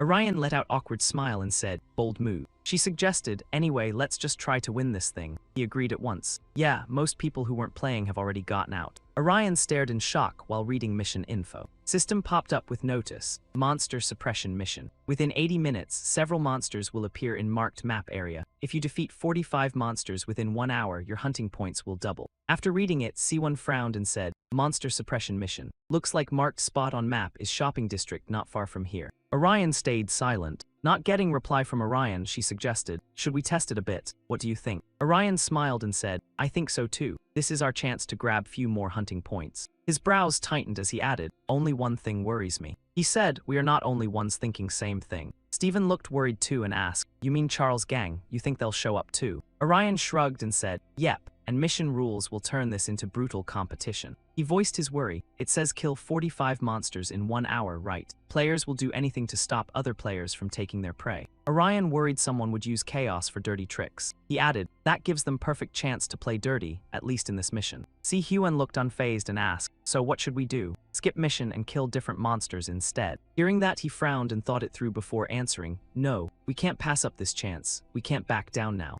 Orion shouted, you'll be key player, Siwon. That's how we win. Siwon looked at him with suspicion and stayed silent. After long pause, she finally understood and asked, you want me as key player, even though you're main damage dealer. At same time, in abandoned construction site, he coldly handled another player. Seung-ha, eyes full of tears, said, you do not have to do this. I'll give you all my hunting points. He did not even finish before he vanished. Hong Kai-ho stood there coldly and watched it happen. Out of nowhere, he remembered horrifying scene. Ho watched him disappear completely. After confirming he was gone, he moved off coldly and said, what idiot. Weaklings have to die. If I don't kill him, someone else will. Suddenly, system mission board appeared. When Ho read it, he said in shock, monster suppression mission. His eyes went ice cold as he muttered, I'm guessing bunch of fools are gonna rush in. Ho rushed forward with wild excitement and said, I'll kill them all. Entire city stayed wrapped in dark gray gloom. Siwon switched into something way more comfortable, fighting in a dress, horrible mobility, premium suffering, 0 stars. She was not alone.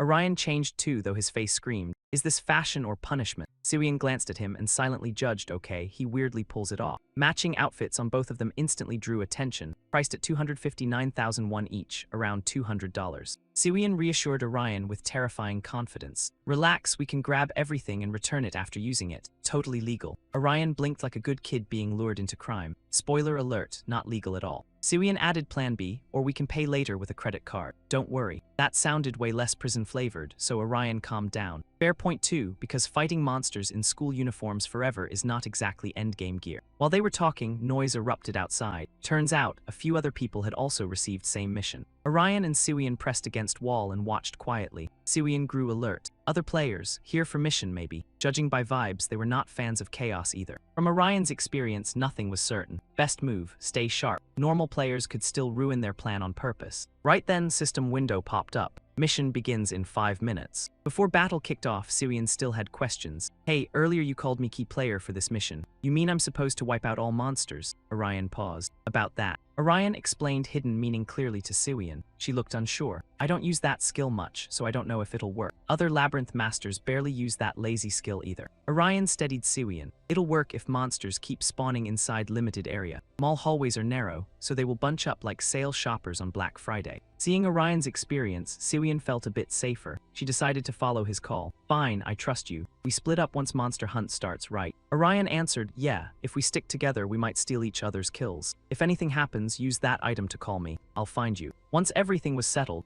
System arrived with dramatic timing. Mission begins in 5 seconds. System mission has begun. Moment message ended, monsters swarmed in from nowhere like rent was due. Weird part, their designs looked very familiar. Orion recognized them instantly. These monsters appeared during Gate of Purgatory event, Hell Beasts. Hell Beast monsters had high physical defense. When moving in packs, they used buff that boosted attack power up to 180%. One monster spotted Orion. Its giant red eye fired deadly red beams, because subtlety apparently died in this dungeon. Beam formed circular frame, trapping Orion in place. Massive white explosions swallowed area, but Orion took no damage because he had already jumped high into air. Then he dropped in and carved it with lethal slash. Orion used Labyrinth Master Skill, Labyrinth Depth. Skill boosts magic power by 50% of users, attack stat for 15 seconds. Orion used every second, slicing through monsters non-stop. They could not keep up with his speed. In blink of eye, monster bodies split cleanly in half. Siwian watched and realized magic worked on these monsters. We can hunt them with one-time use items. Orion agreed right away. Good. Only one was down and plenty more were rushing in. Siwian moved elsewhere to hunt monsters, leaving this zone to Orion. See you later, happy monster hunting. Okay, see you. Orion stared down monsters and sharpened his focus. He had already memorized entire mall layout. He moved like lightning, cutting one monster after another. Some got split straight from head down. After clearing a few more, Orion started calculating. If he took fastest route, he could claim every monster here for himself. Elsewhere inside mall, Siwian was also grinding hard. 12 kills already. Not bad, not bad. Siwian placed star-shaped magic array in front of her. Skill, Antlion Trap. Labyrinth Matter skill, Antlion Trap, teleports monsters within trap range to user's location. Trap can be activated after placement. Up to 7 traps can be placed at same time. Siwian stayed alert. I set traps like Orion told me, but who knows if this will actually work. She remembered embarrassing incident last time she used it, when she accidentally dragged in a whole monster buffet she never ordered.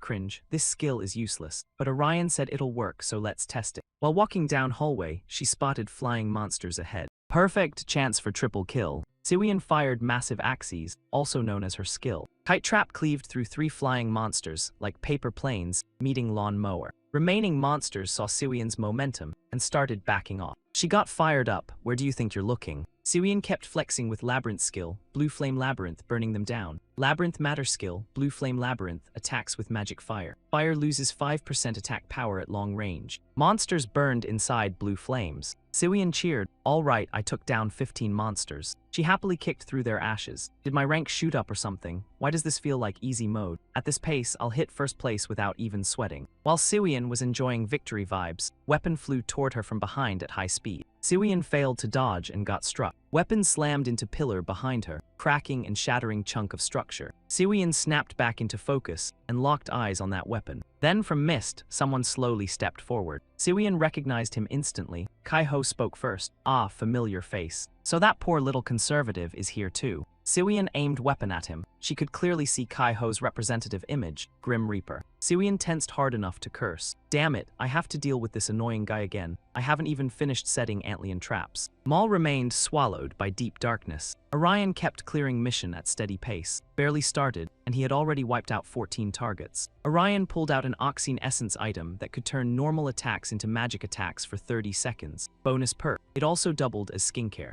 No sign of trouble around him, so Orion got optimistic. Everything was going great. Monsters kept spawning non-stop. With this crowd, he could snag first place without even thinking up a strategy. While moving forward, he spotted other players. They were busy wiping out monsters too. Orion ducked into a nearby corner and watched. Looks like they already claimed hunting rights. I was gonna lure monsters into this open area too. With prime spot stolen, Orion did not waste time sulking. Forget it, not worth fighting over. I will head somewhere else. Then his eyes changed all at once. Shock, pure shock. A mysterious box appeared over one player's head. Then door slowly opened inside it. Another player popped out, cards in hand. He threw cards at players below. Card throwing magic skill. Kids below could not dodge in time and got clipped. Everyone froze. What in world? Mihyun backed up friend 2. Is not this obvious? This is massacre. Said so sweetly, but it gave chills. She aimed for Red Hat Guy, Thorn/skill. Wild Lancer skill. Spear Thorn fires 1 spike with 60% of user attack stat. If spike lands, next hit deals 150% damage. Shockwave hits so hard players could not even react. Mihyun used opening and jumped high. Time to finish these fools. She looked vicious as hell and yelled, farewell trash. But life is not dream. Orion had already shown up and used shield to block Mihyun's attack. She got her moment ruined and got salty. Huh, who's this? Kinda cute though.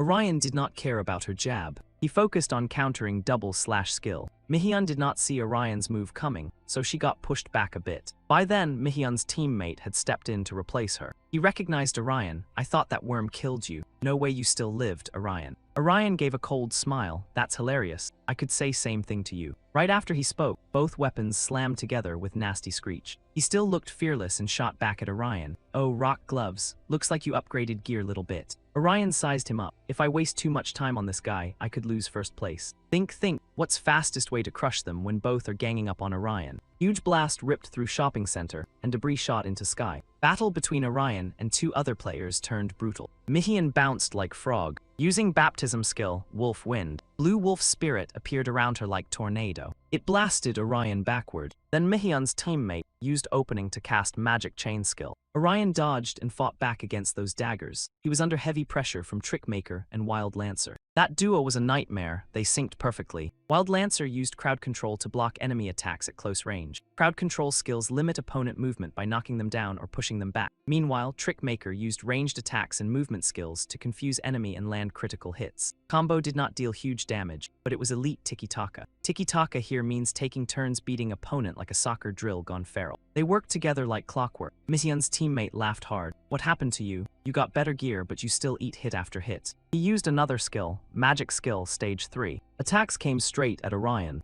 He watched carefully, then decided to flip script. He used Red Binding Thread. In one move, he slipped behind his back. His teammate freaked out. How did he get behind me? I did not think Avenger could use skills like that. Orion had held back long enough. Now it was his turn. He told them, I am not just taking hit after hit. I was waiting for best moment. Orion instantly used Resentful Roar skill. 1 hit, 2 targets. Both got blasted at once and got pissed. He wondered, is that a piercing skill? Was he waiting for us to line up? Turns out Orion had been controlling whole fight from start. They were great at trading skills with each other. But their weakness, too scripted, way too scripted. Orion had studied their moves from start. He jumped. Straight at him, he said, you're way too predictable. Then Orion unleashed a non-stop flurry of slashes. His teammate got flipped over and could not hold on, so he cursed, damn bastard. Once again, his position got shifted by teammate Mihyun. I answer with Nature's Violence skill. Wild Lancer skill, Nature's Violence, triples attack range and boosts attack power by 130%. User must wait 2.5 seconds before and after using skill. Atta blew up big move, then cackled like full-blown maniac. Not exactly winner energy, but face too pretty to stay ashamed for long. But Mihyun's face changed when he saw ground below had no earth at all. Orion's shadow was there. What in world? He vanished already.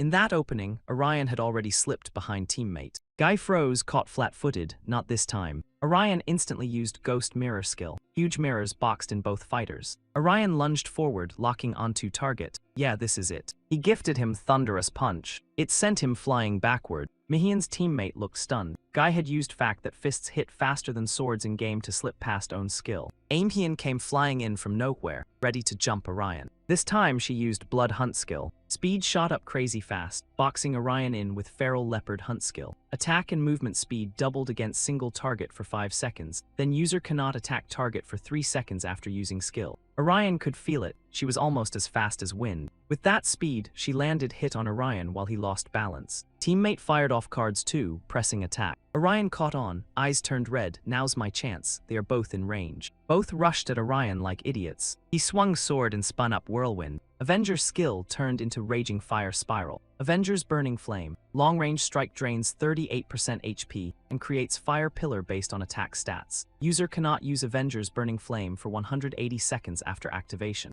Mihyun and teammate got blasted away. After that, Orion landed clean. His attention shifted to monsters on upper floor. This is taking longer than I thought. Maybe waiting for perfect moment to hit both at once is too inefficient. What do I do now? At this pace, I feel like I won't even reach first place. But Orion did not have to wait in despair. He spotted Savior. Wait, that's Ant Trap. Perfect, then I can take down both guys and monsters. With that thought, Orion summoned Item Exchange System. Same time, system kicked in. Orion wanted to use Vampire Fang item. Power slowly rises while HP drops. HP loses 2% every second until it hits 5%, then recovers after 10 seconds. Monsters kept floating through shopping mall floors from another angle. Air between Siwian and Hong Kai Ho was tense as hell. Siwian spoke, "I guess you're still alive after all. Thought you died after hearing about superhuman class." Ho answered coldly, "That made me think you two were dead after you ran into Emperor." Siwian remembered, "Emperor? Oh, weird-haired guy. He talked big game, but he looked rough too, same as you." Siwian kept poking Ho. Guy looked irritated by words. "Oh, rich coming from support class nobody. Guy hiding behind merchant won't be able to talk after I crush you."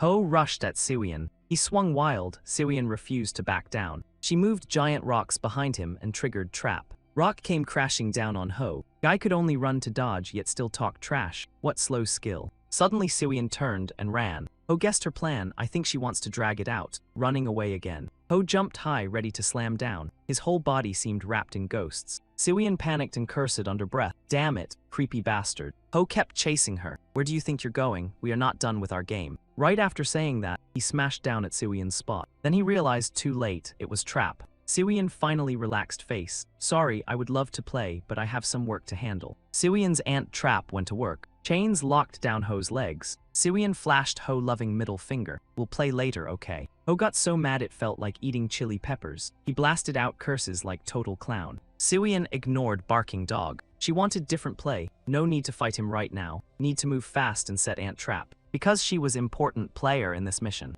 Right now, Orion was getting non-stop attacked by sharp cards. Lucky for him, quick reflexes let him fight back decent amount. Not even a hot second later, Mihayon came flying in from behind like lightning with anger issues. She instantly unleashed her Waterbead ultimate, but Orion stayed so calm it was almost offensive. A bright idea flashed through his mind. I will counter this attack. With one clean slash, he shut down the strike like he was closing an annoying pop-up ad. Seizing the opening, Orion kicked Mihayon so far away, she practically needed a GPS to come back. In that situation, Mihayon could not hide her shock. Seriously, how is someone supposed to process getting kicked in the stomach while being a girl? Orion immediately looked confused and asked if she was a girl. Her voice cracked like a broken violin, but he confidently said he did not care whether she was male or female, because either way, they were only characters inside a game. Orion's words slowly woke up the monster inside Mihayon, and yet, she was officially furious. In a frenzy, she charged at Orion like she wanted to swallow him whole, and yelled for him to go straight to hell. The fight between them grew more intense with every passing second. Orion quietly thought he should take time to study their powers, but handling two players with similar strength at once was not exactly a relaxing weekend hobby. Siwian needed to set up the Ant Trap as fast as possible. Meanwhile, Mihayon kept launching attacks at ridiculous speed. On the other side, her teammates seemed to notice something strange. Something felt wrong because Orion was not attacking head-on at all. Last time they fought, he was everywhere at once and used a far sharper strategy. Was he fighting differently because there were two of them, or was that scheming brain cooking up another nasty plan? In that instant, he ordered Mihayon to stop attacking immediately and step back for 1 second. Mihayon looked confused and snapped, asking why, since they were so close and he was almost out of help. But he denied it and said they had gone too far, so they needed to back off for 1 second, breathe, then watch what Orion did next. Even so, Mihayon stayed stubborn and muttered that she did not get it, but fine. At that moment, Mihayon raised her weapon and cast Frost Mist. In seconds, the mist swallowed everything and made Orion lose track of both of them. Damn it, he could not see a thing. Right then, he happened to spot them escaping. That move instantly made him suspicious. Did they realize he was trying to lure them into the ant trap? No, impossible. In the end, they had noticed his fighting style, so he decided to let them go for now. After all, the mission mattered more, and he only needed to focus on hunting monsters. A fragment of Orion's memory suddenly resurfaced. That instantly made him uneasy, and he wondered if this was really okay.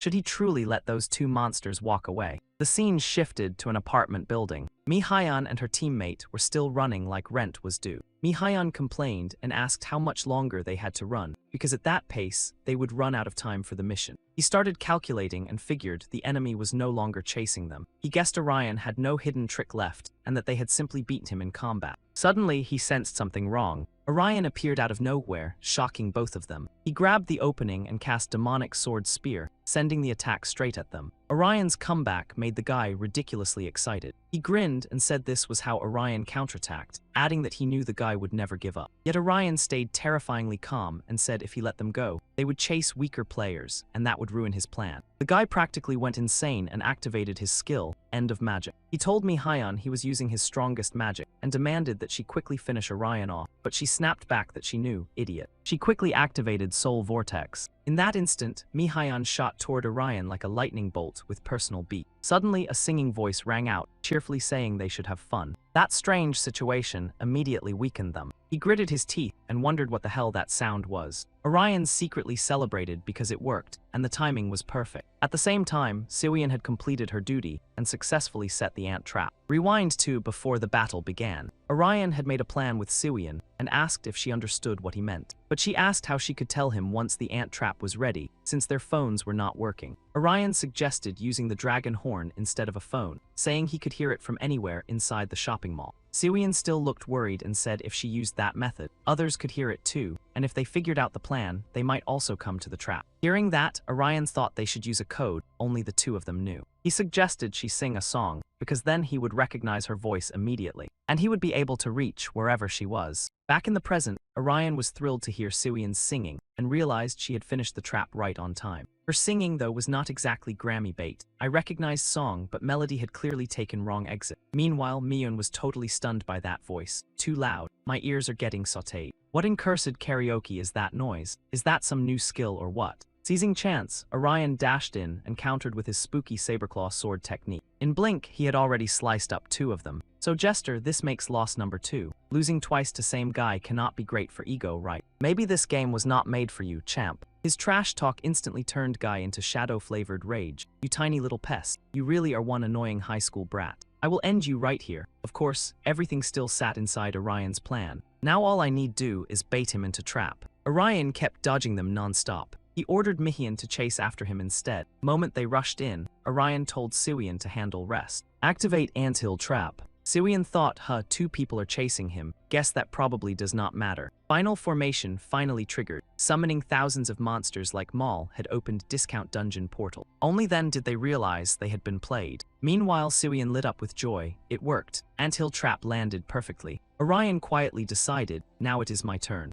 I will use item I saved earlier. With it, I can take down Charles and those monsters in one blow. This item will burn through my remaining stamina and trigger panic passive skill. I will crush them with best skill I have. He unleashed Dance of Death, sending it straight into them like Invoice from Grim Reaper. Earth-shaking explosion blasted through area. Shopping mall center now looked like Apocalypse had gone clearance shopping. Everywhere, scars from Orion's attack carved up scene. Orion quickly turned to Siwian and asked, "Are you okay?" She answered right away, "I am fine. Dust in my throat is only thing annoying me." Suddenly, Orion flinched when Siwian started coughing hard. As he walked, doubt crawled in. What happened to them anyway? Did I really take them down with my own skill? He suddenly spotted something. Not far away, a box floated in air, and Orion cursed inside because they had escaped again. Suddenly, Mihayon lunged from behind, aiming for sneaky attack. She screamed, "Die." Luck stayed glued to Orion because he blocked in time. He also recognized Baptism of the Storm skill from wolf species. Still, force of attack slowly drained him dry.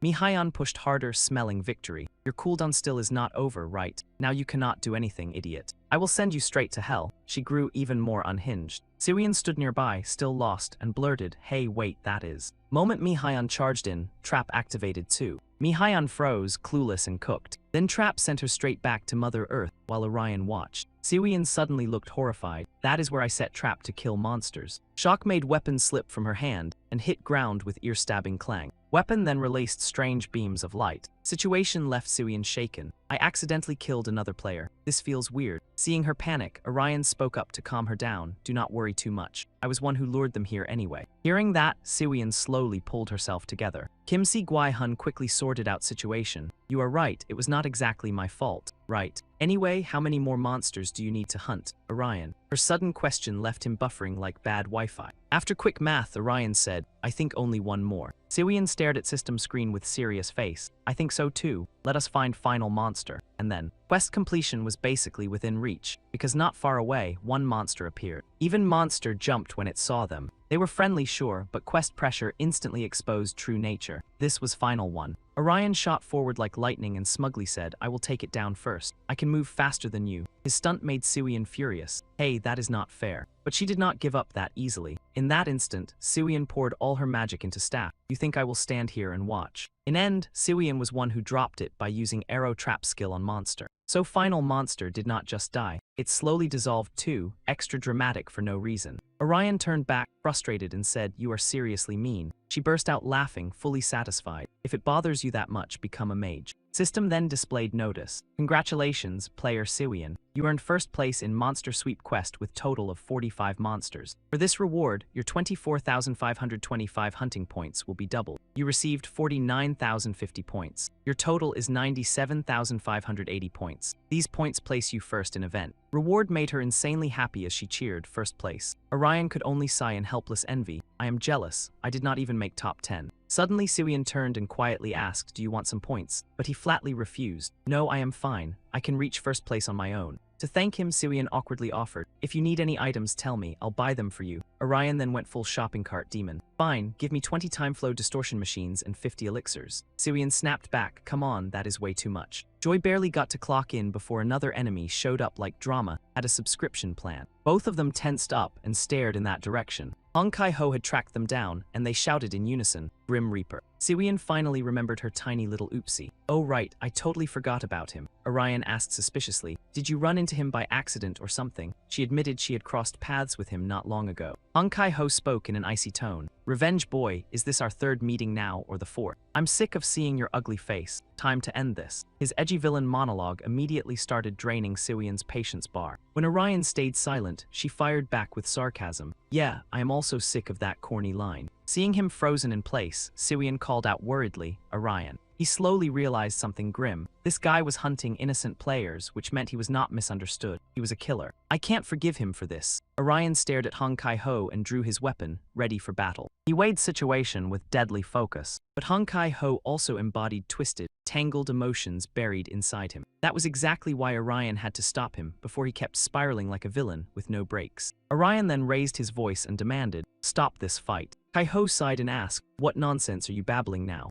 Orion stood firm and warned him, You gain nothing from killing other players. No hunt points, no items, and no title come from this. Same goes if you kill players to climb rankings. It is faster to kill monsters for rewards than chase high-ranked players. Orion tried to explain, hoping logic could land before fists did. His face hardened as he continued, Killing random players one by one is not only inefficient, it is slowly chewing up your humanity like a cheap dungeon trap. But his words failed to shake Hong Kai-ho. Kai-ho asked coldly, So what do you want from me? Stop fighting and play happy little family. Orion answered immediately, I want you to play fair. You are strong enough to do that. His eyes sharpened, packed with complicated thoughts and probably several emotional error messages. Still, for a moment, it looked like he accepted the offer. Orion added, I knew it. You are not a coward. You just see things differently. Then he suddenly snapped. That is why our clash is unavoidable. Another personality inside Kai-ho surged up like a corrupted system update. Orion tensed and raised his guard. A vision appeared deep inside Kai-ho's mind. The man he kept choking repeated, I only need to get rid of them, all of them. The one above him had tears gathering in both eyes. That way, nobody can look down on you anymore. Another side of Kai-ho smirked with cruel satisfaction. Back in reality, despite Orion's warning, Hong Kai-ho still attacked with brutal intent. Orion shouted helplessly, You are only suppressing your emotions. Hong Kai-ho mocked him, treating every word like trash-tier dialogue. Do you ever stop talking? He instantly activated Path of the Departed and charged straight at Orion. Death Reaper class battlefield skill, Path of the Departed, increases Grim Reaper attack power and movement speed by 1.5 times on battlefield. Skill can unleash piercing attacks along its path, letting Hong Kai-ho slice through Orion with scary ease. After dodging to a safe distance, Hong Kai-ho came to a stop. Somehow, he realized he had stepped into a trap. A chain trap appeared and wrapped around his legs. Kai-ho shouted at the same time, Do you seriously think I would fall for this again? Sure enough, his strength was absurd. In an instant, Kai-ho broke free using Ghost Shadow Step. His current speed left Orion stunned. He is too fast. Path of the Departed had boosted his running speed. Kai-ho raised his weapon and threatened him. Do not judge how I fight. You do not know a damn thing about me, bastard. Right after he roared, his weapon came down with deadly precision where Orion stood. The main had to treat that power with maximum caution. Even Siwian, watching from outside, shouted a warning. Orion, he will not listen to words. There is only one last way to make him understand. He asked what that meant. She explained, classic problem-solving method, popular for generations. Orion was surprised by her suggestion, but it also helped him regain his calm. He declared with firm resolve, punch him until he listens. Behind him, Siwian raised her staff and cheered hard. Exactly. Orion's gaze grew even more determined. A massive clash erupted. We might be orphaned kids, but that does not define everything. That is why I cannot be sure my judgment is always right. Without hesitation, he launched forward. He only wanted to tell Han Kai-ho one thing. He did not need to hate everyone. Orion thought this while trading blows. And he did not need to hide behind cowardly tricks either. The main began channeling magic into his weapon. Orion attacked without hesitation, determined to prove that point. You have to become strongest. Orion fought with everything he had, and finally managed to close distance with Han Kai-ho. That night, Jusian and his greatsword activated Cactus Slash to attack a monster. The slash did more than leave a brutal wound. It also made Beast writhe in pain and collapse. Jusian celebrated after beating Monster, but 720-point score hit him harder than any boss mechanic. What was that? Why did that attack only give 720 points? Hanseung behind him said, I'm not too surprised. It looked big, but it was easy to take down. This only dragged Jusian deeper into gloom. He stared blankly at his teammate like, come on, man, you are acting less like a hunter and more like a monk on a lunch break. What is that supposed to mean? Nothing. Mood flipped from awkward silence to panic mode when an explosion went off near them. Oh, what was that sound? Hanseung suddenly remembered something and said, now that you mention it, there was a monster over there earlier. Oh, that thing. Did we not all agree to ignore it because dealing with it looked like filing taxes with claws? Hanseung felt bad vibes crawling up his spine. His gut screamed that something had gone very wrong. Elsewhere, Orion was staring down a scythe-wielding freak who clearly skipped therapy and chose violence. Both clashed non-stop, neither giving ground, with victory hanging by one very dramatic thread. Then that monster suddenly activated Winter Hunt. He slashed at Orion with a lethal strike, but luckily the guy slipped away like rent was due and death was collecting. At the same time, Siwian fired back with arrows aimed straight for his heart. Han Kai-ho dodged them with annoying ease, then taunted Orion. Hey May's master, give up and take your beating like scenery. Orion boosted himself with his own special technique, proving his will was not some cheap Wi-Fi signal Kai-ho could shake. Kai-ho caught on and kept dueling him with flower of resentment. This time, table flipped hard. Kai-ho got pushed back by Orion's ridiculous power. He stepped back several paces to keep a safer distance, but then a small dagger appeared right in front of Kai-ho's face. He barely dodged a fatal hit with everything he had, but blades still pierced his shoulder. Kai-ho clenched his teeth through pain, looking one inconvenience away from losing customer service voice. But fun was not over. Orion used May's master compression, and two massive cubes appeared above and below Kai-ho. In less than a second, cubes slammed together, trying to turn enemy inside into premium villain paste. Kai-ho escaped at last instant and got even more furious. You bastard. This time, Kai-ho chose all-out combat, creating his finishing move, Fatality. A purple rose bloomed behind him, packed with enough power to make Orion and Siwian seriously nervous. This attack could shave off 44% of enemy HP through stacked damage, while also causing dizziness and reducing blood loss duration for its owner. Siwian was stunned and yelled, we have not even been fighting that long, and he is already using his finisher. It feels like he is gambling with his own life. Kai-ho answered, did I not already tell you? This ends here, die. Tentacles burst from that rose, sharp and brutal, attacking both Orion and Siwian. They could only dodge with speed, because blocking that mess was not on menu. Siwian finally got mad. Master, your finishing move is seriously getting on my nerves. She charged Lightning Spear into her weapon and rushed straight at him. Kai-ho stood still for a few seconds like he had not noticed problem. Unfortunately, tentacles were paying attention. They stretched out and blocked Siwian's attack. Siwian fumed, thinking he blocked that. That hit was supposed to be heavy. Then Orion launched his counterattack and closed in on Kai-ho. He aimed sword points straight at him. Shockingly, that slippery tentacle kept moving like it had its own battle license. It struck Orion's right side, forcing him back several painful steps. Damn it, my skill still has not cooled down after that attack, so I cannot do anything.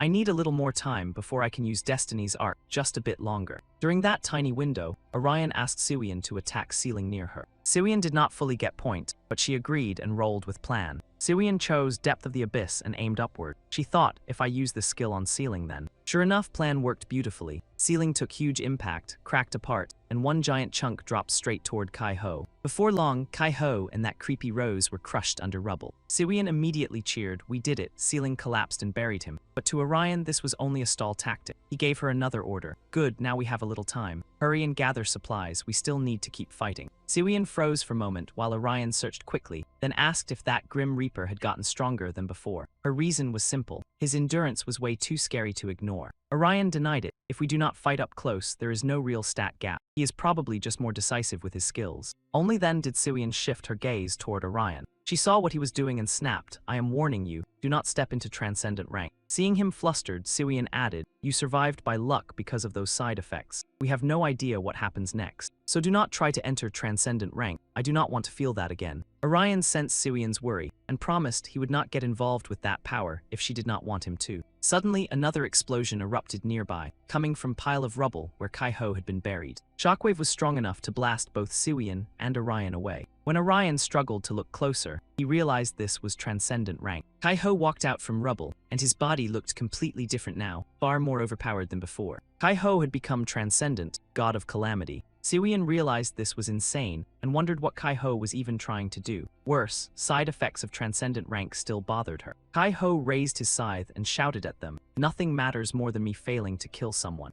Kai-Ho swung scythe toward Orion, making Wounds scream like his body had filed complaint. Both sides got shoved under insane pressure from raw firepower. Siwian was shocked. Dude was weak just moments ago, and now he was throwing long-range attacks like he unlocked cheat mode. She knew if she did nothing now, those attacks would slam into both of them. Siwian's first move was retreat and set up an ambush, but when she looked at Orion, the guy was still fighting like his life depended on it. Orion thought dodging those attacks was way too dangerous. Fighting Hong Kai-Ho at long range was a trap. The farther he backed off, the harder it was to reach him, and the enemy would just keep piling on attacks. That was why Orion chose to face him head-on instead of running. He wanted both of them close enough to create an opening. Rampage of the Vengeful Ghost got used, and this time power matched power. Orion even looked a bit stronger, which rattled Hong Kai-Ho for a second. Why would he not give up? Why was he not afraid of me? Hong Kai-Ho swung his scythe hard and blasted Orion millions of miles away. Right before the finishing blow landed, Orion's body suddenly lit up. Sonic shockwaves erupted too, making Siwian stumble.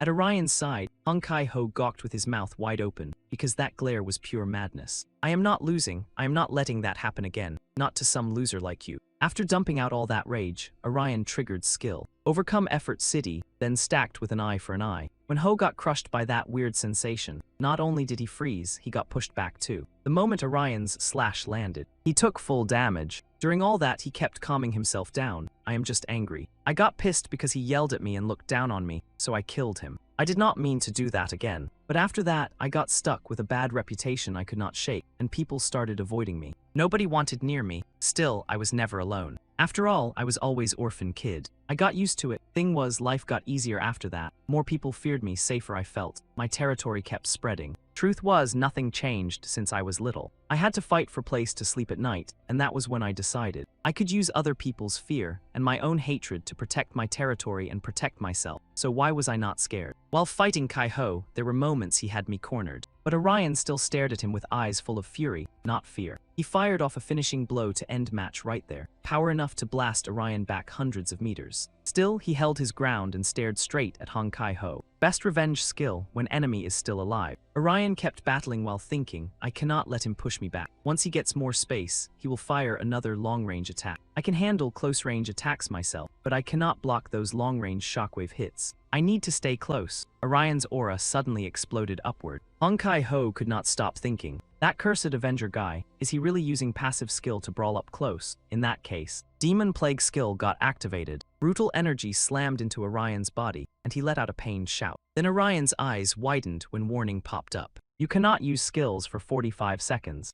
Orion instantly realized it was a skill lock. Damn. Hong Kai-Ho grinned with confidence. "Even your passive skills cannot save you now. Die." Misfortune God skill, Sudden Death, got used. It could randomly launch transparent tentacle attacks for 4 seconds. Wideria tentacles kept chewing through Orion's HP nonstop. Even trying to keep distance did nothing. Orion was nearly locked in place, but his goal was to close in on Hong Kai-Ho. Fast enough, gap between them shrank, and Orion spotted his chance. "Now is my chance. Activate item Fate Arc." Hong Kai-ho froze for a few seconds. What the hell? He did not know Orion had already noticed cooldown on item, ended at last second. This time he is not escaping. Orion left a long slash across Hong Kai-ho's body. It even knocked weapon right out of his hand. Hong Kai-ho exploded with rage and roared, "You bastard." He still refused to quit and launched another insane attack, but Orion shrugged it off and jumped back. He quickly spun around, then hurled dagger straight at Hong Kai-ho. He dodged fatal slash and tossed out smug jab. "You really think I'd fall for that again, Orion?" He shifted in fast. Both men slammed into brutal weapon exchange, sparks flying like fireworks with beep. Orion stayed locked in. "I won't let him go. No way I'm giving him time to use skill. I got 30 seconds before paralysis wears off. I can only use Arc of Fate one more time. This might be last shot. He'll eat me alive if I try to retreat." Right as he moved, Orion hit body limit. He froze, organs slipping into fake death state. That opened Vesquihar up for slash right across Orion's left eye. Even without clear view of foe, he kept fighting on pure instinct. With grit burning hot, "I can't stop now. Keep going and crush him." Siwian reached source of shockwave. She saw Orion fight with her own eyes. Siwian remembered what he said before about Kai-ho. "I was only little surprised, that's all. He was orphaned too, and I lost my parents too.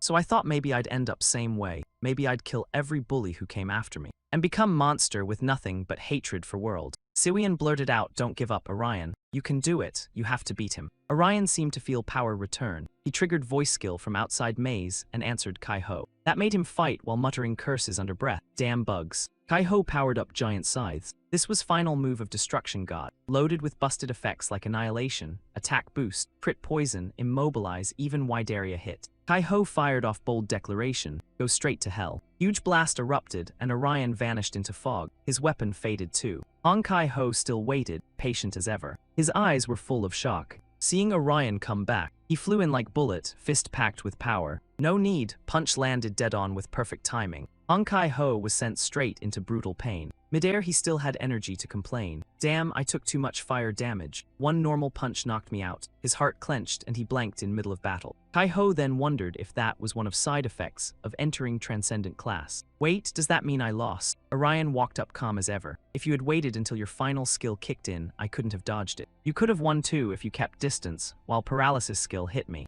I don't have many long-range skills, so I couldn't counter. What are you trying to say?" This is what happens when you attack people for no reason. Faced with Kai-ho's question, "What are you trying to say?" Orion tried to make point clearer. "I don't have parents either, but I didn't grow up in orphanage, so I can't say our lives were same." His master said nothing, he just looked down. "I want to tell you there's another way." Hong Kai-ho seemed moved and offered excuse. "You think I don't know that, but I'm used to this now. I'm used to fighting like this. Death's name, what is it?" Orion gave answer right away. Then Hong Kai-ho wore mocking grin. "Funny name. You'd better earn first place there, then you can prove your way is better. I hate loudmouths who can't back up crap." With that, Kai-ho completely vanished. Siwian let out breath too. "What weird guy. I guess you never really got close to him, right?" Orion nodded. "Yeah, he's weird. He sent me his hunting score. That's that death guy." Meanwhile in city, Boss faced one of strongest monsters. He looked smug maybe because he didn't see monster as threat. Boss unleashed New Republic sword skill. Massive blade made of light appeared and split monster clean in two. Its body got cut in half and system congratulated Boss. "You earned 1250 points for killing Tree Guardian monster." He got cocky. "I think I'm warmed up enough to drop 1250 point monster. Hunting score total is 11,300. Current rank, 65. Then Guillaume Hone showed up. She said, "Looks like you're enjoying this, boss." Dan Bosch said, "It's been ages since I hunted monster. Feels great to be regular user again. Anyway, it's been while." Next, Guillaume Hone asked Boss, "When are you and rest of guild joining war? I don't know who to blame, but we've lost 2 people already." He brushed off her words. "I don't care how many people die." Then he admitted he wanted only one thing. He only needed Guillaume Hone and Ryu Xian. With them, he could build world he'd always dreamed of. Hone burst out laughing. "That sounds fun. Now I'm getting excited." Sudden she froze. Then she opened system leaderboard. Top runner already had over 100,000 points. Seeing how fast they stacked points, I figured they had real skill. Who is it? Someone from one of top 3 guilds like version 0, or some hidden monster like Orion. Thought about it more, she got more hooked. I want to hack ranking data and find out who it is, but I have to hold off. If I mess with it and trigger error, I could miss final prey. I have to watch this to end, no matter what. I need to see who comes out on top from this mess. Cut back to Chaotic Dream, where Seung-ha was still not done. After wiping out swarm around her, Seung-ha ended up becoming target for another monster. Lucky for her, Shin Ju-hyuk spotted it. He rushed in like God, backed by shocking Holy Shock skill. Final monster died on spot, which meant both got extra points too.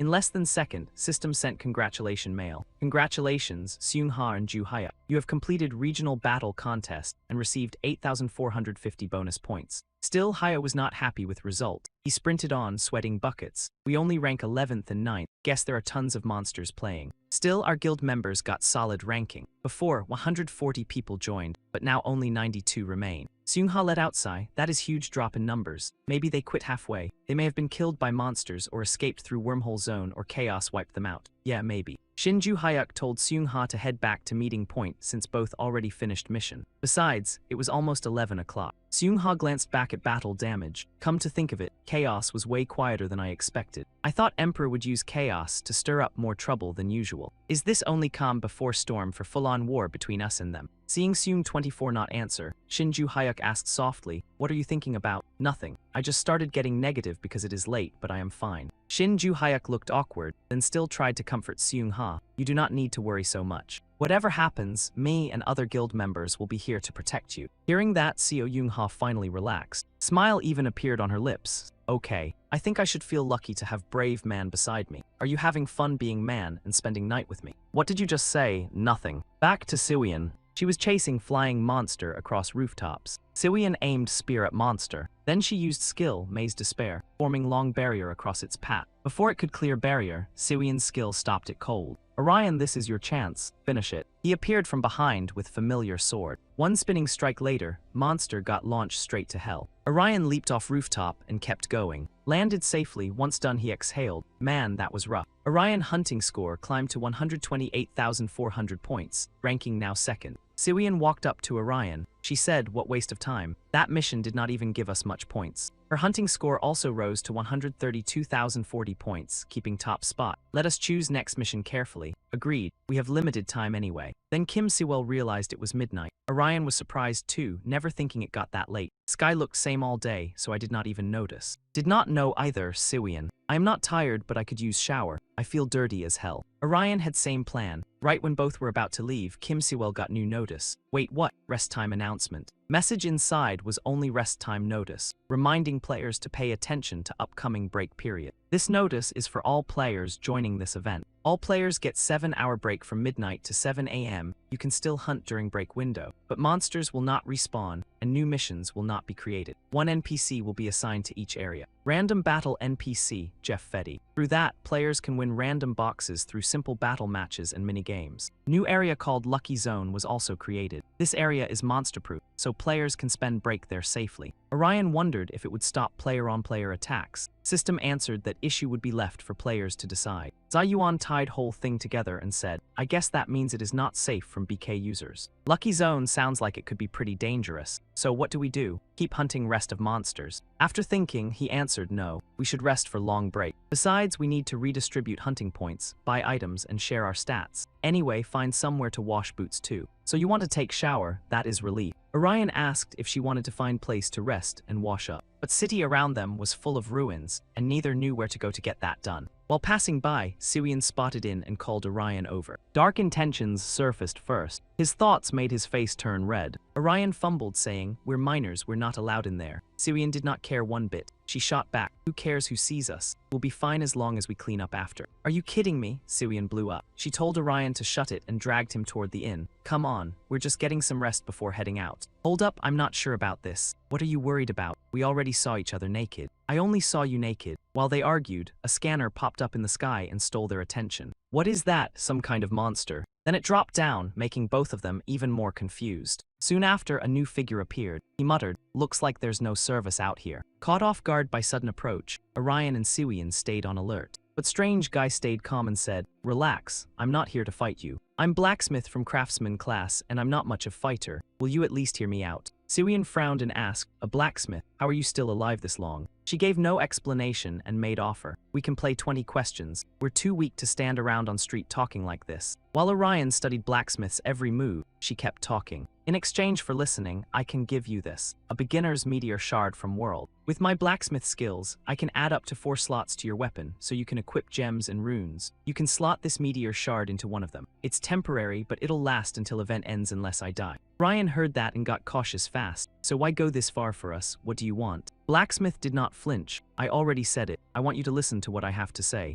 Simple, I want you to take on quest first, collect reward first, then we talk. Siwian whispered into Orion's ear. Trap right, she could lure us somewhere and jump us. Orion looked like that made too much sense. Can we pick place to talk? She agreed right away. Sure, I do not mind if you want to play it safe. Siwian rolled eyes and looked at Orion for lead. So what now? Orion opened inventory, pulled out key item for Dimension Room, and held it out. Use this. Then he warned Siwian. We go first and make sure it stays safe during event. Then we invite her in once Dimension Room key activates. Then system threw error 65929. Orion did not have permission to access that area. He blurted out, shocked. An error, Blacksmith calmly asked. Test area right. I thought it was blocked, but I saw you manage to open it. Her answer made Orion freeze. Test area, you know about Dimension Room. She did not bother hiding anymore and pulled hood down. Better if I introduce myself. After revealing identity, Blacksmith said, I am one of developers who created Ergo So Online. Name is Jae-yoon Ma, head of equipment design. Seeing both of them stare like she had dropped from sky,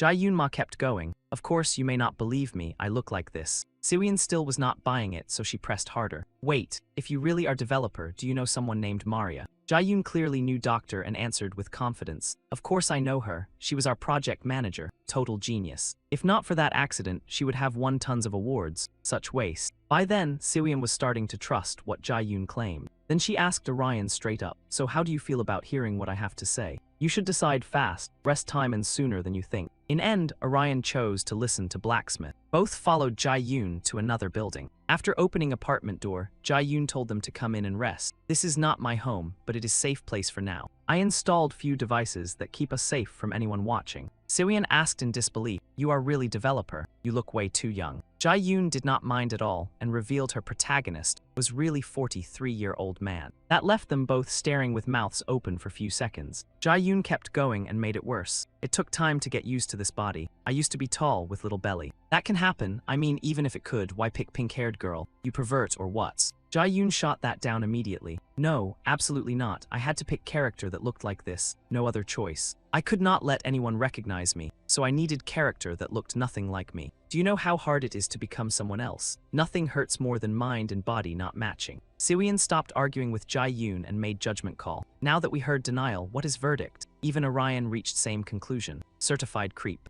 That made Jae-yoon shout in rage. You jerks, I do not want to waste time talking to you, so get to point and get lost. In Siwian and Orion's heads, same thought popped up. He is pouting. 43-year-old man pouting. Back on track, Orion asked Jae-yoon seriously. So what were you going to say about quest you want from us? If it is too hard, we may say no. We are in middle of another event. Jae-yoon answered, what I want is simple. I want you to stop leader of Charles' group. Leader of Charles, you mean Emperor, so you know him. Then this will not take long to explain. Orion kept pressing, but why do you want us to stop him? We know he is not good guy, but still. Jae-yoon explained, because he wants to turn whole world into game like Horizon. He plans to use wish earned by top player to turn entire planet into Ergo So Online. Orion and Siwian looked stunned, and Jae-yoon kept talking. He has been causing trouble since developer days. He kept talking about creating world with no discrimination, where players were totally equal. You mean world where everyone starts at level 1. Basically, game makes everything equal in his eyes. Orion went quiet for few seconds, thoughts spinning. Wait, so he was developer too. Siwian sounded skeptical too. You are telling me that weird guy had dreams like that? How childish. Jae-yoon nodded. Yes, very childish. That is kind of fantasy teenage boys obsess over. But even childish dream can become disaster in hands of someone with power and ambition. Like immature kid getting jealous of someone else's toy and deciding to steal it. Orion and Siwian stayed silent after that info dump. Then Orion frowned, suspicious again. So people with real power and drive are game developers. That means you and Maria were basically accomplices, right? Jae-yoon seemed pleased with that question and admitted it with a grin. Not bad, you are sharp. You would attack me without even dressing it up. But you are right. We were basically accomplices. We should never have made that technology in first place. But you need to believe one thing. Say whatever you want about me, but Maria was good person. She was probably person who created Yugo Shohei Online. But she was also first person who tried to stop it. Siwian cut in on purpose. What are you talking about? You mean she was first one to quit? That forced Jae-yoon to explain further. Dr. Maria tried to warn us about Z26, dangerous substance that formed game's core structure. It had power to make anything real, including curing illness and erasing inequality, but she worried it could destroy everything.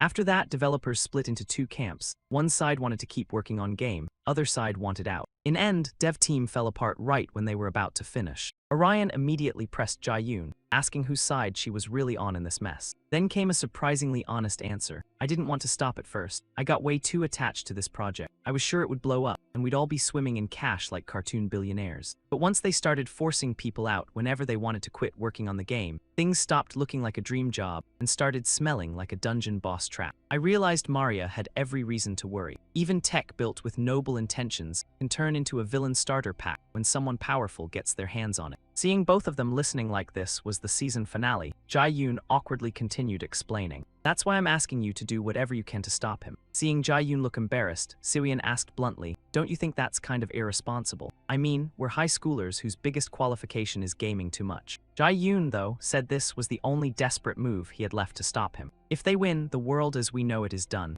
not slightly dented, fully tossed into a blender with extra chaos. Monsters will roam the streets, and people will become obsessed with hunting grounds and competition. Basically, real life turns into the worst open-world server ever. Their conversation wrapped up fast, like everyone suddenly remembered this plot had no bathroom break. Siwon stepped out of the shower and announced with full hero energy, I feel fresh and squeaky clean now. You're going to wash up too, right, Orion? But he calmly answered, I'll shower later. Siwon blinked and asked, so what are we doing now? Are we helping that old man? I mean that guy. Seeing Orion hesitate, he said, I'm still thinking. She also voiced her concern if we reach first place, then the boss's wish won't come true, right? Isn't that enough? That way, we won't have to kill any more players. Then Jae-yoon suddenly shouted like he had found legendary loot. Found it, I found it. Thank God for backups. I thought everything had been deleted, but it's right here on the backup drive. Look, these are the photos you wanted to see. Siwon curiously leaned in to check what the photos were, while Orion suddenly stammered. I said I couldn't trust him on words alone, so I asked to see a few pictures. After staring for a moment, Siwon quickly noticed something.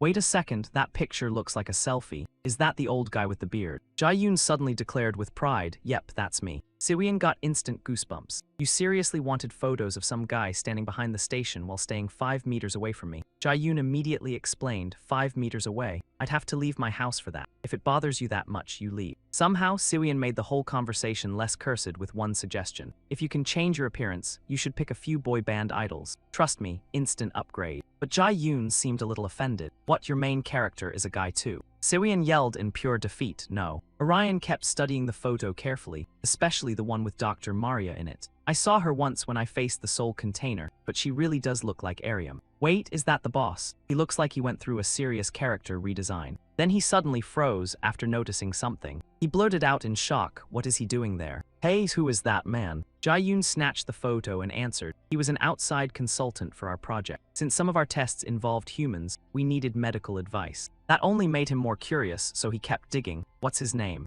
Jae-yoon answered with shaky confidence. I only met him a few times, so I don't remember clearly, but I think it was Noah. It must have been Dr. Noah. Meanwhile, back at the lab, Maria stepped outside to grab some fresh air. Then she suddenly heard someone call out, Dr. Maria. It was Noah, walking toward her with a probing question already loaded. I heard you're about to shut down the entire project. Is that true? Maria didn't bother dodging it. Yes, rumors travel fast, but I'm surprised you already heard about it. I'm sorry, you even skipped part of your training to join us, and now there's nothing left to show for it. But now you can become a kind, decent doctor, right? Like you always wanted. That suits you better anyway. Noah looked stunned after hearing that and burst out, but why? If you finished this research, you could have cured every serious disease. Maria heard him and sadly admitted, I really can't keep doing such dangerous research under these circumstances. There's also the issue of research ethics. Noah didn't want to accept it, but he still pressed her. What about your illness? It's still latent, but eventually it will take your life fast. Aren't you scared of dying, doctor? Maria's expression changed right away. Of course I'm scared. Sometimes I think about it at night before sleeping. What did I do to deserve this? Why am I this unlucky? Why does everything feel so pointless? I wish a miracle would happen in my life, like the ones in the game we're creating. Noah couldn't listen anymore and cut in on purpose. Exactly. That's why if we continue the research. But Maria kept showing that exhausted, defeated look. I still don't want to. The fact that something I created could be used as a weapon to hurt people bothers me. I wanted perfection. I don't want to create something flawed. Noah didn't hesitate to expose the ugly truth. People can kill with books too, but the creators themselves are still innocent. Maria immediately acknowledged it. That's true. What a sweet thing to say. I definitely feel better now. You'll become a wonderful doctor, Noah. Good luck. After saying that, she walked straight past Noah, making him flinch as he called out, Dr. Maria. But she chose to stand firm. I'm sorry, but even so, I won't change my decision. Noah could only watch her leave, completely helpless. Back in the present, Siwon snatched the photo and urgently asked Dr. Noah, what was he doing there? Jae-yoon chewed through the food in his mouth and asked curiously, you know him or something? Siwon immediately admitted with excitement, yeah, he works at the same hospital as Oriam's sister. That info made Jae-yoon's eyes go wide. Seriously, world felt way too small. Orion jumped in and asked Jian who Dr. Noah was. He thought back to when they met and gave his answer. I can't say much. He only came to lab when we needed him. He was close with Dr. Maria, but he never had real pull over research. That answer dragged Orion's mood straight into basement. Then Noah's old question came back to him. Have you played any video games lately, Orion? Then he kept going with another question. You said game project got cancelled, right? So how did game get released and supported? He then explained in detail how commercial release and distribution of Wish had been handled by Horn Software as part of Bundle. As for why game even booted up, that was because of QT system. Siwon gasped the second he heard it. AI inside game, QT system, you mean AI in game. Jae-yoon quickly cleared it up. It was high-powered quantum AI system that could handle deep learning on its own. So once power came on, it was built to update story and game system based on set rules. Orion pieced it together, but he still wanted it confirmed, so somebody decided to power it on. Jae-yoon nodded fast. Exactly. Somebody opened Pandora's box. Project got suspended and system would not wake up on its own. Siwon tossed out another bold question. So why not just shut QT system down? That would end Ogo Sohan line. We could just close it. Jae-yoon started stammering, like answer came with too much baggage. To fully understand it, he would need to study cosmology simulations and Z26 matter. Long story short, QT system and servers were physically out of reach now. They had shifted into different form, like game item, and only game admin with privileges could access server. Orion and Siwon went silent because none of that made sense. Jae-yoon looked ready to lose it and shouted, everything gets fixed if you take out the bundle. He was clearly admin who powered up game system. I'm sure it was him. Orion then had his own thought, but weren't they just user like us? If he was admin, there was no reason for him to join events or kill other users, and Dr. Noah knew all about it too. So why play dumb? Why? What in world is going on? His thoughts got cut off by Siwon calling out to him. She even slapped both hands on his cheeks and told him to stop overthinking. I think I know what you're thinking, but can't we ask Dr. Noah? Focus on event first. Can we at least give him one solid smack and tie him up? Orion nodded too. Fine, I get it. After calming down, Jian asked carefully, now that I explained everything, what will you do? Will you help me? This is mission to stop that guy. Orion calmly wanted confirmation.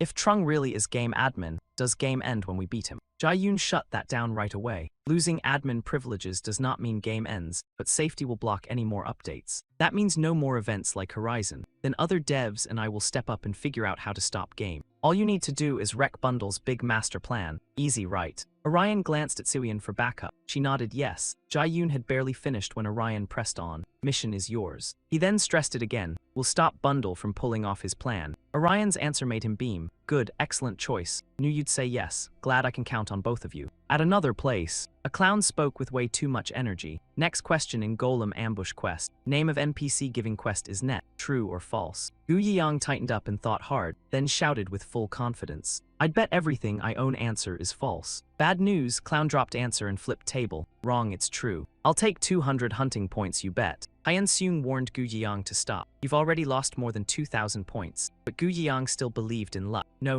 one more round. I can win this time. Hyun Seung stayed calm and explained. If you win, you only get random box. No clue what item S inside. Either way, that's still a loss. Gu Yiyang should have seen point, but instead he insisted. But what if something awesome is inside? Before Jae-in could react, he yelled, I'm on adventure, okay? Even tiny chance counts. That's my wild dream. Dream of man who never dies. Jae-in shook his head, exhausted. Fine. Jamie says that's common symptom of gambling addiction too. We're going to bed, you two have fun. Gu Yiyang then tried to shout after them. Wait, just little longer. Hyun Seung had run out of patience too and rushed Gu Yihang. We should head out too. Seung-ha told whole team to be back by 2. That made Gu Yiyang panic and ask back. Wait, what about Seung-ha? He went out with us too, right? Hyun Seung answered. Seok-ho is making sure safe zone stays secure and trying to find out where Charles is. Back with Seok-ho, he used shadow assassin skill like Night Wind to boost speed by 50% and cut attack power by 30%, plus stealth, so aggressive monsters could not detect user. But then he quietly realized he could not see anything in this area. maybe he should go farther.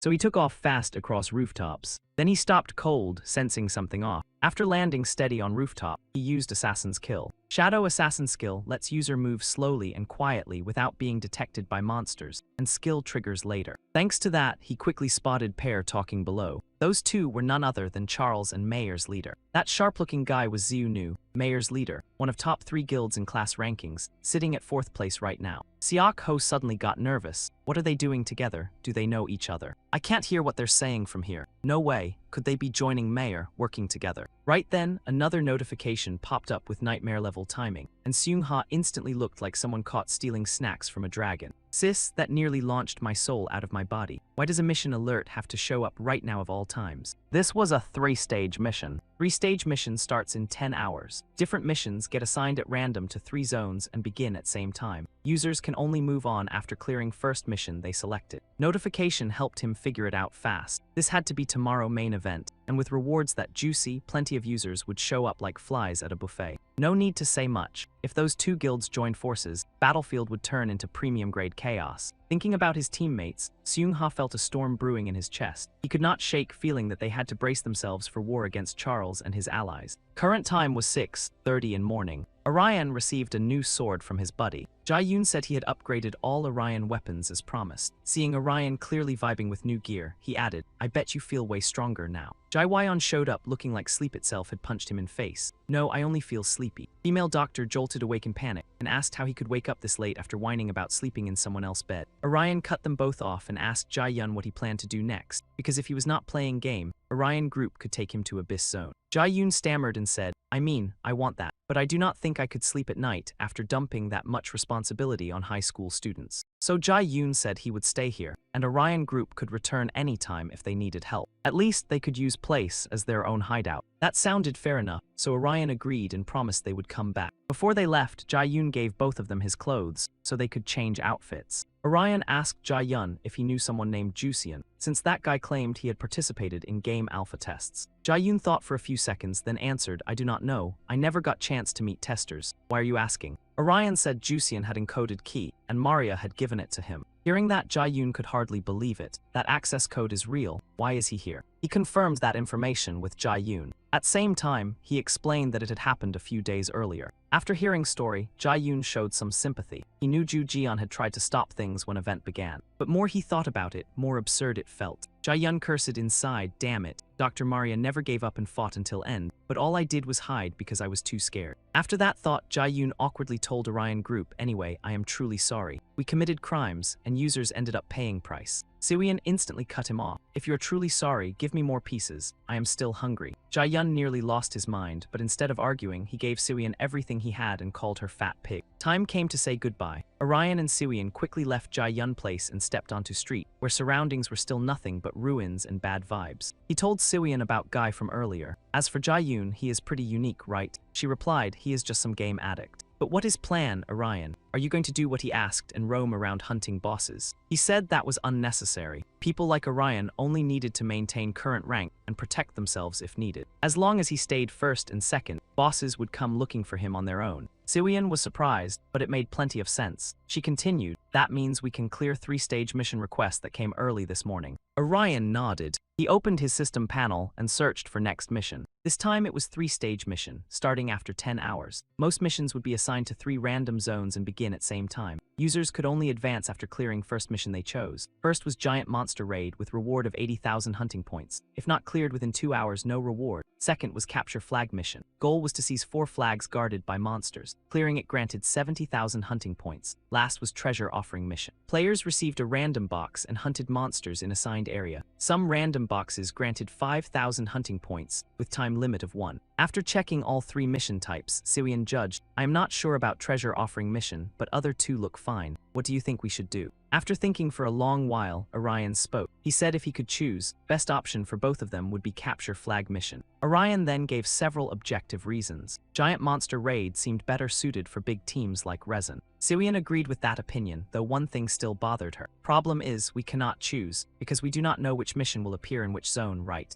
Sure enough, that was big problem facing both of them. However, Orion seemed to have thought of a fix. He told Siwian to use secret weapon, Argus Disciple Summoning Bell. Siwian immediately understood his plan. Right, you can ask 2 questions about game, which means we still have 1 question left, right? Exactly, we can find clue about mission. Let us try it, good idea. Both of them started bold plan. Siwian opened inventory and took out Argus Disciple Summoning Bell. Then she activated Bell's special ability, making it open a portal. Goddess appeared and said, I am here to share with unenlightened ones wisdom of 3rd disciple of wise and noble Argus. Orion was still totally hypnotized by Goddess beauty. He accidentally let 1 comment slip, and Siwian glared at him hard enough to delete his save file. No, I mean this item is super cool, that is all. Siwian refused to waste more energy on him and returned to main mission. She shook Bell hard and told Goddess, 3rd rank item, now it is your turn to answer. We want to attempt 3-stage mission, but we do not know which missions will appear in which zones, so tell us. Goddess answered, fate plays small tricks. I see you do not wish to be swept away by cruel flood, unenlightened one. Goddess raised her staff towards sky.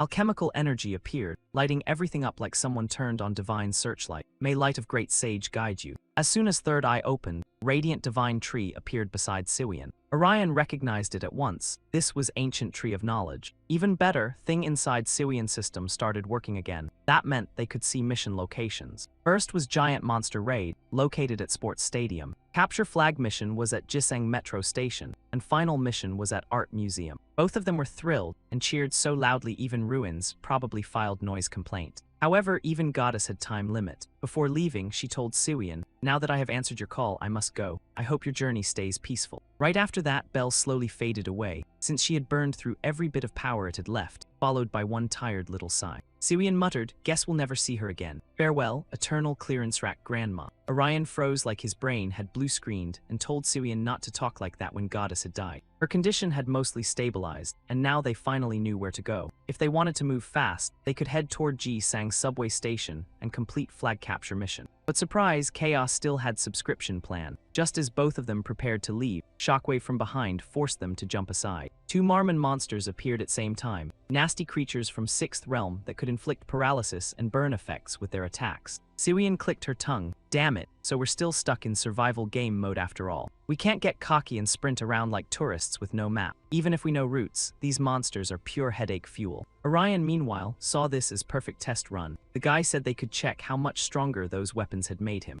Orion instantly rushed Monster and decorated its body with permanent new tattoos. After all, he wanted to test those weapons himself. Siwian also caught Orion's plan. She pulled out her magic staff and answered, yeah, I get it now. But do you seriously love this game that much? Still, I'm curious what changed too, so I'll test mine. Meanwhile, elsewhere in city, Guillaume Hone was using his puppet technique to search for something. After a while, Atta discovered something pretty strange. It came through Puppet Control's skill called Ranger Type Alert. This skill sends collected scouting data to user from long range and displays locations of users, monsters, and items on map. At that moment, Boss appeared and asked Atta if he had been tracking players. Yes, boss, I have monitored user activity for past 2 hours. Good, report it now, except for users who seem to be wandering around randomly. Here is what I found. There are 35 users in Zone 1, about 18 in Zone 2, and 15 in Zone 3. I cannot locate a notable number of users, but I assume that is because mission has not started yet. Boss realized everyone seemed to be heading toward one area. Yeah, this looks like convenient position no matter what mission is. So boss, where are you going? Boss said that since he was businessman, he enjoyed risk and adventure, but he would not go to Antarctica to sell refrigerators. We should follow data and pick most popular location. Let's go to Zone 1. Guillaume Hone asked Boss if they were going there to start conflict. Unfortunately, that was not his goal. His plan for now was massacre. Meanwhile, in Alliance area, after Orion checked system window, he learned area structure had recovered, slowly restoring health and curing all abnormal status effects. We're almost at mission location, about 100 meters left. Hearing that, Siwian asked, there's still plenty of time before mission starts. Want to grab food while we wait? I saw convenience store on way here. Let's loot it clean. Seeing her so excited, Orion clicked his tongue. Wow, I didn't know you were juvenile delinquent. But he had no reason to refuse either. And before all this, both of them had always paid before eating like civilized humans with functioning receipts. Before they could break into store, Orion received notification. It said party member would teleport to your location in 15 seconds. Press yes to teleport immediately. Orion was caught off guard. What is this? Didn't puppet user leave party? Siwian told him to press yes, because if it was party member, it had to be someone they knew. Following her advice, Orion immediately pressed accept. 1 second later, that person appeared right behind him. With Assassin's skill Ghost Disappearance, user can teleport to location of another party member. Other teleportation skills are restricted for 2 minutes. He even opened with casual, "Good morning. You two look fine." This left Orion shocked. Jason. Unfortunately, Orion still did not remember clearly. "Wait, what was your name again?" he shouted. "Siak Ho, I'm Assassin. You should know me by now." Siwian found it odd and asked, "Siak Ho, how can you use teleport skill? I thought it only worked between party members." He admitted, "Right, I was trying to find way to reach you too. Then I remembered we formed party before during previous mission. That is how I could use teleport skill." Hearing that, Siwian was surprised. "I thought you disbanded party." Orion said, "No, that was only thing still keeping Jusian's name, so I only removed puppet." Siak Ho said, "Skip introductions. You two are doing level 3 mission too, right? What's your plan? Are you going all in on mission in this area?" Orion answered confidently, "Yeah,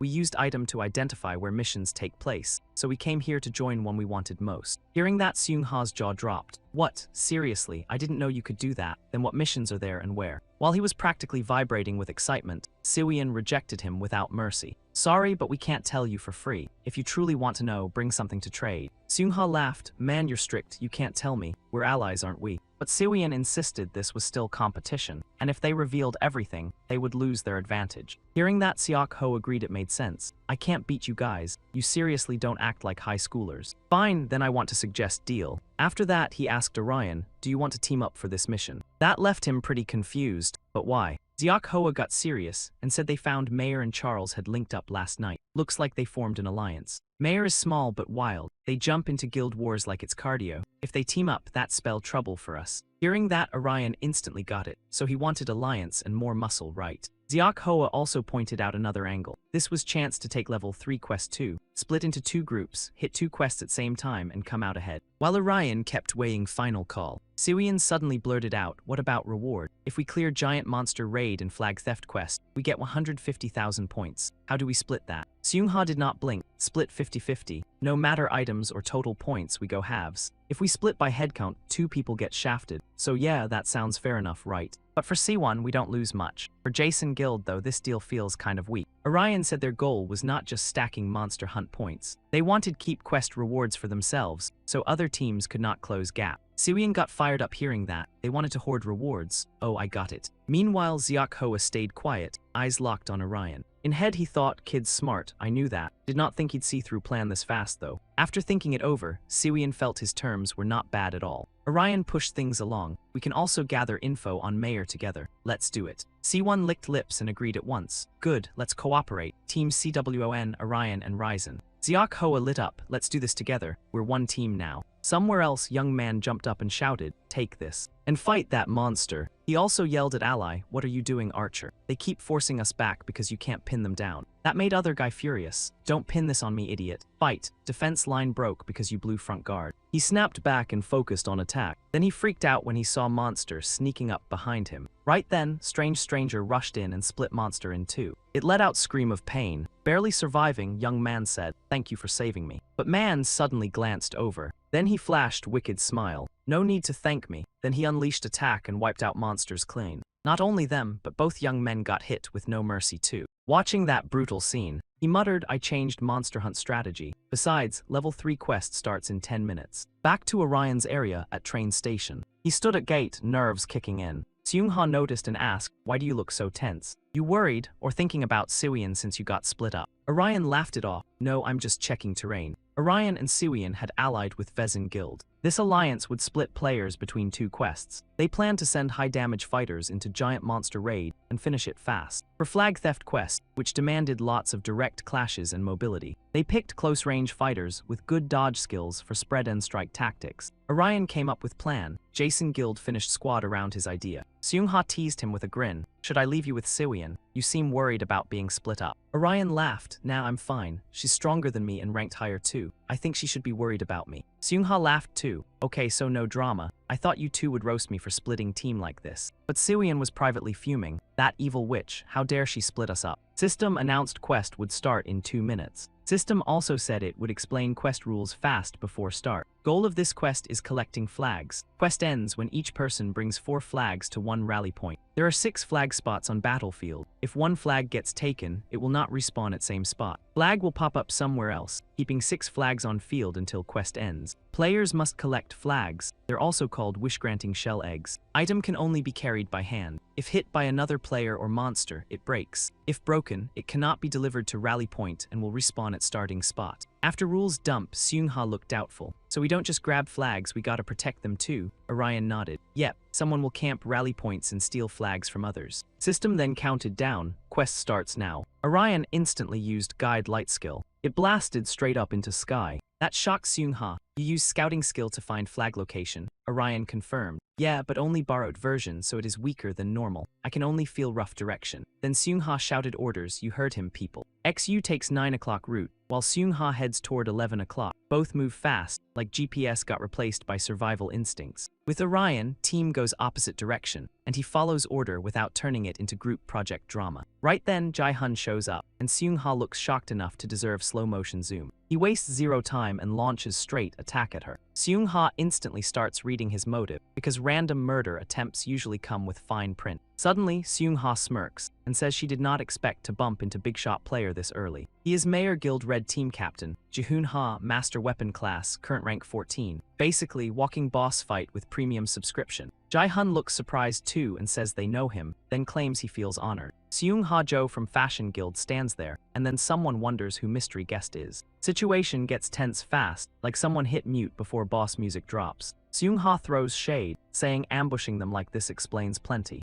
Seung-ha says Mayor has teamed up with that trashy bunch. Jae-hun looks stunned, then figures there is no point hiding it anymore. He admits it, saying they were promised revenge against Lao. Seung-ha mocks him hard, saying Mayor is one of top 3 guilds, so should they not get whatever they want by winning fair and square? Jae-hun hesitates, then says maybe, but he threw away pride of high-ranked player when joining forces with Charles. Still, none of that matters now, because he wants to fight her. He has wanted this for ages, and wild part is Jae-hun also has master weapon skill. Weapon counter number 3 turns player right hand into machine gun that fires for 8 seconds. He instantly unloads bullets at terrifying speed. Orion jumps up right away and dodges shots. Seung-ha reacts fast too, swatting bullets away like angry mosquitoes. Seizing chance, Seung-ha activates skill, Queen Road. Then she rushes in to attack Jae-hun, but surprise decides to ruin schedule. He reveals another master weapon skill, Hidden Blade Spear. This counter skill turns user left hand into sword, letting them defend and strike for 15 seconds. Suddenly, Jaehoon slams kick into Seung-ha. He mocks her, asking if that is all she has, saying people warned him about her, so he expected way more. Rumor called her one of top 3 guild monsters after all. Turns out it was all hype, or so Jae-hun says, before going wild and swinging like Blender with anger issues. Seung-ha has nowhere left to escape. Right then, Orion charges in from behind with surprise attack. He uses skill double slash. Jaehoon is shocked and wonders if he is swordsman. Then he questions if he is Avenger. Stunned, he failed to recognize one of Jason Guild core members as Avenger. Orion does not stop and keeps rushing into close combat. Jae-hun wonders who this guy is. He is only using basic attacks with no flashy skills, but every move feels solid. Meanwhile, Orion notices huge change and thinks his body feels insanely light. Orion realizes Gi-yun crystal added to his weapon boosted all his stats. It raised speed and attack power, meaning he can finally surpass this guy. On every front, the main follows up with fierce strike. Impact makes everything explode. Jae-hun clicks his tongue and thinks the guy is strong. He cannot beat him while holding back. Time to go full power. Jae-hun decides to use higher level ultimate master weapon skill, weapon counter number 4, flamethrower, which fires long-range fire magic attacks. Orion is stunned, sensing real danger from that weapon. Jaehoon grins and says to take this as his way of showing respect. No hard feelings, Avenger. Master weapon skill, weapon counter number 9, magic bullet attack. Jae-hun fires non-stop, and battlefield sinks into smoke, flame, and earth-shaking explosions. Heat spreads brutal and merciless. Jaehoon thinks that hit must have done some damage. This time, Seung-ha suddenly launches counterattack. Domain skill, Queen Garden. She keeps casting moves and presses Jae-hun hard. He panics, wondering if he has to deal with Seung-ha now too. Constantly switching opponents mid-fight is seriously annoying. Better find where Avenger is, in case he tries another backstab special. Seeing Jihoon lose focus, Seung-ha snaps, asking where he thinks he is looking. She tells him not to get distracted and to focus only on her, because that is how he can tell real one from fake. With that, she activates skill, Queen Lullaby. This Queen Guard skill, Queen Lullaby, empowers normal attacks with 120% magic attack power and pierces 40% of enemy defense. Jihoon suddenly screams in pain. Meanwhile, Orion is protected behind Seung-ha magic shield. She tells him she can take him down, so Orion should go grab Gate. Still, he worries and asks what about her. He thinks Jae-hun might get past her, so they should move together. But Seung-ha refuses, saying it may sound childish, but he truly made her furious. He provoked her and insulted their guild, so she must stay and teach him lesson. She will show him who she is and what kind of guild Jason truly is. Then Seung-ha takes initiative, attacking with sharp, precise strikes and leaving no opening at all. Jihoon silently admits she is strong. She is completely different from earlier, and he figures this must be her real playstyle. On top of that, she never tried to drop her opponent with one big hit. She stacked skills little by little, until they ended up on their knees. I should not have slept on her, just because of that one skill she opened with. At last, Jihoon spoke up. Fine, I admit it, Seung-ha. Mei is pretty insane. Right after that, he fired off his own move with Master Weapon Combat. Weapon matchup number 13, Chainsaw Grinder, letting the player attack with both hands using a chainsaw. Attack power up 188%, speed up 40%. This time, Jihoon aimed straight at Seung-ha. She tried to block its crushing force. Then Seung-ha suddenly countered. I already know that, whether you say it or not. That froze Jihoon in place. How is she countering my chainsaw grinder with a normal combo? What kind of madness is that? Then Seung-ha kept going. Royal Guard, Iron Hand Guard. Attack power up about 150%. Defense up 200%. Movement and attack speed down 60%. Before wrapping it up, Seung-ha even said, thinking about it now, it was never 3 top guilds. It was always just Ryerson. With that said, Seung-ha landed the finishing blow with one clean slash. His whole body locked up, and he screamed in pain. Then he crashed face first onto ground. Seung-ha even mocked him, but I like your attitude. You judge for yourself, I will show you. I need to see it with my own eyes before I believe it.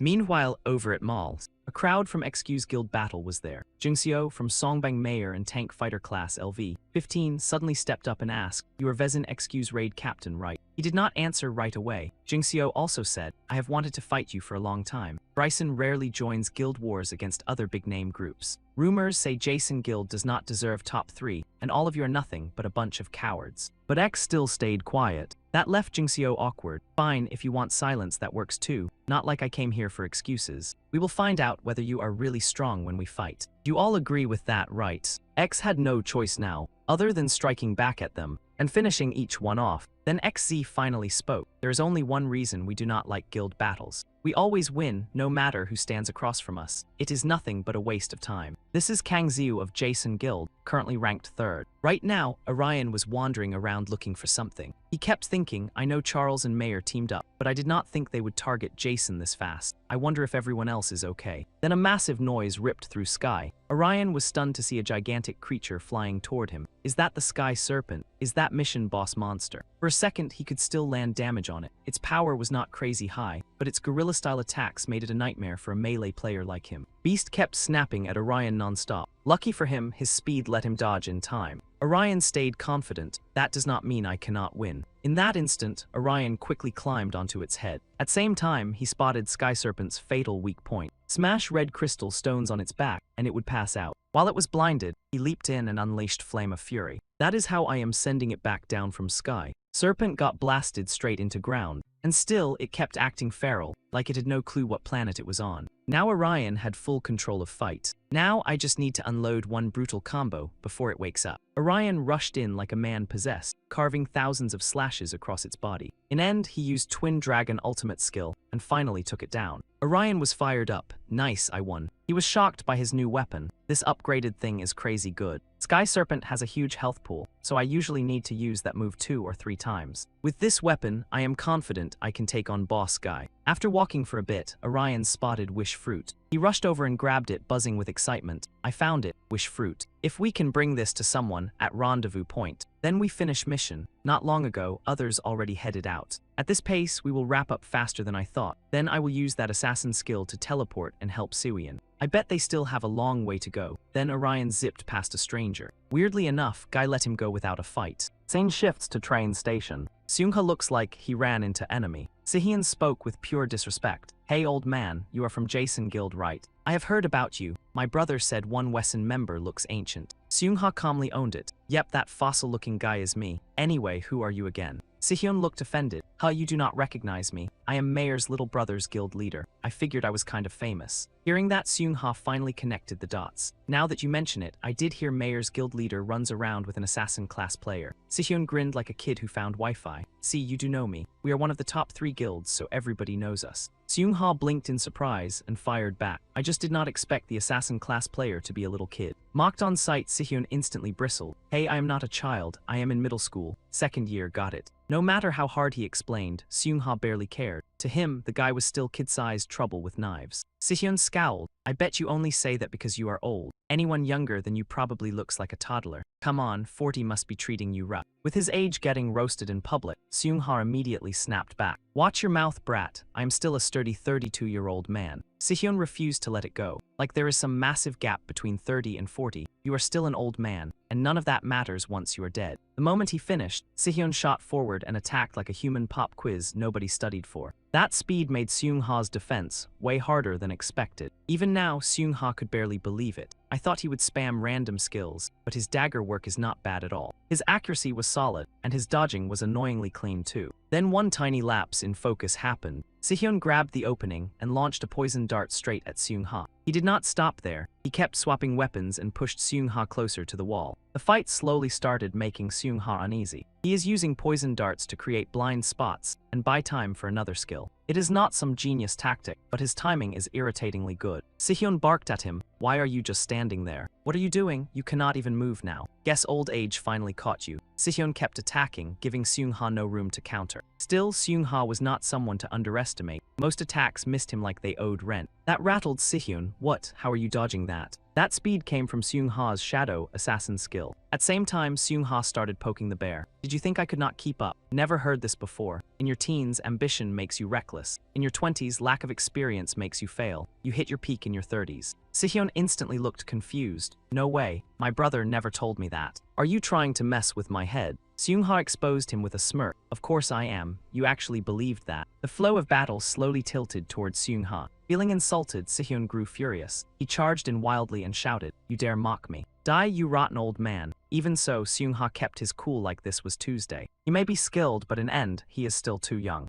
I cannot believe he got this mad over light trash talk. In that moment, Seung-ha decided to fight seriously. All right, let us begin. Seung-ha seized the opening and kicked him hard in the face. That speed, even faster than before, instantly threw Sihyun into panic. What the heck just happened? That was not a skill or even a punch. Seung-ha laughed and answered, "Sorry, that was only a little prank. Our levels are way too different. I cannot seriously fight you. Next time, bring your brother along, guild leader. Then I will face you properly." After being treated like a side quest, Sihyun exploded. "I will kill you, old man." Seung-ha quickly escaped, which only made Sihyun even more furious. "Fine, I am telling my brother, then he is going to kill you." Seung-ha hid around a corner, still stunned by the whole middle school menace experience. I knew I could not go all out against him. We are not a fair matchup. More importantly, Sihyun reminded me of my younger sibling back home. As expected, another group had found the wish egg. Let us move, the meeting point is not far now. Right then, Kang Xiu dropped from the sky and scared both of them half to death. He quietly said, "Guess I am late." The two immediately panicked at his arrival. "Oh no, we are done." That is Kang Xiu from Jason Guild. He is super high rank, the kind of guy who clears the nastiest dungeons solo like it is morning cardio. Kang Xiu asked in a low voice, "You planning to take that egg with you?" As you can see, I already had my eye on it. His voice carried enough killing intent to turn their faces ghost white. To keep themselves alive, they had no choice but to hand the egg over to him. Then they bolted as fast as possible. Well, goodbye. Sane shifted to another location. Here, Seung-ha squares up against Sky Serpent, because apparently one giant nightmare noodle was missing from her day. Problem is, Monster barely qualifies as warm-up for her. With one clean move, she slices it in half like overcooked spaghetti. And like that, Seung-ha finds hiding spot of wish egg. This flag is target we need to capture. On paper, mission looks almost suspiciously easy. Only annoying part is having to throw hands with other users. Right then, voice rings out from nearby. Turns out newcomer is Orion. Seeing her safe, he lights up with relief. Thank God, she is still in one piece. Seung-ha smirks. Obviously. What, you thought I was doomed? Orion denies it fast. No, I just felt guilty leaving you alone. She thanks him but says she would rather he stop worrying about her. Then Seung-ha warns him to be careful or someone might get jealous. Anyway, they need to wrap this mission fast because Shiguo and others still need backup. Orion hears that and pushes things along. Fine, then move it. Suddenly, he senses someone approaching. In front of them stands strange player. Wait, who is this guy? He instantly grabs massive boulder. Then he hurls it straight at both of them, but luckily, they dodge without becoming pancake art. Orion figures it must be warrior skill. So this guy is captain of Mayor Guild. Seung-ha barely reacts. That is CNO. What a headache. Sure enough, this opponent is built completely different from earlier clowns. He arrogantly says they can skip introductions, Seung-ha, since they already know each other anyway. In that instant, Orion quickly hands egg to her. Then he rushes straight into enemy attack. But opponent power is way too overwhelming. So Orion gets blasted far away like bad Wi-Fi signal. Even so, Guy still manages to hold on. Damn it, if I take warrior skill head-on, I will get knocked back. Normally, Avenger blocks first attack then counters. This is bad. Before long, enemy keeps attacking. Then he suddenly thinks, hold on. This Avenger is not countering anymore. He is only dodging my hits and swinging knife at me. He mocks Orion. I guess you noticed my attacks have knockback effects, so you adjusted your movement. Battle between them returns to even ground. Even then, opponent still looks way too relaxed. Close range attack with ranged properties. Yeah, that is weird in worst possible way. Orion calls out to Seung-ha, take egg and head to meeting point. If it breaks, we have to restart mission. Leave this fight to me, I will stall him. With no better option, Seung-ha follows his plan. But she warns him to be careful, because that guy is high-rank player too. Orion answers with confidence, I will hold him until mission ends. Seeing Seung-ha leave, enemy laughs with pure sarcasm. Leaving already, we barely started. After saying that, he instantly throws cut. Pillar flies toward her, but Orion reacts fast and blocks it for her. Seeing that, Han looks impressed. He managed to change its trajectory. In only seconds, Orion charges in with a spinning wind speed counter. Yet enemy is not scared. If anything, he gets more excited. You can still stand. Fight between them grows more intense, and Orion effort finally starts paying off. After repeated counters, he finally lands damage on him. Current situation immediately throws enemy off balance. Did he wait for perfect timing to draw weapon and land critical strike? Smart move, but I can do that too. To escape danger, enemy quickly uses tornado skill to knock him away. That stops Orion from closing distance. Another weapon, how many does this guy have? Whole pawn shop. Not stopping there, Orion continues counterattack. This time, he fires off flame-type strike. Enemy looks surprised. Fire attack from Avenger. Does he seriously think he can land lethal hit even while bleeding? Orion thinks fast. If one of those hits me directly, I will get knocked back and lose chance to counter. I need to keep dodging and land one critical blow.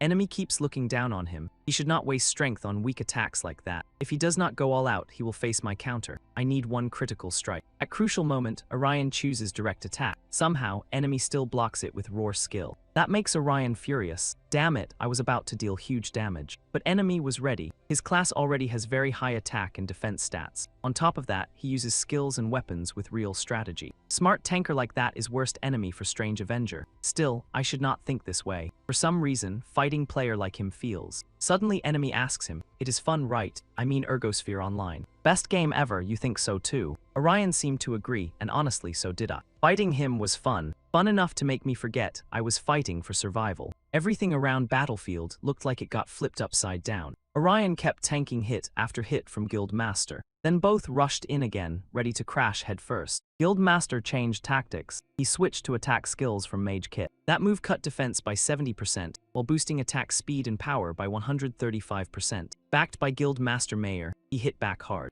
Orion could only dodge to stay alive. After keeping safe distance, he countered with dagger in hand. Orion hurled it straight at Guild Master. He caught on fast, but he barely conjured small axe and knocked Orion's dagger away. Then he used same trick on Orion perfectly. It missed vital spot, but Orion still took damage on arm. The moment he landed, Guild Master smirked and said, "You threw dagger to block my view, then aimed for my blind spot." Orion was shocked. He never thought Guy could read his move that fast. Turns out Guild Master had seen trick before. He said he taught little brother same cheap stunt. Orion went from shocked to grinning like maniac. Fight exploded again. Both charged like predators spotting lunch. Guildmaster grabbed pillar weapon and swung at Orion. Orion caught opening every time opponent attacked. Orion seized chance and triggered Fire Vortex counter skill. Massive pillar of blazing fire swallowed battlefield. Guildmaster Mayor got caught in it and thrashed in pain. Orion gave him no breathing room. He rushed in with Phantom Blade and carved a clean slash across opponent. The moment Guildmaster opened eyes, Orion had already ended skill. But opponent was not that easy. Strange glow appeared across Guildmaster body. Even Mayor could not see through it, and Orion thought of one thing. He used dodge skill. No way he hid that in sleep. Turns out Guildmaster had launched himself high into sky with another mage skill. It let user jump insanely high, though landing could feel like getting punched by gravity. From this distance, Guildmaster finally breathed easy. He knew if Orion landed 2 more hits like that, his lucky life bar was cooked. That made fight with Orion even more exciting for him. He landed smoothly back on ground, then waited for Orion's next move. As for Orion, he felt same way. No clue how enemy would strike next. Orion kept wondering if he should open distance or not. Honestly, none of that mattered, because fighting him was too much fun. Orion lunged straight at Guildmaster. Then System popped up right as both were about to clash. It announced quest was over because another player had captured 4 flags. Next, System warned that any player who captured at least 1 flag would get matching hunt points. Thanks for playing, everyone. Orion cheered right away because Seung-ha pulled off a miracle. Jason Guild grabbed flags first. Guildmaster Mayor called truce with Orion, then marched over while non-stop complaining. I got too into fight and forgot mission. The second I get fired up, I turn into this. Orion asked if opponent wanted one last fight to settle things. Too bad Guildmaster said no. He wanted to finish fight too, but had to stop here because he only promised to work with Charles until quest ended. He added, I still need to handle rest of my guild members. They all got dropped, except little brother. And your goal was not to fight me anyway, right? We should focus on our own objectives. Orion saw some truth in words, but he still felt bummed. So Orion hoped Guildmaster would be up for rematch at next big event. Guildmaster agreed. They said goodbye, but before leaving, he threw one last jab and said, as long as you do not die, of course. Orion just smiled. Cut to Orion meeting Seung-ha at nearby alley. The moment she saw him, Seung-ha asked, did you deal with Guildmaster Mayor already? No, we were still fighting when quest ended. He was strong. Seung-ha did not care much about his power. She just laughed and said he was one of best anyway. Besides, we are waiting for Flower Shuttle Warp. Seung-ha explained that she had already handled Giant Monster Hunt quest, so she would be here soon. Then let us warp in and help rest of team. Orion figured things were going pretty well. Earlier, he had worried when he heard Charles and Mayor teamed up. Seung-ha shut down his worries and said their alliance was strongest. Then she asked, where did you go last night? You were with Sijin, right? Last night? Well. Orion froze for a second, trying to think. We were with Jae-yoon. Can I tell Seung-ha about that? Asking Jason Guild for help is fastest way to finish Jae-yoon's quest. But she is hiding, so maybe not smart to spread word about her. Orion hesitated, and Seung-ha finally realized she was being nosy. Sorry, I should not pry into you kids like that. You lot are way too fired up. Right then, Kangxiu cut off Orion's train of thought and snapped in his face, telling him not to do that because this was seriously not the time. Orion realized everyone had completely misread the situation, turned beet red, and rushed to explain that it was absolutely not what Kangxiu was thinking. We did not do anything. I swear on every awkward misunderstanding in webtoon history. We got pretty close to crossing the line, sure, but we did not actually cross it. Seung-ho instantly switched into teasing mode, smiled at Orion, and asked what that was supposed to mean. Before he could defend himself in court, the system sent Seung-ho a request. When she opened it, she saw a party member had sent a teleport request. A teleport request? You got here faster than I expected. With things heating up, Seung-ho decided to put Orion's spicy little explanation on pause. She told Orion they would continue that conversation after the mission. Fine by him, since this disaster buffet was not exactly going anywhere. Seung-ho tapped, except without wasting another second. In an instant, the whole group got teleported to another location. The moment Orion arrived, his brain did a full system crash at the chaos in front of him. Wait, what kind of monster mess is this? Seung-ho immediately asked Seok-ho what happened there. I am sorry, I still have no idea what is going on. We split up to fight the Emperor. The Emperor, seriously. Orion grew anxious and kept scanning the area for Siwian like his eyes had entered search mode. Meanwhile, the boss had already gained the upper hand against Shin Ju-hyuk. He spoke in a savage voice, calling that attack adorable, which is villain code for please hate me harder. While Shin Ju-hyuk was still wide open, the boss tossed him a cruel compliment. You almost took me down, but this ends here. Sorry, Shin Ju-hyuk, time is up. About 20 minutes earlier, the players were working together to take down a monster named Igor. Xiong charged in using the powerful shock skill diviner. He cleanly tore away half of Igor's head like this was a casual Tuesday in a dungeon. Next, Ju Hyuk told Siwian to use her power-boosting skill so they could seize the advantage. Got it, skill activated, voice from beyond the labyrinth. Another guy saw it and immediately wanted Siwian to cast it on him too, so he bounced around begging for attention. Buff me too. I will use one on you, so shut up and focus on fighting. The goofy guy practically sobbed, saying he only wanted to try fighting alongside a new team member. Raimi watched the battle and judged that things were going better than expected. The monster was not that tough, and since they did not have to worry about fighting other players, the mission should wrap up fast. Siwian agreed, but things were going so smoothly that her suspicion meter started beeping like a cheap smoke alarm. She did not see any other players, not even Charles. Did they all run off to handle another mission? Just then the monster launched an attack towards Siwian. Oh no, here it comes. Jusian instantly told everyone to get behind him, because now was the time to defend themselves. Suddenly, Shinju Hyuk noticed something. He urgently told Siwian and Jun Sung to help him attack Igor. He knew the monster was about to use a skill, and that gave them a perfect chance to finish it off. Jun Sung and Siwian agreed, but she saw a glimpse of Orion in Shinju Hyuk. Both were the type to grab a risky chance the second victory showed even one shiny eyebrow. Ju Hyuk opened with the Paladin ultimate skill, Winkai. This skill lets a player fly for about 8 seconds. During that time, the player can unleash 2 magic spear attacks with 300% power. We can do this. Ju Hyuk closed in on Igor while it was still gathering energy for its attack. The instant Igor fired its beam of destruction, Shinju Hyuk was already fully prepared. With his wings active, he dodged every blast like the attack had sent him a polite calendar invite. Then he dove straight into the monster and stabbed it, making it scream in pain. Jusian could not hold back his joy. It is dead. Just as Shinju Hyuk was about to celebrate, he suddenly spotted the boss standing not far away. The boss was holding his weapon in one hand and wearing a twisted smile that screamed premium nightmare subscription. The boss used the skill Overloss Power, and Shinju Hyuk was caught in a powerful explosion. This skill is a directed long-range attack, and besides boosting destructive force, it also adds extra magic damage. Siwian and the others panicked as the shockwave from the explosion slammed through the area. Was that the Emperor's long-range skill? No way did that creep finally decide to show up. Luckily, Ju Hyuk was still fine. The boss slowly walked toward him, muttering that he had finally found the Jason Guild and thought he would not see them until the event ended. The boss scanned the area for someone, then pressed them with a question. Anyway, I do not see Eung-ha here. Is she dead? Shinju Hyuk could not answer because he was no longer part of that guild. Still, he baited the boss by saying who knows, maybe she was behind them, waiting for the perfect moment to attack. Junjung activated Tatagata Palm and circled behind the boss to finish him off. After the hit landed, the boss lost his balance and stumbled forward. At that moment, the other players attacked the boss one after another, forming a pincer move. Cha Sing-ti activated Dragon Steel Violent Collision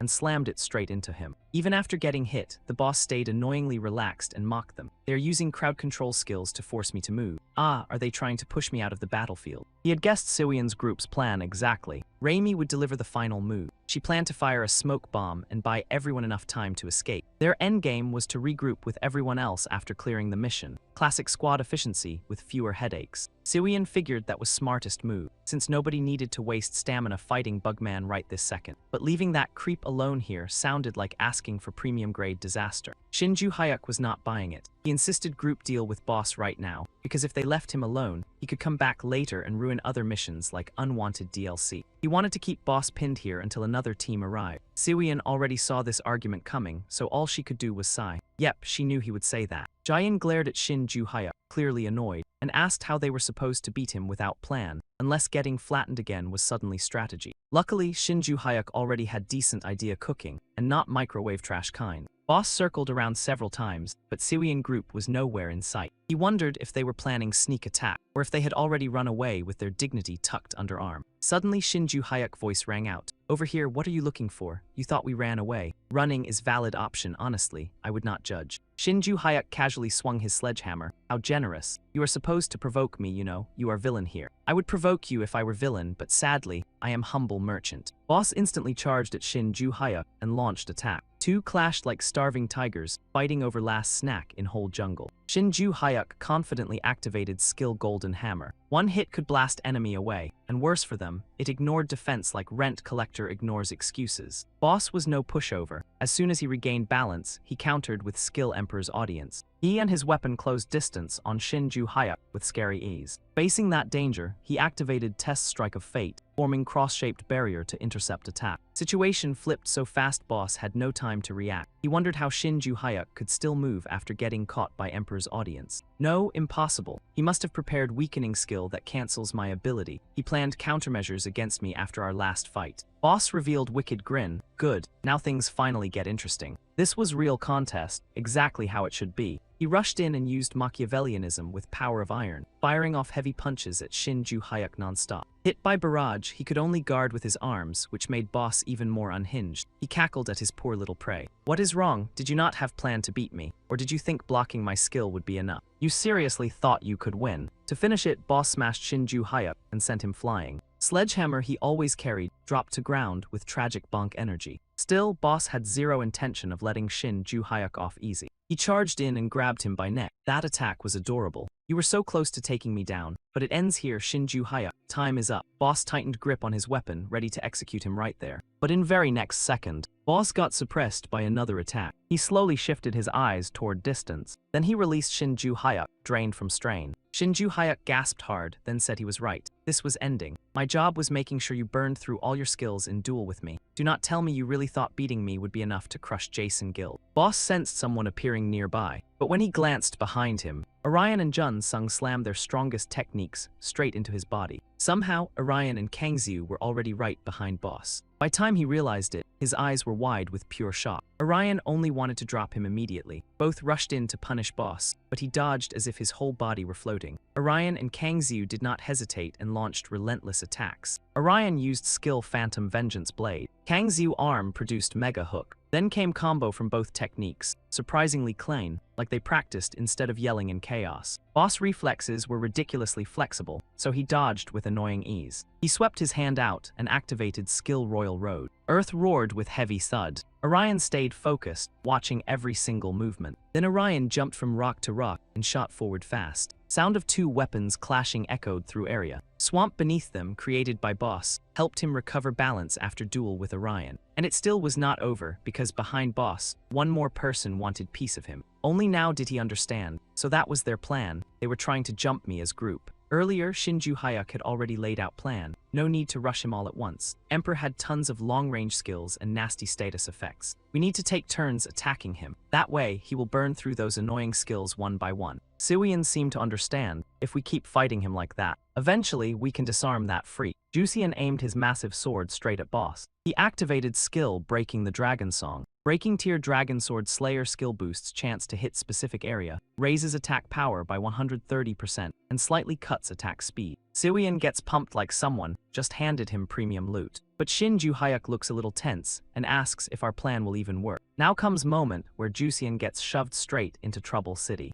Wait, that is a teleport box. Sword scrapes against the box and triggers God Cat Trickmaker skill. Ryuzeon's voice suddenly pops back in, asking if Boss is okay. Orion spins around on reflex to look at him, clearly not expecting this plot grenade. Boss grins smugly and says yeah, he is fine. Thanks, View Jusian. Ryuzeon asks if he needs anything else. Seeing Boss look that confident says plenty. Do what you do best, go wild and wreck the place with style. Ryuzeon is not alone either. Boss faction members are all standing here like surprise party from hell. Orion snaps in anger and throws out one sharp hello. New plan lights up in Boss's head. We do not have enough people, so maybe I should help them a little. Ultimate skill, the arrival of the Imperial Army. Heavy impacts echo as statues rise one after another from ground. Jusian panics hard, yelling that Boss used his ultimate skill and his army is rushing in. Kangxiu, meanwhile, stands tougher than anyone and says there is nothing to fear. We knew this day could come. We break through and beat him once and for all. Ultimate skill, Supreme Mahaparinirvana. Jusian does not look thrilled about that monk-flavored announcement. Dude, I told you to stop talking like a holy man doing voiceover for a temple ad. Meanwhile, Orion keeps eyes on his friend. Suian, are you okay? Are you hurt? Suian may be a girl, but her courage has steel-plated abs. She says she is totally fine, honestly in peak condition, and they need to drop him fast to finish Jae-yoon's mission. Miss this chance now, and who knows when they will see him again. Seeing her stand firm makes Orion regain confidence. Yeah, he was thinking same thing. Seung-ha feels uneasy but tells everyone to charge in so Emperor's skill does not crush them. If anyone retreats, he will erase that person. She will support everyone from rear, so nobody should worry about formation. Time to teach him lesson and attack together. We win this fight, no matter what bill comes due. Boss controls creations like Evil Conductor, leading Nightmare Orchestra. Problem is, his teammates are starting to hit some nasty turbulence. Kang Xiu charges like Predator and uses Oxford Kick. Masked Guy cannot even block before cursing his luck. Shin Ju Hyuk and Seung-ha rush in together with smooth teamwork. They activate the saber of Zoltan's secret check at same time. Siwian also runs into her own personal boss fight. Necromancer attacks Siwian from above. Woman laughs loud and says it has been ages, and hey, did she gain weight? Guess hunting is not tiring without me around. Siwian obviously does not fold. She tells her to cut it out and stop acting like they are close. She will never call a trashy jerk like her a friend. Bringing up Siwian's weight is forbidden territory. She says she already lost 2 kilograms, and for record, all blame belongs to them. Necromancer finally gets a little scared. What is this? Why is she so strong? Her magic just shattered my shield. Did she get better weapons since our last fight? No way, impossible, totally unfair. Boss starts having real trouble, and his control begins wobbling like cheap table. They are pushing us back. We have fewer people, and their members are seriously skilled. Especially Avenger, he is even more terrifying than last time. At this pace, he will break through soon. A streak of light like gunfire blasts straight toward Boss's face. And then there is that long-range dealer too. There is nowhere to hide, so I am fully exposed to sniping attacks. One bad shot, and I die for nothing. Defeat looks almost locked in. We need change tactics now. G Inc. is also handling one enemy on this side. Ryuzian has no choice but to help Boss, who is clearly getting worn down. Damn it, why are they so stubborn? They have supporter and healer, so my attacks feel useless. Boss calls him Ryuzian. Hearing that voice, Ryuzian nods and turns back. Yes, boss. Boss realizes they underestimated opponents badly. Situation is ugly, but he still asks if everything is fine. Ryuzian hesitates and says, well, honestly, we do not have many people, so we are being pushed back a little. Do not worry, boss. Once we recover, we will flip this fight. Boss nods and says he understands. You are only one I truly trust, Ryuzian. Second those words end, Boss suddenly slashes Ryuzian. He cannot even process how he ended up in this nightmare. Orion and Kang Xiu both freeze in place. Ryuzian can no longer stand and collapses. He slowly looks at Boss and asks, Boss, why? Boss smiles like villain who rehearsed this in mirror. Thanks for loyalty and support, Ryusei. You can leave rest to me.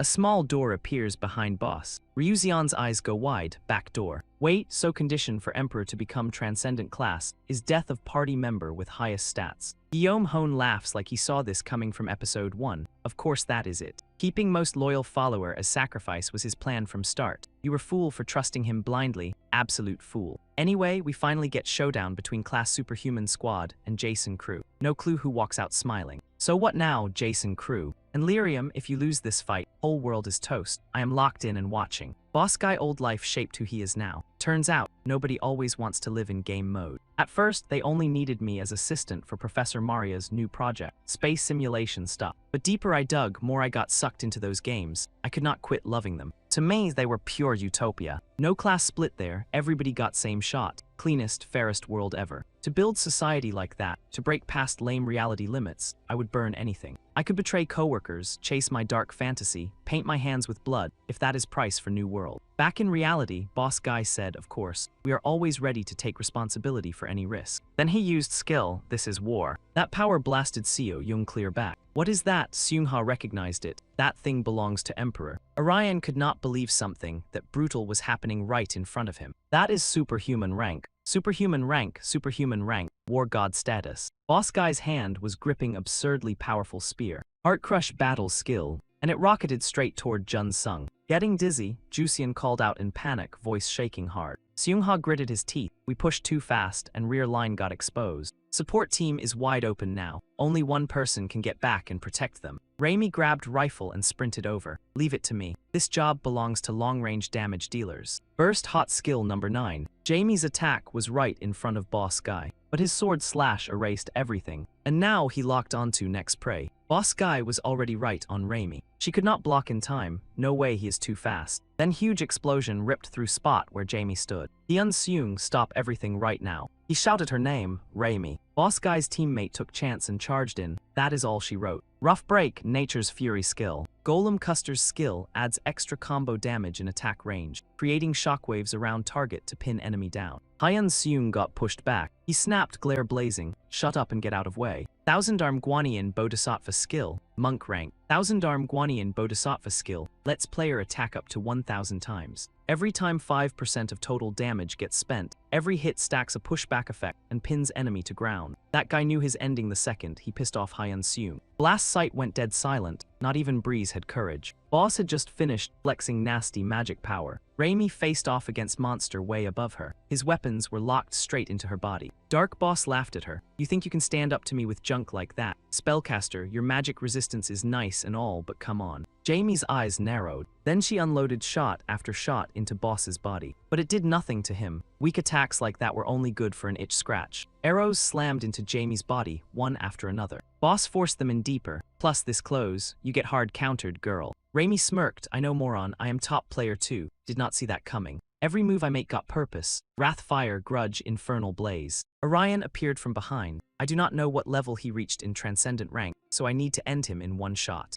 I will pour everything I have into this attack. Orion's sword got locked down by Boss's grip. Hero types may be great at counterattacks, but first strike, not their playground. Game was fair, funny joke. Skill of God's Fury countered. Orion got trapped, he threw move too fast, no time to dodge. Then Boss charged in with non-stop pressure on Orion. Orion had zero clue how to get out of his reach. Kang Xiu's fist slammed straight into Boss's face with full force. Lightning crackled up from that arm. Ultimate step, fall of former god. Boss was still grinning. Soul fighter. Beating this clown is easier than beating those heroes. X's punch hit hard, but Boss was on whole other level, like times 10 and still not enough. Kang Xiu screamed in pain. Jun Sung still felt ache in his hip. Looks like Kang Xiu got completely wrecked by that hit. Seung-ha called out to Ikdu, worried. Orion felt like they were tiny ants. Damn, he was way too strong. Not even close to rookie death tier, who somehow broke into Transcendent rank. Emperor knew Transcendent rank inside out, so he fit into it like glove. What do I do? Should I fall back and fight with everyone? No, that would drag down support. I need to stop him. But how? Boss grabbed back his weapon. Then he turned to Orion and asked where that explorer buddy from last time went. Then he sneered, guess that guy got erased, huh? Fair enough, he was weak. What goes around comes around. Game was fair. Now it was Hoxer's turn to attack Boss. Skill's silent departure. Of course Boss would notice it in few seconds. Seung-ha ended up just like X from before. Damn, he saw my attack. Orion, run. Stop standing there like target dummy. Boss moved like he was on vacation. Skill atheism.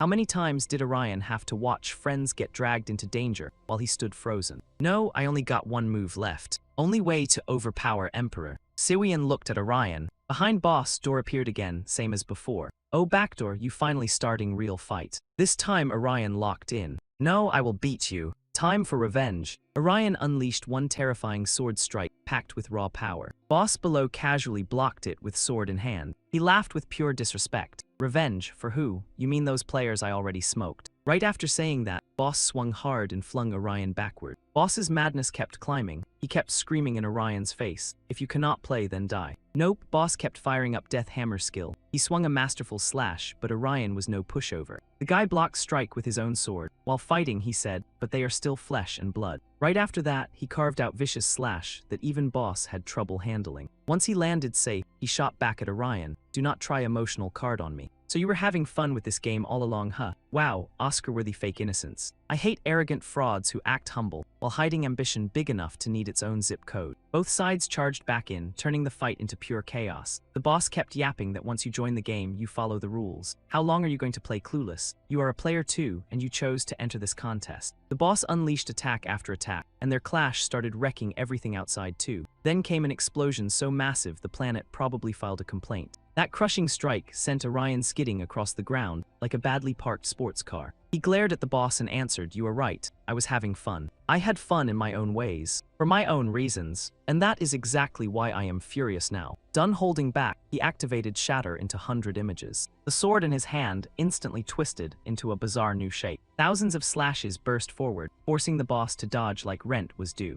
Rebel class skill, Shatter into 100 pieces, deals slash damage when the user's attack stats reach 120% in random directions. Each hit slightly knocks the target back. The boss stood in the middle of Orion's attacks, using raw power to hold them off. A sudden thought flashed through the boss's mind. He activated This Is War and rocketed toward Orion without warning. The boss's attack slammed down, blasting a blinding beam of light into the ground. Orion could not react in time and got launched away. Every time he saw him fail miserably, the boss laughed and mocked him. "Enjoying our little battle? We can spar as much as you want." Orion stared at the boss with eyes burning in rage. He shouted back and rejected the offer. "No. Players never fully die in games. There is always another chance. That is why it is fun. As a game publisher, how do you not know something that basic?" Orion activated Change the Tide, and a swirling vortex wrapped around his sword. He kept slashing at the boss, but every strike got dodged. Even in that spot, the boss still strutted around and mocked him. "Your attacks are painfully slow." He barely finished trash-talking before Karma slapped him with same-day delivery. Orion carved straight into the boss's forearm, leaving him stunned. "What? Am I the slow one here? Does that brat use that sword to slow time around the area it damages?" Orion did not stop there and gifted him another slash across the face. Still, the boss showed not even a crumb of fear. Instead, he found the whole thing even more interesting. "Now I know how to bring this guy down." He used his own skill and zipped behind Orion in a flash. The guy snapped his head back, visibly annoyed. Meanwhile, the boss kept grinning like he was playing cat and mouse, except the cat had premium villain DLC. The boss suddenly appeared right above Siwian. He had switched targets to her. The moment Siwian dropped her guard, he delivered a polished slash. Siwian could barely defend herself with only the sword in her hand. The boss smirked with nasty meaning. A hero's weakness is their pitiful friends. Orion seemed to realize the boss planned to play dirty and hurt him through her. "You damn dog."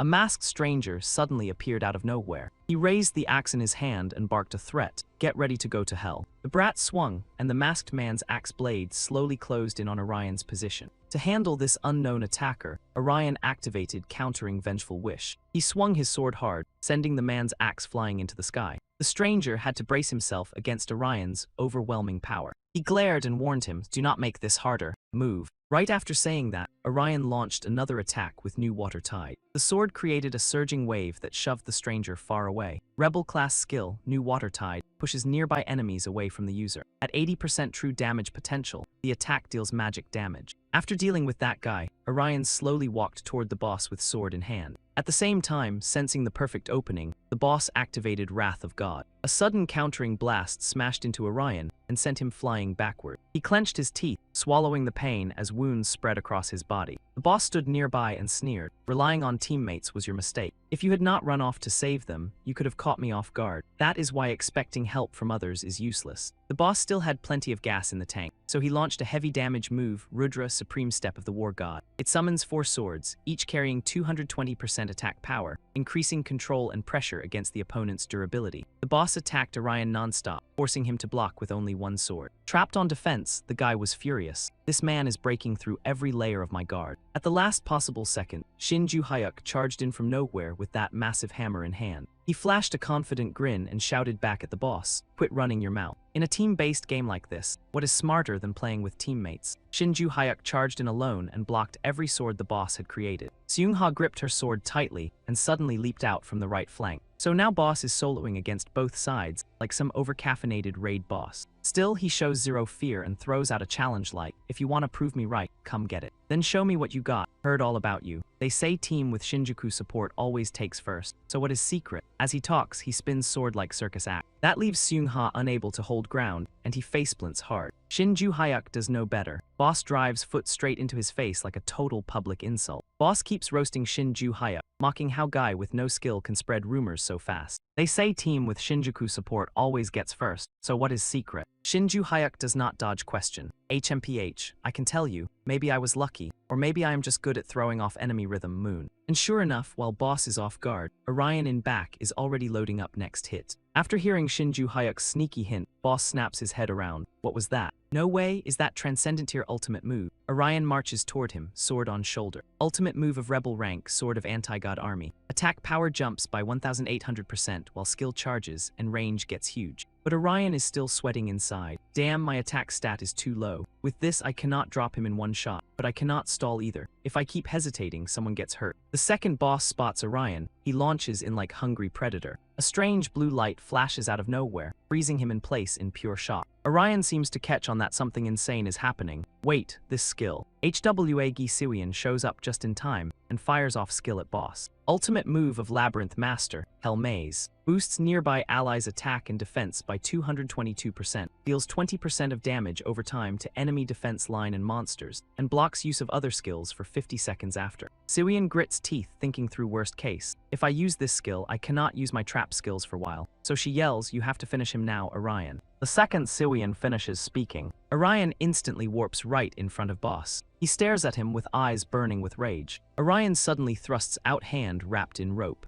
Then he controls rope with smooth precision and strikes at Boss. Boss is no pushover either, so he hops back to dodge. Boss whips around with a grumpy face. Instant movement. Orion grips sword and charges, then he fires back, "I got it. Juician gave it to me. If I do not use it, how can I call this beast taming?" Orion roars to pump himself up, then unleashes dazzling sword dance with Rebel Army's sword skill. In real world, everything falls dead silent. Moments later, huge blast erupts from underground and tears through everything. After brutal fight with Boss, whole place turns into nightmare of wreckage. Long drag mark cuts across ground like something got hauled away. Orion stands frozen in thick smoke. Jun-sung stares with wide eyes in total shock. Sudden heart pain hits Orion and locks up his whole body. He clutches chest, drops to knees in agony. His heart again feels same as last time. Then he notices something appear in front of him. That long-necked Boss still refuses to quit, barely visible through wall of smoke. Boss flashes a wicked grin. For safety, I made something pretty interesting. Rescue earrings item. User becomes invincible when HP drops to 5%. Orion is so furious he cannot even speak. He slowly raises sword. Before he can do anything, Boss slams boot right into Orion's stomach. That nasty surprise sends Orion flying even farther back. Boss presses advantage, reactivates Eternal Empire sword skill, and rushes straight at Orion. He swings hard. Lucky for Orion, his reflexes kick in and he blocks with sword just in time. And Boss keeps throwing non-stop hits, forcing him to leap side to side just to survive. Seeing Orion struggle, Boss laughs harder. "This is way too fun. Keep swinging all out. Let me see how far you can go. But most important, I still win in end." With battle spirit surging higher and higher, he draws blade back to strike. Then he slashes straight at Orion with full force. After that whole fight, he stands there laughing like smug villain. Orion should have been done under Boss's blade, but then his voice suddenly rings out and leaves Boss stunned. That's right. Orion appears right under Boss's sword. He declares with total confidence, "This round is mine. I am invincible." While Boss is still clueless, Orion drives Iron Fist straight into his face. That god-tier punch blasts Boss backward. Boss gets hit with that awful mix of pain and humiliation. Invincible, passive skill of hero class. Most other users do not play on hero mode, so hardly anyone knows it. I cannot believe I got beaten by its one stupid effect. Then out of nowhere, sword pierces straight through Boss's chest. By time he realizes Seung-ha stabbed him in back, it is already too late. She leans in and whispers with cruel smile, "Thanks. Thanks for living long enough for me to finish you off. If I don't, how am I supposed to face everyone on team?" Boss let out huge roar, all pure rage and wounded pride.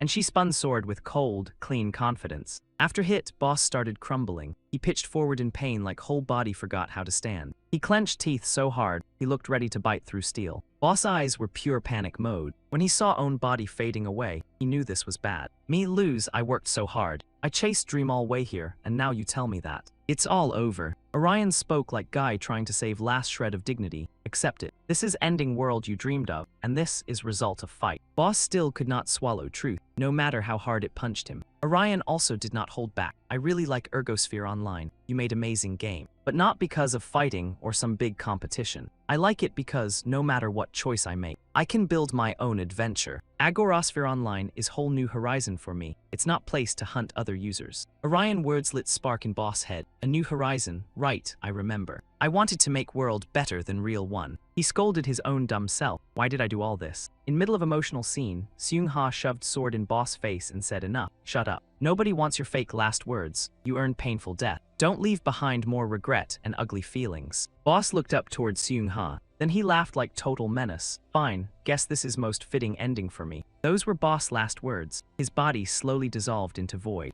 Seung-ha talked big, but her face still carried soft sadness while watching it happen. She suddenly asked Han Yujun, "What about others?" He answered fast. "Shinju Hyuk is dragging everyone out of chaos. Others are treating Jun-sung. But maybe it was too late for rescue." Seung-ha threw on jacket and replied, "Fine, I get it." Meanwhile, Orion held bottle of liquid. Out of nowhere, sharp pain started ripping through his body. Orion dropped to knee and asked, "What is happening to me? Heart pain again. Is this side effect from breaking through to superhuman rank? Am I cooked?" Siwian saw him like that and ran over in panic. "Hey Orion, what's wrong? Heart acting up again." Orion denied it to calm her down. "I'm fine. I just need to handle this like last time." But things kept getting worse. Pain kept climbing fast, like it wanted full body domination. By then Orion was screaming in agony, face pale as ghosted banana peel. Terrified, Siwian shouted for help. Somebody help. If nothing changes, Orion is going to die. Yudan heard that and freaked out.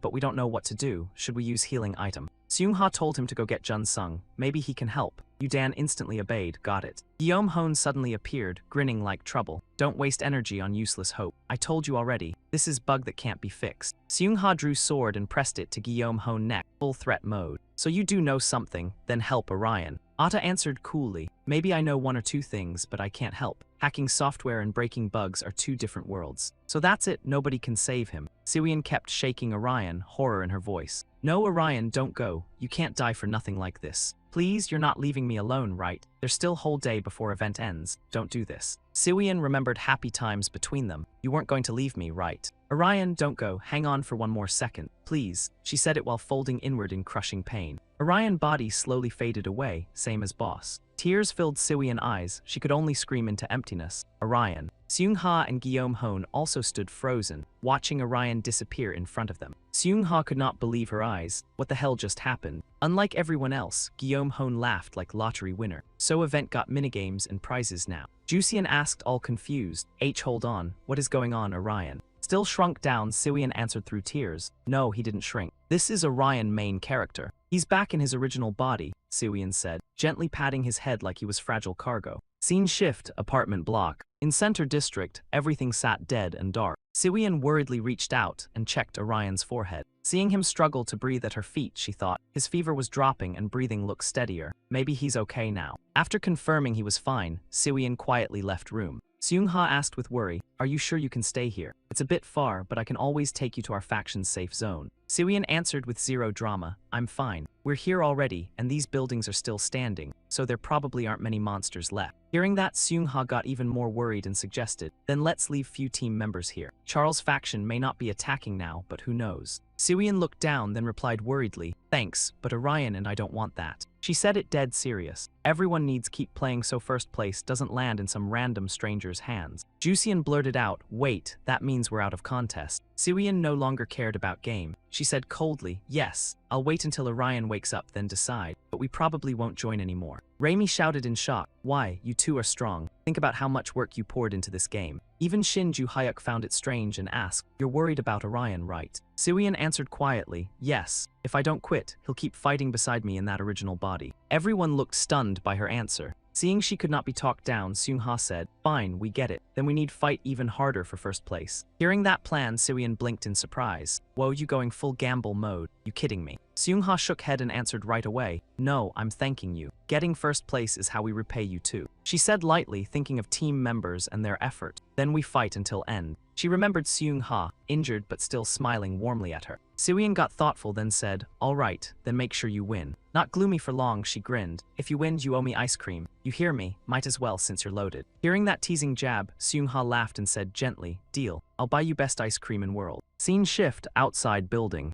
Seung-ha and her teammates headed out together. While walking, she said, before we go, we gotta clear monsters in this area first. Jusian nodded and replied, got it. Out of nowhere, Guillaume-hon appeared and sneered. Oh my, didn't bring Orion or his little buddy. The moment she saw her, Seung-ha said coldly, what fake artist? Why do I keep running into your face everywhere? The girl laughed loudly and said carelessly, relax. If I kill Orion, I'll probably take first place. Seung-ha stomped closer and snapped, then why are you here? If you're up to no good, stay away from my friends. Guillaume-hon shrugged and replied lazily, I'm just curious what's wrong with Orion. I like collecting data in this area. Then she looked at her with suspicious eyes and continued, if things go well, maybe Orion will turn back into Avenger. Seung-ha stared back, saying nothing. Her eyes went empty, voice turning icy. If you touch even one hair on either of them, I'll send you straight to haunted house hell. Remember that. After saying what needed saying, she turned and walked off. But Hone seemed fearless and even taunted. Oh, so scary. I'm shaking in my boots. After everyone left, Ata stayed behind, smiling. In her mind, doubts started creeping in. If Orion really returned to original body, then game must have loophole, even if it looked polished. Guillaume-hon quietly worked out her own advantage. If she found loophole, she could secretly twist outcome when first place got handed out. She opened system window and smirked. Now I'll skim data a little so system won't notice. Thinking more about own scheme, her smile got downright creepy. This way, whoever takes first place, prize still ends up with me. Looking towards sky ahead, Guillaume-hon said with pure excitement, this is gonna be great.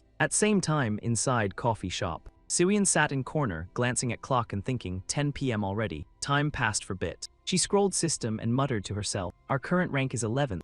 We dropped fast. Seeing rank improve in shocking fashion, Suian guessed, top team has 222,000 points right now. If everyone on our team pitched in, maybe it'd be higher, huh? Right now looks impossible to catch up. Suddenly she slapped herself awake. No, now's not time to be pessimistic. I already decided I'll stay and take care of Orion. After clearing head, Suian turned to watch Orion lying beside her. Looking at him, she commented, seeing him like this, he looks skinnier. Before this mess, I never paid attention to him, so I didn't even know. She kept sitting there quietly beside him. Suian felt sorry for him, and thoughts filled her mind. He had gone through way too much in that small body. It must have been brutal. The more she thought about his situation, the sadder she felt. No one helped him. How lonely had he been? Suian's eyes started stinging with tears for Orion. While drowning in gloomy thoughts, she suddenly remembered something and shouted, ah right. Jai Yun Ma, she suddenly remembered person who could help him. Like she had uncovered something huge, Suian stood up and said loudly, come to think of it, he's in body of his own substitute character too. Maybe he'll know how to handle this, and maybe even how Orion can turn back into Avenger. Suian couldn't sit still. She paced back and forth, muttering, what do I do? Go see Jai Yun, it's not far, but then I'd leave Orion alone, or should I wait for next break? She lifted hand to her chin and sank deep into her own thoughts. Suian finally made her call. She had to move now, because waiting around was how side characters got memorial episodes. She quickly ran the numbers in her head. Since this place was covered in trap lines, she would use the emergency teleportation item and bounce like rent was due. Suian wrote a note and placed it on him, quietly promising herself, I'll be back soon. Stay right here for me.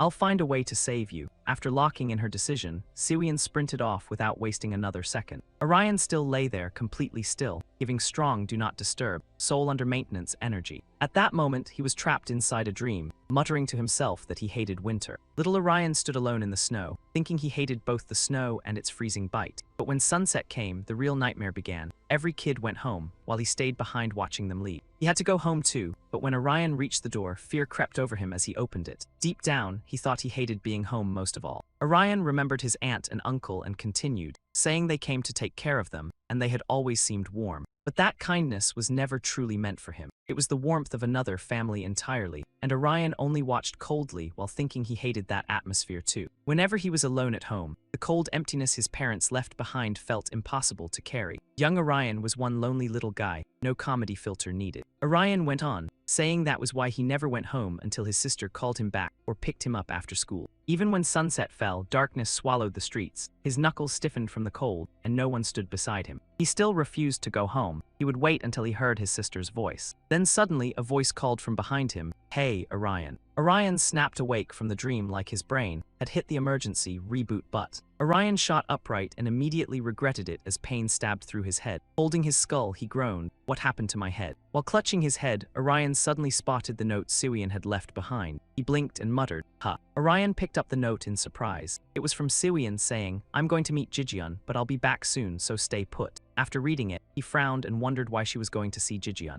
Then Orion sensed something was off. His body felt weird, his muscles were gone, and his arms and legs had shrunk like somebody hit the downgrade patch. A terrible realization hit him, and his eyes darkened as he thought, wait. Orion stared at his hands in shock and wondered if he had returned to his old body. Suddenly, he broke into a violent coughing fit. After the coughing finally stopped, Orion decided he needed something to drink while thinking he had no clue what was happening anymore. Scene shift outside in the hallway of the shopping mall's central area. Orion dragged himself forward step by step, leaning on anything that looked sturdy enough to survive the plot. As he walked, he suddenly had to stop. In front of him were countless magic circles. Orion wondered if Suian had placed all these traps. Feeling her concern through the setup, Orion gave a faint smile and thought she really went all out. Any monster dumb enough to step in there would get deleted faster than a bad comment. After wandering for a while, he finally made it down to a cafe. Orion stood there drinking water. Once he had enough water, he let out a relieved breath and said, "Phew, that's better." Orion looked outside and thought he had no idea what might be waiting out there, so staying put and waiting for Suian was best. Going out in this body was a terrible plan, and this place seemed fairly safe. Then the snack counter suddenly caught his eye. Orion blushed and entered a full moral crisis over whether grabbing 1 or 2 bags of snacks counted as survival strategy. He was just about to reach for a bag. Suddenly, a voice called from behind him, "Orion." Hearing the voice, the guy turned around to look. The person who called him immediately raised a weapon to attack, and Orion gasped in shock. Baekhyun Hyung. The man spoke coldly, saying it had been a while since he last saw him in that form. He added with eerie calm that he thought he would never see him like this again, while Orion asked in fear and confusion why he was here. Baekhyun Hyung spoke like he was offering sympathy, then attacked anyway. It must have been exhausting becoming my replacement, right? Isn't that right, Orion? Hearing that, the main was completely stunned. Orion sank into an old memory, back to a day when he was playing and heard someone call, "Hey, Orion." Young Yoon Hyung stepped closer and asked what he was doing here alone. Orion turned in surprise, and as he remembered it, the thought came back clearly. On another day, Yoon Hyung brought a game console and invited him over, saying if he had free time, he could watch him play and even try it out. Orion drifted deeper into thought. He couldn't remember exactly when they became friends. They just had no reason to go home early, so they stayed together while he stared at him in disbelief. His thoughts continued, saying that was how easily they became friends. During those dull, lonely days, even if Orion never said it out loud, he had already decided Yoon Hyung was his friend. Back in the present, Orion now had that same friend aiming an arrow straight at him. He asked in disbelief, "Baekhyun Hyung, how did you know I was here?" Baekhyun Hyung smiled and answered that a shaman had told him, and he figured Orion knew who he meant. Orion repeated, "A shaman." The answer clicked instantly, and he cursed inwardly, realizing that woman must have been following them. Baekhyun Hyung spoke coldly, saying there was no need for small talk anymore. His gaze sharpened as he ordered Orion to hand over all his hunting points, or he would finish him on the spot. Orion backed away in shock and repeated, "My hunting points." Inside, he screamed, wondering what he should do, then froze as he realized he was far too weak now and had no strength left to fight. Seeing him hesitate, Baekhyun Hyung got angry and fired a shot into the air as a warning. Baekhyun Hyung said coldly, "Don't overthink it, moron. I already gave you the best option." Orion held his stance but froze at the man's next words. "Do what I tell you, like you always did." Hearing that, he only got madder and knit his brows even tighter. Suddenly, Orion fired back with pure attitude. "Nope, I'm not handing my points to you." His voice got louder from rage. "I'm not doing what you say, I can beat you." Baekhyun Hyung did not buy it and sneered, an illusion about strength. He said nothing more and went straight on the attack, spraying shots at him and leaving the guy nowhere to dodge. Orion refused to fold and summoned his weapon on the spot. He swung back hard with his weapon, then Orion froze in shock. One block was enough to damage his weapon. He stared in disbelief and thought, "Hold up, what is this? A low-rank Heller weapon."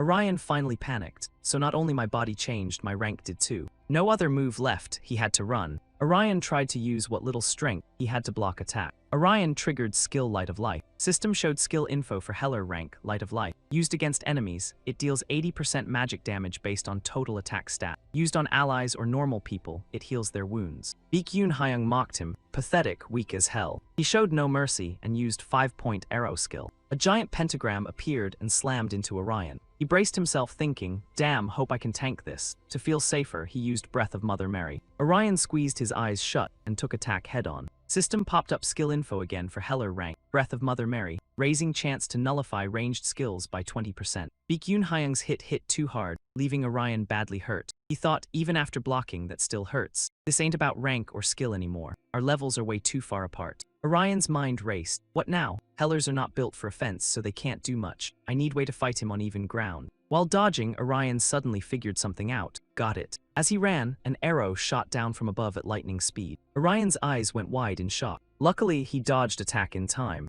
Holding item, he felt a spark of hope. It worked. Rank may be gone, but my items are still here. Baekhyun Hyung was stunned he dodged that hit. He thought, did he just use teleport? Orion turned and bolted again. Seeing that, he chased after him, yelling, "You little bastard, that spot's dead end." Orion spun around in panic. He said coldly, "Boom." Power blasted up from below, and he got hit before he could react. Baekhyun Hyung groaned in pain and thought, "Wait, is this Dungeon Master trap skill?" Orion quietly calculated, "If I use Trap Sui and set, I might actually take him down." Then he pulled out bomb and thought, not only that. Without overthinking it, he tossed bomb toward Baekhyun Hyung. Explosion roared, and blast forced him to struggle just to hold his ground. Then tons of traps got triggered too. Orion smirked and thought, if I use items I've got, I can line them up with these traps and boost accuracy. After getting wrecked non-stop, Baekhyun Hyung yelled at him, "You sneaky little punk." His eyes turned vicious as he asked, "You think you can mess with me?" Baekhyun Hyung grabbed his crossbow and fired at Orion. He panicked and stammered, "No way." He stared at him and wondered, is he trying to blow up me and all traps too?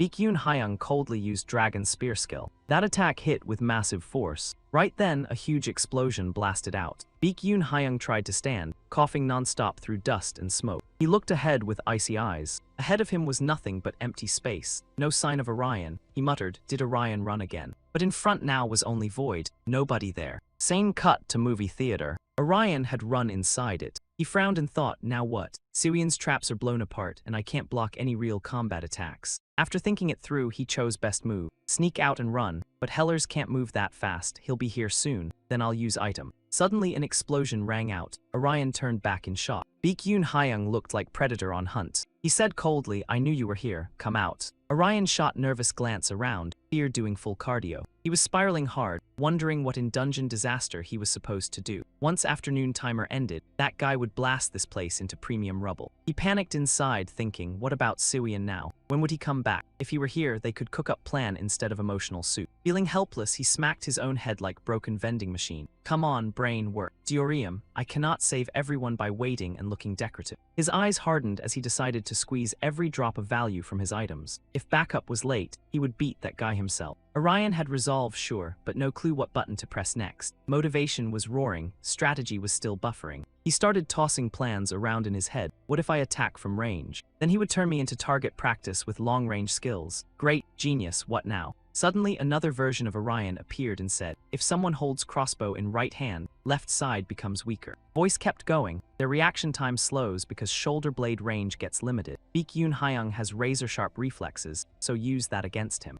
Orion hyped himself up. He still had tools left. Back then, even without stacked skills and fancy combat perks, he still fought and won. Voice pressed on, remember. Remember how you fought all this time. Counterplay always exists somewhere. Then Orion smiled like man who finally found Wi-Fi in Apocalypse. Meanwhile, Baekhyun Hyung walked through area with crossbow ready, hunting him down. Suddenly, bomb dropped from above like worst delivery service ever. Annoyed, he fired and blew bomb apart. Smoke spread everywhere and he wondered if it was smoke bomb. He squinted through haze, thinking, is that idiot using this trick to run away? One of Orion's items appeared again. Baekhyun Hyung spotted it and got excited, thinking it was teleport item. He figured Orion was trying to warp behind him. He smirked, thinking, moron, you think I cannot see that? Perfect prey, gift-wrapped and everything. Right when his confidence hit max level, Orion appeared from angle he had completely ignored. Orion nearly reached him before his eyes finally widened. He shouted, your target is right here, Yoon Hyung. Orion's hand stopped right in front of his face. That was when imagination cut off and voice continued. Remember this too.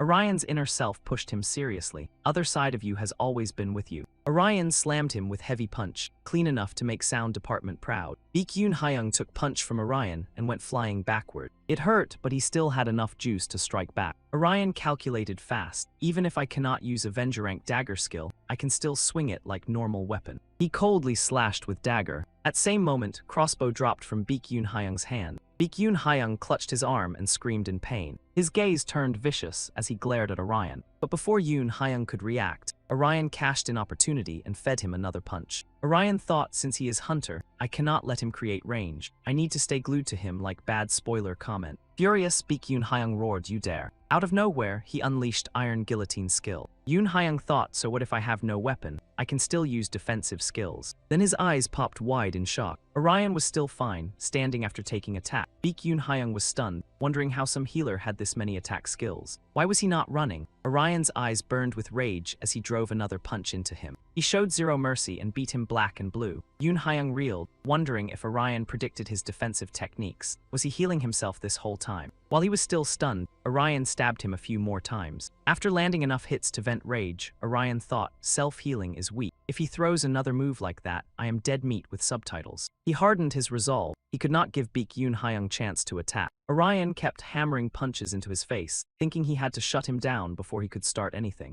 Punch after punch kept flying. Suddenly, Baekhyun Hyung's eyes shot open. Yoon Hyung grabbed Orion by collar. He hurled him aside and bolted. He sprinted straight toward fallen crossbow. He was only tiny step away from grabbing it. But Orion refused to give him that chance and dove in with kick to stomach. Baekhyun Hyung curled up in pain, clutching his gut on ground. At that moment, Orion pulled out his dagger. He drove it down hard as Baekhyun Hyung stared in total shock. But knife only sliced past, not into skin. still enough to scare Baek Yoon Hyung. He blinked in shock and asked, "You not even gonna kill me? I was so close." Orion clenched teeth and said, "After how you acted, after everything you did to me at school, I do not think I am kind enough to forgive you, but that does not mean I will kill you." Orion said with confidence, "Now you cannot do anything to me anymore." Baek Yoon Hyung stared in shock. "What?" He snapped back, "I already survived every disaster you left me at school. Do not think you can mess with me again." Orion laughed coldly and said, "I am not going to suffer over that. And your revenge idea, pathetic. In my eyes, you are nothing." Those words hit Baek Yoon Hyung like a brick to face. Baek Yoon Hyung remembered when he was little. His father covered his eyes and said, "Look away, Yoon Hyung. That woman will not be your mother anymore." He added coldly, "She is trash who threw away family for so-called passion. You should not have seen that." His father kept going. "From now on, you will have new home with stepmother, like other normal kids." Young Baek Yoon Hyung wanted to cry, but could not. He asked in panic, "Why did mom leave me like that? She did not even say goodbye. I am her son. Why would she do that?" Baek Yoon Hyung's father took off glasses and answered flatly, "That woman did not see it that way. To her, you were just another ordinary person." His eyes turned terrifying as he looked at him and said, "An unimportant person can be thrown away any time."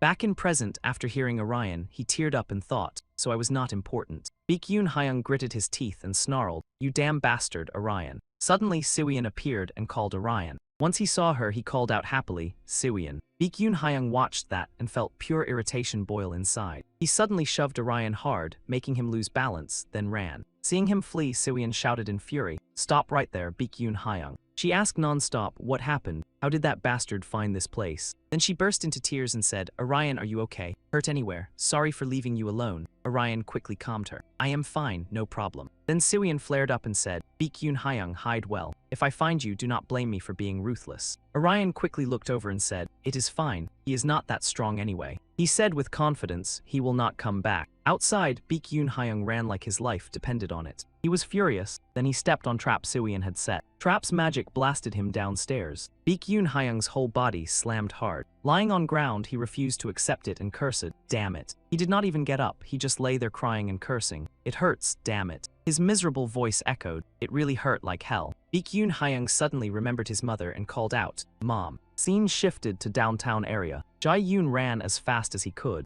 Once he arrived, he rushed to ask, "Orion, are you okay?" Orion looked up in surprise and called, "Jae Yoon." He stared in shock and said, "Wow, your body changed for real. Are you even Orion?" Orion scratched his head awkwardly. "If not me, then who? Kinda embarrassing. It has been long since I was in this form." Siwyeon looked at them with worry and annoyance. He turned in surprise and asked, What is it?" She said, "At first I thought something big, but you look adorable like this." Orion asked, "Huh," she kept going. "I think my taste changed." He asked awkwardly, "Taste? What kind?" Jae Yoon no longer chased around and turned to Jae Yoon to ask, "Hey, do you know if it is possible to move someone from original body into substitute character form? You were thinking while walking, right?" Jeong answered lazily, "About that, you are talking about game, right?" Siwyeon nodded fast, "Yeah, but this is death game." He asked in surprise, "Then why not leave original body and log back in through substitute character?" Both stared blankly at that suggestion. Siwyeon yelled in shock, "Wait, that easy. Sounds logical though." Orion said cluelessly, "Try it. I think it might work." He shouted, "System, log me out of main account Heller, then log me into alternate account Avenger." System started processing. Suddenly, tons of warning sounds exploded. System reported error 345. Cannot log in as substitute CHR.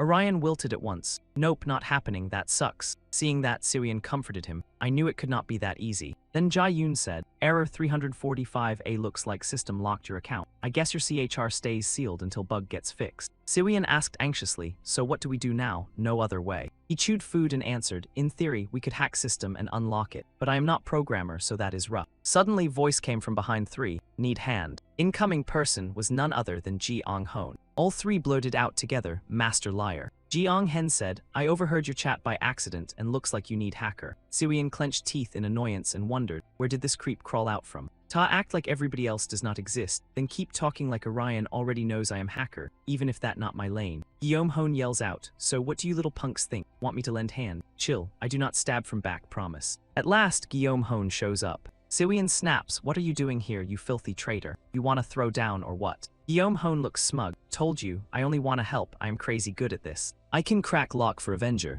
But new problem pops up. She wants to control Orion. He stares and asks, why help us? We got nothing you can use. Siwian points right at her. Yeah, that. You got some weird secret crush or something. Total traitor move. Guillaume Hone stays weirdly calm, like she already planned whole thing. Fine, I got reason to help you. Siwian cuts in, but gets hit with facts right away. Then Guillaume Hone probes deeper. Let me ask you something. Store clerk ever ask why buyer wants item? If someone buys hammer to hang picture or rob bank, seller only need take money. That is trade. I lend you my hacking skill, then rest is up to me. Jai-yoon starts getting it. They are in bad spot. From what she says, looks like we do not have other choice. Guillaume Hone keeps going. I do not do charity. Someone with my skill should get paid for work. Orion still wants straight answer. What do you want from us? Guillaume Hone lifts both hands. 1 billion won, that is price. I give 10% discount for students if needed. Siwian is still student. 1 billion won, you lost your mind. Were we supposed to get that kind of cash? Orion's answer shocks everybody. It is less than he thought. Siwian cannot even believe it. No way, you got that much saved. Even for Orion that cash is massive, but prize is bigger. Of course not. Compared with first place money it is nothing. Winner gets 29.9 billion won, and she only wants less than 10%.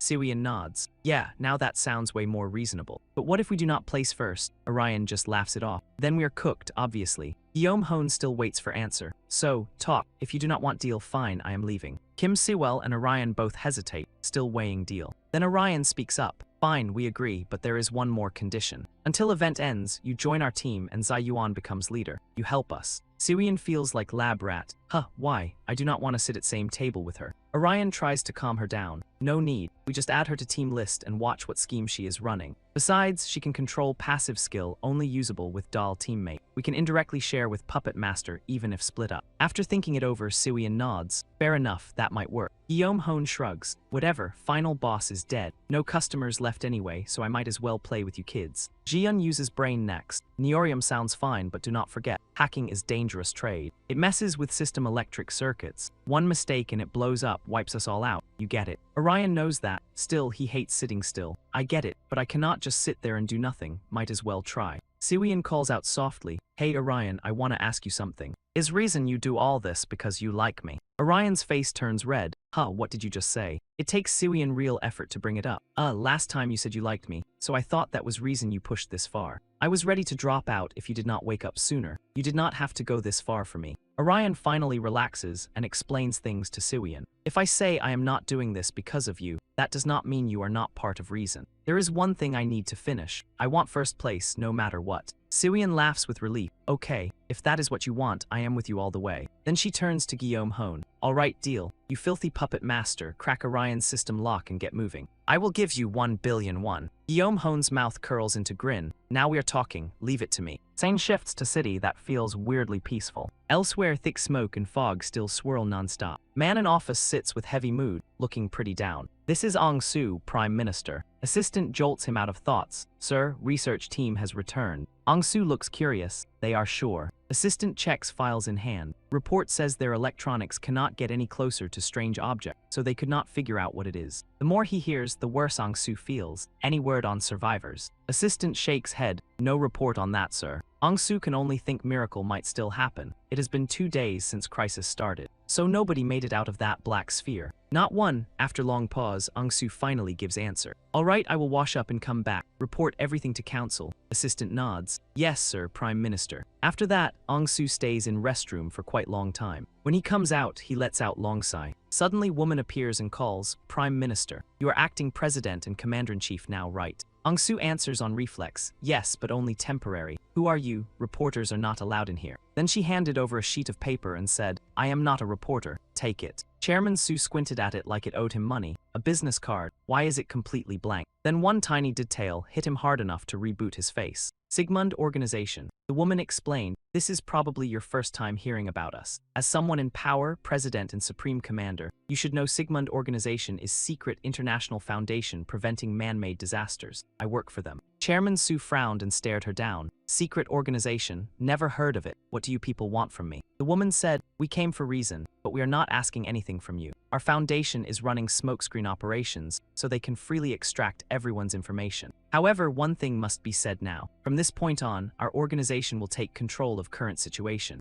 After all, this is way above your pay grade. Best move, sit still and let us work. unless you want your embezzlement and corruption scandal doing cartwheels across every headline. Hearing that, Chairman Su's face turned so pale even ghosts would ask if he was okay. Back at gathering spot with Orion and everyone else, Guillaume Hone was still busy doing her little digital wizard routine. Suyin got curious and asked, will this take long? While tapping away on screen, Guillaume Hone replied, if it goes fast, about 5 minutes. This time may take longer because I also need to avoid triggering system detection. Think picking lock quietly. Even with right key, you still move slow, soft, and careful. That is what I am doing right now. Got it. Suyin answered like confident student in class. Of course I get it. Spoiler, she absolutely did not get it. Guillaume Hone turned to Orion and said, okay, we start now. Best thing you can do, kid, is not move. Orange like item, infiltration activated. Mouth and eyes of that box stretched wide open, but system looked like it was glitching, screaming like toaster possessed by dungeon boss. Suyin yelled, huh, what is happening? Did something go wrong? Jayun already knew deal, so she stayed calm. Nothing bad. She infiltrated it successfully. System failed to detect her. Guillaume Hone laughed to herself. Interesting, this is not just game code. City, humans, time, and reality we live in. All of it is inside here. This is hidden Renaissance phase beneath Interdynasty Evolution Program, Project Zion. So many goodies here. More obstacles mean more shadows to hide in. Suddenly, someone's hand grabbed Chairman Su's hand and held it back. Even she looked shocked by sudden appearance. Who is that? Orion turned around to look. Suyin was surprised too, but she had no clue who that person was. Only Jayun recognized her. No way. Dr. Maria, scene shifts to Event Horizon Tuesday, 9:32 a.m. time remaining about 23 hours. A three-headed monster stood tall in front of Jusian like Nightmare, ordered extra heads for style points. Destruction Raptor Monster, Keijo. It fired a lightning-like attack straight at Jusian. He watched it for a moment, then finally got ready to strike. Jusian used skill, Wyvern Takedown. Monster instantly ate entire sword strike before it could even process bad life choices. Hyeon Seung and Jae-in also rushed forward. Both used skill, Chain Neck Slash, cutting it into pieces. And Monster exploded into chunks like overdramatic piñata. Jusian celebrated with pure morning energy. Nice, mission complete. Not bad way to kick off morning. Hyeon Seung walked over and scolded him. Hey Woo Jian, stop charging ahead like that. It makes supporting you way harder. Jae-in agreed. Exactly. You have been pushing yourself since yesterday. Try some teamwork, please. Jusian's victory mood lasted about 3 seconds before he snapped. Fine, I get it. Criticism this early in morning. Wow, breakfast of champions. Fine, I can slow down a little. Geez, what a buzzkill. Hyeon Seung thought Woo Jian was acting childish, but still said, he is good person, so we should understand him. Jae-in did not add much. Yeah, I know. He only acts like that because Seo OK Ho died. Scene shifts to Seung Ha, Ju Hyuk, and Yoon Jong on rooftop. Seung Ha asked with curiosity, Jun Sung, what is our guild's total score now? Jun Sung opened screen and checked. Around 1.8 to 1.9 million points. Overall, first place is pretty much ours. Seung Ha looked satisfied. Good, now we do not need to worry about chaos. We just keep score steady until event ends. However, Ju Hyuk was not ready to pop champagne. Still, we cannot get careless. Point gap from 2nd to 10th place is not that huge. Also, players outside top 10 could team up at last minute. If they pool points, they could flip whole table. Seung Ha said,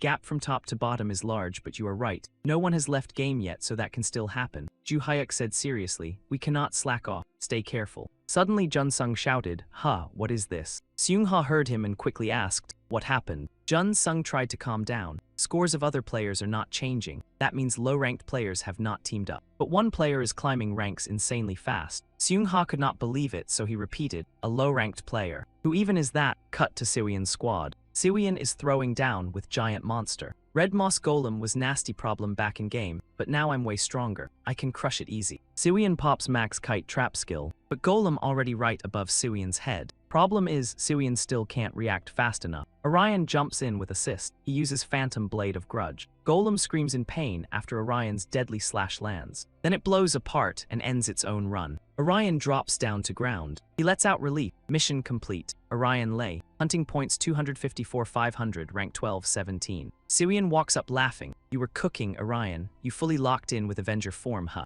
Orion is loving it. I've been in this body long enough to get used to it. Feels way lighter now, too. No idea why, but I like seeing world from this height better. Suian pouts. If I had bullied you harder as kid, you'd be less full of yourself now. Run along, horse of mine. Orion goes, bully me. Was that thought always part of package? Suian feels way more relaxed. Anyway, good thing you turned back into Avenger. Our ship got taken out too, you know. Orion quietly thanks himself. Yeah, me too. Orion remembers back when Guillaume Hone was around. Dr. Maria suddenly rushes out. Guillaume is furious over interruption. Who is it, NBC or data leak? Maria says calmly, if you try unlocking from outside, system will notice right away. Guillaume doesn't buy it. What? Maria says let me handle it, don't touch anything. Maria focuses and flips numbers on screen. Everything obeys Maria's command. Guillaume is still stunned. Hold up this code. It doesn't just unlock system, it erases whole concept of it. Jae-yoon rushes up to Dr. Maria. You're Dr. Maria, right? Maria laughs without saying word. Then Maria seems to merge with system itself. Jian watches Maria's silhouette. I thought he was dead. Why is he inside game? Wait, don't tell me. He uploaded his consciousness into game system after all. Orion and Siwian keep staring at electronic screen.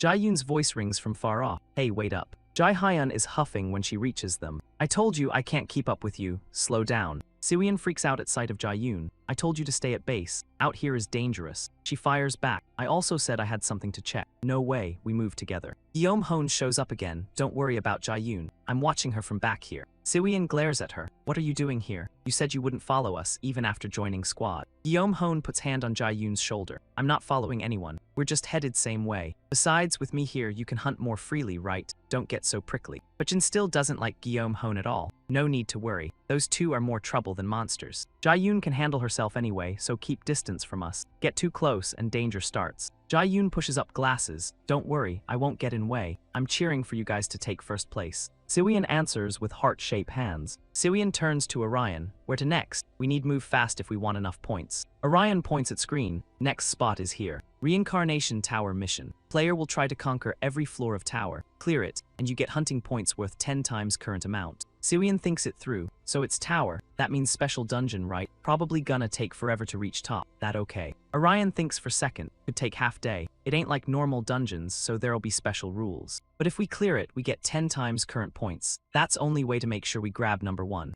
Siwian's face lights up. 10 times points. Damn, that's insane. Jae-hyun is usually biggest worrier, but with reward that huge, tons of people will join. Competition's gonna be brutal. You think we can handle it? People like Siwian are born to be competitive, so of course he wants to conquer it. Orion too. If someone else clears it first, we'll never catch up in points. Anyway, it's their call. Jae-hyun can't stop them. Fine, these guys fear nothing. Orion tells Siwian, until mission starts, time is tight, so I'll explain rules while we run. She nods, got it, then speeds up. Off to Reincarnation Tower. Cut to another spot in city. Najong says while smoking, you know gummy candy we eat. It's made from insects. And if you sneeze without closing your eyes, eyeballs pop right out. Chen Azu jumps. Yo, for real, that sounds disgusting. Nazong bursts out laughing. I'm kidding, dummy, you fell for it way too hard.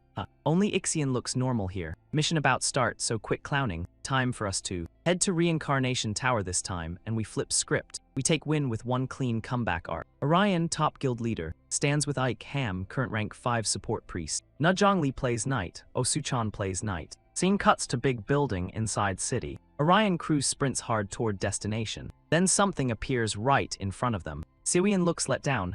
It is just weird door. Did we hit wrong spot? Orion checks map again. Map says this place. Try open it. Orion searches for spot to open it. Door creaks, then slowly swings open. Siwian blurts out in shock. What place is this? Is this Reincarnation Tower? Jae-hyun seems to know. Current mission is instant dungeon, which means virtual zone. Other tower floors will also mimic different locations. Orion looks around. This feels like Twilight Room. Even Siwian nods. Yeah, same vibe. Then weird creature pops out. Welcome to Reincarnation Tower. I am your honorable guide, Jaejang. This floor is lobby. Let me explain tower rules. Siwian hugs it like candy and ignores speech. Wow, so cute. No way guide can be this adorable. Jaejang is way too cute. Want hear rules? Orion agrees too. Yeah, let us listen, might get useful clue. Jaejang calmly explains. Reincarnation Tower is competitive mission. First player to reach top takes all reward points. Tower has 18 floors total. Each floor brings random challenge. Clear it, move to next floor. Siwian grinds teeth and pulls sheep away. So we gotta bet on luck too. Orion is speechless. Yeah. Then Jaejang keeps going. There are 5 modes: story, shop, attack, rest, and special. In story mode, you make choices to move forward. In shop, you can buy one-time items that work only inside tower. In attack stage, players hunt monsters to collect gold used in tower. Rest mode lets you recover stamina. Last, special floor gives players minigame. Note, hunting points cannot be used in tower shop. Only gold earned from attack floor works there. Also, items like healing potions bought outside cannot be used inside tower. Keep these rules in mind before entering.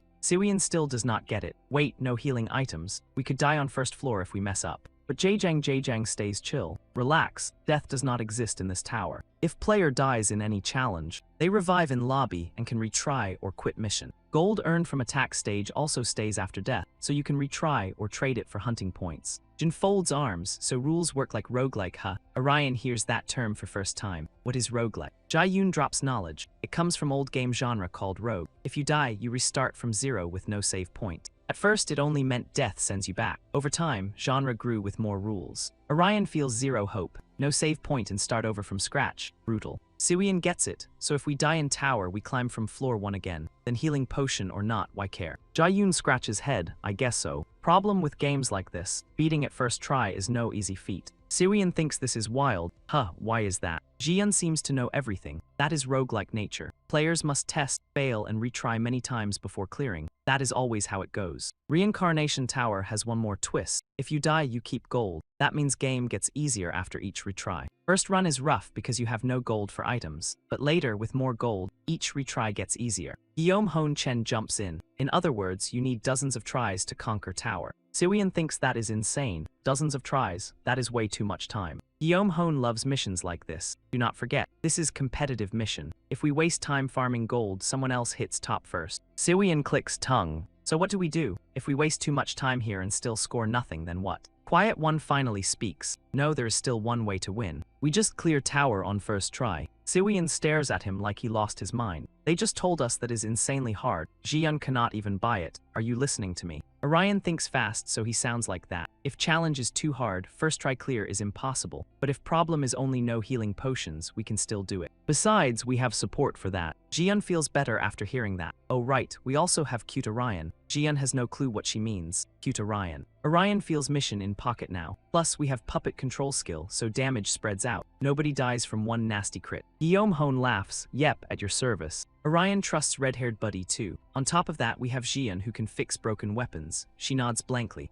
Oh right. Weapon repair kit is one-time item, so I only need buy one set. Orion fires out team plan. I think all left is to empty our tanks and go all in. I do not need spell out rest, right? Siwian trusts Orion hard, no question. Next up, Jiang says you look ready to square up with tower. Want to kick off climb to top floor. Orion lights up, of course, take us up there. Jiang grins with shady little vibe. Alright then, time to start brutal tower grind to peak. Jiang happily pops open mission list like it is surprise menu. Tons of choices flash up. Jiang says you can pick first stage you want. Where you want to go first, Siwian lines in. Oh, so we can choose. We got no gold, so shop is pointless. Pick story stage, Jian agrees. Fair, we can grab gear from story stage. Then, before anyone can finish talking or move, Orion already picks for everyone. Everything starts shifting. Jiang says, welcome to Tower of Reincarnation Floor 1. You picked raid stage to start journey. Jae-yoon cries buckets while roasting Orion. Dummy, why did you pick raid stage? We should have moved slow through story stage. Orion wants to climb higher like that. I thought so too, but we need gold ASAP. As he speaks, he pulls out sword. He slashes straight into monster. Who knows how many more raid stages sit between here and top. Jae-yoon goes pale. Oh, I get it now. Orion is nuts. I knew he was good in fights, but this level, whole different beast. First try on roguelite, he already gets rules, builds strategy, and has guts to run with it. Backing Orion with full power was perfect call. Odds are leaning hard our way. Siwian yells, stop standing there. Daijun, get back here. Then team finally steps into challenge from here. Cut to other players' lobby. Sihian gets shoved back to start point. He curses in frustration. Damn it, got killed by those damn poisonous bastards again. Guild leader Mayor asks, how far did you make it this time? Sihian does not hide it. Floor 9, but I grabbed 22 gold. What about you? Guild leader Mayor smirks. I hit floor 15 with 84 gold. This time we are definitely clearing it. Waiting for others back in lobby, we will try again as full squad. Mayor Guild squad sets record at floor 15, total 219 gold. Cut to Tower of Reincarnation, floor 8, story stage. Useong is scared out of his mind. Something is chewing on him. What monster is this? Useong can only flail helplessly. It was a gold chest just now. Chen Azu also worries. Are you okay, Captain? Only Najong stays calm. Idiot, all gold chests in this game are traps. Ike sits up and says, I think I lose this one. See you back in lobby, my team.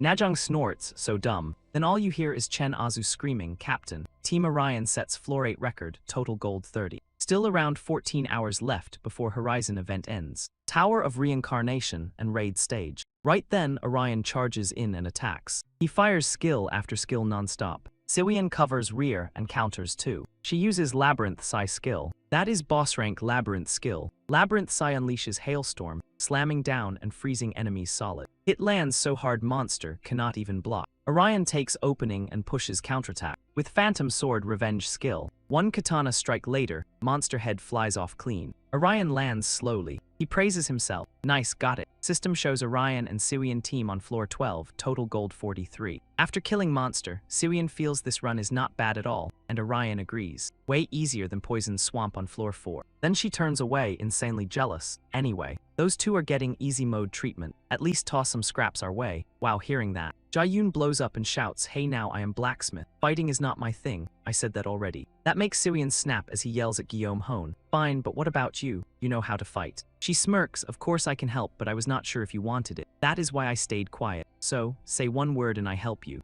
Siwian explodes. Damn it, creepy game bully freak. Orion watches and thinks, man, that nickname keeps getting longer. Right then Jiang shows up. Congrats, you cleared the stage. Now you can pick reward. Orion freezes. Reward. Wait, raid stages only give gold, right? Jiang keeps going. After floor 10 you get pick at certain floors. I think you will like options. Go ahead, choose. Rewards include 36 gold, plus ancient relic that boosts attack by 20%, but lowers attack speed by 20% while equipped. Siwian knows it is buff item for crit hits, not bad at all. But why even want it? You already got top tier support on your side. So Orion nodded. Yeah, taking gold looked like smartest move right now. Still, one question kept bugging him. Why would Tower throw us such weird choice? Ancient relic good for crit hits, sure, but we do not need it. I bet everybody would pick gold. It is way too obvious. So why give us this choice? Seeing Orion tense up, Jian walked over and asked what he was thinking. Pick fast and move on. Hearing that, Orion clicked his tongue. Siwian instantly caught on and asked if he wanted to gamble on ancient relic. Orion hesitated. Should I go all in? If I were game dev, I would not hand out choice this obvious. Usually bigger risk means bigger reward. If we take risk and pick wrong answer, maybe we still profit somehow.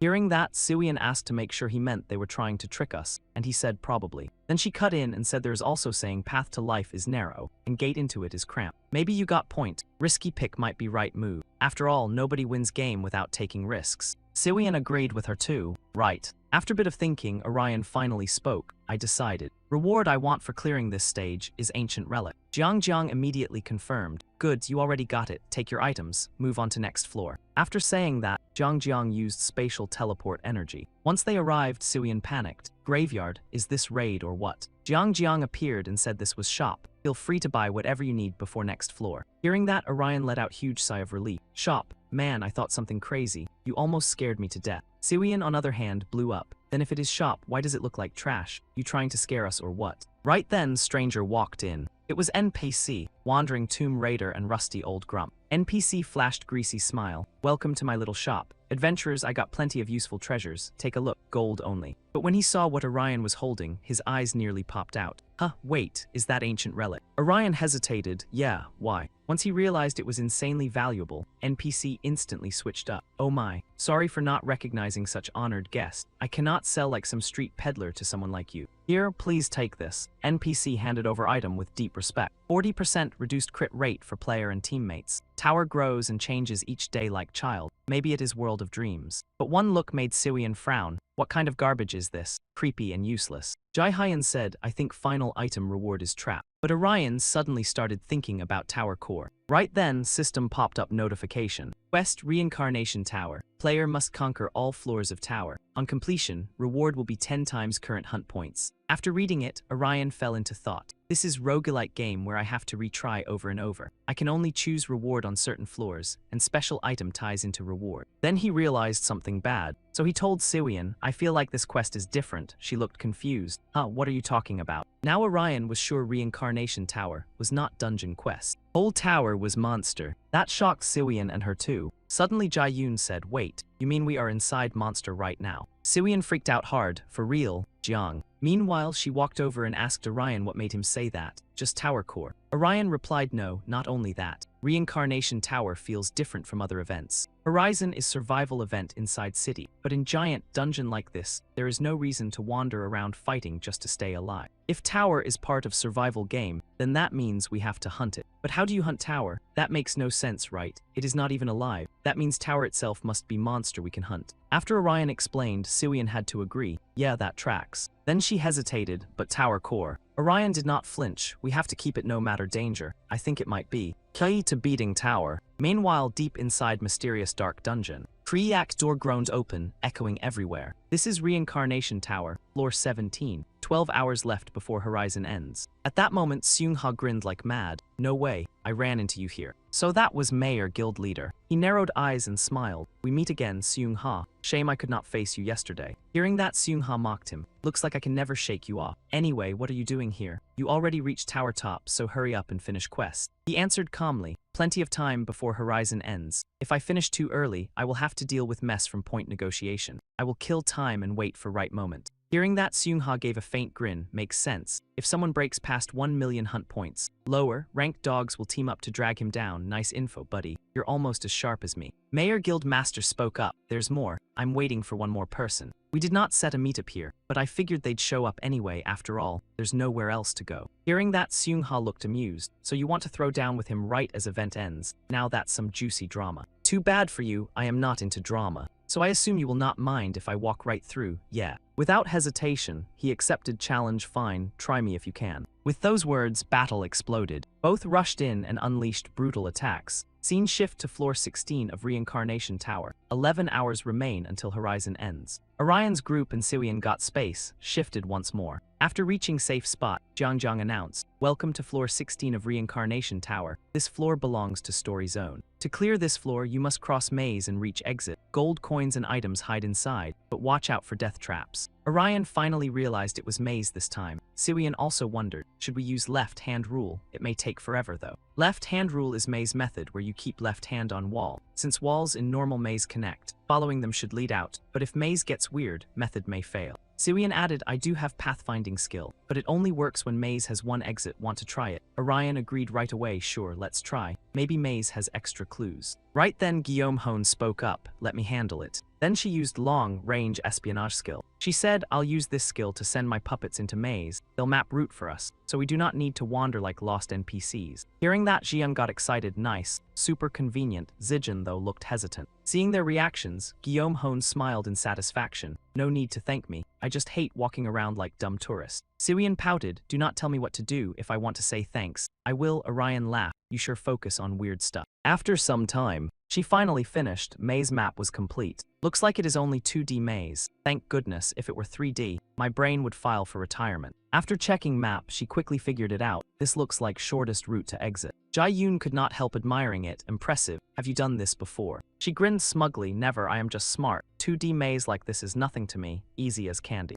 After that, group followed maze route under Guillaume Hone's guidance. Until they reached fork ahead. Guillaume Hone suddenly said, easy at next easy fork, you will see Grand Hall. Then Siwian whispered, hey Orion, can we trust that creepy liar? What if she leads us in circles? Could be trapped. Orion soothed him, relax, I checked map. He is not lying. Besides, while we are still in tower, he definitely will not betray us. He has low points. Even if he gets bonus points from clearing tower, it still would not mean much. Hearing that, Siwian thought it over. Fair enough, maybe I was overthinking it. They kept following her directions. Suddenly Orion turned back. Where next? After checking map, she said, keep going straight from Grand Hall. Exit is on left path here. Hidden traps line road, so be careful. Right then, voice rang out, hey, there are others here. More participants slowly moved toward Orion's group. Ik even sneered, we thought we were leading. You people move fast. At that, Siwian looked shocked. That Scar, I have seen him before. That is Orion, one of top 3 guild leaders. He is summoner, support type, and rumor says he is reckless enough to outdrink lone sharks. Hearing that, Orion corrected himself. Top 3 guild leader. He thought that puts him on Seung-ha's level. Suddenly Icy shouted, hey, you guys. I have question about this maze. Should I go left or right to reach exit? Siwian blinked. Is he stupid? Why should we tell him? Meanwhile, Orion thought, if we tell truth, we might have to fight him at final floor. But if he already knows exit, then what if we lie? He might come back and attack us still. This is not about truth or lies, what we need is to throw him off, so Orion answered, we do not know this is maze either. Icy looked surprised, oh right, we are inside maze. Sorry for asking something so dumb, man, this sucks. Wandering through this damn maze nonstop is pure torture. Right after that, Lee Si-hong suddenly lunged in attack. He sneered, you thought I would fall for that answer, nice try, liar. My ears are sharp, I heard someone say exit is up ahead. Situation turned ugly. Orion kept cursing, damn it, he is testing us. Icy kept pushing forward with attack. Orion had no choice but to leap away from deadly encirclement. The moment he landed, he shouted, Si Hyun, take Jae-yoon and get out of here. Iron Liar will hold him off. But she flat out refused to let him go. That left Orion staring in shock. What? Siwon said seriously, you cannot die in this tower, remember, we do not need to beat them. Best fighter goes first while rest stay behind. Then Jae-yoon spoke up, I agree too, you understand how roguelike games work, so you have to keep moving forward. Orion thought it over, they were not wrong. Survival was online right now. Only thing that mattered was getting at least one person out alive into top floor. At last Orion nodded, fine, I go first, see you later. Siwon told him not to worry, saying they would catch up fast. Before leaving, Orion even ordered D1E1 Isu, help Siwon fight, good luck. Guillaume grinned, relax, I am no rookie. My pride is online, so I will go all out, as long as you pay me fair. Then Orion bolted, but Wai Xiong did not let him slip away that easy. Where do you think you are running? Match is not over yet. He instantly used summon skill, Severus. But bad luck hit hard, Isung's finisher got blocked. That pissed him off, what with D1E1 Isu. She taunted him, then why not try another summoner? No matter match, I will drag it into overtime, how about that? Meanwhile, Siwon was locked in fight with other two. Then Najong spoke up, you know what, support guy cannot beat two top-tier attackers. Junsung Oswald agreed, yeah, that is common sense. Only our leader can pull off move like that, or some full-on legend. Ignoring mockery, Siwon focused and unleashed Minotaur. Labyrinth monster charged straight at two of them, making both scream in pain. Without slowing down, Siwon fired back, a real legend. Wow, that sounds cheesy. Master-level labyrinth skill is peak tier. I am not some knight stuck on one trick, got it. Elsewhere in front of mysterious gate, Jiang successfully warped Orion there in time. Welcome to floor 17 of Tower of Reincarnation. This floor is special, reach end zone, and you can move on to next floor. Orion looked confused, special floor he thought, I have never seen one like this before. Then Orion walked up and opened gates, only to find ferocious battle already raging. Seungha saw him and freaked out, Orion, what happened to you? Meanwhile, Mayor Guild leader felt pumped, so he finally showed up. Orion stared at him, thinking hard, wait, Seungha and Mayor Guild are fighting. Are they deciding who gets top floor? Seeing situation turn ugly, Orion called out to stop fight. All three of us can go to floor 18 together. But Mayor Guild leader shot back, no way, where is fun in that? Even Sehunha said, nice to see you here, but I am saying no too, teammates are teammates, enemies are enemies. Orion could not stop battle, so he kept talking fine, if that is what you two want. Then I will join fight and see who wins this quest. With about 11 hours left until Horizon ended, battle on floor 16 kept raging hard. In dire moment, Junsung Asu yelled, Najong, watch traps, if one hooks us, we will get chain hit, she pouted, I know that dummy. Then Junsung Asu moved in and used Meteor Sword skill. That was Knight's skill, Meteor Sword. It cuts 20% of enemy magic defense and boosts chance of landing critical hit. Without hesitation, he swung sword at Siwon. Then he suddenly spotted Card. To his shock, Siwon was one step faster. She slipped behind them and set up ambush on both. Siwon flashed a sly smile. Can you even call it trap if you saw it coming? With that, magic exploded. In seconds, it wrapped around both of them. Junsung Asu and Najong froze in shock. Siwon smirked, I got gift for you. It is whole batch of fun little traps. Dodge them if you can. Then she yanked massive, mysterious box toward herself and triggered it, sending battle straight into chaos. In another corner, D1E1 Isu stayed, locked onto her own fight. She kept directing puppets into battle against savage monsters. Things got even more intense, and Isung blurted out, not bad, you are good enough to make me a little nervous. About as nervous as me, before eating bowl of spicy ramen. Suddenly, Wai Xiong slid back a step. Then Guillaume noticed teleport item. Wait, no. He had already used skill to summon himself behind her. Before she could react, Wai Xiong kicked her hard. One head flew clean off body. Only then did he realize it was Puppet. I guess she was too scared to fight back. Then he froze in shock. Puppet arms were locking down Usyong's legs. and right in front was Puppet Master. Not even a shred of fear, Usyong smirked. I was not expecting you to spring trap like this, my bad, I lowballed you. Guillaume Hone fired back, no need to apologize, die. With that said, she used Song of Puppets. Master skill of puppet class, Hyuka summons endless puppets to attack one target. Faced with deadly pressure, Isong flashed confident grin and unleashed his trump card with Vanta Black summon skill. That stunned Guillaume Hone. What in world is going on? I can't see anything. Seoyeon was blind too. So in that moment, she used torch skill. Too bad, Seoyeon groaned. Light is not getting brighter. This is not normal darkness. He must be using skill to swallow light. Then she got hit while unable to see anything. Seoyeon thought, I have to keep moving. I will pin them down with another trap until this skill wears off. Meanwhile, Guillaume Hone was still reeling, but he was also enjoying it. He summoned darkness to swallow light. I guess my eyes won't adapt to this. Right after that, she used Terracotta Army. That is Master Puppet class skill. Terracotta Army summons Puppet Legion. Puppets will not move for 20 seconds. They can defend against attacks with 30% of users' total HP. Then Guillaume Hone thought, if I can't rely on sight to escape this, I will have to use touch instead. Hit me the second you touch my puppets. That is when you walk into my trap. I will swallow you whole.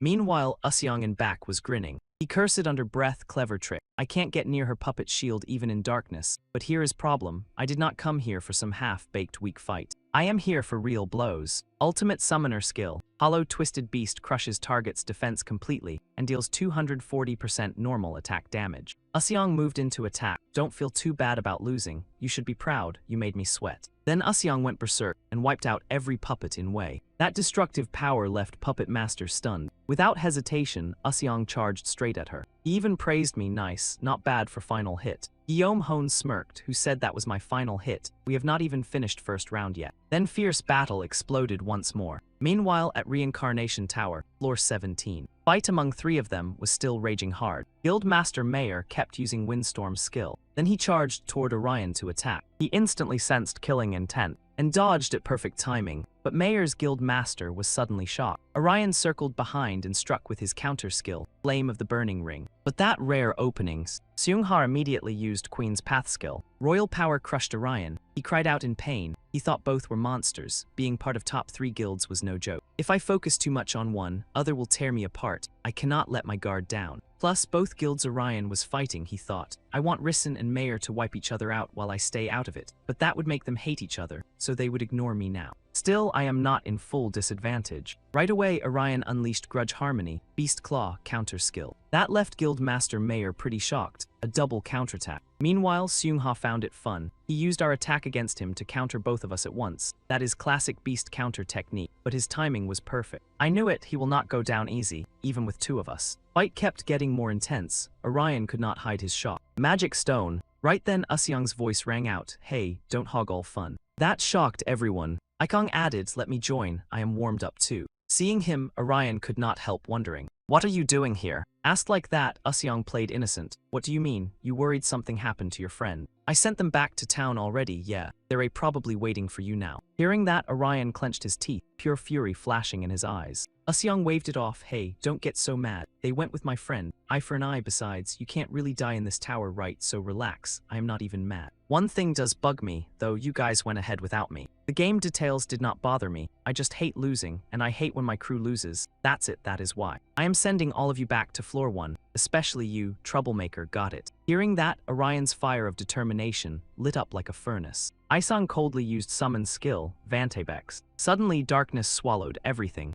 Orion blinked in surprise and muttered to himself. He could not see anything. Seung-ha worried he might use blind spots for surprise attack. Even with map memorized, one ambush could throw her off. She had to stay sharp. She calculated her odds in silence. No other choice, never tried it before, but might as well gamble once. After thinking it through, she shut her eyes tight. Seung-ha raised sword high and whispered under breath. Everything around her slowly fell silent. By now, Seung-ha had locked onto Monster. Without overthinking it, she swung sword and attacked. After taking down Monster, Seung-ha praised herself in silence, not bad. She could counterattack once she knew exact distance. Usyong was stunned by her power, wow, impressive. She cannot even see her own body, but she is using sound to shut down attacks. Then he looked at Yoon Haigong and sized him up. That savage kid was swinging wildly just to handle monsters. Maybe simple, but not stupid. Then Isong glanced at Orion and thought, only one left. He is struggling to hold off monster. He sized up troublemaker. He is the only one getting wrecked this badly. Aseong smirked to himself, perfect, then let me send you out first. Orion was worn out now, he panted hard. Lo's eyes flashed as he planned counterattack. One counterattack was all he needed. His grip on sword tightened. If he messed up, he might waste skill on basic swing. He was backed into corner. While he was thinking, he got hit. Orion looked in pain and kept calculating how to flip fight, stay steady and ignore monster attacks. He thought coldly and firmly, my attack stat is strong enough. Even if they hit me, it will not matter. He told himself he had to endure until Guy noticed trap. The more he thought about plan, the more hyped he got and got swept up in it. Suddenly, Aesong popped out of nowhere and tried to ambush him. He shouted and swung attack while Orion was not paying attention. He froze, staring as blades slowly closed in on him. Aseong's sword was just inches from his neck. Orion suddenly jumped back and used Beast Tamer counter skill. Aesong did not expect him to counter. He frowned, wondering what the hell a counterattack. His eyes stayed hard, not enough. I found his position, now I need to hit harder. Then Orion used revenge skill, Hellfire Frenzy. Skill's power hit too hard, and Aesong screamed in shock. At same time, Seung-ha appeared and stabbed him once. She said coldly, you should not be that loud, I know exactly where to find you. Seeing her, Aseong snapped and yelled, Aseong-ha. But then he activated Battlefield's skill. He poured in power and summoned monster, summon Spring God Flora. System popped up with skill info, area summon. Spring God Flora unleashed a dazzling cherry blossom storm that slowed anyone it touched. Orion was shocked and judged debuff skill. Oh no, my body is already starting to feel heavy from carrying debuff item this whole fight. He remembered heart-shaped item he had been holding. Suddenly Yoon Ha-young appeared from behind. Without saying word, he attacked. Orion was too tired to do more than block those attacks. While fighting, he mocked him, slower than yesterday, you okay over there? Orion smiled and answered, I am just carrying too much junk in my bag, way more than usual, honestly. His mind was a tangled mess. What was he supposed to do, surrounded on all four sides like this? He barely had chance to land killing blow. Looking at chaos before him, Orion thought hard. He needed strategy. What was best way to break this mess? He sank into his own thoughts. Then Orion muttered, forget it. I do not even want to think anymore. This is survive or die. Without overthinking, he charged in with Beast Tamer Rage skill. He fought Yoon Ha-young while Seung-ha battled Aseong on other side. But then she got hurt after taking hit from him. Right then, he showed up and struck back at Aseong. His eyes now burned with sharp killing intent. Though caught off guard, YZO still blocked it. He grinned inside, dummy. Now you're moving slower because you rushed into my skill zone without thinking. Seeing that, he used his high-tier summon skill, 4 Great Dragon Gods. At the same time, the system popped up with an explanation. If all 4 hits land, each strike deals 70% of magic power, for total damage of 310%. Orion looked totally dazed. Seeing him like that, YZO got even cockier and kept attacking. That hit shattered the ground where he stood, kicking up a thick cloud of dust. At that same moment, Orion jumped high into the air. He was still smiling when he froze. I didn't know this Avenger guy had teleport skills. Yingzai-yo-oh watched from outside, grinning, wait, he's not just attacking randomly. He was stunned by his own guess. He was dragging the resurrection guy into battle, just to find a shot, climbing to floor 18. Seung-ha was shocked too and said, I should have seen it coming from Orion A, but do you really think you can slip through like that, if you plan to jump in? Without warning, all 3 of them charged him at once. Seung-ha added, we'll give you one nasty beatdown. Their combined force blew up that whole spot. Orion got launched far away and screamed in pain. Even covered in wounds, Orion still forced himself back up. Seung-ha and Yoon Ha-young just stood there, dumbfounded. Then a stone slab appeared before them. Seung-ha said in shock, that gravestone, is this the Avengers' finishing move? She suddenly realized something and thought, so he wasn't trying to break past us to reach floor 18, he was doing something else. He was trying to gather all 3 of us in one place. Orion smiled and explained, I have a debuff item, so I can't attack like usual. His eyes turned calm as he went on. That's why I had to run like crazy to get away. It gave me a chance to use my ultimate move.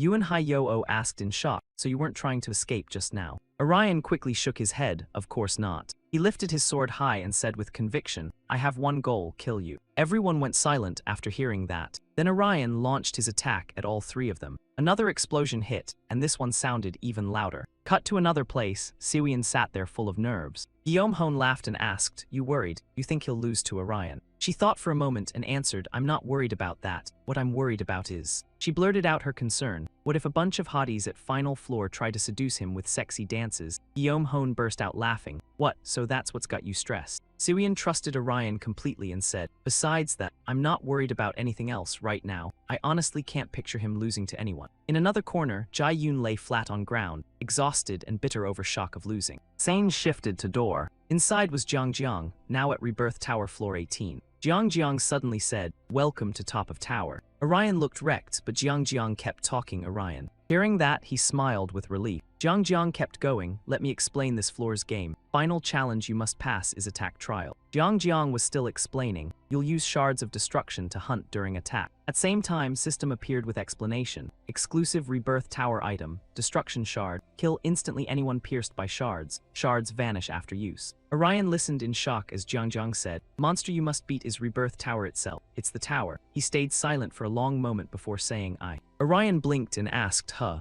Jiang smiled and repeated, "I'm Jiang, your guide. I'm also soul of Rebirth Tower." Orion clenched magic stone in his hand, still not getting any of this. Orion asked suspiciously, "So I just kill you with this thing?" Jiang nodded fast, "Correct. If you kill me, you'll clear floor 18, then you'll get reward and return to starting floor." Orion stared blankly, thinking, "What in world is happening? I don't want to kill Jiang. Something off. What did I miss?" Seeing him freeze up, Rang tried to calm him, "Don't overthink it. It's all illusion anyway." Orion blinked, "Illusion?" It smiled and explained, "Yep, everything you've experienced in Tower is my dream. If it's Tower's dream, none of it matters." Jiang kept explaining, "I was cursed by wizard association. Now I'm forced to relive same dream forever. That's why I'm stuck here, not alive, not dead." Ignoring his stunned face, Jiang went on, "Even if you finish me, I won't truly die, dream just ends, so don't torture yourself, just kill me." Orion could hardly believe what he was hearing. Then he asked, "Even if it's all an illusion, nothing will go back to how it was before, right?" Holding stone tight, he smiled and said, "I mean, even if it's just dream or illusion, I can still see and feel it." Orion voiced his doubts, "That's why I feel torn, but I can't help."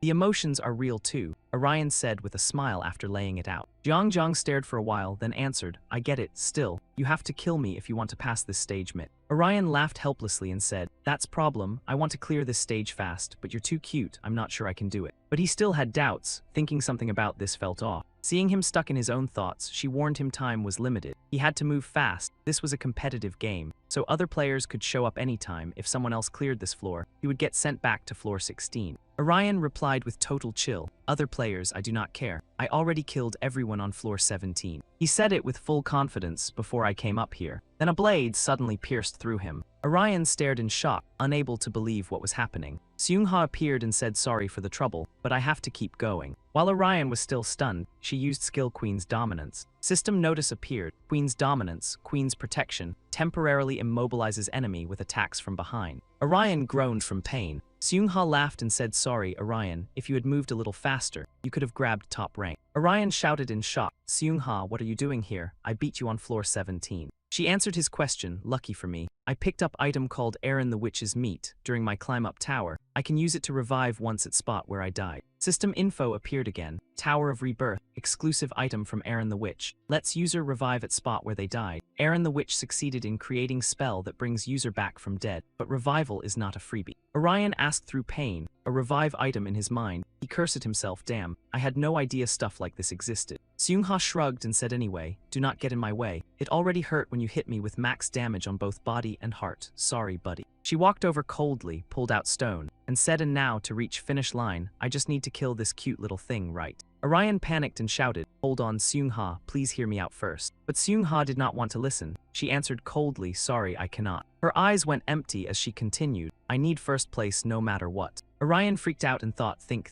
why does this feel wrong? Jiang said goal of round was to wipe out floor 18. Orion ran through different possibilities. Player who clears floor 18 gets huge reward and gets sent back to starting floor. Then he realized something. That means if I kill Jiang in front of me, I go back to first floor, where I meet another Jiang who guides me out of tower. Orion was blown away by his discovery, so only half truth. Jiang is Tower's soul. Even if Jiang dies, Tower still exists if I want to end everything. He looked at item in his hand and thought firmly, looks like I have to use this. Suddenly, an explosion rang out behind Seung-ha. She turned in shock and asked, "What was that?" Orion explained coldly, "I also picked up few items on floor 18. He said it with full conviction, "Real soul of Tower is here. I already stabbed Tower's heart with magic stone." Seung-ha froze, not understanding what was going on, "So this is boss soul." Orion struggled to stand and called out, "So that was the contract I had to face to clear Tower, right?" Jiang smiled and answered, "Correct, you found answer. This is Tower's destruction, end of line." It kept acting like guide, giving Orion advice. "This is true ending of the hunt, if you want it." Seung-ha still would not believe it and asked again, "So it's over, then what if I kill you?" Zhang heard that and said, if you kill me, you get normal ending. Tower Conqueror with normal ending gets triple gold and returns to first floor. Seung-ha still did not buy it and said, so it's like some RPG where you keep replaying until you finish quest. You do not have to keep playing if mission gets too hard, but then you can figure out condition needed to unlock true ending. Zhang quickly replied, yes, Orion cracked that puzzle on first try too. Orion proudly raised hand in a pose and grinned. Only then did Seung-ha accept it. She sighed and said, looks like I lost. I was too busy trying to climb tower fast. Then she said, Orion, I am honestly surprised. Seung-ha walked closer, patted him lightly, and said I should have destroyed you first time I saw your face. Hearing that, he could only laugh awkwardly, and said that is best compliment you ever gave me. Seung-ha stared at him, then gave calm smile. Then she got ready to leave and said anyway, congrats on first place, survive after you get out of here. Those salty words left Orion speechless, and he let out helpless sigh. But he still reached out and shook her hand, saying you too, Seung-ha. Scene cut outside, where everyone waited for him anxiously. Suddenly, Siwian noticed something. She warned in surprise, wait, something in hallway is disappearing. Hihai Hone stood up stretched, and said looks like mission is done, now I am curious who took first place. Suddenly, Siwian felt someone appear beside her. Seeing who it was, all three shouted at once, Orion. Jae-yoon rushed over worried and asked, what happened, did you clear floor 18? There was no cute girl up there, right? Then Jae-yoon also lunged in and asked, what about that mascot, did you run into it, did you kill it? Orion awkwardly wondered in his head, cute girl. But he gave no answer, only made quiet sign for silence. Suddenly, he waved hand and opened system. Siwian stared wide-eyed in shock. She yelled in disbelief, 610, 0 points. That was a landslide victory. Orion asked with confidence, what do you think, not bad right? Siwian turned red, tears welling up. She rushed in and hugged him, saying you are number 1. He held her close and smiled. System notice appeared, Orion Lei, rank 12 th1st. Scene cuts outside area where everyone is hanging out. Najong stared at leaderboard and whistled. New update dropped, and top player was sitting on 610, 0 kill points like it was pocket change. She turned to teammate and asked, you know anything, even if we add up all our points, we still will not touch that number. Jun-sung Asu stared in shock, and Najong could only sigh in disgust, what a letdown. Jun-sung Asu heard that and worriedly asked group leader, what do we do now? We will lose if we do nothing. Ikong leaned back and replied, no doubt about it. Avenger is taking first place at this speed, so we have to hunt that guy down. Jun-sung Asu panicked and asked, what a trap for real? Najong nodded and said, isn't this a little too much? Seeing teammates push back, he smirked and said, I never said we would kill him ourselves, we just need other players to do it for us. Asyong's face grew nastier as he said, once they see his score, they will be trembling in their boots. No way he earned 2 million points by farming monsters alone. He held out his hand and kept going. That means other players will do one of 3 things. They will quit together, try to negotiate, or get even more savage. Seong stayed quiet for a moment, then said, we can use our 3-man advantage, start by telling them Avenger is in first place and make them go after him. Seong laid out plan carefully. He may be talented, but there is no way he can handle dozens of people at once. Suddenly his voice got louder. That is when we show ourselves, threaten him, or try to cut a deal, we have to catch Avenger. Jun-sung Asu hurriedly said, yes sir. Nagan casually answered, got it. Ikong said coldly, until event ends, we are playing survival game. Ikong flashed a sharp grin and added, then we see who lives and who dies. Far away, Orion was still having fun with Siwian, clueless about danger creeping in. Inside subway tunnel, Orion kept moving fast, grinding forward like his life depended on it. Suddenly, bad vibes hit him like a brick. Right behind him, giant bear suddenly appeared. It charged at him like it wanted him for lunch. Seemed like another player with beast transformation skill. He sprinted at Orion and snapped, where do you think you are going? The guy still reacted fast, using Red Thorn to stop him from closing in. At same time, he fired back with counterattack skill and slammed heavy momentum into him. Not stopping there, Archer suddenly appeared behind him. He used Sky, rending arrow skill and shot straight at Orion. But the guy still managed to block it with Phantom Revenge technique. 2 hours earlier, Siguo Orion, we have about 8 hours left. We are fine as long as we keep current rank. The guy calmly replied, right, stay sharp and play safe until event ends. Guillaume Hone suddenly laughed, you too sure it is that easy? You guys are winning hard, score gap this crazy will make people lose their minds. Other players will start changing moves once they see first. Play score, clear now. Shiguo immediately frowned, what do you mean? You think they will try to flip table? But Jae-yoon cut in, she was saying they might target Orion. Still, Shiguo could not get it if they attack him, they still cannot steal kill points, right? Yi-yun confidently said exactly, and that is why it gets extreme, in theory, nobody can win anymore, so they will either give up or decide to drag everyone down with them. During final hours of event, those players might ignore quests and focus on hunting Orion.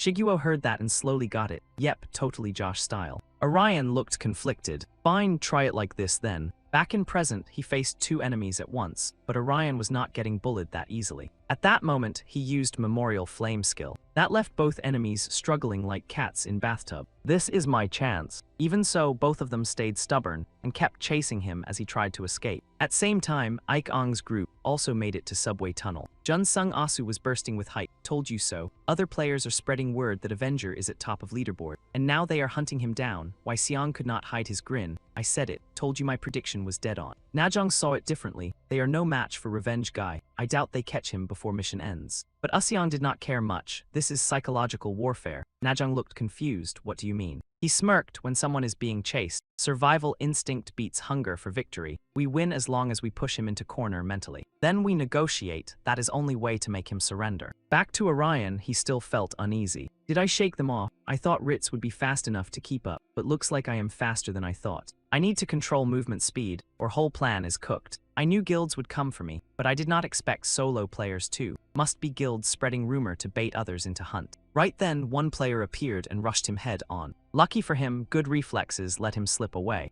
Wait, is that Necromancer skill? Sure enough, he ran into Necromancer again. She looked thrilled, so we meet again. This time I will crush you. This will be last time I cross paths with you. She instantly cast Bone Fury skill and slammed him with a lightning fast attack. Even though Therium kept trying to talk sense into him, Joss's dead leader refused to stop. Back off. Hitting me will not help anything. Your little speech is not changing her mind. You sure about this? She says killing you would feel ridiculously refreshing. In end, she still goes for that 100-person mushroom move. Boxing him in like rent is due. With no way out, he fires back using ultimate blood tier technique. She cannot react in time, eats full hit clean, and drops unconscious on spot. I told you already that stuff does not matter. You are not my opponent. So keep trying if you want, but beating me is not on your menu. Scene shifts outside city. Orion is still wandering around, trying to find way like GPS lost signal. 3 hours left, no, closer to 2. Good news, leaderboard has not changed yet. Second place has 200 points, probably shared score from Jason's guild. They are right behind me, so I need to watch out. They may try to jump ahead at final chart. But this time, luck seems to ghost him. He accidentally runs straight into Orion's guild. Ground around him suddenly explodes. He instantly panics. Magic stones, great. Now my speed is getting nerfed.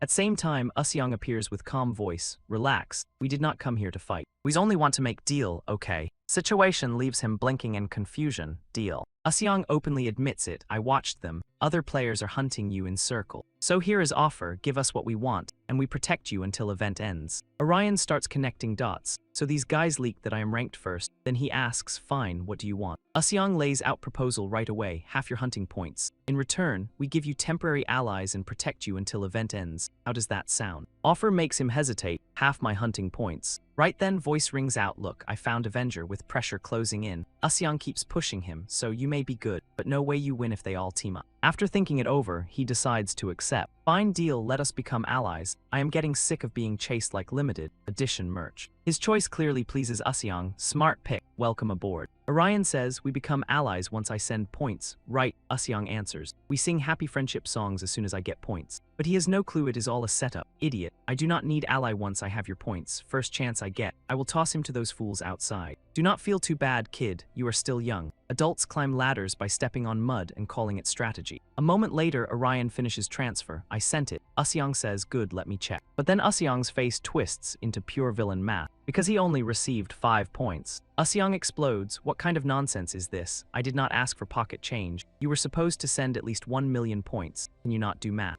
Orion fires back, I can count. I only have 0 points. After getting played, Useong starts raging. You bastard, how did you know? Did you change your point total? Meanwhile, Shiguo and others are still chilling like they paid for VIP seats. Nothing beats strawberry milk after brutal fight. Even Jae-yoon is stunned. Are you filming commercial right now? With her current points, she has taken first place. Orion is now facing Isong's team. Najong comments, you know there is no reason to take down Avenger now, right? Junsung Asu quietly replies, yeah, even I know that leader. At same time, Useong is questioning life itself. He stares blankly and wonders, that is it, we lost. Useong cannot accept it. He grits teeth in pure rage. Too furious to stay normal, Usyong shouts, "How is this possible? Our plan was perfect." He loses it and dumps all blame on Orion. "This is all your fault. Why are you so smart? Why did you not fall for it? You are just some lowly high school nobody, yet you dare block my rise after everything I worked for." Hearing that, Orion goes mentally frozen and thinks, wow, this guy is taking it personally. Usyong is still fuming, ranting right in his face. "My specialty is always having a plan. It may not look that way, but I cannot believe you stole everything from me." Suddenly, he stops yelling and switches to normal tone. "Fine, I have one last question for you." But his question is weird enough to set off every alarm. "Did you kill any other player during event?" Not at all. With zero hesitation, Orion answers flatly, "Only once." Hearing that, Usyong's two teammates shift into battle, ready mode. Usyong also turns serious and asks, "Who was it? Tell me everything. What did they say at end? What did they look like?" Orion thinks coldly for a moment, then explains, "He was Reaper, and his name was Jihyo Hong. He belonged to Charles, tall, thin, wearing baseball cap." Usyong asks again in heavy silence, "Are you sure he was only one?" Confused by question, Orion answers coldly, "If you do not believe me, I can show you my combat log. It records everyone I fought." He watches them closely. Usyong studies him in silence too, but after short pause he nods and says, "No, forget it. I only wanted to check." Usyong glares at him sideways and continues, "We lost several guild members. They were strong players, yet today they were taken down by monsters. I had to be sure." Out of nowhere, he turned and praised him for being one seriously good kid, the kind who even used himself as bait to save everyone else in his squad. Orion stared at him with Olympic-level indifference while the guy kept rambling, saying he had a sixth sense for this stuff and could tell who was good. Before he could answer, Usyong turned to leave and said they did not want to waste any more time. Goodbye. They would not mess with him until the event ended, so he could treat that as their promise. They had no real reason to help him, so he would have to handle it himself. Watching them walk away, Orion let out a helpless sigh like his soul had buffering issues. Right as he was about to turn around, Usyong spoke up and said he had one more question for him. He loudly asked what Orion planned to wish for if he took first place. Orion looked back in surprise, stayed quiet for a long moment, then finally answered. And then boom, scene changed to a high-rise building because webtoon cameras love dramatic real estate. Place sat in total silence, creepy enough to make background music file for unemployment. Usyong and his teammates sprinted forward at full speed. While running, Junsung Asu asked if she thought the Avengers' wish would come true, because if it did, that would be one real miracle. Najong answered calmly that she was curious about that wish too, since any normal person would use a once-in-a-lifetime chance for themselves. Hearing his teammates chatter, Usyong stayed quiet and said nothing. Suddenly, Najong tossed out an idea, saying if she had one wish, she would make the Avenger her personal servant. Junsung Asu nearly coughed up his soul and shouted, "What, seriously?" She replied with zero emotion. "Yes, seriously," he asked again, like seriously, seriously. She laughed and said, "Of course not." System appeared with a notification saying time left until Horizon ended was 1 hour, 36 minutes, and 26 seconds. Everyone stayed locked in on the match. Jason Guild split into two teams, one led by Jaegyun Kang and the other by Suhai Oxen, and together they racked up 600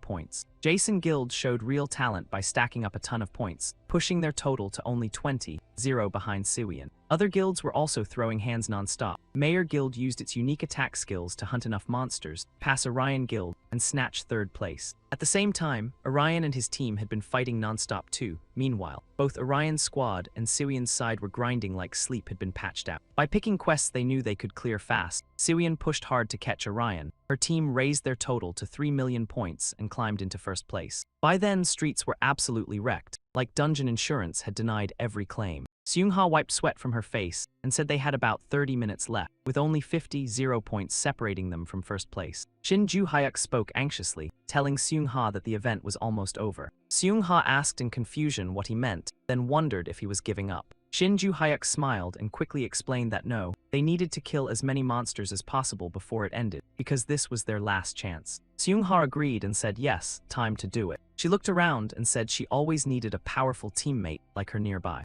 Scene shifted to city ruins, where rubble covered everything like someone ordered chaos with extra gravel. Siwian sat on brick pavement, eating while checking the system board. She frowned and thought there were only 10 minutes left, with just 9 points between them and second place, meaning one tiny slip could let them get caught. Suddenly, Orion ran in from far away and called out to Siwian, making her look up in surprise. The moment she saw him, Siwian asked worriedly if he was okay and what happened. He quickly reassured her. saying he was fine, he had beaten Orion, but they had done it together. Seeing only her there, Orion asked in surprise where Jae-yoon and the puppet controller were. Siwon answered right away that they were in the bathroom and would be back soon. Orion cheerfully said he would send her the points he earned on his way there. As he worked through the system, he said they should not waste time trying to maintain their rank. Siwon suddenly stopped him with concern, telling him to wait and remember to take those points back, because she could only protect them for a short while. Orion brushed it off and told her to keep them, since only a few minutes remained, but anything could still happen. He shared his worry, saying if he got sniped at the last minute, every point they earned would fly straight out the window. Suddenly, Siwon asked him to wait, then said this had been his plan from the start, right, because he wanted her to finish first. Orion scratched his head awkwardly and said it just kind of turned out that way, but he had always wanted to repay her somehow. He suddenly brought up the past, saying without her, he might still be getting bullied. Siwon had not expected him to remember that so clearly, so she told him it was fine and he did not need to worry about it. Then she suddenly added that maybe this meant she could use the wish to hire an entire harem of her favorite idols. Orion panicked and asked, "What?"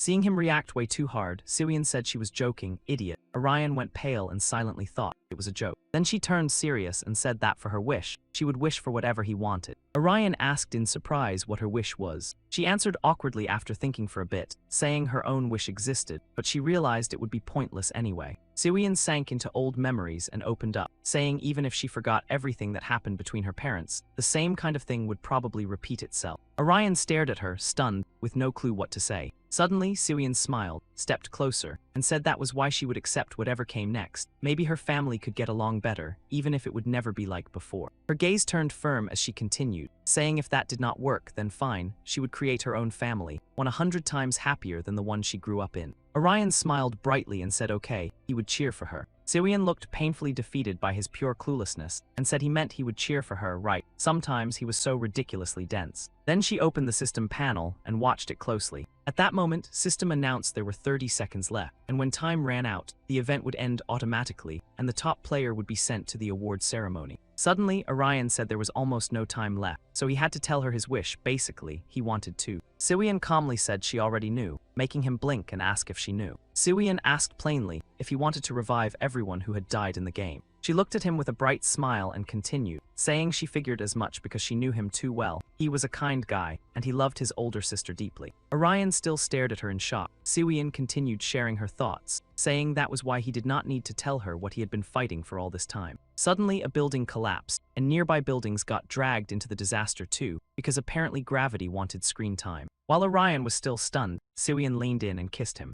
Then System warped her away. Before leaving, Siwon smiled and said she'd see him later. Once he came back, they could pop champagne and raid my dad's liquor cabinet. Orion blinked, suspicious. Again, we're still minors. But all he could do was scratch his head, helpless. Orion sighed and answered, yeah, I guess. Just once, probably fine. Right after that, Siwon got teleported out. Orion watched her go and muttered, well, that's that. He looked up as sky slowly shifted blue and laughed, end of horizon, huh? Suddenly someone called Orion. He turned and saw Jae-yoon. In shock, Jae-yoon pointed at sky and said, look at sky behind you. Orion froze and looked up, stars. Scene before him left Orion speechless. Weird cube appeared in sky, with one eye in center. Orion blinked and whispered, what in world? Strange entity suddenly showed up in sky. Orion could not hide his shock. What is that? Looks like event is not over yet. At same time, system info panel popped up. Update will begin immediately. At this point, he still could not figure out what was happening. Did I revive boss with my wish? Is that why this is happening after all? He was just admin, wait. Looks like Jusian and Siako are still dead. Guess my wish still has not come true. What is going on? At same time, Jae-yoon warned Orion. That means boss is not admin.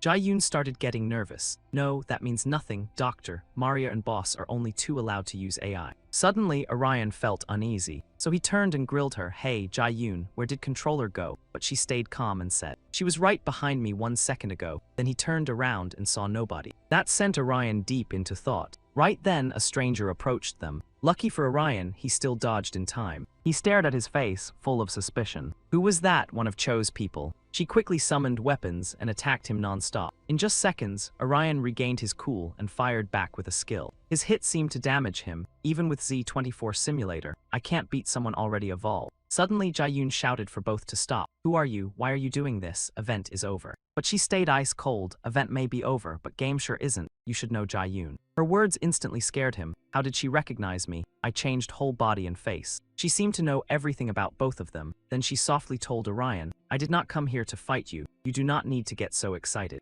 Even so, he still had no clue what her goal was. What are you saying? Are you one who recruited me? But she denied it. That was just one step to prove your strength. I'll overlook apology. Orion was getting more and more worked up. Then who are you? What do you want from us? Yet Assassin answered calmly, I'll explain everything, but not here. Area is by Hoi Sup Lake. I want you to come with me. We should not plan your refusal. Right then, a barrage of lasers locked onto Jae-yoon. It instantly threw him into chaos. Orion was furious. Damn it, I can use my skill to block bullet, but with Jae-gyun I can't. Even now, she stayed firm. I have no intention of killing you. We are only proving our organization's ability in real fight. We would not care about using lasers. Best thing is cooperate and come with us. We will not give you trouble. Do not start pointless fight. After all, neither of us gains anything from war. Elsewhere, Shiguo was suddenly teleported to huge mansion. She could not help staring at luxury around her. Where am I, palace? Does this mean I finally got recognized as queen? Sure enough, a boy came up to greet her a few seconds later. He explained this was Light Palace, place where rewards were handed out. My name is Kui, I handle prize distribution. Shiguo was a little surprised by him. That voice sounds like QT system. Did system turn into NPC? Fine, give me reward. We then announced, highest ranking player, you receive $9 billion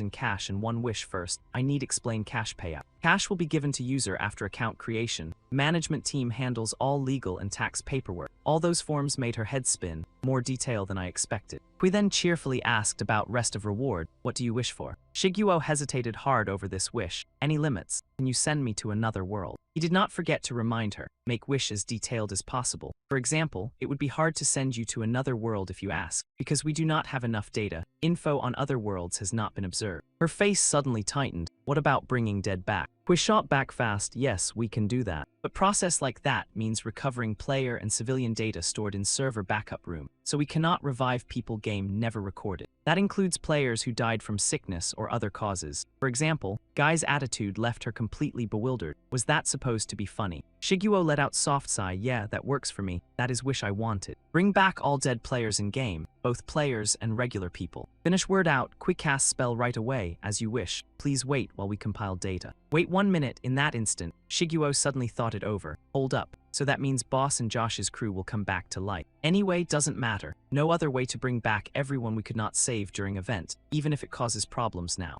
Orion can handle it. I should not worry so much. Anyway, what should I do with prize money? I will dress Orion in outfits I pick for him. Then familiar voice rang out. So that is how she really wants use wish, Kim Siwell. This chance comes once in lifetime. She does not want use it for herself. No one would blame her for being selfish. Anyone would do same, wants to think it over. Yet Shiguo flat out said no. In fact, I have question for you. When she turned, she froze. It was Dr. Noah. What are you doing here? What did you do to Orion? He slowly walked toward her, but Shiguo had no clue Guillaume Hone was here too. Now she flashed sly grin. I did it. Grit's game show is a success. I was worried system security would catch me, but I got in with Orion's backup data path. I always had another way in. Now all I need is use admin rights. Easy. They still have not noticed I am here. Soon enough, I will become god of New World. I will have butterfly. Dr. Noah gently advised Shiguo. You will not need worry about Orion or anyone else. They have been shifted into wormhole or somewhere. You should know that they are in virtual space called Afternoon Room. Shiguo instantly wore suspicious face. What are you talking about? I thought people who passed through wormhole zone were moved out of event area. Yet he still denied it. Everyone who escaped was sent into virtual world. Better to let them leave. There they do not feel fear, hunger, or invasion from anyone. That is what I would do if you want. Shiguo looked more and more stunned. So that is why we could not enter afternoon back then. She suddenly yelled, but why did you need to do all that? It would have been safer to take them out of event zone. But Dr. Noah stayed calm. I already told you that was my decision. End of world is coming and I need prepare. Like you thought, COVID world will not last much longer. It will be reborn. Like new world with no sorrow or pain. Siwian clenched teeth and glared at Anoa. She broke into cold sweat. Wait, what will happen to world? He answered, this world will be destroyed and rebuilt, like update. Siwian made disgusted face. An update? Why would you do that? Anoa pushed up glasses and said, simple, I want make better world. World like game, where one potion can cure every disease. Even bring dead back. She pursed lips. Sounds ideal, but game also full of danger, monsters and all that. What do you plan do with them? Anoa smiled. We have you right. As long as strong players remain, I believe everything will be fine. Siwian scolded him, so that is your excuse. You are behind all this, and you do not think you are being reckless. Was not everything planned carefully? Suddenly his face turned strangely sinister. I have no plan. I only need press button to start everything. Anoa started spouting weird stuff. Think about it. What would you do? Imagine being able to press button that lets you keep living same life. Or button that drops you into brand new world with endless possibilities. Which one would you choose, Siwian? She did not know how to answer. You put hand on chest. No need answer. You already made choice. You picked button that bet your whole life for thrill of living. Different one. She fired back at once. Those two are not same. I gambled my life, not someone else's. Anoa gave example. But what about all people dragged into this without knowing? What will you tell them? That it was not your intent. Even though Siwian was furious, she could not do anything to him. Anoa crossed arms. Blaming each other means nothing. Our decisions are never based on logic. When she heard that, she had no comeback. Anoa continued, see Hyon, do you know most important thing for doctor? Siwian pictured surgeon getting ready with spotless hands.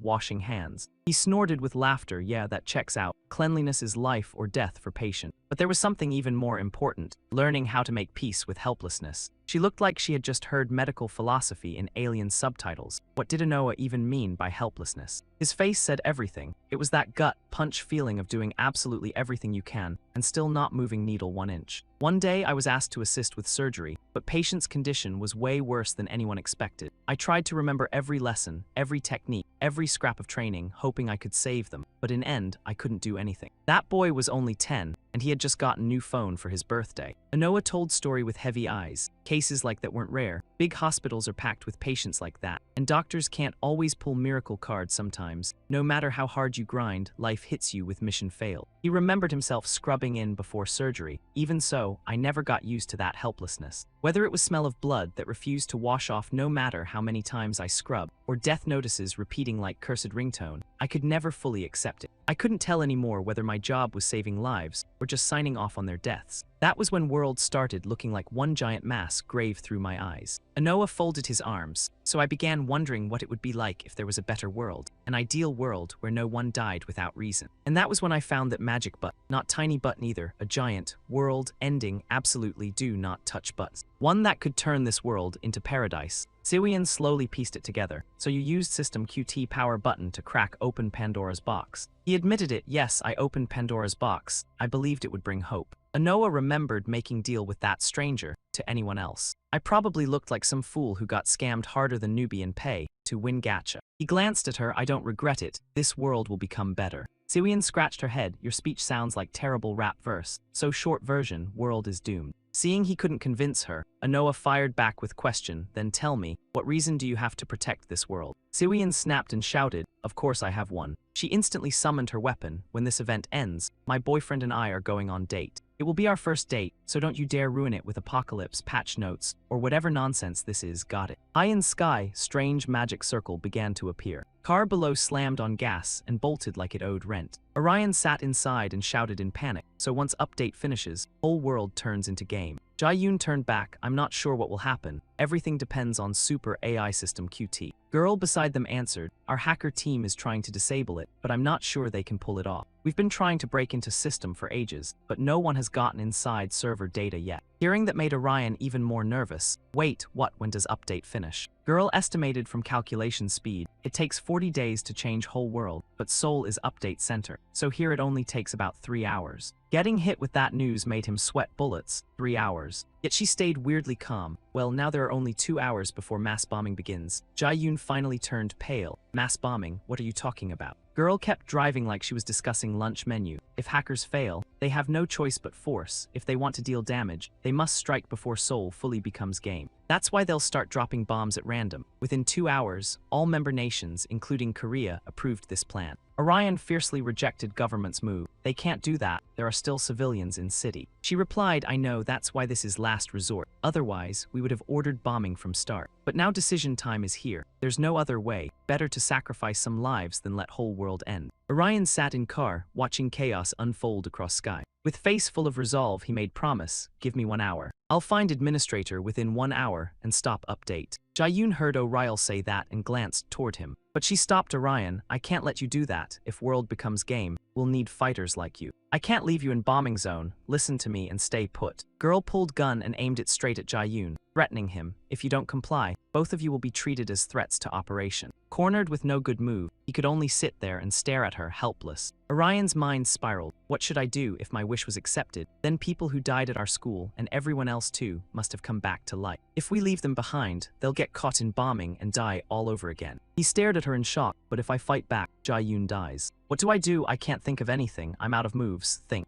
come on. Suddenly, spark flashed through Orion's mind. Then system window popped up right in front of him. Orion read each line. A party member has sent teleport request. Do you accept? Perfect chance landed in his lap, but he hesitated. Wait, this skill. Suddenly, Jian shouted, Orion, and snapped his attention back. He guessed, I don't know who administrator is, but I bet that bastard is inside that 4D CPU floating over there. If whole world goes through update 2.0, that place will be only thing unchanged and still safe. Stop administrator, hurry, I'm counting on you, he shouted with full conviction. He was stunned to see Jae-yoon trusting him that much. Jae-yoon. Girl kept threatening him, don't do anything you'll regret, Orion, otherwise your friend dies. But this time Jae-yoon flips the script and throws down a challenge. If you want to kill me, then go ahead and do it. I am engineer who built VVR4. I know tech that can stop this world from collapsing. He drops threat with all confidence, like villain with diploma. You really think you can kill me? She has no comeback, just sits there in silence and stares at her. Jae-yoon turns and says, you heard me right, Orion, get out of here and do what you need to do. Orion stays silent for a moment, then says, thanks, Jian. Light sparks start flashing around his body. I promise I won't fail. Girl tries to stop Orion, wait. But it may already be too late. Orion teleports away before anyone can grab him. Seeing everything go smooth, Jian lets out relieved breath. But something still feels off. If update has started, CPU 4.9 is core. Even for Orion, getting close to core is no easy grind. Siwian swings weapon straight at Dr. Noah. He looks shocked, you trying to kill me? Ziguian answers, if that update does not stop, I don't think I have choice. And yeah, I do feel bad for Arium. Noah stays quiet for long beat, then says, if that's road you chose, then I guess I can't do much. War is inevitable when opinions clash. But before that, Guillaume Hone gets yanked over by Noah's power, and Siwian nearly pops her eyes out. That twisted puppet, Master Creep. Guillaume Hone can no longer control his own body. What is happening? I can't move my body. Dr. Noah speaks again. Sorry, but by rules, uninvited guests are not allowed here. Then he pulls out box that looks familiar to Guillaume Hone. That's my infiltration tool. Holding it, Noah says infiltration program is hidden inside game. Getting it was insanely hard for me. Using these dirty tricks feels so unfair. After destroying box, Noah looks back at her, while everyone else is busting their butts. You won't be able to eavesdrop anymore. He warns Guillaume Hone that next time she can come through front door like normal person. With that said, Guillaume Hone vanishes, while Siwian still wonders where she went. Noah tells her, I deleted her with admin privileges. I can do that here. Admin privileges. Siwian realizes that means her skill won't work on Noah. Right now, she's staring down disaster. A bunch of thoughts hit Siwian's head. I can fight him if he's normal or if he's killer. Come to think of it, admin is basically God to everyone else, so is there really no way to win? Scene shifts, Orion gets moved to another spot in city. He looks around like detective on caffeine, but still has no clue where he is. Where am I? I thought it'd get teleported to stadium. Orion spots Seung-ha and shouts her name, plus rest of Jason Guild members. Few faces I have never seen before. In confusion, Seung-ha introduces them to him. These are guild members you saved. Orion, seeing familiar face, gets bright smile. So you remember my name after all. Anyway, I heard about it. I heard you took first place and used your wish to bring back everyone who died in game. Pretty wild stuff. Orion replies, I didn't know if wish would come true, but I still wanted to try. I am glad it did. Seung-ha cuts in. She was looking for Siwian's whereabouts and asks Orion about her. What about Siwian? I think Seok-ho summoned her. Orion quickly realizes situation and yells at everyone. Now is not time for this. Crowd gets confused by Orion's reaction. He moves with everyone to different spot and explains upcoming event. Bombing in 2 hours, plus updated news. If all that is true, we only have about 90 minutes. That's why we need to reach CPU 4D. We do not have time to waste. If we take down admin, we can stop update. We don't even know if admin is there. This is all guesswork. If admin is hiding in some other shelter, then we're cooked. Guillaume Hone comes back to group covered in wounds. She continues, Orion is right. Admin is inside CPU, that's Puppet Master. I know because I used a bug to check it earlier. Admin is here, and so is Top Bridge Siwian. Seung-ha panics the second she hears Siwian is there too. Raimi cuts them off. Hold up, how are we supposed to trust you? You're a part of chaos, a hacker and pro backstabber. Guillaume Hone raises eyebrow. Fine, then don't trust me. I said what I know, believe it or not, your call. Seung Ha thinks carefully. Then she walks up to Orion. It's on you, Orion. Well, follow your lead. Reason she gives is simple. You brought their guild members back. We trust your judgment. Orion is about to refuse, but after looking at everyone's eyes, he rethinks it and finally agrees, all right. Here's plan, we split into 3 teams. First team will be May. Well, head towards CPU 4D by moving down below CPU. We can get in through Arc of Fate. Seung Ha will lead second squad, tasked with rescuing civilians still trapped in city. Siwian and I tried to save as many people as possible when event kicked off. But yeah, pretty sure we missed some poor souls. That includes their high school. Some students died there a while back, so please save them too. Got it, we will bring them back. Next, Orion said he had another plan for Zio Ho's group. At last, Orion's squad ran smack into monsters. Shin Ju-hyuk found it pretty weird that they did not vanish after event ended. Only Orion knew what was going on. It matched exactly what Jian said. Whole world was being turned into a game, and CPU was core. Orion fired everyone up and shouted that they would grind these things down until they reached area beneath CPU. Still, do not push too hard if things get dangerous. We cannot bring everyone back if we die right here. Ayang instantly caught hype and said, alright, let's do this. Someone please keep him from turning into fireworks again. Whole crew jumped into battle, each member dropping strongest skills like they had rent due. But monsters Orion fought were different. Not super strong, sure, but there were way too many like Bargain, Bin Nightmare Buffet. Based on stats alone, they could not push us back or kill us, but breaking through would eat up ridiculous amount of time. What now? Should we ignore them and keep moving? No, we cannot. They will surround us, and then moving forward gets way messier. Then how do we flip this situation? While Orion was busy thinking, monsters counterattacked and threw formation into chaos. New player entered scene and saved disaster from becoming group obituary. Mayor guild leader blocked hit for Orion and said he had no clue what was happening, but it looked fun.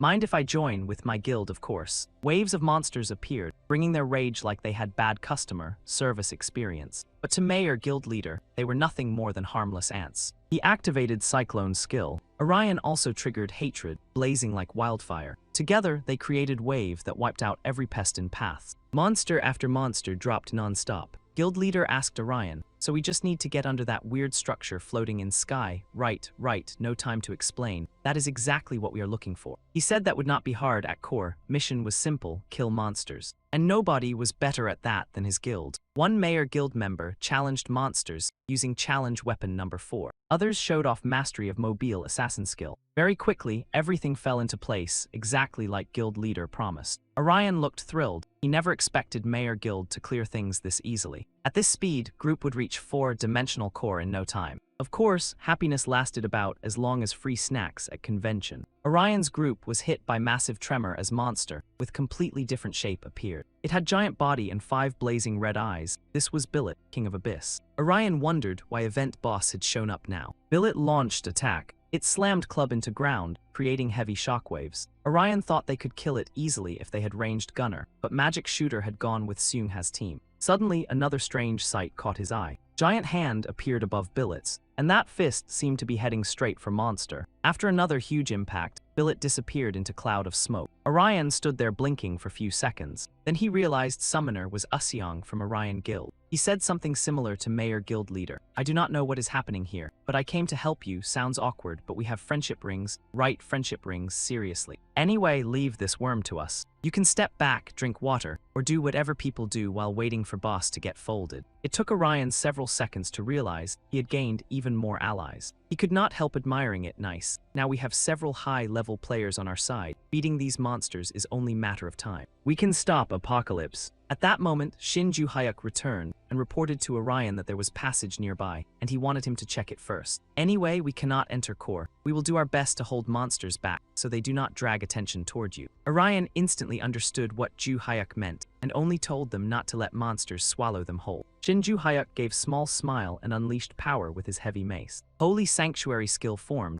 I will protect everyone and make sure nobody dies. As for Orion, he rushed toward place Ju-hyuk had found. Just a little farther, I am almost there. Even if I use Arc of Destiny twice in row, Reaching core will be tough, so first, I need to get as close as possible. Orion felt Hong Kai-ho pop up behind him in a split second. He looked back and yep, it was him. No way Kai-ho was actually helping when Monster showed up in front of Orion, but as soon as he landed, Kai-ho went right into action. Ho said I died, came back, and I have no clue what is going on right now, but I do have one question for you. Did you really take first place like you said before? Orion looked awkward, voice stuttering. I did not, but my girlfriend did. Kai-ho instantly swung his blade like he needed zero introduction. Orion nodded like, fair enough, then he explained, I shared my points with Siwian, we both finished first. Either way, my wish was never just for you. Every player who died in game came back. If you think about it. Ho sighed, I do not need orders from some loudmouth who only talks and never moves. I will figure out how I want live after all this ends. With that, he slipped back into fight mode, and Orion quietly celebrated inside. Scene shift, Siwian started fighting Noah with arrow trap skill. But when arrows landed, they did nothing to him. Noah chuckled, sorry admin, you can tweak game settings to allow attacks, but I am terrible at fighting, so I doubt I will even bother returning your trash talk. That was why. Kim Siwell's staff vanished without warning. Noah was reason behind it. He pointed at Siwian. I will use my admin privileges to beat you. I cannot even take down high-rank player after all. Then system window popped up with save, log tab. Siwian saw her day one assets disappear for no reason. So how do you like that? It is not too late to stop fighting. Why not drink tea until all this blows over? Siwian's eyes went cold. This is bad. I cannot attack admin as player. What do I do? Should I run? No, I cannot. I do not know if I can come back. I need to think of something. I need stop him with spear. In the end, Siwian came up with spike trap plan and used it. And that hit could actually strike Noah. He clutched pain and had no clue why he was taking damage. Then Dr. Maria appeared. She said, anonymous admin is hiding in data space, so I am not sure, but I get feeling you are behind this. Noah dropped into guilt spiral. What is happening? I thought Dr. Maria was dead. What is she doing here? Maria handed staff back to Siwian.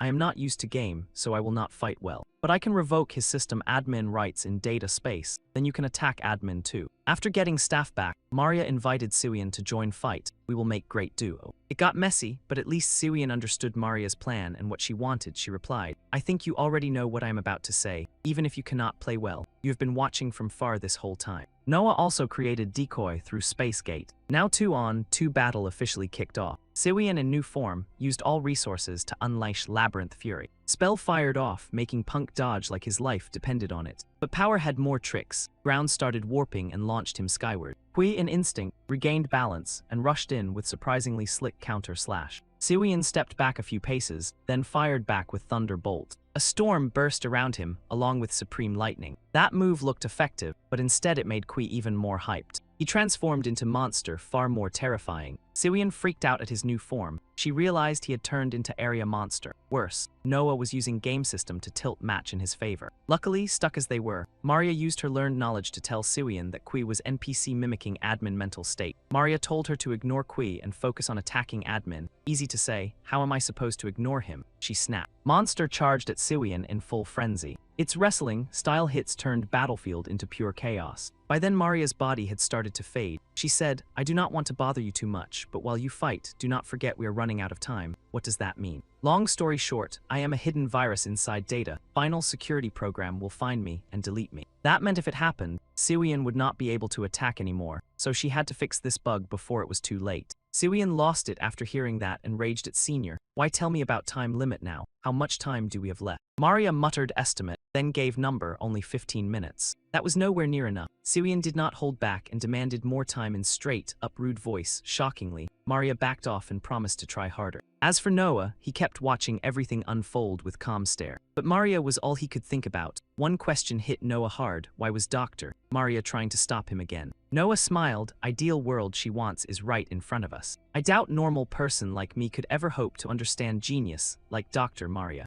I respect you. With that thought ended, Noah spawned 2 more entities to end battle as brutally as possible. That was bad news for Siwian. Right now, she could do nothing but hold out until backup arrived. But Noah had no plans of letting that happen. He hijacks both entities and orders them to erase Kim Siwian on sight. Congrats, she has become the boss fight's favorite punching bag. Cut to Hong Kai-ho, who is going full Winter Hunter card mode and bullying monsters like they owe him rent. He and Orion keep pushing closer to Siwian's location. Hong Kai-ho says, so this ends if we stop the administrator. Right, Orion answers. Whether the city gets flattened is not my problem. Does that even matter right now? But I guess I'll stick around until the curtain drops. I've got my own part to play anyway. Another giant monster blocks both players, completely unaware it is about to become premium, grade ground beef. He and Orion launch toward the monster like two missiles with anger issues. Then they slice it clean in half like a coupon nobody asked for. Right then, Mihian's teammate shows up again and goes straight for Orion. Lucky for him, Kai-Ho steps in and helps him keep distance from that walking problem. Mihian's teammate spots Kai-Ho and gets weirdly excited. He sneers, "What's this, Kai-Ho? You teaming up with Disaster Squad now?" Hong Kai-Ho answers by swinging his bat hard enough to file a complaint with physics. "Don't make me puke. You seriously think I'd team up with someone that pathetic?" Orion hears that rude little review from nearby and looks emotionally stabbed. More accurately, embarrassed. "Hey, I heard that." Orion's opponent pulls out command cards, his voice getting nastier by second. "Whatever, I truly don't care, my world already collapsed, so I'm thrilled to find another target to dump my rage on." Cards split apart and fire toward Orion, powered by opponent's magic card, throwing skill. Hong Kai-Ho knows if they waste time arguing with this clown, they are cooked, so he steps in to fight and tells Orion to go ahead. "Wait, what? He'll pin me down here, so go do what you have to do." Orion may not fully get it, but he is seriously grateful to Kai-Ho. He bolts away from fight right in front of enemy. Opponent sees him run and smirks. "Where do you think you're going?" Stage 3 magic skill, phase cut, activates and tentacles start spilling out of magic circle like nightmare spaghetti. Target is Orion, way over there. But Kai-Ho shuts down that nasty plan, making opponent absolutely furious. Kai-Ho tells his old teammate to stop, because he is sick of pointless PK battles. Through absolute chaos and incoming attacks, Orion keeps moving. At last, he is almost close enough to catch up. Seeing core grow larger, he realizes he is finally close enough to touch it. Orion activates Fate Bow item, but before he can strike, strange light blasts toward him. He dodges to side and wonders what kind of nonsense just tried to delete him. At that exact moment, giant dragon rockets in from behind. It is ancient Kaikatsu type monster. Smart cut, nice, except this disaster was nowhere in Orion's plans. He starts spiraling. "Damn it, why show up now? What do I do? Killing raid monster like Kaikatsu alone will take forever. But if I use Fate Bow and dragon blocks my attack, I'll have to wait for cooldown. What do I do, man? I wish I had party member with me right now."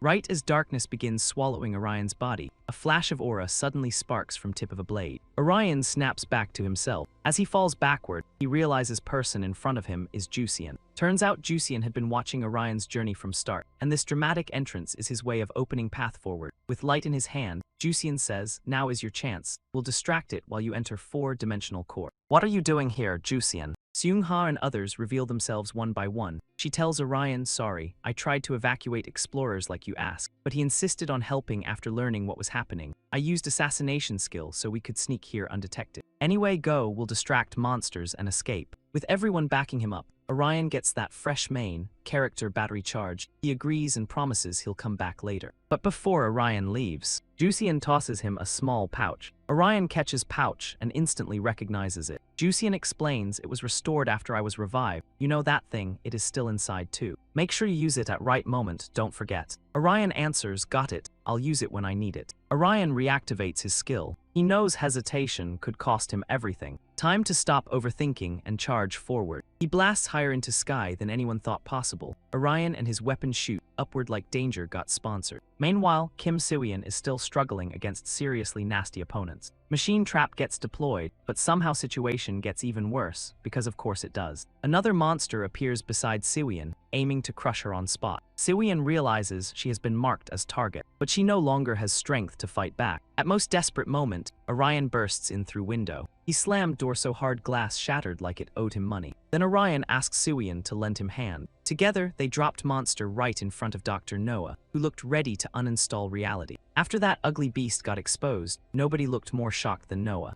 Orion and Noah finally came face to face. Orion was probably stunned too after learning Noah was puppet master behind whole disaster. Noah spoke first. "I am not sure why, but it feels like it has been ages since I last saw you. Something about your face is different." Orion calmly admitted that way too much had happened over past 2 days. "You do not seem that surprised to see me here. Did you already know I was administrator?" "I figured that might be case. Still, I was hoping I was wrong." Noah praised Orion, saying he was pretty sharp. He added that he had hidden it rather well. Orion paused for few seconds, tightening up his courage like armor. Then he had few questions ready for him. Orion's gaze turned deadly serious. First question, what did his sister mean to Noah, and was Noah planning to end this madness right now? "Let me answer both at once," Noah said. "I am serious about both. I truly like Ariam. That is exactly why I cannot stop now. I want to give her miracle, world where everyone can live happily with people they love." right as air went quiet enough to hear bad decisions brewing. Siwian cut in because nobody had time for villain TED Talk. Since full explanation was messy, she summed it up: wait too long, and fighting Noah would become impossible. Orion gripped his sword tight, likely having found answer he needed. Now came time for both of them to fight Noah. Orion asked Siwian for backup, then charged straight at him with sword ready. Those strange entities appeared again, and this time their numbers had leveled up like annoying side mobs. Those creepy little punks surrounded Orion like he was entertainment, then started giggling in sync. One of them shot upward and fired blinding beam of light straight at Orion. Attack quickly closed in around him, but Orion willpower refused to let him fold. Eye for eye, Orion unleashed spherical slash that blasted energy outward. Damage was top tier, yet those brats still only got scraped up. They used that same creepy laugh again to create monster and send it after Orion. He dodged instantly, while Siwian supported him by locking monster movements in place. Orion nailed timing perfectly. Then he swung once and split monster body clean in two.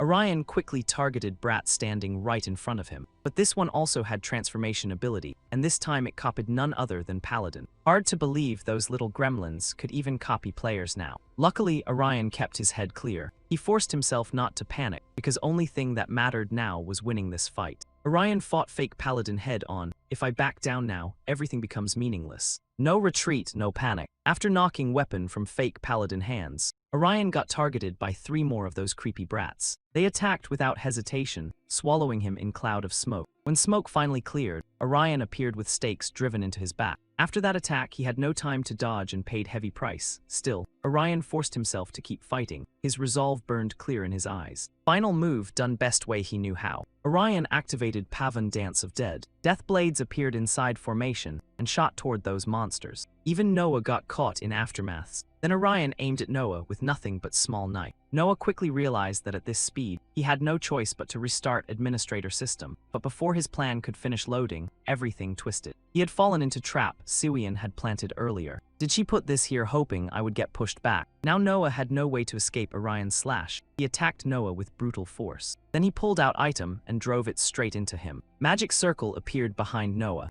Wait, this is... Noah stared carefully at cylindrical object shape. Old memories suddenly flooded back. When Noah was still teenager, stranger approached him. Even worse, that stranger handed Noah a mysterious tool that looked exactly like this. The moment bag was ripped open, that tool snapped clean in half right in Noah's hands. The bag was returned to Orion too, because apparently even cursed chaos respects lost and found rules. Back in reality, Noah realized it was the encryption key all along. Noah collapsed onto the ground like his save file had been deleted. He muttered, "I always knew you were good at this game, Orion, exactly like Ariam once told me." Orion dropped his weapon, completely drained. He opened up to Noah and admitted, "I used to think meeting you was the luckiest thing that ever happened to me. You comforted me when I failed to protect those kids at school. I thought you were a gift from God, not only to me, but to everyone who ever sat in that chair." Siwian quietly stepped beside Orion, giving support without turning it into a whole motivational TED Talk. Noah answered, "I appreciate those kind words, but some people cannot be saved with pretty speeches or one helpful hand. All I wanted was to help them, even if that meant stealing power from a god." Before Maria vanished, she asked Noah to hand over the administrator authority he possessed. She would remain inside data space, control the AI system, and only use Z-24's power to help people when truly needed. Of course, I will not use it as much as you think. I will not become a god. Humanity has to save itself. That is only way any of this has meaning.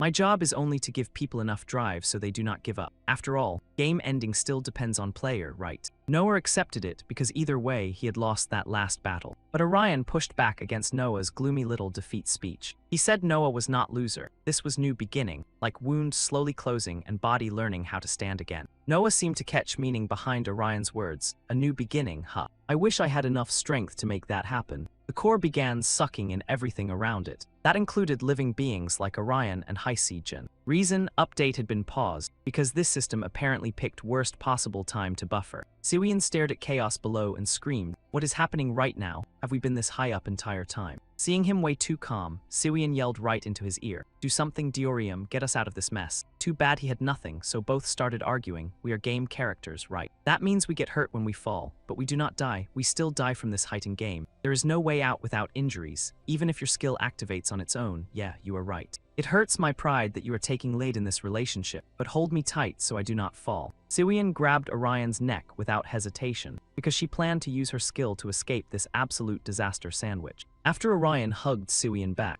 She activated Wings of Icarus. Meanwhile, Seung-ha and others on far side were not pulled in. People outside guild all over place were not affected by core either. A mysterious girl contacted someone and said, "We can forget Plan B, we do not need bombs anymore. Time for emergency meeting. Stopping public from seeing Z-24 rebuild city will be hard." Somewhere else, Ariam woke up after impact shook area near her. She blinked in confusion, packed with suspicion. Wait, where am I? The sky was painfully blue. One by one, others woke from comas and started searching for safe shelter. Ariam stayed lying there, thinking about her younger brother. What about Orion? No, I do not need to worry after all. I know he is stronger than anyone. After Horizon ended, news about unprecedented incident in Korea spread across globe at internet speed, meaning chaos got subtitles. Online crowd named it video game attack, and everyone kept arguing about where it came from and why it happened. But only group that might have offered clues, game developer into Haunt Software, suddenly went bankrupt and disappeared. Company president donated every bit of personal wealth, then vanished without trace. With that, every clue about what happened got blocked, like invisible wall had spawned in real life. No new information or investigation results were released through media, so people had almost no way to learn what caused Horizon. Because of that, people simply called it strange phenomenon or treated it like God's will. 6 months later, Suyeon cleaned her room, gathered mountain of junk, and tossed everything into foam boxes. Orion was there too, helping carry boxes outside. Everything should be done now. Is this last one? Yeah, I will finish rest tonight. While rambling, Suyeon said, I thought you would have way more stuff. I mean, you are moving, but all you have are workbooks. That is why I said I did not need your help. I have not even bought furniture yet. Suyeon told Orion he was boring. I thought I was going to work all day today. Then she asked Orion if he felt excited about moving into big house with his own room. Orion got awkward because he had no idea how to answer, so he swerved into another topic. I guess cleaning this place would be rough. Not getting answer she wanted, Suyeon exploded and flopped onto bed. What kind of reaction is that? Not fun at all. I came here to help you, so you should be hyped. Orion, you are seriously boring. Suddenly, Orion stared straight at Suyeon.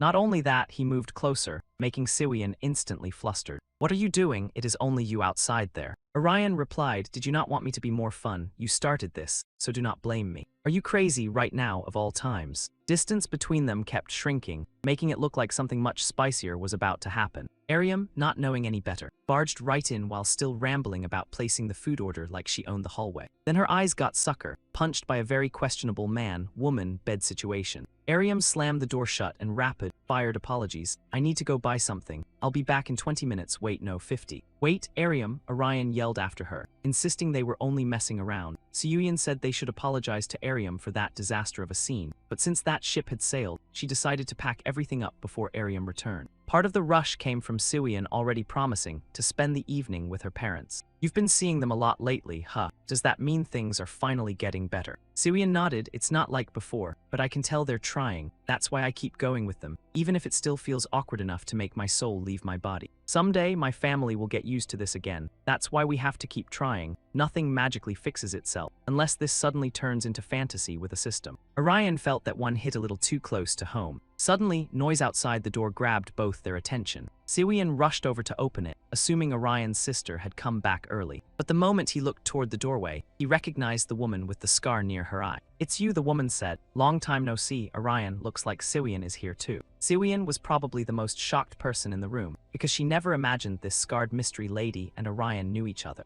The woman ignored Suyeon's presence and invited Orion for a short walk, saying she had a few things to discuss with him. She added, I won't take no for an answer, though I'm guessing threats like that don't scare you anymore. In the end, Orion agreed to hear her out, and all three took a few laps around the park. After listening for a while, Suyeon summed it up. So basically, you're saying Sigmund is a secret global spy network. The woman replied, not exactly a spy network. We operate quietly in many roles to protect humanity's future. Usually that means investing in people or supporting new research. You're seriously spilling classified secrets out loud. It's fine, even if people heard this, they couldn't do much with it. Then the woman dropped another bombshell. About Dr. Maria, she explained. Maria was one of the promising scientists we funded, but our views eventually split too far apart, so she found another independent sponsor and cut contact. We were also working on the online biosphere back then. It was called Project Z, though the final result became completely different from our original plan. Orion asked, then why was your organization chasing me? Nothing happened after the event ended. Straight to the point, our organization wants you to join us as an agent. Orion instantly rejected the offer, leaving even the recruiter mentally blue, screened. Did this guy just say no like she offered expired coupons? Orion said being an agent sounded shady and dangerous, and Siwian agreed with him at full power. I understand, I rushed this, let me explain. Recently, similar anomalies have been appearing around the world. Anomalies. Yes, take a look.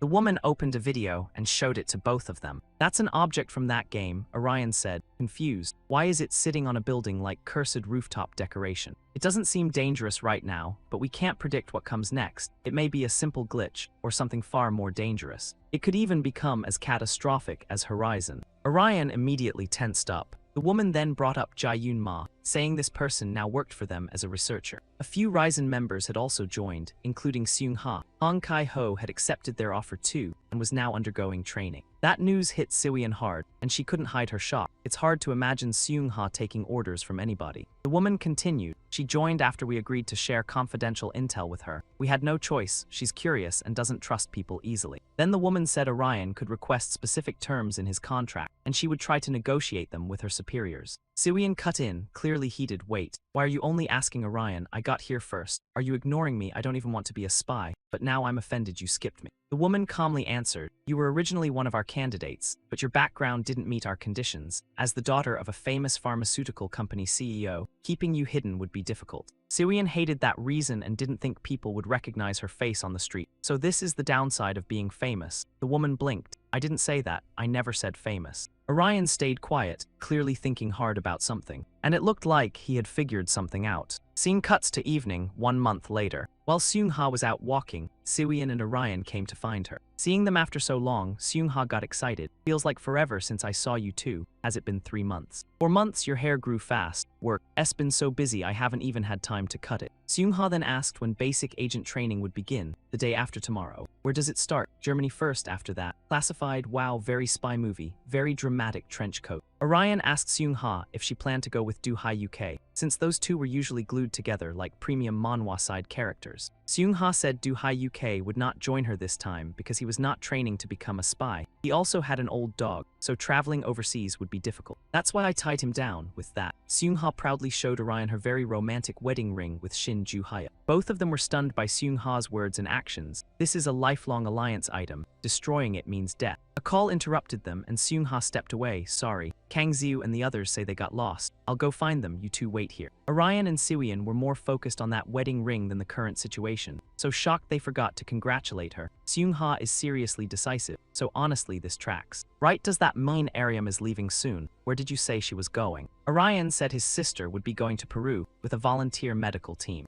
Apparently, she heard someone who looked exactly like Dr. Noah was volunteering with the team there. Remembering their earlier talk with the woman, the two discussed what Sigmund had investigated. That was the only condition I gave them before agreeing to help if something dangerous happened. So you made a request too, right? Then silence stretched for a moment, thick enough to trip over. Siwian threw Orion half-joke, half-deadly serious. We're bored out of our minds. So what if we get married out of nowhere? Absolute nonsense. Siwian snapped again and even grabbed magic staff. There's nothing nonsense about this. You've been lying to me this whole time. We're still not adults yet. Besides, you and I can't get married just because we're bored. And since we're on this topic, I've got something to say too. You always give me more than I can ever give back. Siwian burst out laughing. And with that, anger vanished. I know that. I'm your exception, right, of course. Now stop flirting with me. But truth was, he was the only one for her. The only one who knew how hard she had fought. She was the only one who knew his real self. Both traded sweet words, then headed toward people who once fought beside them. Happy, content, like two winners who knew they had finally caught their reward.